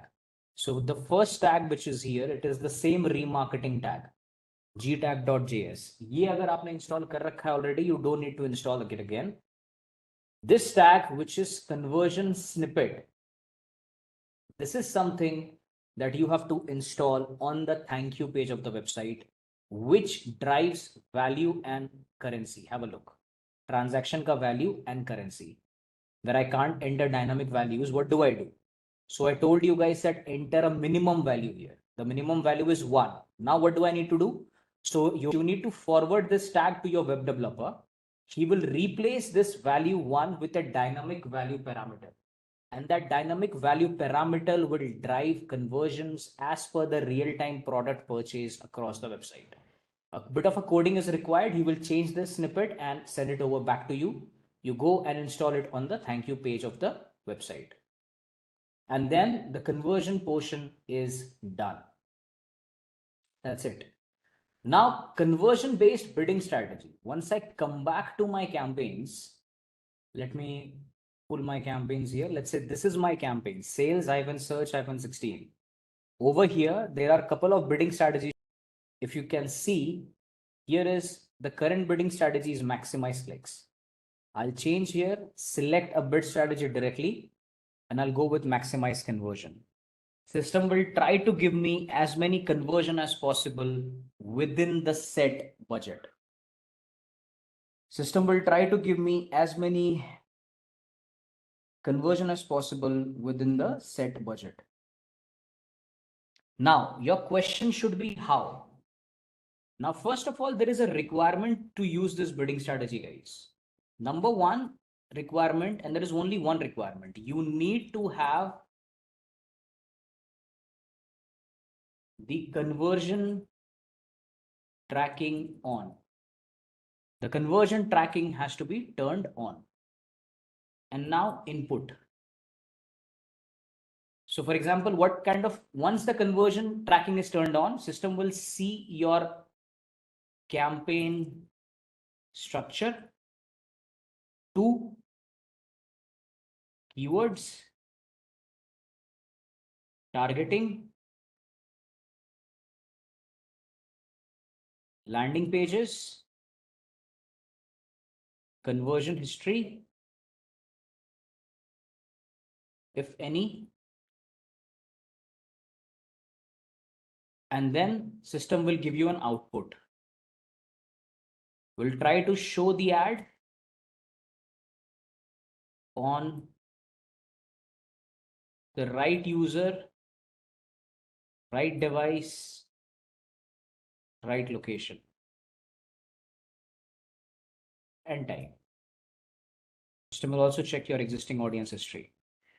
Now, what I'm trying to say here is input and output.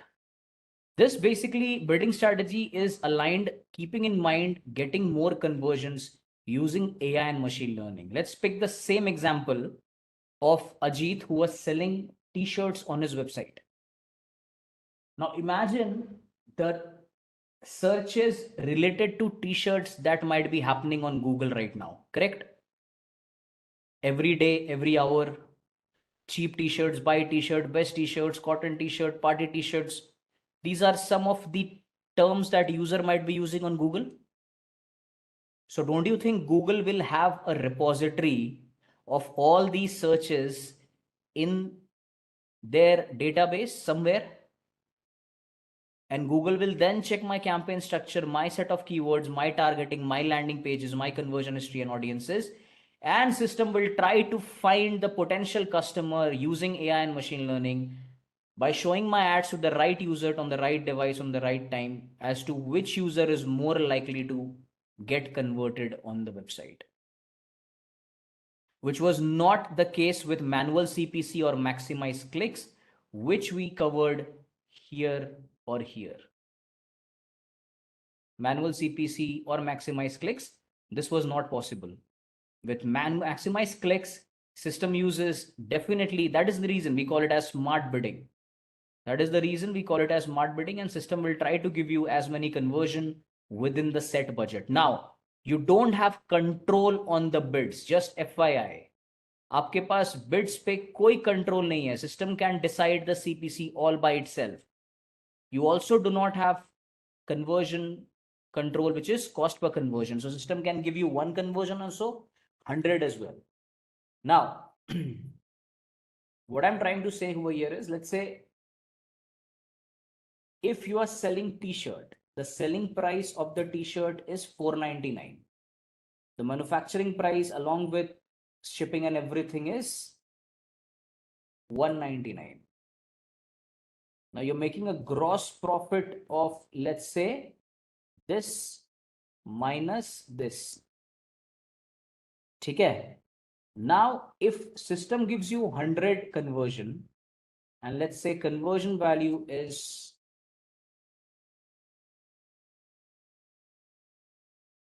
$4.99, cost per conversion is cost divided by conversion. Conversion rate is conversion divided by clicks, which is 6.5%. Now, if it gives you 100 conversion and your gross profit is 300, are you making a profit or a loss? If your cost per conversion, which is on an average, you are spending 350 rupees to acquire one customer, is it a profit or a loss? Simple loss है ना, कुछ तो बन नहीं रहा है यहाँ पे.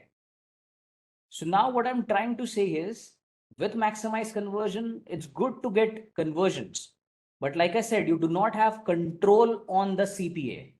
CPA is what? On an average, how much am I spending to acquire one customer? If you are making a profit of gross profit of 300 on each t-shirt and the CPA is 350, boss, आप तो loss में हो. Ideally, your CPA should be somewhere between 40-50%. 150 से 180 is ideal to begin with. उसके बाद optimise करो. चलो मैं 200 ले लेता हूँ, 100 रुपये आपके पास बच रहा है, वही मैं ज्यादा ले रहा हूँ. But ideally it should be 40-45% of your gross profit, not more than that. ठीक है, बट मैं 200 लेके चल रहा हूँ. Ideally, if you're making like 200 t-shirts, then you are still okay, I will say. But like I said, right now you only have 100. If it goes down to 50, then so you are bleeding in terms of CPA. You're too much bleeding in terms of CPA. So to prevent that, we were moving to the second bidding strategy, which is target CPA. System will try to give you as many conversion as possible within the set CPA bid limit.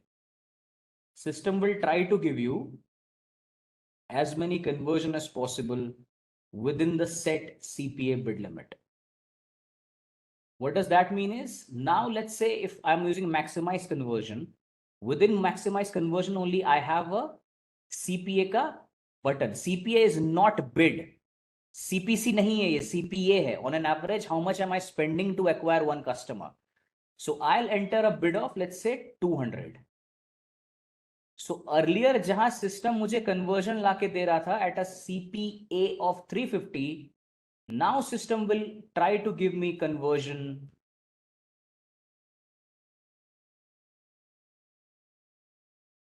within this range, 200. So now I have a control of CPA here. Same thing, same requirement, same input, same output. It's just that it uses more advanced machine learning and it bids on keywords which are more likely to get converted on a real-time basis. That is the difference between maximize conversion and target CPA. Maximize conversion bids on keywords, on all the keywords, potential keywords. Target CPA is more likely to be bid on keywords who are more likely to get converted as a consumer. So all the advertiser across the globe would want the conversion to be higher and the CPA to be lower. This should be your CPA. 30%, 40% max, उससे ज़्यादा नहीं. It depends on your ticket size. What is your ticket size? आगे बढ़ते हैं, आगे बढ़ के अब चलते हैं maximize conversion value पे. The third bidding strategy. Now, earlier where we spoke, these two bidding strategies focusing on units, how many units were sold, like t-shirts, shirts, wallets. We are now moving on to some revenue-based bidding strategy. जहाँ पे we will focus on getting more revenue. Maximize conversion value. System will try to give you as many conversion as possible, conversion value as possible within the set budget.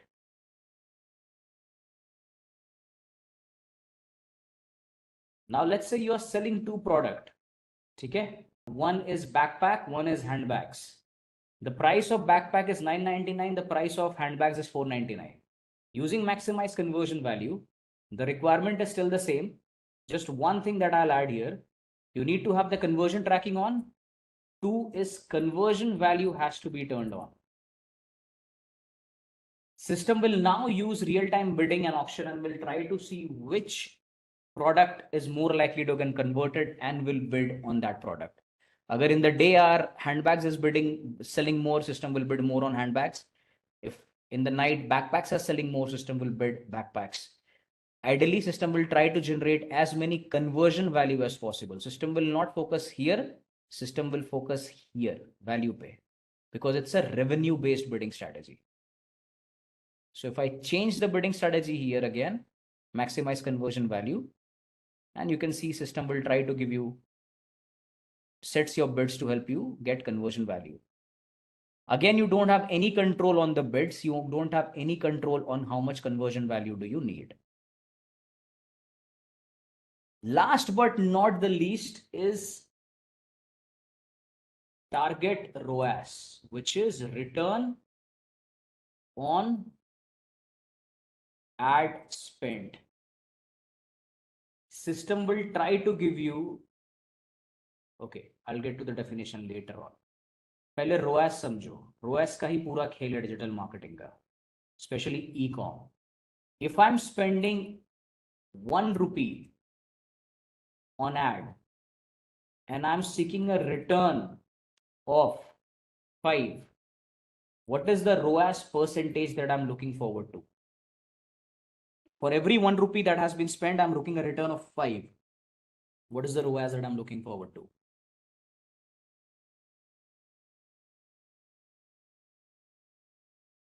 Your return divided by your ad spend into 100%, which is 5 का ROAS. मतलब 5 गुना return मुझे चाहिए for every 1 rupee that I've spent. That is possible with target ROAS. And this is where you enter a percentage. What is the return that you need? Now let's go back and do the same calculation here. 2 products. ठीक है? Product A, product B. I'll enter 2 more column, conversions and conversions value. Let's say 15 conversions, 45 conversion is equal to this into this, और उसी को drag कर देंगे आगे. थोड़ा सा इसको टेबल को अच्छे से डेकोरेट कर देते हैं. लेट्स फॉर्मेट एज वेल, और टोटल करेंगे, and that's it. And let's say this is last 30 days data. Now what I'm trying to say is the requirement for this is pretty same to use this bidding strategy. There is one more thing.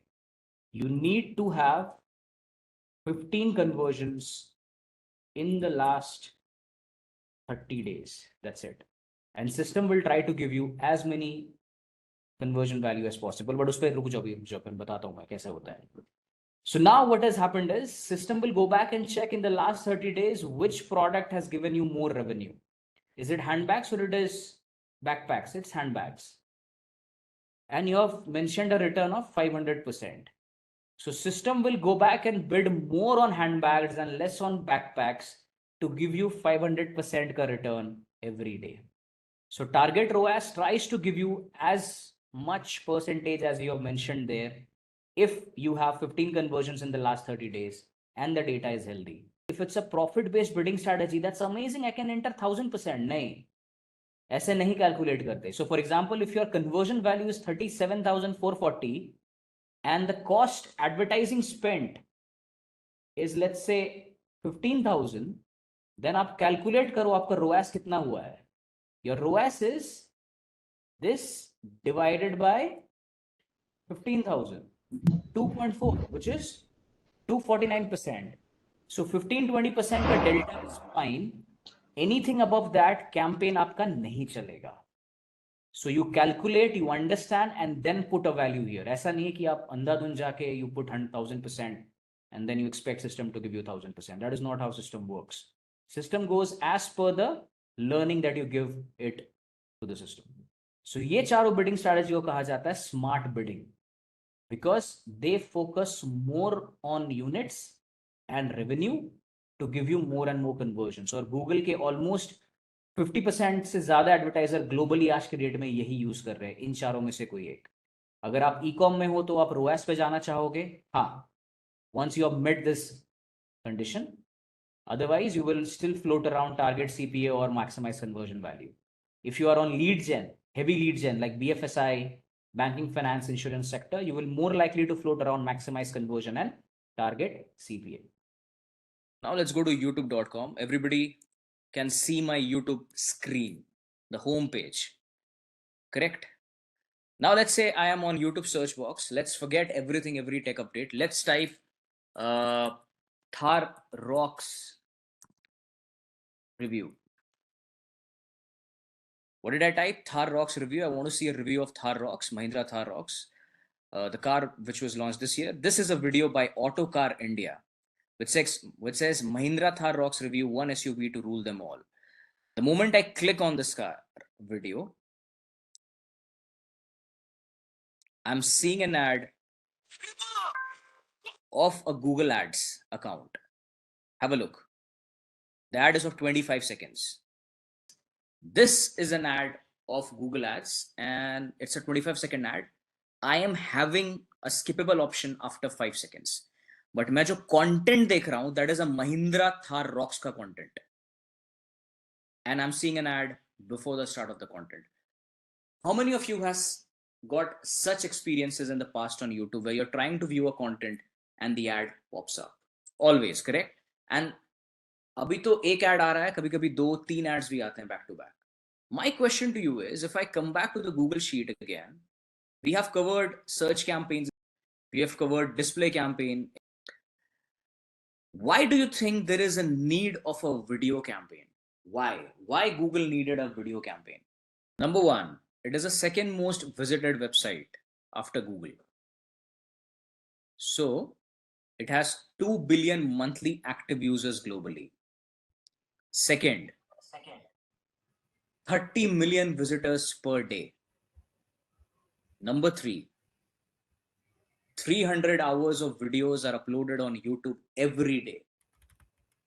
Number four, 70% of people think that YouTube helps them in purchase decisions.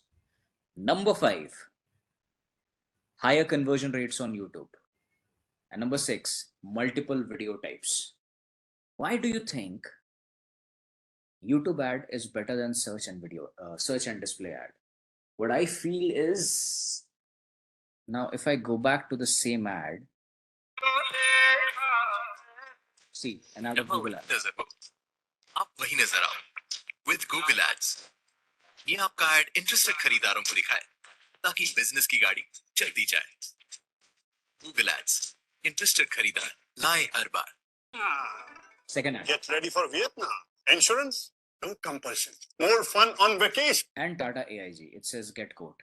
So yeah, definitely your connect with the product is in a much better way than what you do on a search or a typical display ad. So that's how YouTube ad creates a moment for you, I would say. Ki haan yaar, product acha hai.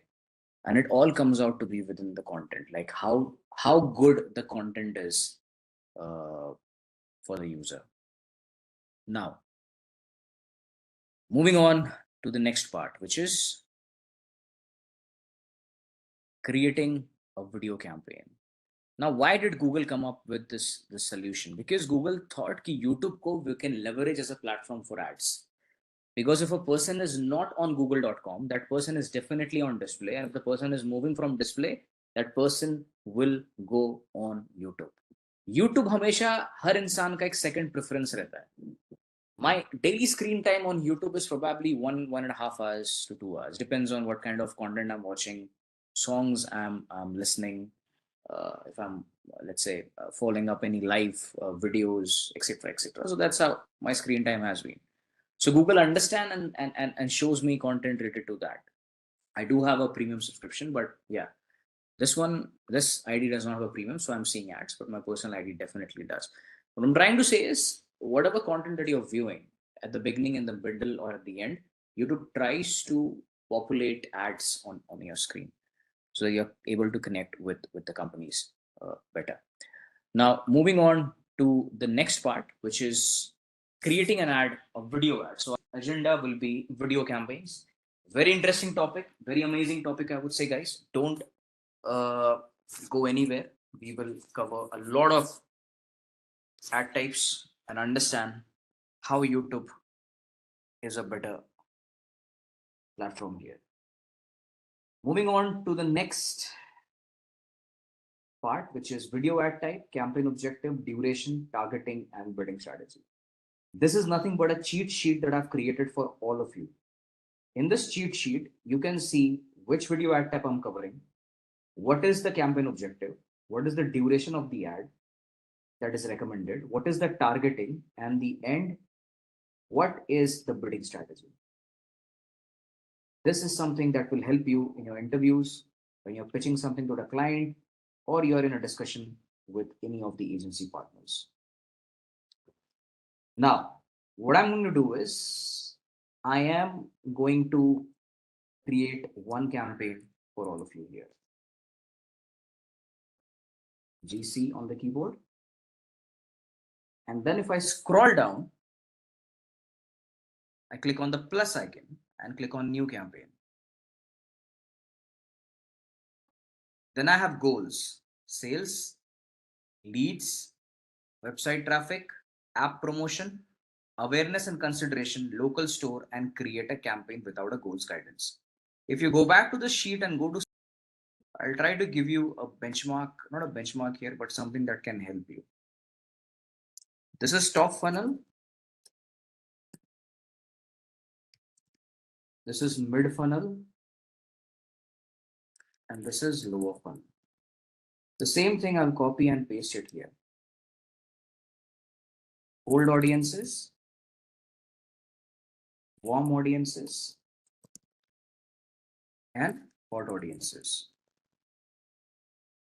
Now, what is a top funnel versus and cold audiences? What do you mean by cold audiences and top funnel? We'll explain that. New audiences. Fence sitters who have not interacted with your product, who doesn't even know that you exist. We use a top funnel campaign when we want awareness. We use a mid funnel campaign when we want to target for consideration. Basically warm audiences, people who have interacted with my product. And then we target lower funnel for conversion. That's how the strategy works. Warm audiences are those who have interacted with your product but have not bought. Hot audiences, your customers who have purchased your product. So that's how top funnel, mid funnel, and lower funnel works. Similarly, for YouTube also, we have top funnel campaigns, mid funnel campaigns, and lower funnel campaigns. Coming back to the Google Ads campaign, we have sales, leads, website traffic, app promotion, awareness, and consideration. So if I click on awareness and consideration, and if I scroll down, I have demand gen, display, and video.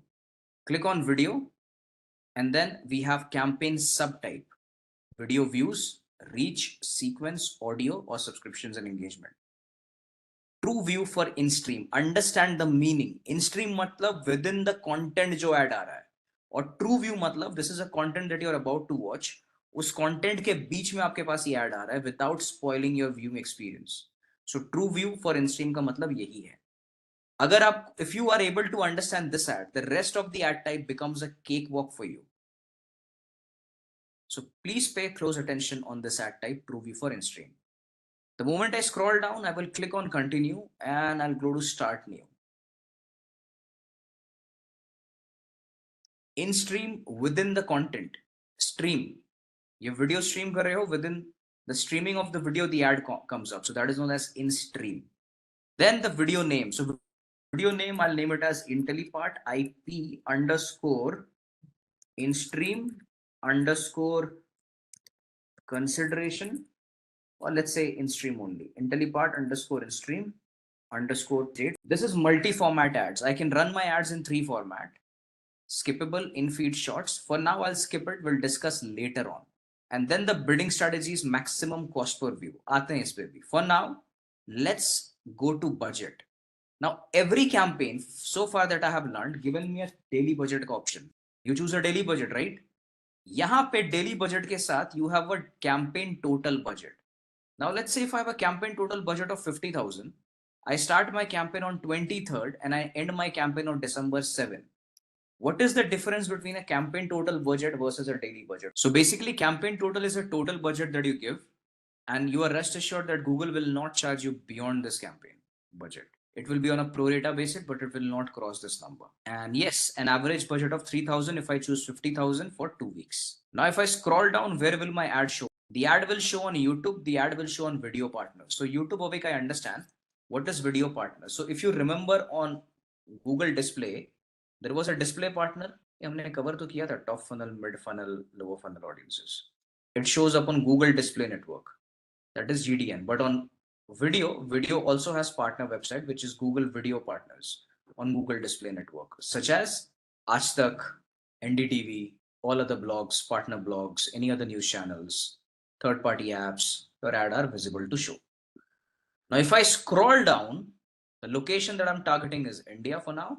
Language is all languages. And now I'll jump on to create your video ads. Now here, what I'm going to do is I'm going to type, let's say, an ad, Google Pixel ad. I want to create an ad for Google Pixel. Everybody knows the phone?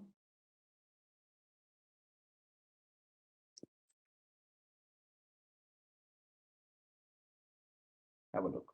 This is the Google Pixel 9. And this is another family photo without the person taking the photo in it. Sure would be amazing if the people in the photo could leave the photo so the person taking the photo could hop in and make one big happy photo. I'll stop saying photo now. Pretty cool, huh? That is known as Google Pixel 9 Pro. And we will promote this ad, and or I can upload this ad as well, which is of 1 minute. People always say, I had to help you do things like this. Just list a rep. Someone who loves space and gardening? I guess so. What about taking a photo and reimagining a whole... This is the video ad which I'm trying to promote. Google Pixel 9. Now guys, hear me out clearly. Why Google Pixel 9 has been the talk of the town in terms of smartphone in the recent times? Because of its capabilities. It has started to use AI. Apple also has started to use AI. Apple has started to use AI. And similarly, every company is trying to now pick AI. I recently attended an event by Meta in Singapore. I came back yesterday. The event was around the Meta program. It was a 9-month-long program that I was part of, where close to 240 people across Asia Pacific representing their own agencies were gathered there in their Meta headquarters. So I got a chance to be a part of their Meta event in their Meta office of Singapore, where the hot topic was discussion around how AI has boosted the entire technology systems, creating ads. So if you want to explore that part, I am sharing this link, meta.ai. You can use this. It's more advanced than ChatGPT. It can help you create creatives. It can help you understand if you want to generate any new creatives. For example, let's take up a brand like Kingfisher. If you want to promote a brand like Kingfisher in India via Google or Facebook, you can't do that because in India, alcohol ads are banned. But definitely you can promote that product by surrogate advertising. How? Basically, you're putting Kingfisher on a hoodie, you're putting Kingfisher on a t-shirt. And that's how Meta AI will help you create those creatives or generate those creatives. And you can use that. So AI has been an amazing topic there in that event that I attended. And hence, when I came back, I wanted to share this with you so you guys can go ahead and leverage this tool of Meta. Now moving on to the same ad part, which is YouTube. And if I copy this link and I come back, I will paste it.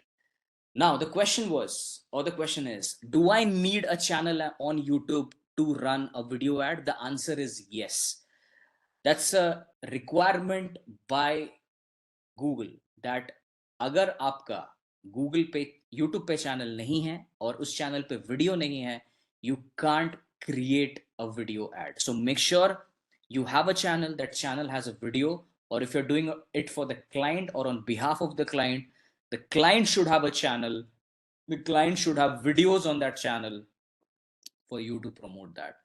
Coming back to the video, Google Pixel 9, the magic is back. The moment I have pasted the link, it gives me two options, which says HTTPS The link is here, and I will go and choose the landing page. So Pixel 9 is the landing page. I will go ahead and copy the link, come back, paste it.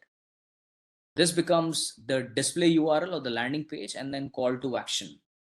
My call to action will be buy now or shop now. And headline will be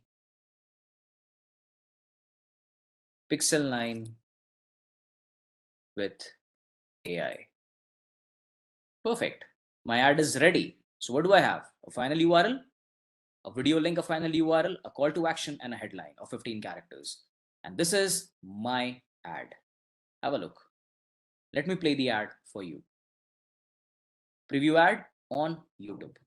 People always say, it is what it is. Until it isn't. And here it is. The duration is of 1 minute. Like, remember before AI? The skippable option comes after 5 seconds. And if I click on buy now, I land on Google's website. Clear? Pixel Pro 9, 9 Pro, 9 Pro Fold. Now, what I'm trying to do is I'm trying to go back and create the ad. So this is the ad type and my ad is created and done. Now, what else? This uses a bidding strategy of which bidding strategy? Maximum CPV.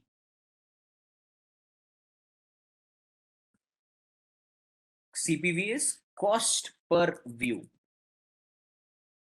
Now, my question is, I will enter a bid of, it says 0.85. Let's enter 0.90, 5 cents more.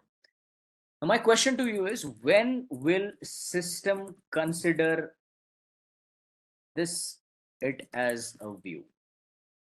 If the ad duration is of the ad duration is of 1 minute. The user has a skippable option after 5 seconds. When will system consider this as a view and charge me 0.90? When the ad duration is greater than 30 seconds. A user has to watch at least 30 seconds. The second condition, if the ad duration is less than 30 seconds, a user has to watch entire duration, or a user takes an action within the ad, whichever comes first. When the ad duration is greater than 30 seconds, a user has to watch at least 30 seconds. If the ad duration is less than 30 seconds, a user has to watch entire duration. Or the user takes an action within the ad, like click on the CTA button, or anything as such. Whichever comes first, the ad will be considered as a view. Coming back now to the targeting. How many targeting were there on a display campaign? 5 targeting. The same targeting applies here. All the 5. Demographics, topics, placement, video keywords, and audiences. Yahan pe the only thing that is getting replaced with display keyword is the video keyword. Now, if I go back to video campaigns, I can go to videos and type, let's say, Pixel 9. Enter. And Google will suggest keyword related to buy Pixel 9, Pixel 9, Pixel, Pixel, new Pixel, add all ideas. And these are my keywords. Then let's go to demographics. I want to add demographics.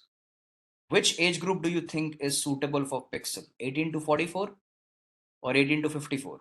44, perfect. If the demographic is 18 to 34 or 44, whatever, and the keywords are this, video keywords, when and where the ad will trigger on YouTube for sure. How will the ad trigger is my question. Whenever the keyword matches with the video title or description, the ad will appear. Now I have a question again. Let's say I don't want to go with keywords. I want to go with a different campaign. So let me search for topic smartphone, because Google Pixel is a smartphone. So I have a topic which is internet and telecom, mobile and wireless mobile phones. Your ads will be shown on videos which are related to smartphones. Now here is a quick impression size. 380 available impressions million, which is 38 crores. And then the views that I'm gonna get in my budget of 50,000 is 1,70,000 to 6,40,000 views, which is roughly around 3 to 4,400,000 views. Impression is roughly around 600,000 or 700,000. Average cost per view is 0.07 to 0.30. 95 to 100% budget spend, and unique reach is 280 to 820, which is roughly, if I say 300,000 to 400,000 unique user. Now, what is unique user? New user, people who have watched your ad. Do we have placement like we have in display? Yes, we do have placement. So let me close this box and let me go to placement. In placement also, you can choose channels. Let's say you want to choose a channel like Shashank said, Technical Guruji. So you type the channel name and Technical Guruji's channel comes up here. And let's say you want to type Tech Burner. Here is Tech Burner. So my ads will appear only on these two channels. YouTube videos. If you want to target your ads on any specific video, you can type the video name and the ad will come up. If you want to target your website on any, you can add that as well. App category. So yeah, your ad can be also used to be shown on specific channels if you want to. That's how it works. Now, demographics, display keywords, topics, and placements. We are done with both, all the four. Now coming to audience and interested demographics. What kind of audience can I target? Currently searching for the same product and services. I can target life events, detailed demographics, affinity, custom interest. So if I go on search, यहाँ पे देखो in market में I have Android phones, mobile phones, mobile phone accessories, enthusiast, etc., etc. So my ads can come up to these audiences. So if you're wondering how Mahindra Thar Rocks में Wooden Street ka ad which is related to furniture came up is because I was looking for furniture recently and I was looking for a travel insurance as well. Hence both the ad popped up.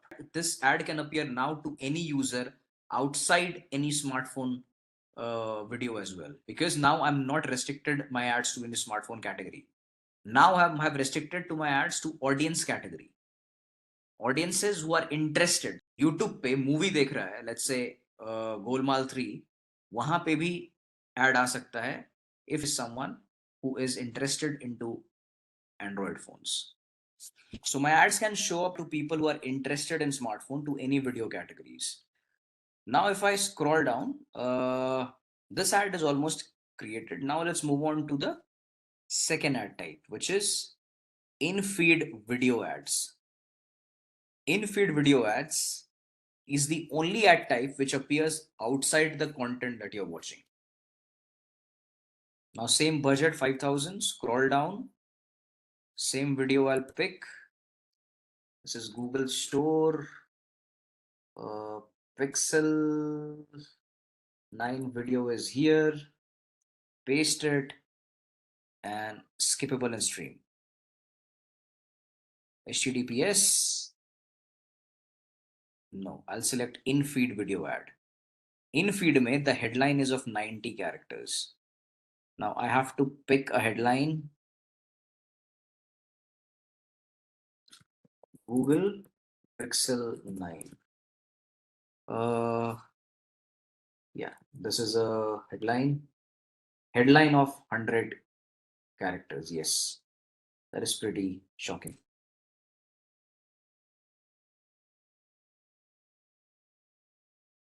And then description.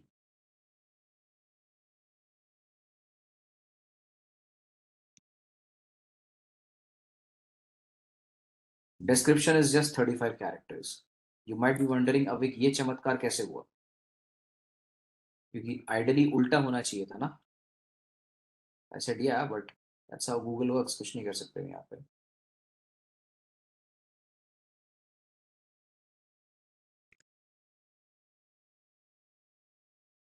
My ad is here. Google Pixel 9 in-feed video ad. And then if I scroll down, I go to computer icon, and you can see Pixel 9 Pro combines.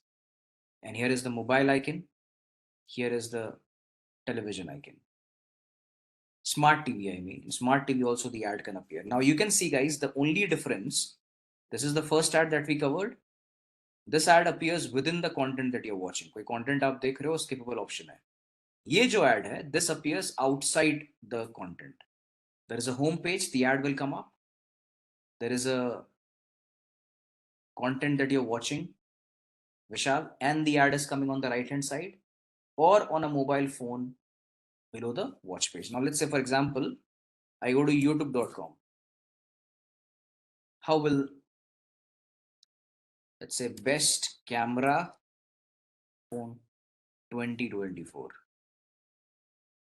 तो generally यहाँ पे जो video आएगा वो in feed होगा. Let's say website building is my keyword.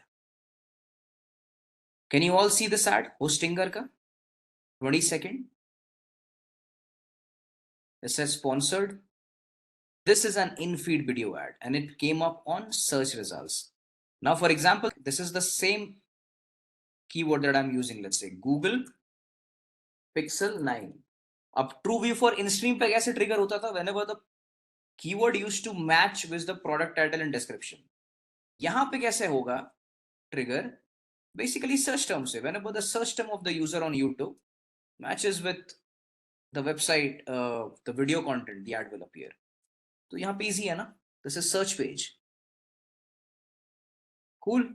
Where can it appear next? So if I'm watching this video, it can appear anywhere in Ready to take your idea online? Your domain awaits. Get the best. It can appear here on the right hand side somewhere, or it can appear below the content. So three space. If I go on home page, it can appear here. If I'm on the search page, it can appear below the search page on the very top or on the right hand side. So in-feed video ad is the only video ad type which appears outside the content. Now your question should be, how does the view count here? Because this is not in-stream, right? So yeah, let me go ahead and help you with maximum CPV. So cost per view bidding. So this is how it appears. In-stream ad, I already told you, when someone watches 30 seconds. In feed mein dekho, when a user clicks on a video thumbnail to watch your video ad, the moment a person has clicked on the video, the ad will appear and the charge will happen, or watches the ad autoplay for at least 10 seconds, or until the end of the ad if it's shorter than 10 seconds. Only then the charge will happen. Make sense? आप एक काम और भी कर सकते हो. You can actually play around with the ads here, which is multi-format ads. So if you want your ad to show in skippable in-stream, that can work. Your ad can show an in-feed. Your ad can also show up on shorts. So your ad can also show up on 3 formats आराम से. On shorts, on in-feed, on in-stream. Which better acting conversion? देखो shorts आज के date में बहुत ज़्यादा popular है. But if you are looking only for conversion, then there's a different ad type that I'll cover in some time. Let's move on to the third ad type. The third ad type is now gonna be an interesting one. True view for action. What is the meaning of action here? Conversion? Yes. This ad type is related to promote more and more conversion. Now let me just go ahead and make a copy of this. True view for action pay, I'll click on the pencil icon, and on the pencil icon, I will go sales, leads, website traffic. These are the only 3 goals that you can choose for true view for action. I'll go with sales, continue, scroll down, video, and then says get more conversions, continue again, start new. You can name the campaign later on, targeting India. This campaign uses only 2 bidding strategies, what I was saying.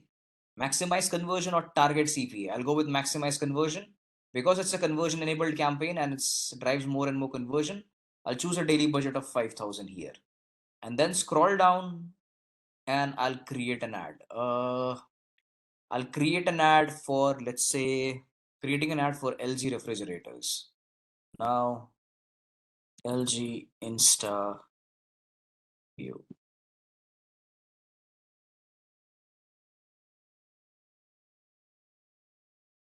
Copy the link, come back. There you go. By LG. Here, there are 5 call to actions, which is mandate. 1, shop now. 2, I can choose buy now. 3, I can choose book now. 4, I can choose watch now. And last, I can choose, let's say, order now. I can add 5 headlines. LG InstaView door and door. InstaView refrigerators. Side by side refrigerators. Knock twice, see inside. And number 5, LG refrigerators. Then I have long headline as well that I can add 5. I'll keep it to 1. Then description 1, description 2, description 3. It's done. My ad is set. Have a look. LG InstaView refrigerator on desktop, no mobile. This is desktop. This is smart TV. Let us watch the ad. 30 seconds.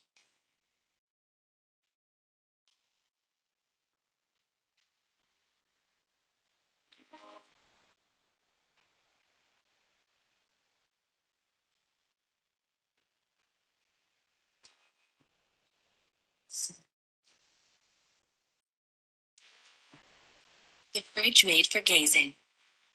LG InstaView. Knock twice, see inside. And this is shop now. You click on shop now and you go to LG's website. The best part of this ad is you can see the logo right on the mobile phone, which is not available here on any ad type. अगर आप यहाँ पे जाओगे, this is TrueView for InStream, the logo is here. But यहाँ पे the logo is covering the entire space. You can add links. What links? Site links. This is the only video ad type which lets you add site link to your ad. No other video ad type will be able to have that feature. All right, now moving to targeting. What kind of targeting? So guys, this ad type uses auto targeting. Audiences, signal or automated targeting. How? So for example, here I will not have any such targeting which I had in the previous ad type. This uses AI. I can give a signal to the AI. Ki what audience do I need? So I can go to type, let's say LG underscore fridge underscore audiences. Okay, let's say LG underscore audiences. And then now let's say I have demographics. Let's start with demographics. Fridge sabko chahiye. Do you think this is suitable for 18 plus or should I increase it to 25 for conversions? Only conversions. And should I bring it down to 54?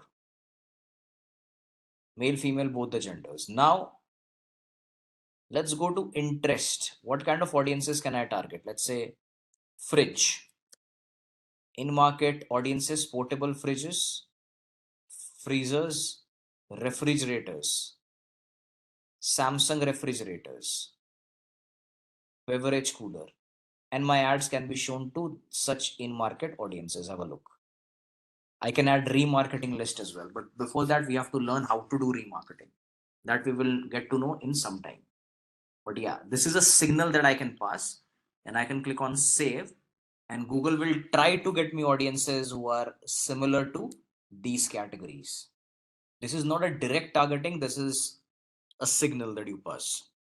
Optimized targeting. This is an AI based targeting. Well, Google will go beyond your existing signal and try to find out or fetch you new audiences.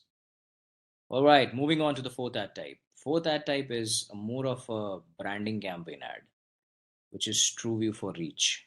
What is the meaning of reach? Branding, awareness. Let me create one more duplicate tab here.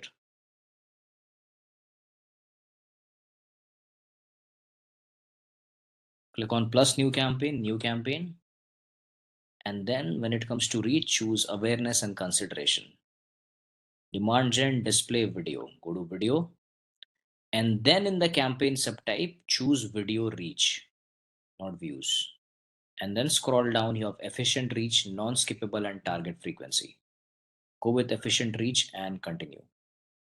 Scroll down, uncheck this. Bidding strategy now is target CPM, cost per 1000 impression. जो आप 1000 views के बारे में कह रहे थे, this is the impressions का bidding strategy. हम impressions के लिए bid करते हैं, ना कि views के लिए.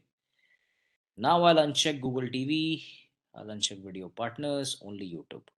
And then branding. किसके लिए branding करें? Branding will happen for, let's say,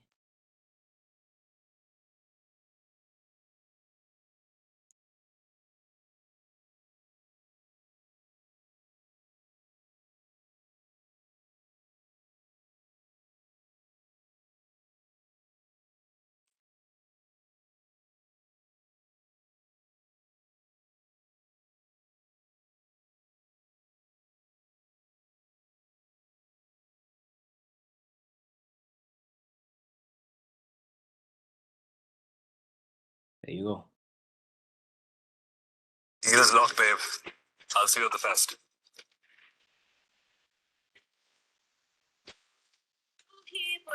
This is the ad, coming back and paste it. HTTPS.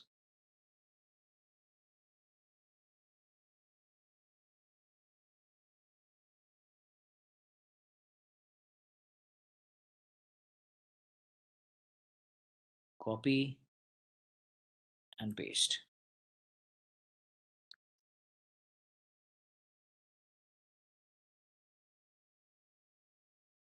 Call to action. Book now.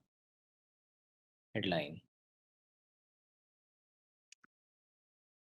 The Desire 2024. The all new Desire 2024. Long headline. Long headline can be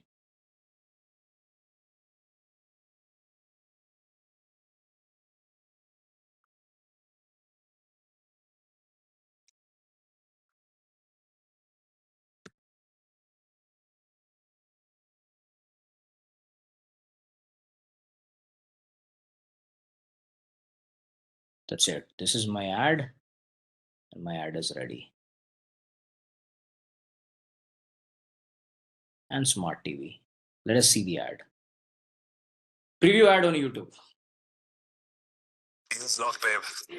I'll see you at the fest.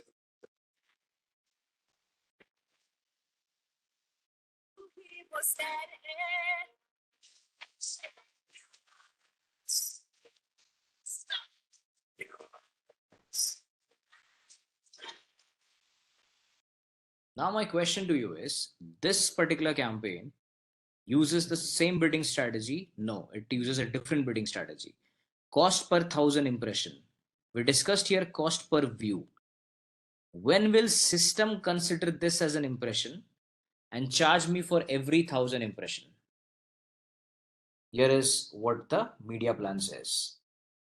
On a daily budget of 5000, I can get 6 CPM of 29 to 82, a unique reach of 500,000, mean value.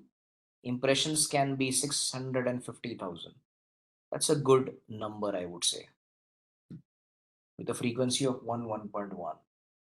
So now this was branding. I'm trying to build a top level audience category, which I have built, and TrueView4 reaches the campaign. Now I have a question. Let's say I have seen an ad on YouTube which is having no button of skip. There is no button of skip. That is known as bumper ad.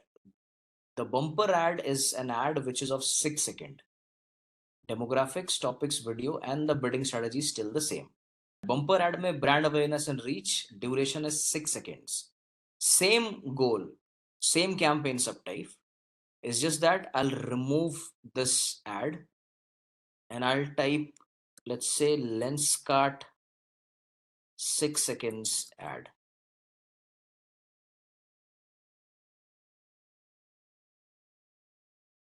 And this is the ad. Lenscart.com.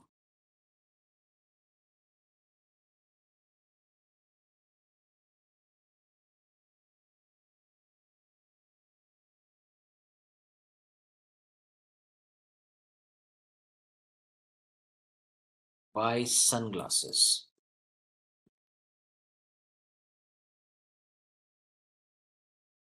Order now. Call to action, shop now. Lenskart.com. And this is how my ad will appear on YouTube. Have a look. The latest sunglass styles from Europe. Now in India on Lenskart.com. And the moment I click, wait a second.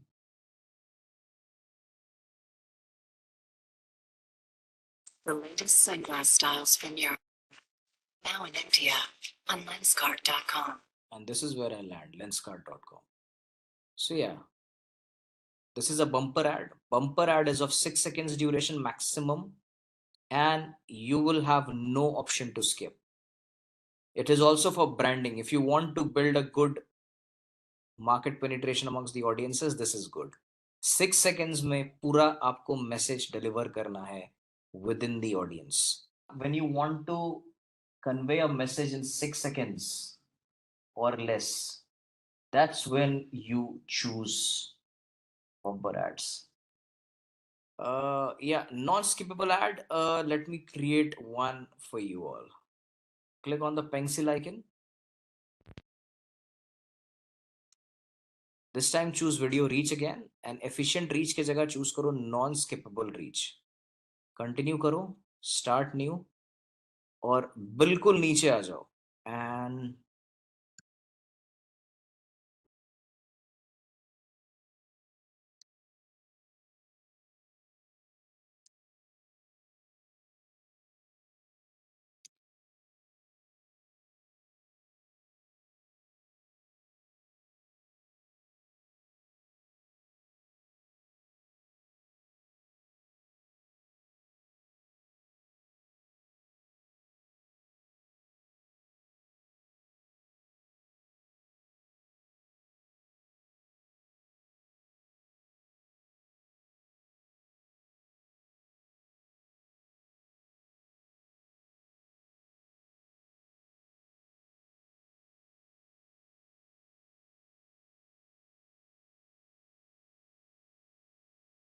all right, Samsung Galaxy S23 Ultra. Let's do it for this.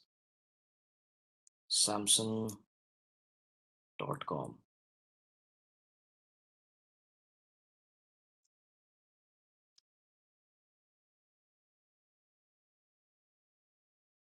Let's view the ad. This is how the ad will run. Have a look. 15 seconds. Coffee, anyone? Look at macchiato. I don't know that. Milk, milk.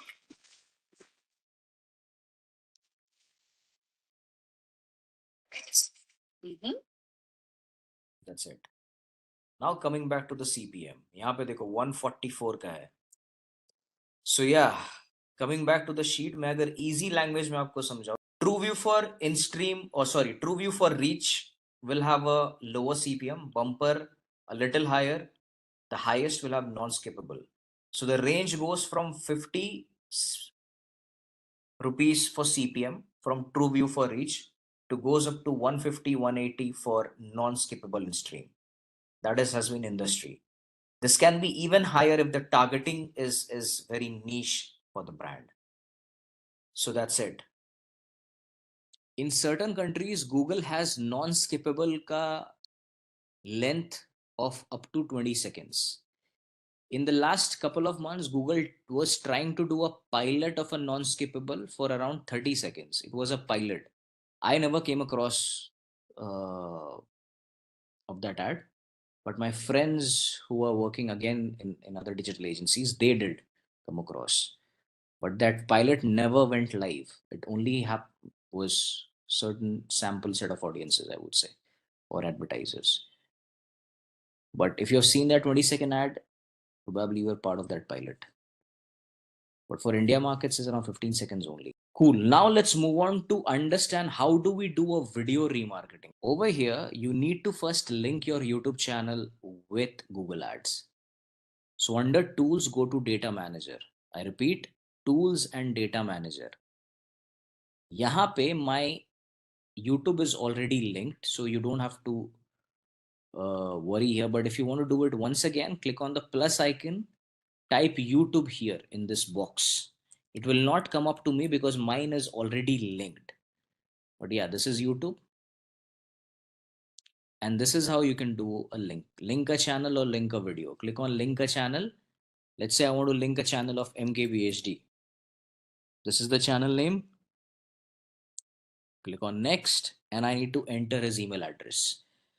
Once I enter the email address, I'll click on review and submit. The owner of the channel reviews my request and gets the approval for me. Then I can go ahead and start remarketing for MKBHD's channel. If the owner does not approve, you won't be able to see the link. You need to do the same for your client as well. Currently, I have done it for my demo channel, which is Just Advertise, which has 0 subscribers and 0 videos. So the channel is linked. The permission that I've got is view count will increase, remarketing with increase list, and engagement will increase. Now I'll go to shared library and I'll go to audiences. Under audiences, what I'll do is I'll click on the plus icon and I'll click on YouTube users. Under YouTube users, I will name that as new underscore audience. And then what I'm going to do is I will select a channel, which is my channel Just Advertise, and see the rule that I have taken. Viewed any video, viewed certain videos, viewed any video. Now let's understand one by one. There are 1, 2, 3, 4, 5, 6, 7 rules. Rule number 1, viewed any video. If my channel has 10 videos, okay, and out of 10 videos, you have watched any video, organic or shared by anyone, you will be part of my remarketing list. Number 2 rule, viewed certain video.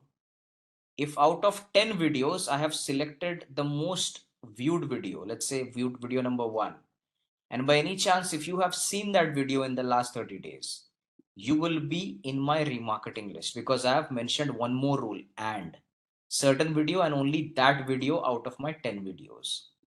Rule number 3, viewed any video as an ad. Now, out of the 10 videos which I have in my channel, you have viewed any video as an ad which might have popped up on your screen in the last 30 days. The ad will be, you will be in my remarketing list. Rule number 4, viewed certain video. I will again, let's say, pick the topmost viewed video as an ad. If that is running as an ad, and if I has seen that video as an ad in the last 30 days, he will be in my remarketing list.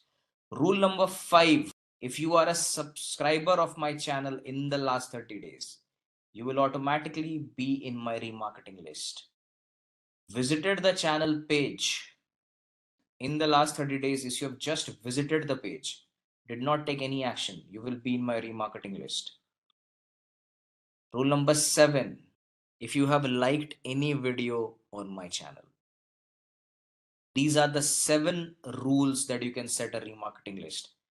But, I have 2 questions for every one of you. The moment somebody has seen any of the video on my ad gets added to my remarketing list. That's great. Now my question is, we are doing a video remarketing where on youtube.com. YouTube is a third-party website of Google. I don't have any control to install the pixel there. So if I don't have a pixel to be installed, how will Google know that has seen the ad on my channel or viewed the ad or liked the ad? How and how? जो कि आपका sign in है यहाँ पे. So Google has the data, right? Google would know that's liked any video of my channel, has viewed a video as an ad on my channel. ठीक है, so your login logout plays a very important role in your YouTube remarketing list. So दो requirement है. पहला, बिना Google account, बिना YouTube link किए with your Google Ads account, you can't do remarketing. And make sure that once it's linked, you create a remarketing list for YouTube, like I did it here, and click on continue and save it. Done. इसके बाद कुछ नहीं करना, खाली wait करना है list को populate होने के लिए. Shopping campaigns. That's a very interesting campaign. Now let's go to google.com. Let's say, what did I type? Lights. I'm looking for lights to decorate my home. And on the very top, the one which I see is sponsored with an image, product title, price, company name, and description. Thoda bahut. This is nothing but a light ads by different companies. And the ad type that we are talking about here is a shopping ad. This is a classic standard example of a shopping ad. In shopping ad, you will have a image of a product, a different product title here, the price, the company, the delivery date, and thoda bahut USPs like light gold color. My question to you is, what is the need of a shopping campaign? We covered search, we covered display, we covered video. Zarurat kya hai shopping campaign ka? So basically the user experience is much better than the rest of the campaigns that we have studied. इसको एक level और आगे लेके चलते हैं. Let's understand, apart from user experience, what Google thought in mind before launching shopping campaigns. India being a major region in Asia Pacific, where e-commerce has seen a massive jump in users, online shoppers, and it has been going on for the last 5 to 7 years. Rapid, and COVID में तो काफी ज़्यादा था, focusing all the companies, getting into the online platforms. But shopping campaigns was way before that as well. It's just got improved with new features, additions year on year. Search, yes, it's a text-based ad. We can't see the product, we can see the headline. Display, unless and until I'm on a partner website, I won't be able to see that ad.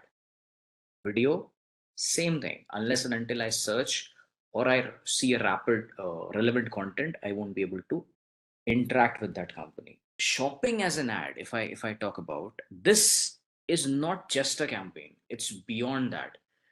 Google wanted to launch a standalone platform within the search engine which gives an immense experience to user. That again boils down to the user experience which I was talking. But apart from that, something dedicated to this e-commerce advertisers. Users baad mein, let's keep the business first.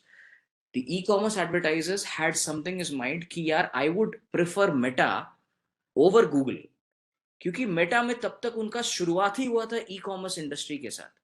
Their catalog ads, their, let's say, static ads, banner ads, video ads were way more rich than Google. And I'm being honest here. Google wanted to compete that, and they improved their search engine year on year. How could they make e-commerce experience better for the advertiser, which ultimately makes the user experience for the consumers better?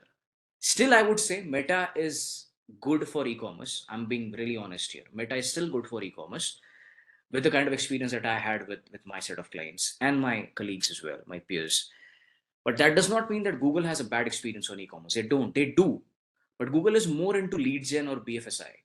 But they have shown massive improvement. They have taken good steps to improve their platform, which means that advertisers have increased their spends on the Google platform, on shopping, which means that now e-commerce industries have one standalone platform, which is shopping, which they can leverage or rule.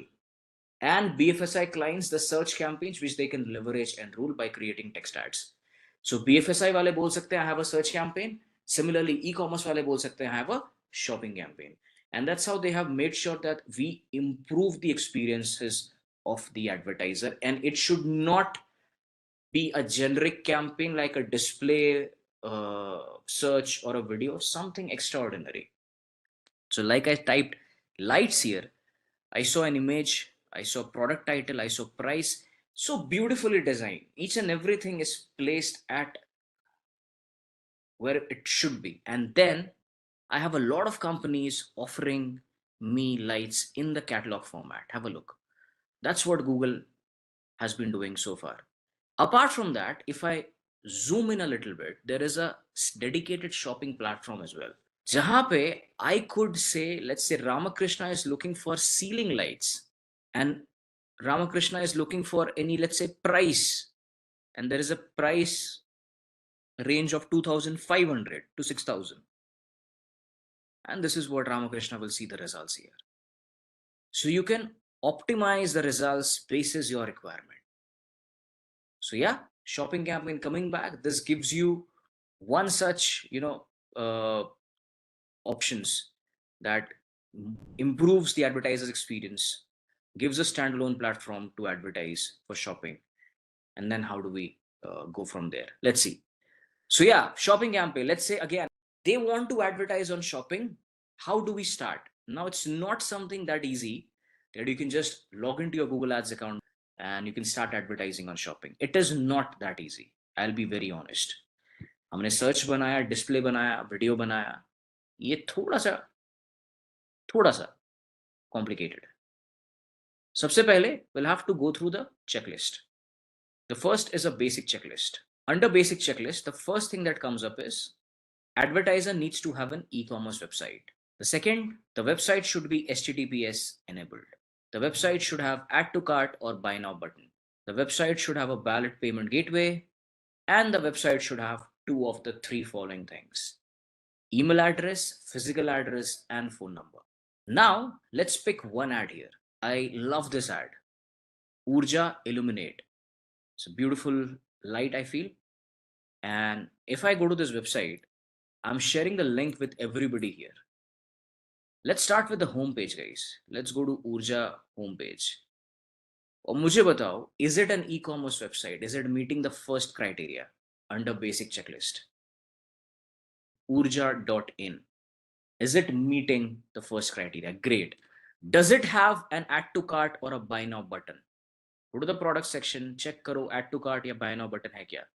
है. बढ़िया. Does it have a HTTPS secured? Is it HTTPS secured? It says connection is secured. Now, what is the meaning of HTTPS? Why do we need HTTPS? Now, why do you think this was not a requirement in display or search?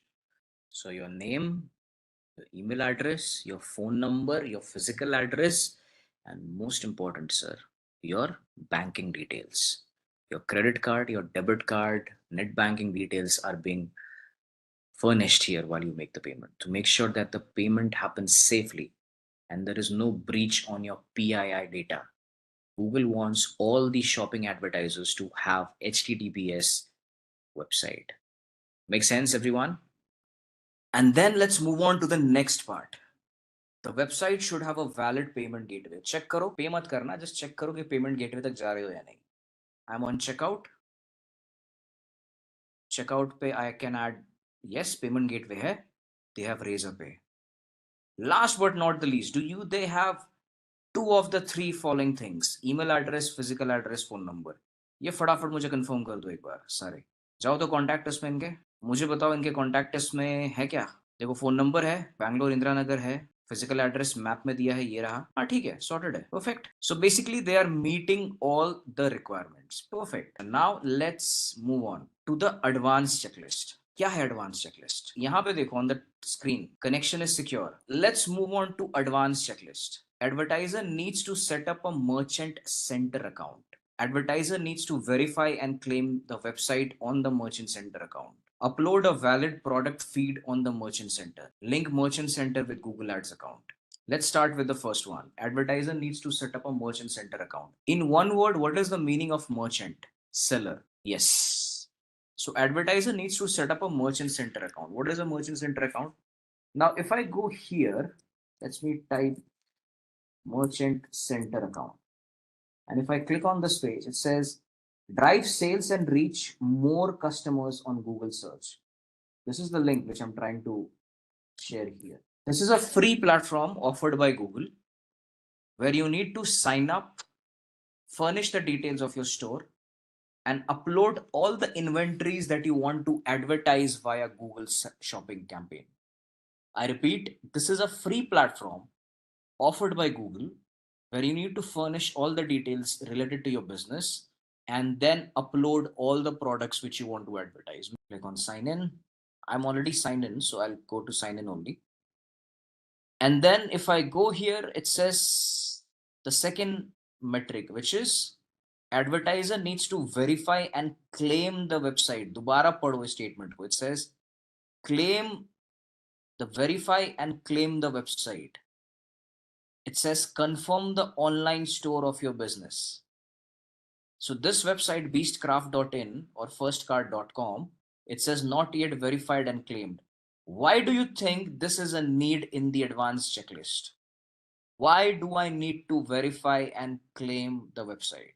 So you need to prove the authenticity and the ownership of the website to avoid any fraudulent activity. Because again, like I said, it's a shopping campaign, boys. It's not something that you can just enter the website and start your campaigns instantly. So make sure that the website is verified and claimed. Now the question is, how do I verify? So niche there are 4 steps. The easiest is, let's say you have a business email address, let's say support@firstcard.com. Similarly, if you have an e-commerce website, let's say which is buyleathergoods.com. So anybody is using a business email, let's say support@buyleathergoods.com. So wahan pe you'll receive an email with a business code. That business code will be something that you need to enter here once again. And once you've entered, the website will be verified and claimed. Second, the easiest one is add an HTML tag or a file. So if you have a website, a shopping website, definitely you will have. Just copy this meta tag, small meta tag here, and paste it on the head section before the body section begins. यहाँ पे ये head खत्म हो रहा है, body begin हो रहा है, यहाँ पे paste कर दीजिए, and automatically your store will be verified and claimed. You come back and click on verify and it will be verified and claimed. So that's how you verify and claim the website. Once that is done, the other 2 steps, use your e-commerce. We'll not get into this other 2 steps. It's a bit more technical, but yeah. Then what is it? Upload a valid product feed on the merchant center. What is product feed? What is a product feed? Details about the product, list of the product. So how do I create a product feed? तो पहले तो मैं यहाँ से निकल जाता हूँ, cancel कर देता हूँ यहाँ पे, and then I go to products. Now let's say this is a Google sheet, a fresh Google sheet. Your product will have these many details: item ID, product title, product description, URL, image URL, price, currency, color, size, shipping, GTIN, MPN, identifier exist. A lot more are there. We'll talk thodi der mein. Let's try to create one product feed right now. So what will I do is, I searched Google Pay lights, right? And I loved this light. Let's say I want to create a product feed for Urja, and I'm a digital marketing manager for Urja.in. So this becomes my product title: Illuminate Pendant Lamp. Come back and paste it under product title. What is product item ID? Item ID is the unique ID for each product. Let's say you have 100 products, product 1, 2, 3, you can do it this way. You can start with numeric character, you can keep it alphanumeric. I leave that on you. But you can have, yes, SKU code, correct. So if you have the SKU code, that's great. If not, you can customize it as per your own choice. Then comes product description. What is a product description? What's description of the product? कहाँ से मिलेगा? देखो, ये है description. But I would say काफी कम characters है. अगर आप इसे ज़्यादा भी उठा सकते हो तो उठा लो. And then put it here. What is the URL? The landing page. So this becomes my landing page, and I copy it and paste it here. Then image URL. What is the image URL? Your image URL will end with JPEG, PNG, JPG. Google आपके image को scan करेगा ऐसे देखो. To understand कि boss image genuine है ना, plagiarism नहीं है ना image में, copied नहीं है ना कहीं से, तो हाँ, Google will make sure that the image that you are setting up is actually authenticated. Then comes price. What is the price, boss? 5,541. Let's keep it as 5,541 as well. Currency INR. Color क्या है इसका? Blue. And I'll mention here as blue, sir. Size I can keep it, whatever the size is. Shipping free. Now, what is GTIN? Global Tag Identification Number. What is this number? That this authenticates your brand that, yes, that your brand is genuine. So when you go to shop in Lifestyle or Shopper Stop or anywhere, the cashier scans a barcode, right, which furnishes all the details, the price, the offers, the name of the product, सब कुछ आ जाता है ना वहाँ पे. तो ये सब आ जाता है वहीं पे इसी कोड से ही. दूसरा है MPN. What is MPN? Manufacturing Part Number. Basically for hardware parts like laptops, mobile phones, this has to be put as well. You're talking about branded products and their authenticity that I can enter. What if, let's say, I have a client who has business related to handicrafts, localized product है उसका, घर पे बनाता है वो.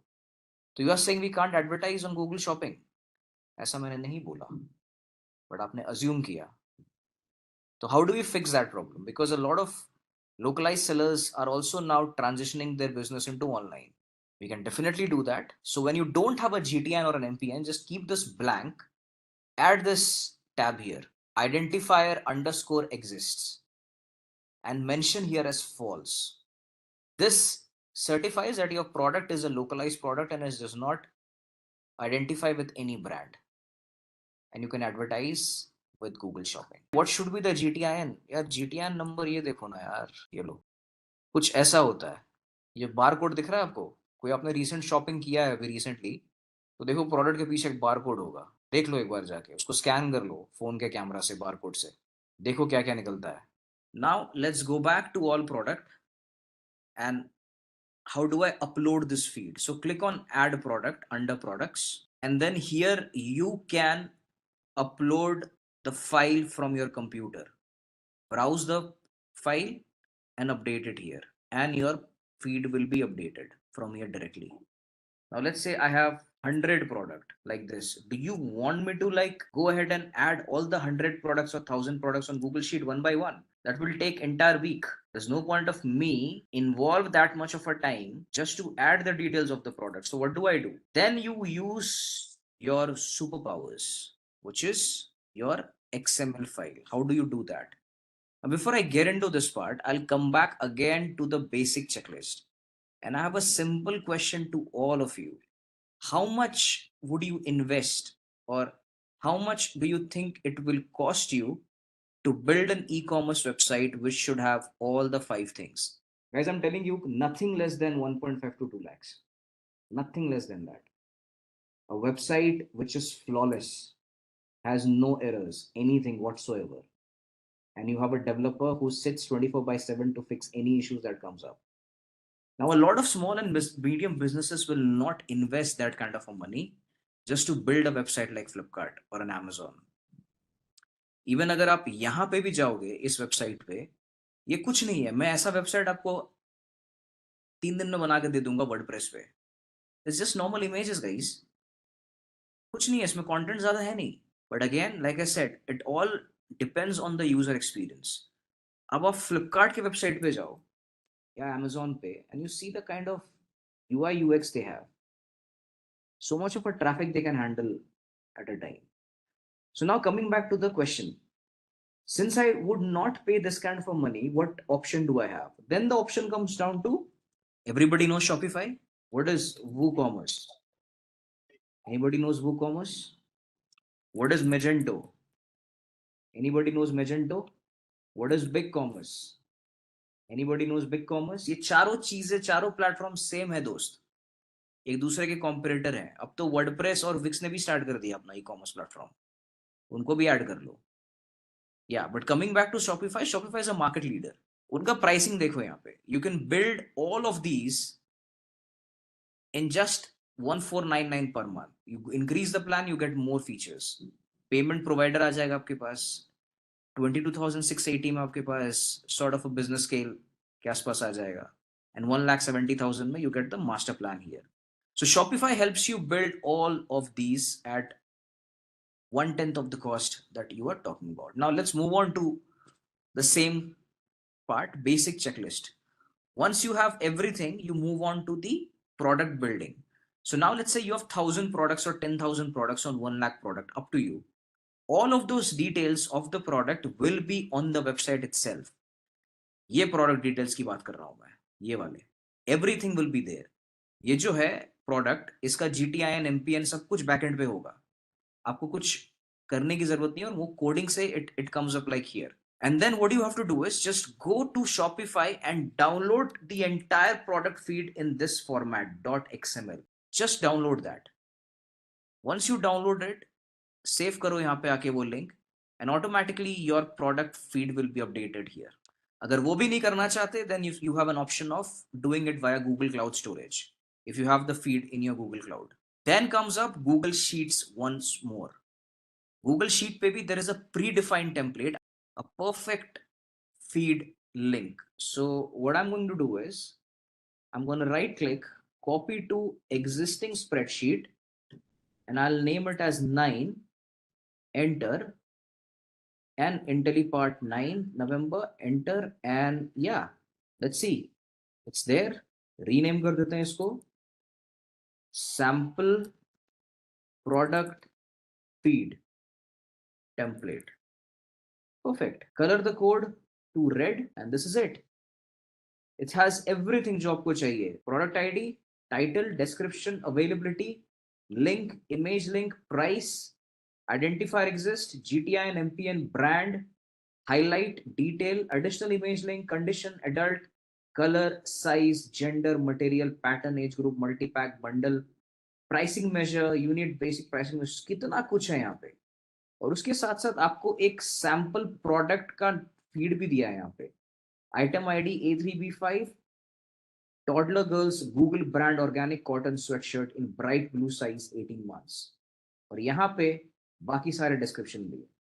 Now coming back to the last option, if I have a website like Flipkart and Amazon with over 1 million products, then you use API. Now I'm not getting into technicality, you can Google it later on.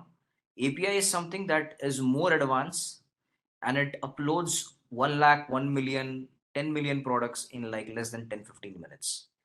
So yes, once your product is uploaded, you are done.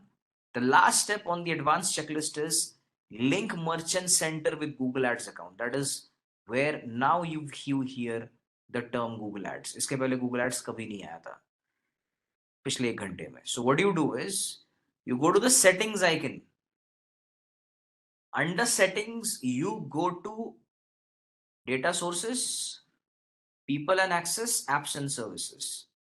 Under apps and services, there is Google Ads. Click on add a service, select Google Ads, and then enter the customer ID of your Google Ads account. Once you create and link your customer ID from here, then you move to the final checklist, my friend. And what is the final checklist? Let's get to that in a minute. Accept the linking request on Google Ads. And last, create your very first shopping campaign. क्या है? Create your very first shopping campaign. Now let's understand the same. Let's open a Google Ads account. Let's go to overview. Go to campaigns. But before going to campaigns, let's accept the linking request. So go to tools, under tools, data manager. You might have received a request from the merchant center. Mine is already linked. This is where merchant center is. So mine is already linked. So I don't need to do anything. But you guys will be receiving a request here and then you can click on manage a link and accept the request.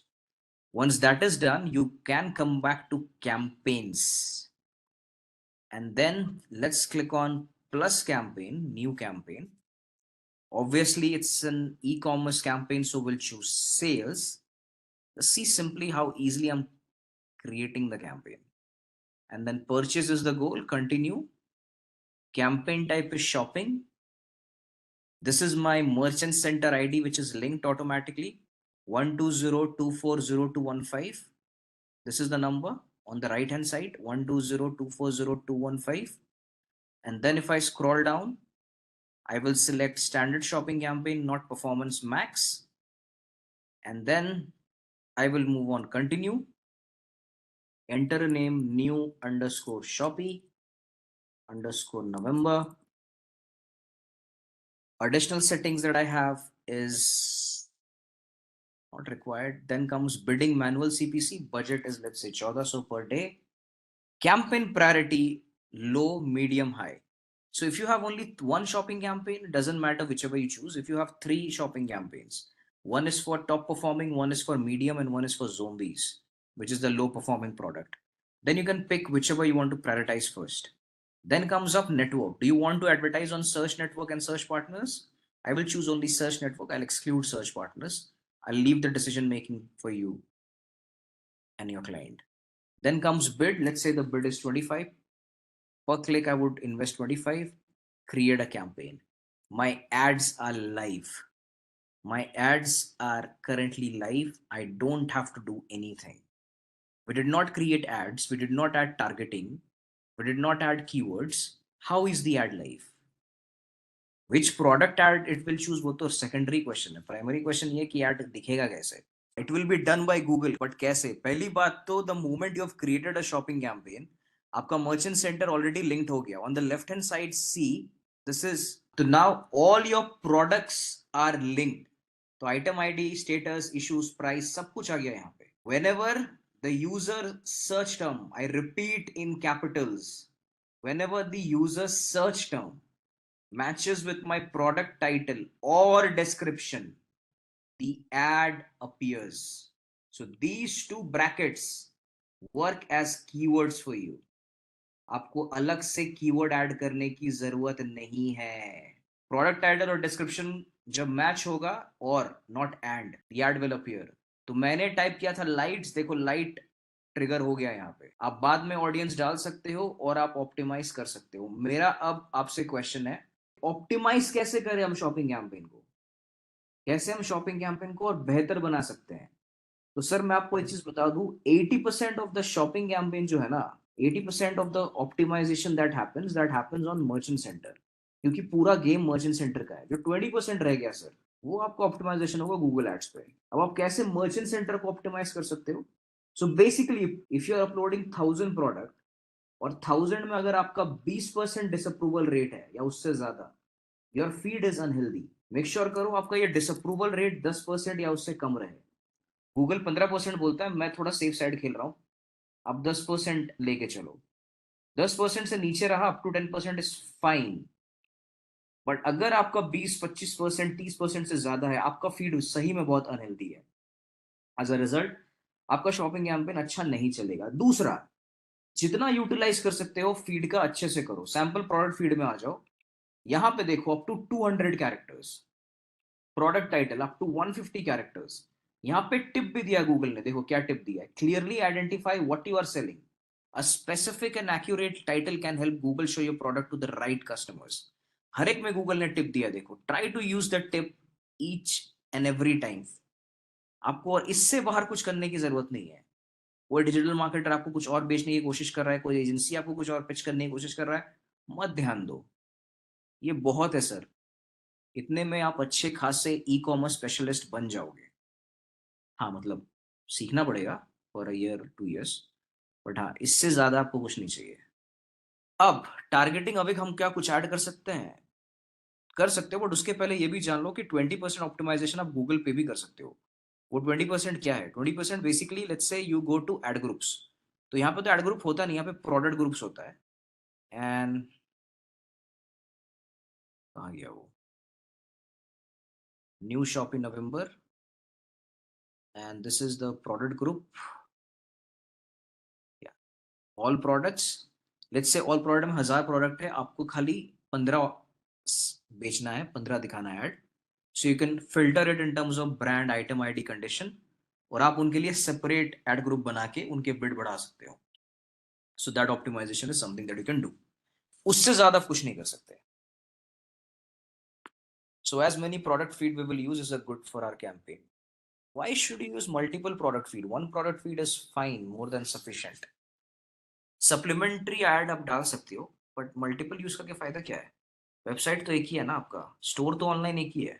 If you are selling in multiple countries those product, then different feed matters. One for India, one for UK, one for US, because the currency changes, the landing page changes, the pricing changes.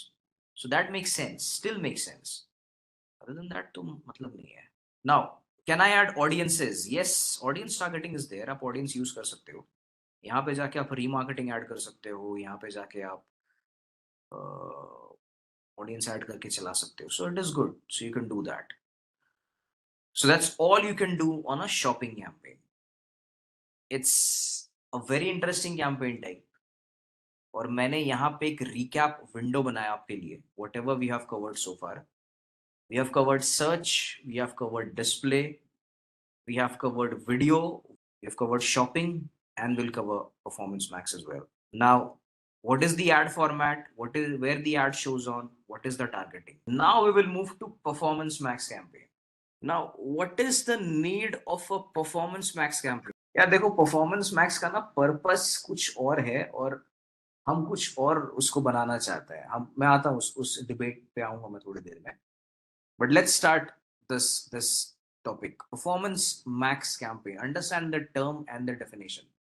So basically, you studied search, the ad shows up on search platform. You completed display, the ad shows up on display platform, GDN. Studied video campaigns, the ad is restricted on video platform. है ना? You studied shopping campaign, the ad got restricted to shopping campaign. Performance Max is one of a kind campaign which shows your ad on all the platforms that you have covered separately one by one. One campaign shows the ad on search platform, display platform, YouTube platform, Gmail and Discover. 5 platforms पे आपके ad आते हैं. This is a campaign which uses search themes and audience signal. अब इस campaign का एक story है. पहले story को समझो. When I started my journey in Cognizant back in 2016, there was only one campaign which was catered to shopping, that was standard shopping campaign. उस time AI का कुछ भी वहां पे नहीं था. एक सवा साल बाद they launched smart shopping campaign. 2018-19 की बात कर रहा हूँ. 17 के एंड तक उन्होंने पायलट स्टार्ट किया था. 18 स्टार्टिंग में फुल फ्लेजेड वो ग्लोबली लॉन्च हो गया था. Smart shopping was catered by using smart bidding only. जो smart bidding we covered last week. They wanted to give good competition to Meta, like I told you while I was covering shopping campaigns. Smart shopping में they had been certain limitations. At certain point of time, they said कि, you know, it is only catering to e-commerce advertisers, and other advertisers are not able to use it because they thought कि यार smart shopping है तो खाली e-commerce के लिए होगा, हमारे लिए कुछ भी नहीं है in the market में. But that is something that Google thought, gave a bit, and they thought, how do we leverage AI on this campaign? So they got done with smart shopping completely. That was a sunset, and they launched Performance Max, which was not only catering to e-commerce advertisers, but all the advertisers across all industries. That is what Google think. But I'll tell you my experience. Again, don't get offended here. I still feel Performance Max is some sort of a campaign which is an advanced version of a shopping campaign. Lead gen का यहाँ पे कोई scope नहीं है. मैं आपको honestly बोल रहा हूँ. अब चाहे आपको लीड अच्छी आ रही हो, बुरी आ रही हो, अलग बात है, या जंग आ रही हो, but this campaign has been designed keeping in mind smart shopping campaign, and they wanted to give true competition to Meta's conversion based campaign और Meta's advantage plus shopping campaign. उनका भी सेम चीज है. मेटा का भी advantage plus shopping campaign है जहां पे system takes care of everything, versus Google का Performance Max जहाँ पे system takes care of everything. You just need to give the inputs. वो inputs हम बात करेंगे थोड़ी देर में. Now let's move on and understand how do you create and leverage AI through this campaign. Let's move on. Let's go to Google Ads account. This campaign is being created, like I said, it's keeping in mind कि हमें sales चाहिए. तो जो e-commerce वाले हैं उनके लिए ये campaign as a boon साबित हुआ है. VFSI के लिए उतना अच्छा नहीं. So अगर आपका client है जो sales या फिर e-com है, then you can suggest this campaign to them. Let's go through once. Let's go through. Select sales as an objective here. Scroll down, select Performance Max. Now change the campaign name. All right, so we chose sales, we chose Performance Max, and now we have a campaign name added. Scroll down, click on continue. Purchase. Scroll down again, click on continue.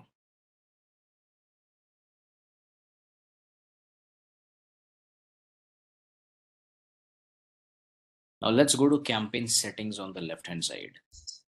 Select India. Then I have language. Let's keep it to English. Then it says automatically created assets. And select text and turn it off. Then select video and turn it off. We don't want any customization. And then uncheck. And then more settings.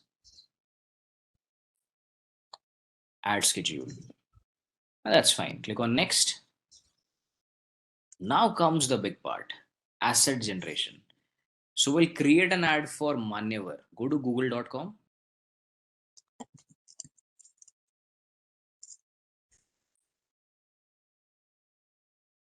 It's a well-known brand, right, in India, into ethnic wears, bridal, and copy only manyavar.com.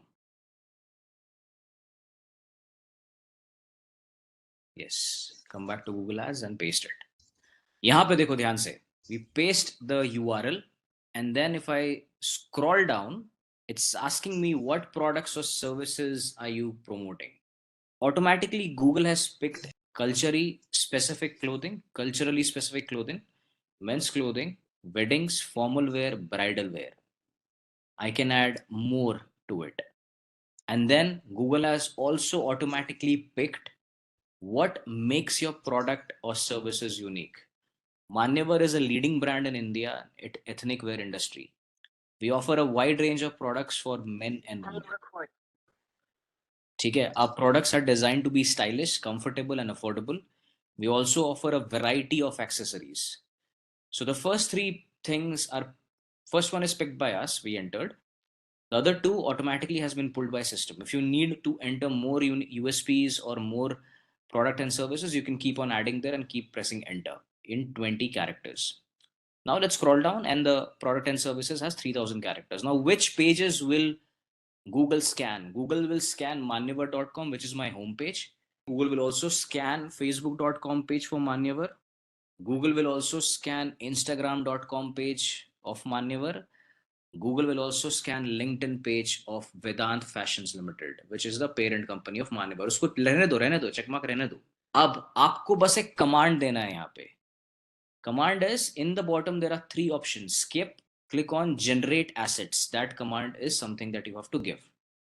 Click on generate assets and let's wait for some time. Scroll down. यहाँ पे I have 15 headlines in the ad. Performance Max campaign has 15 headlines. Let me just write it down in the sheet. Give me 1 second. Headlines is equal to 15.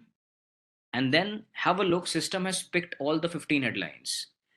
Manyavar Indian ethnic wear, Manyavar clothing store, Manyavar menswear, wedding wear for men, made in India, online shows, bridal wear, secure payments, Indian men's clothing, online bridal store, ethnic wear, and the list goes on till 15 headlines.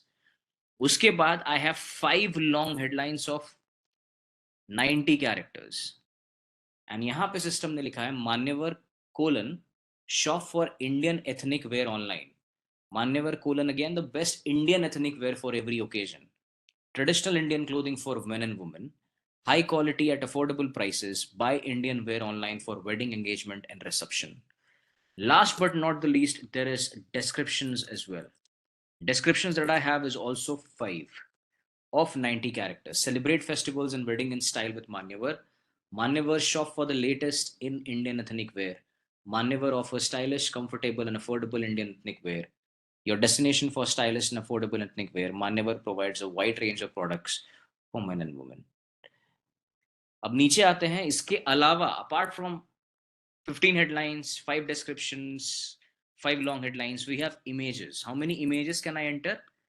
Google has given me up to 20 images that I can enter. यहाँ पे कर लो select all. Google is now picking all the images from here. And let's go to logos. I need logos as well. Click on plus logos, go to website and social, scan everything. तो Instagram को scan करो, Twitter को scan करो, Facebook को scan करो. खाली लोगो नहीं मिल पाया है, लोगो हम यहाँ से निकाल लेंगे. निकाल लो यहाँ से. लिंक्डइन से आ गया ना, लिंक्डइन से, हाँ सेव कर लो, बढ़िया. So logo we have picked 5, 1 है but we have picked, we have an option to pick 5, so will do that later on. What else, इसके अलावा और क्या है? नीचे आ जाओ, बिजनेस नेम डाल दो Manyavar. Let's go to videos now, click on plus videos, go to search on YouTube, type Manyavar ad,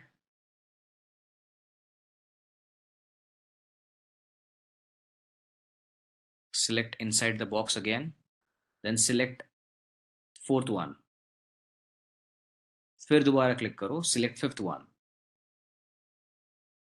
then दोबारा select करो, select the first one, select second one, save it. So now we have got 5 videos as well. Great. Now let's scroll down to site links. What is site link? Men's accessories, men's Nehru jacket, men's collection, blog center. Scroll down, call to action. How many call to action can I add? Select, type buy now or shop now. Shop now. Perfect. Click on more asset type. What do we have? See. Promotion extension I can add. Call out I can add later on. In the currency, type INR.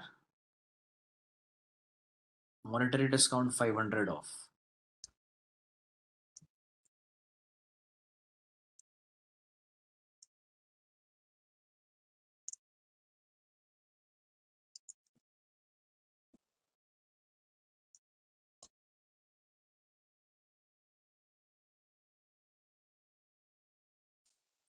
Manyavar.com.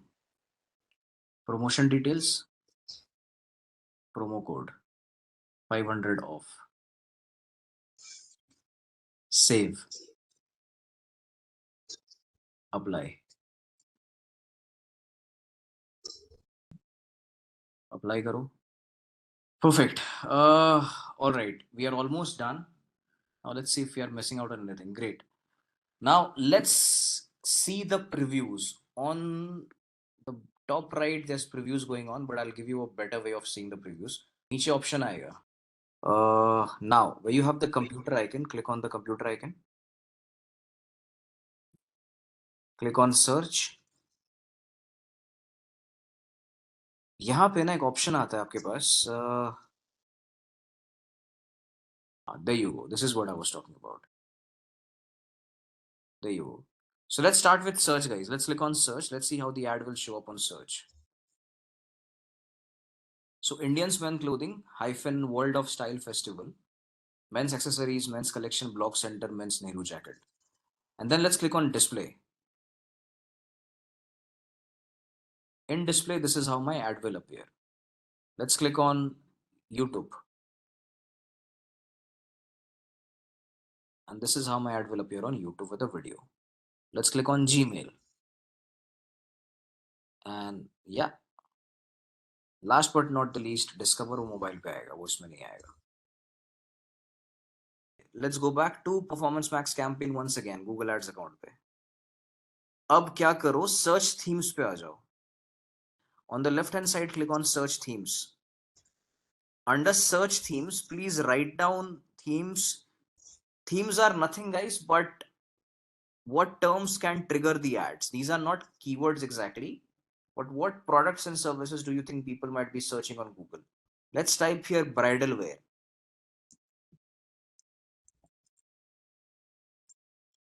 Then let's type wedding wear.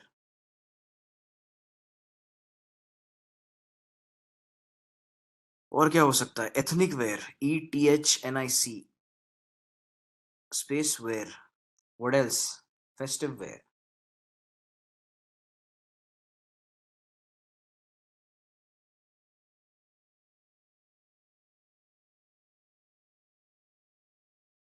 Traditional wear. These are some of the search phrases. You can add up to 25. Google will try to relate your ads along with the search phrases that is occurring on Google search, and will try to show your ads to relevant users. Now let's scroll down. Let's go to audience signal. Now, there is no targeting as such यहाँ पे. You drive this campaign through audience signal. You provide what kind of audiences can you be used as a lever for system to find prospect users across the Google Ads network. So click on, let's say, click on demographics. Under demographics, choose age group between 18 to 54 is okay. अब additional demographics पे select करो. Parents, not a parent, doesn't matter, रहने दो. अब ऊपर चलते हैं. 18 to 80. अब चलते हैं additional signals पे. Click on additional signals. बढ़िया. Interest and detailed demographics. Select. अब देखो यहाँ पे system is recommending wedding suits. करो check mark पे select. शुरू से. Wedding guest, wedding dresses, wedding planning products and services, wedding shopping, what else? Bridesmaid dresses, wedding day planners, wedding ideas. चलेगा. अब बॉक्स के बाहर क्लिक कर दो. देखो ये सारे इन मार्केट आ गए. इसके अलावा आप क्या कर सकते हो? सिलेक्ट करो उस बॉक्स को, go to browse. You can add affinity as well. अगर आपके पास अफिनिटी है, गो टू अफिनिटी. देखो वहां पे कुछ आ रहा है. नीचे देखो किसी कैटेगरी में. शॉपर्स पे जाओ. शॉपर्स के ड्रॉप डाउन पे सिलेक्ट करो. Bargain hunters, luxury shoppers, value shoppers, shopping enthusiast, और क्या है देखो. शॉपिंग एंथुसियास्ट कर लो सिलेक्ट कुछ टाइम के लिए. अफिनिटी है, ठीक है. चलो, so I have mixed a combination of demographics, in market and affinity as a signal. I'm repeating again. Signal means Google will use AI and machine learning to understand whether it falls under any of the category, and through that they will show the ads to these three users. Also, they'll try to show the ads to other users as well who are having a similar choices. This is a signal. Okay. कि boss मेरे को audience ला के दोगे तो इन्हीं cohort से ही ला के देना. अब let's click on next. Select a budget. Click on next. And then publish the campaign. Congratulations, your campaign is published. And let's go to the home page. Second vertical menu. उसके बाजू वाला. Click on campaigns and इसको pause कर दो. अभी जहाँ पे green icon है ना, उसको select करके pause कर दो. Just to be on the safer side. That is, my friend, is a Performance Max campaign. Now, this campaign uses only smart bidding. Either maximize conversion target CPA to drive conversions, either maximize conversion value or target ROAS for drive revenue. And it is a completely AI automated campaign which tries to show the ads to the right user at the right time on the right device and tries to boost conversion. Just a quick info, guys. Intellipaat offers digital marketing course in collaboration with iHub IIT Roorkee. Through this course, you will learn complete digital marketing from search engine optimization, search engine marketing to PPC, analytics, and social media marketing, and much more from the IIT faculty and industry experts. With this course, we have already helped thousands of professionals in successful career transition. You can check out their testimonials on our Achievers channel, whose link is given in the description below. Without a doubt, this course can set your career to new heights. So visit the course page link given below in the description and take the first step towards career growth in the field of digital marketing.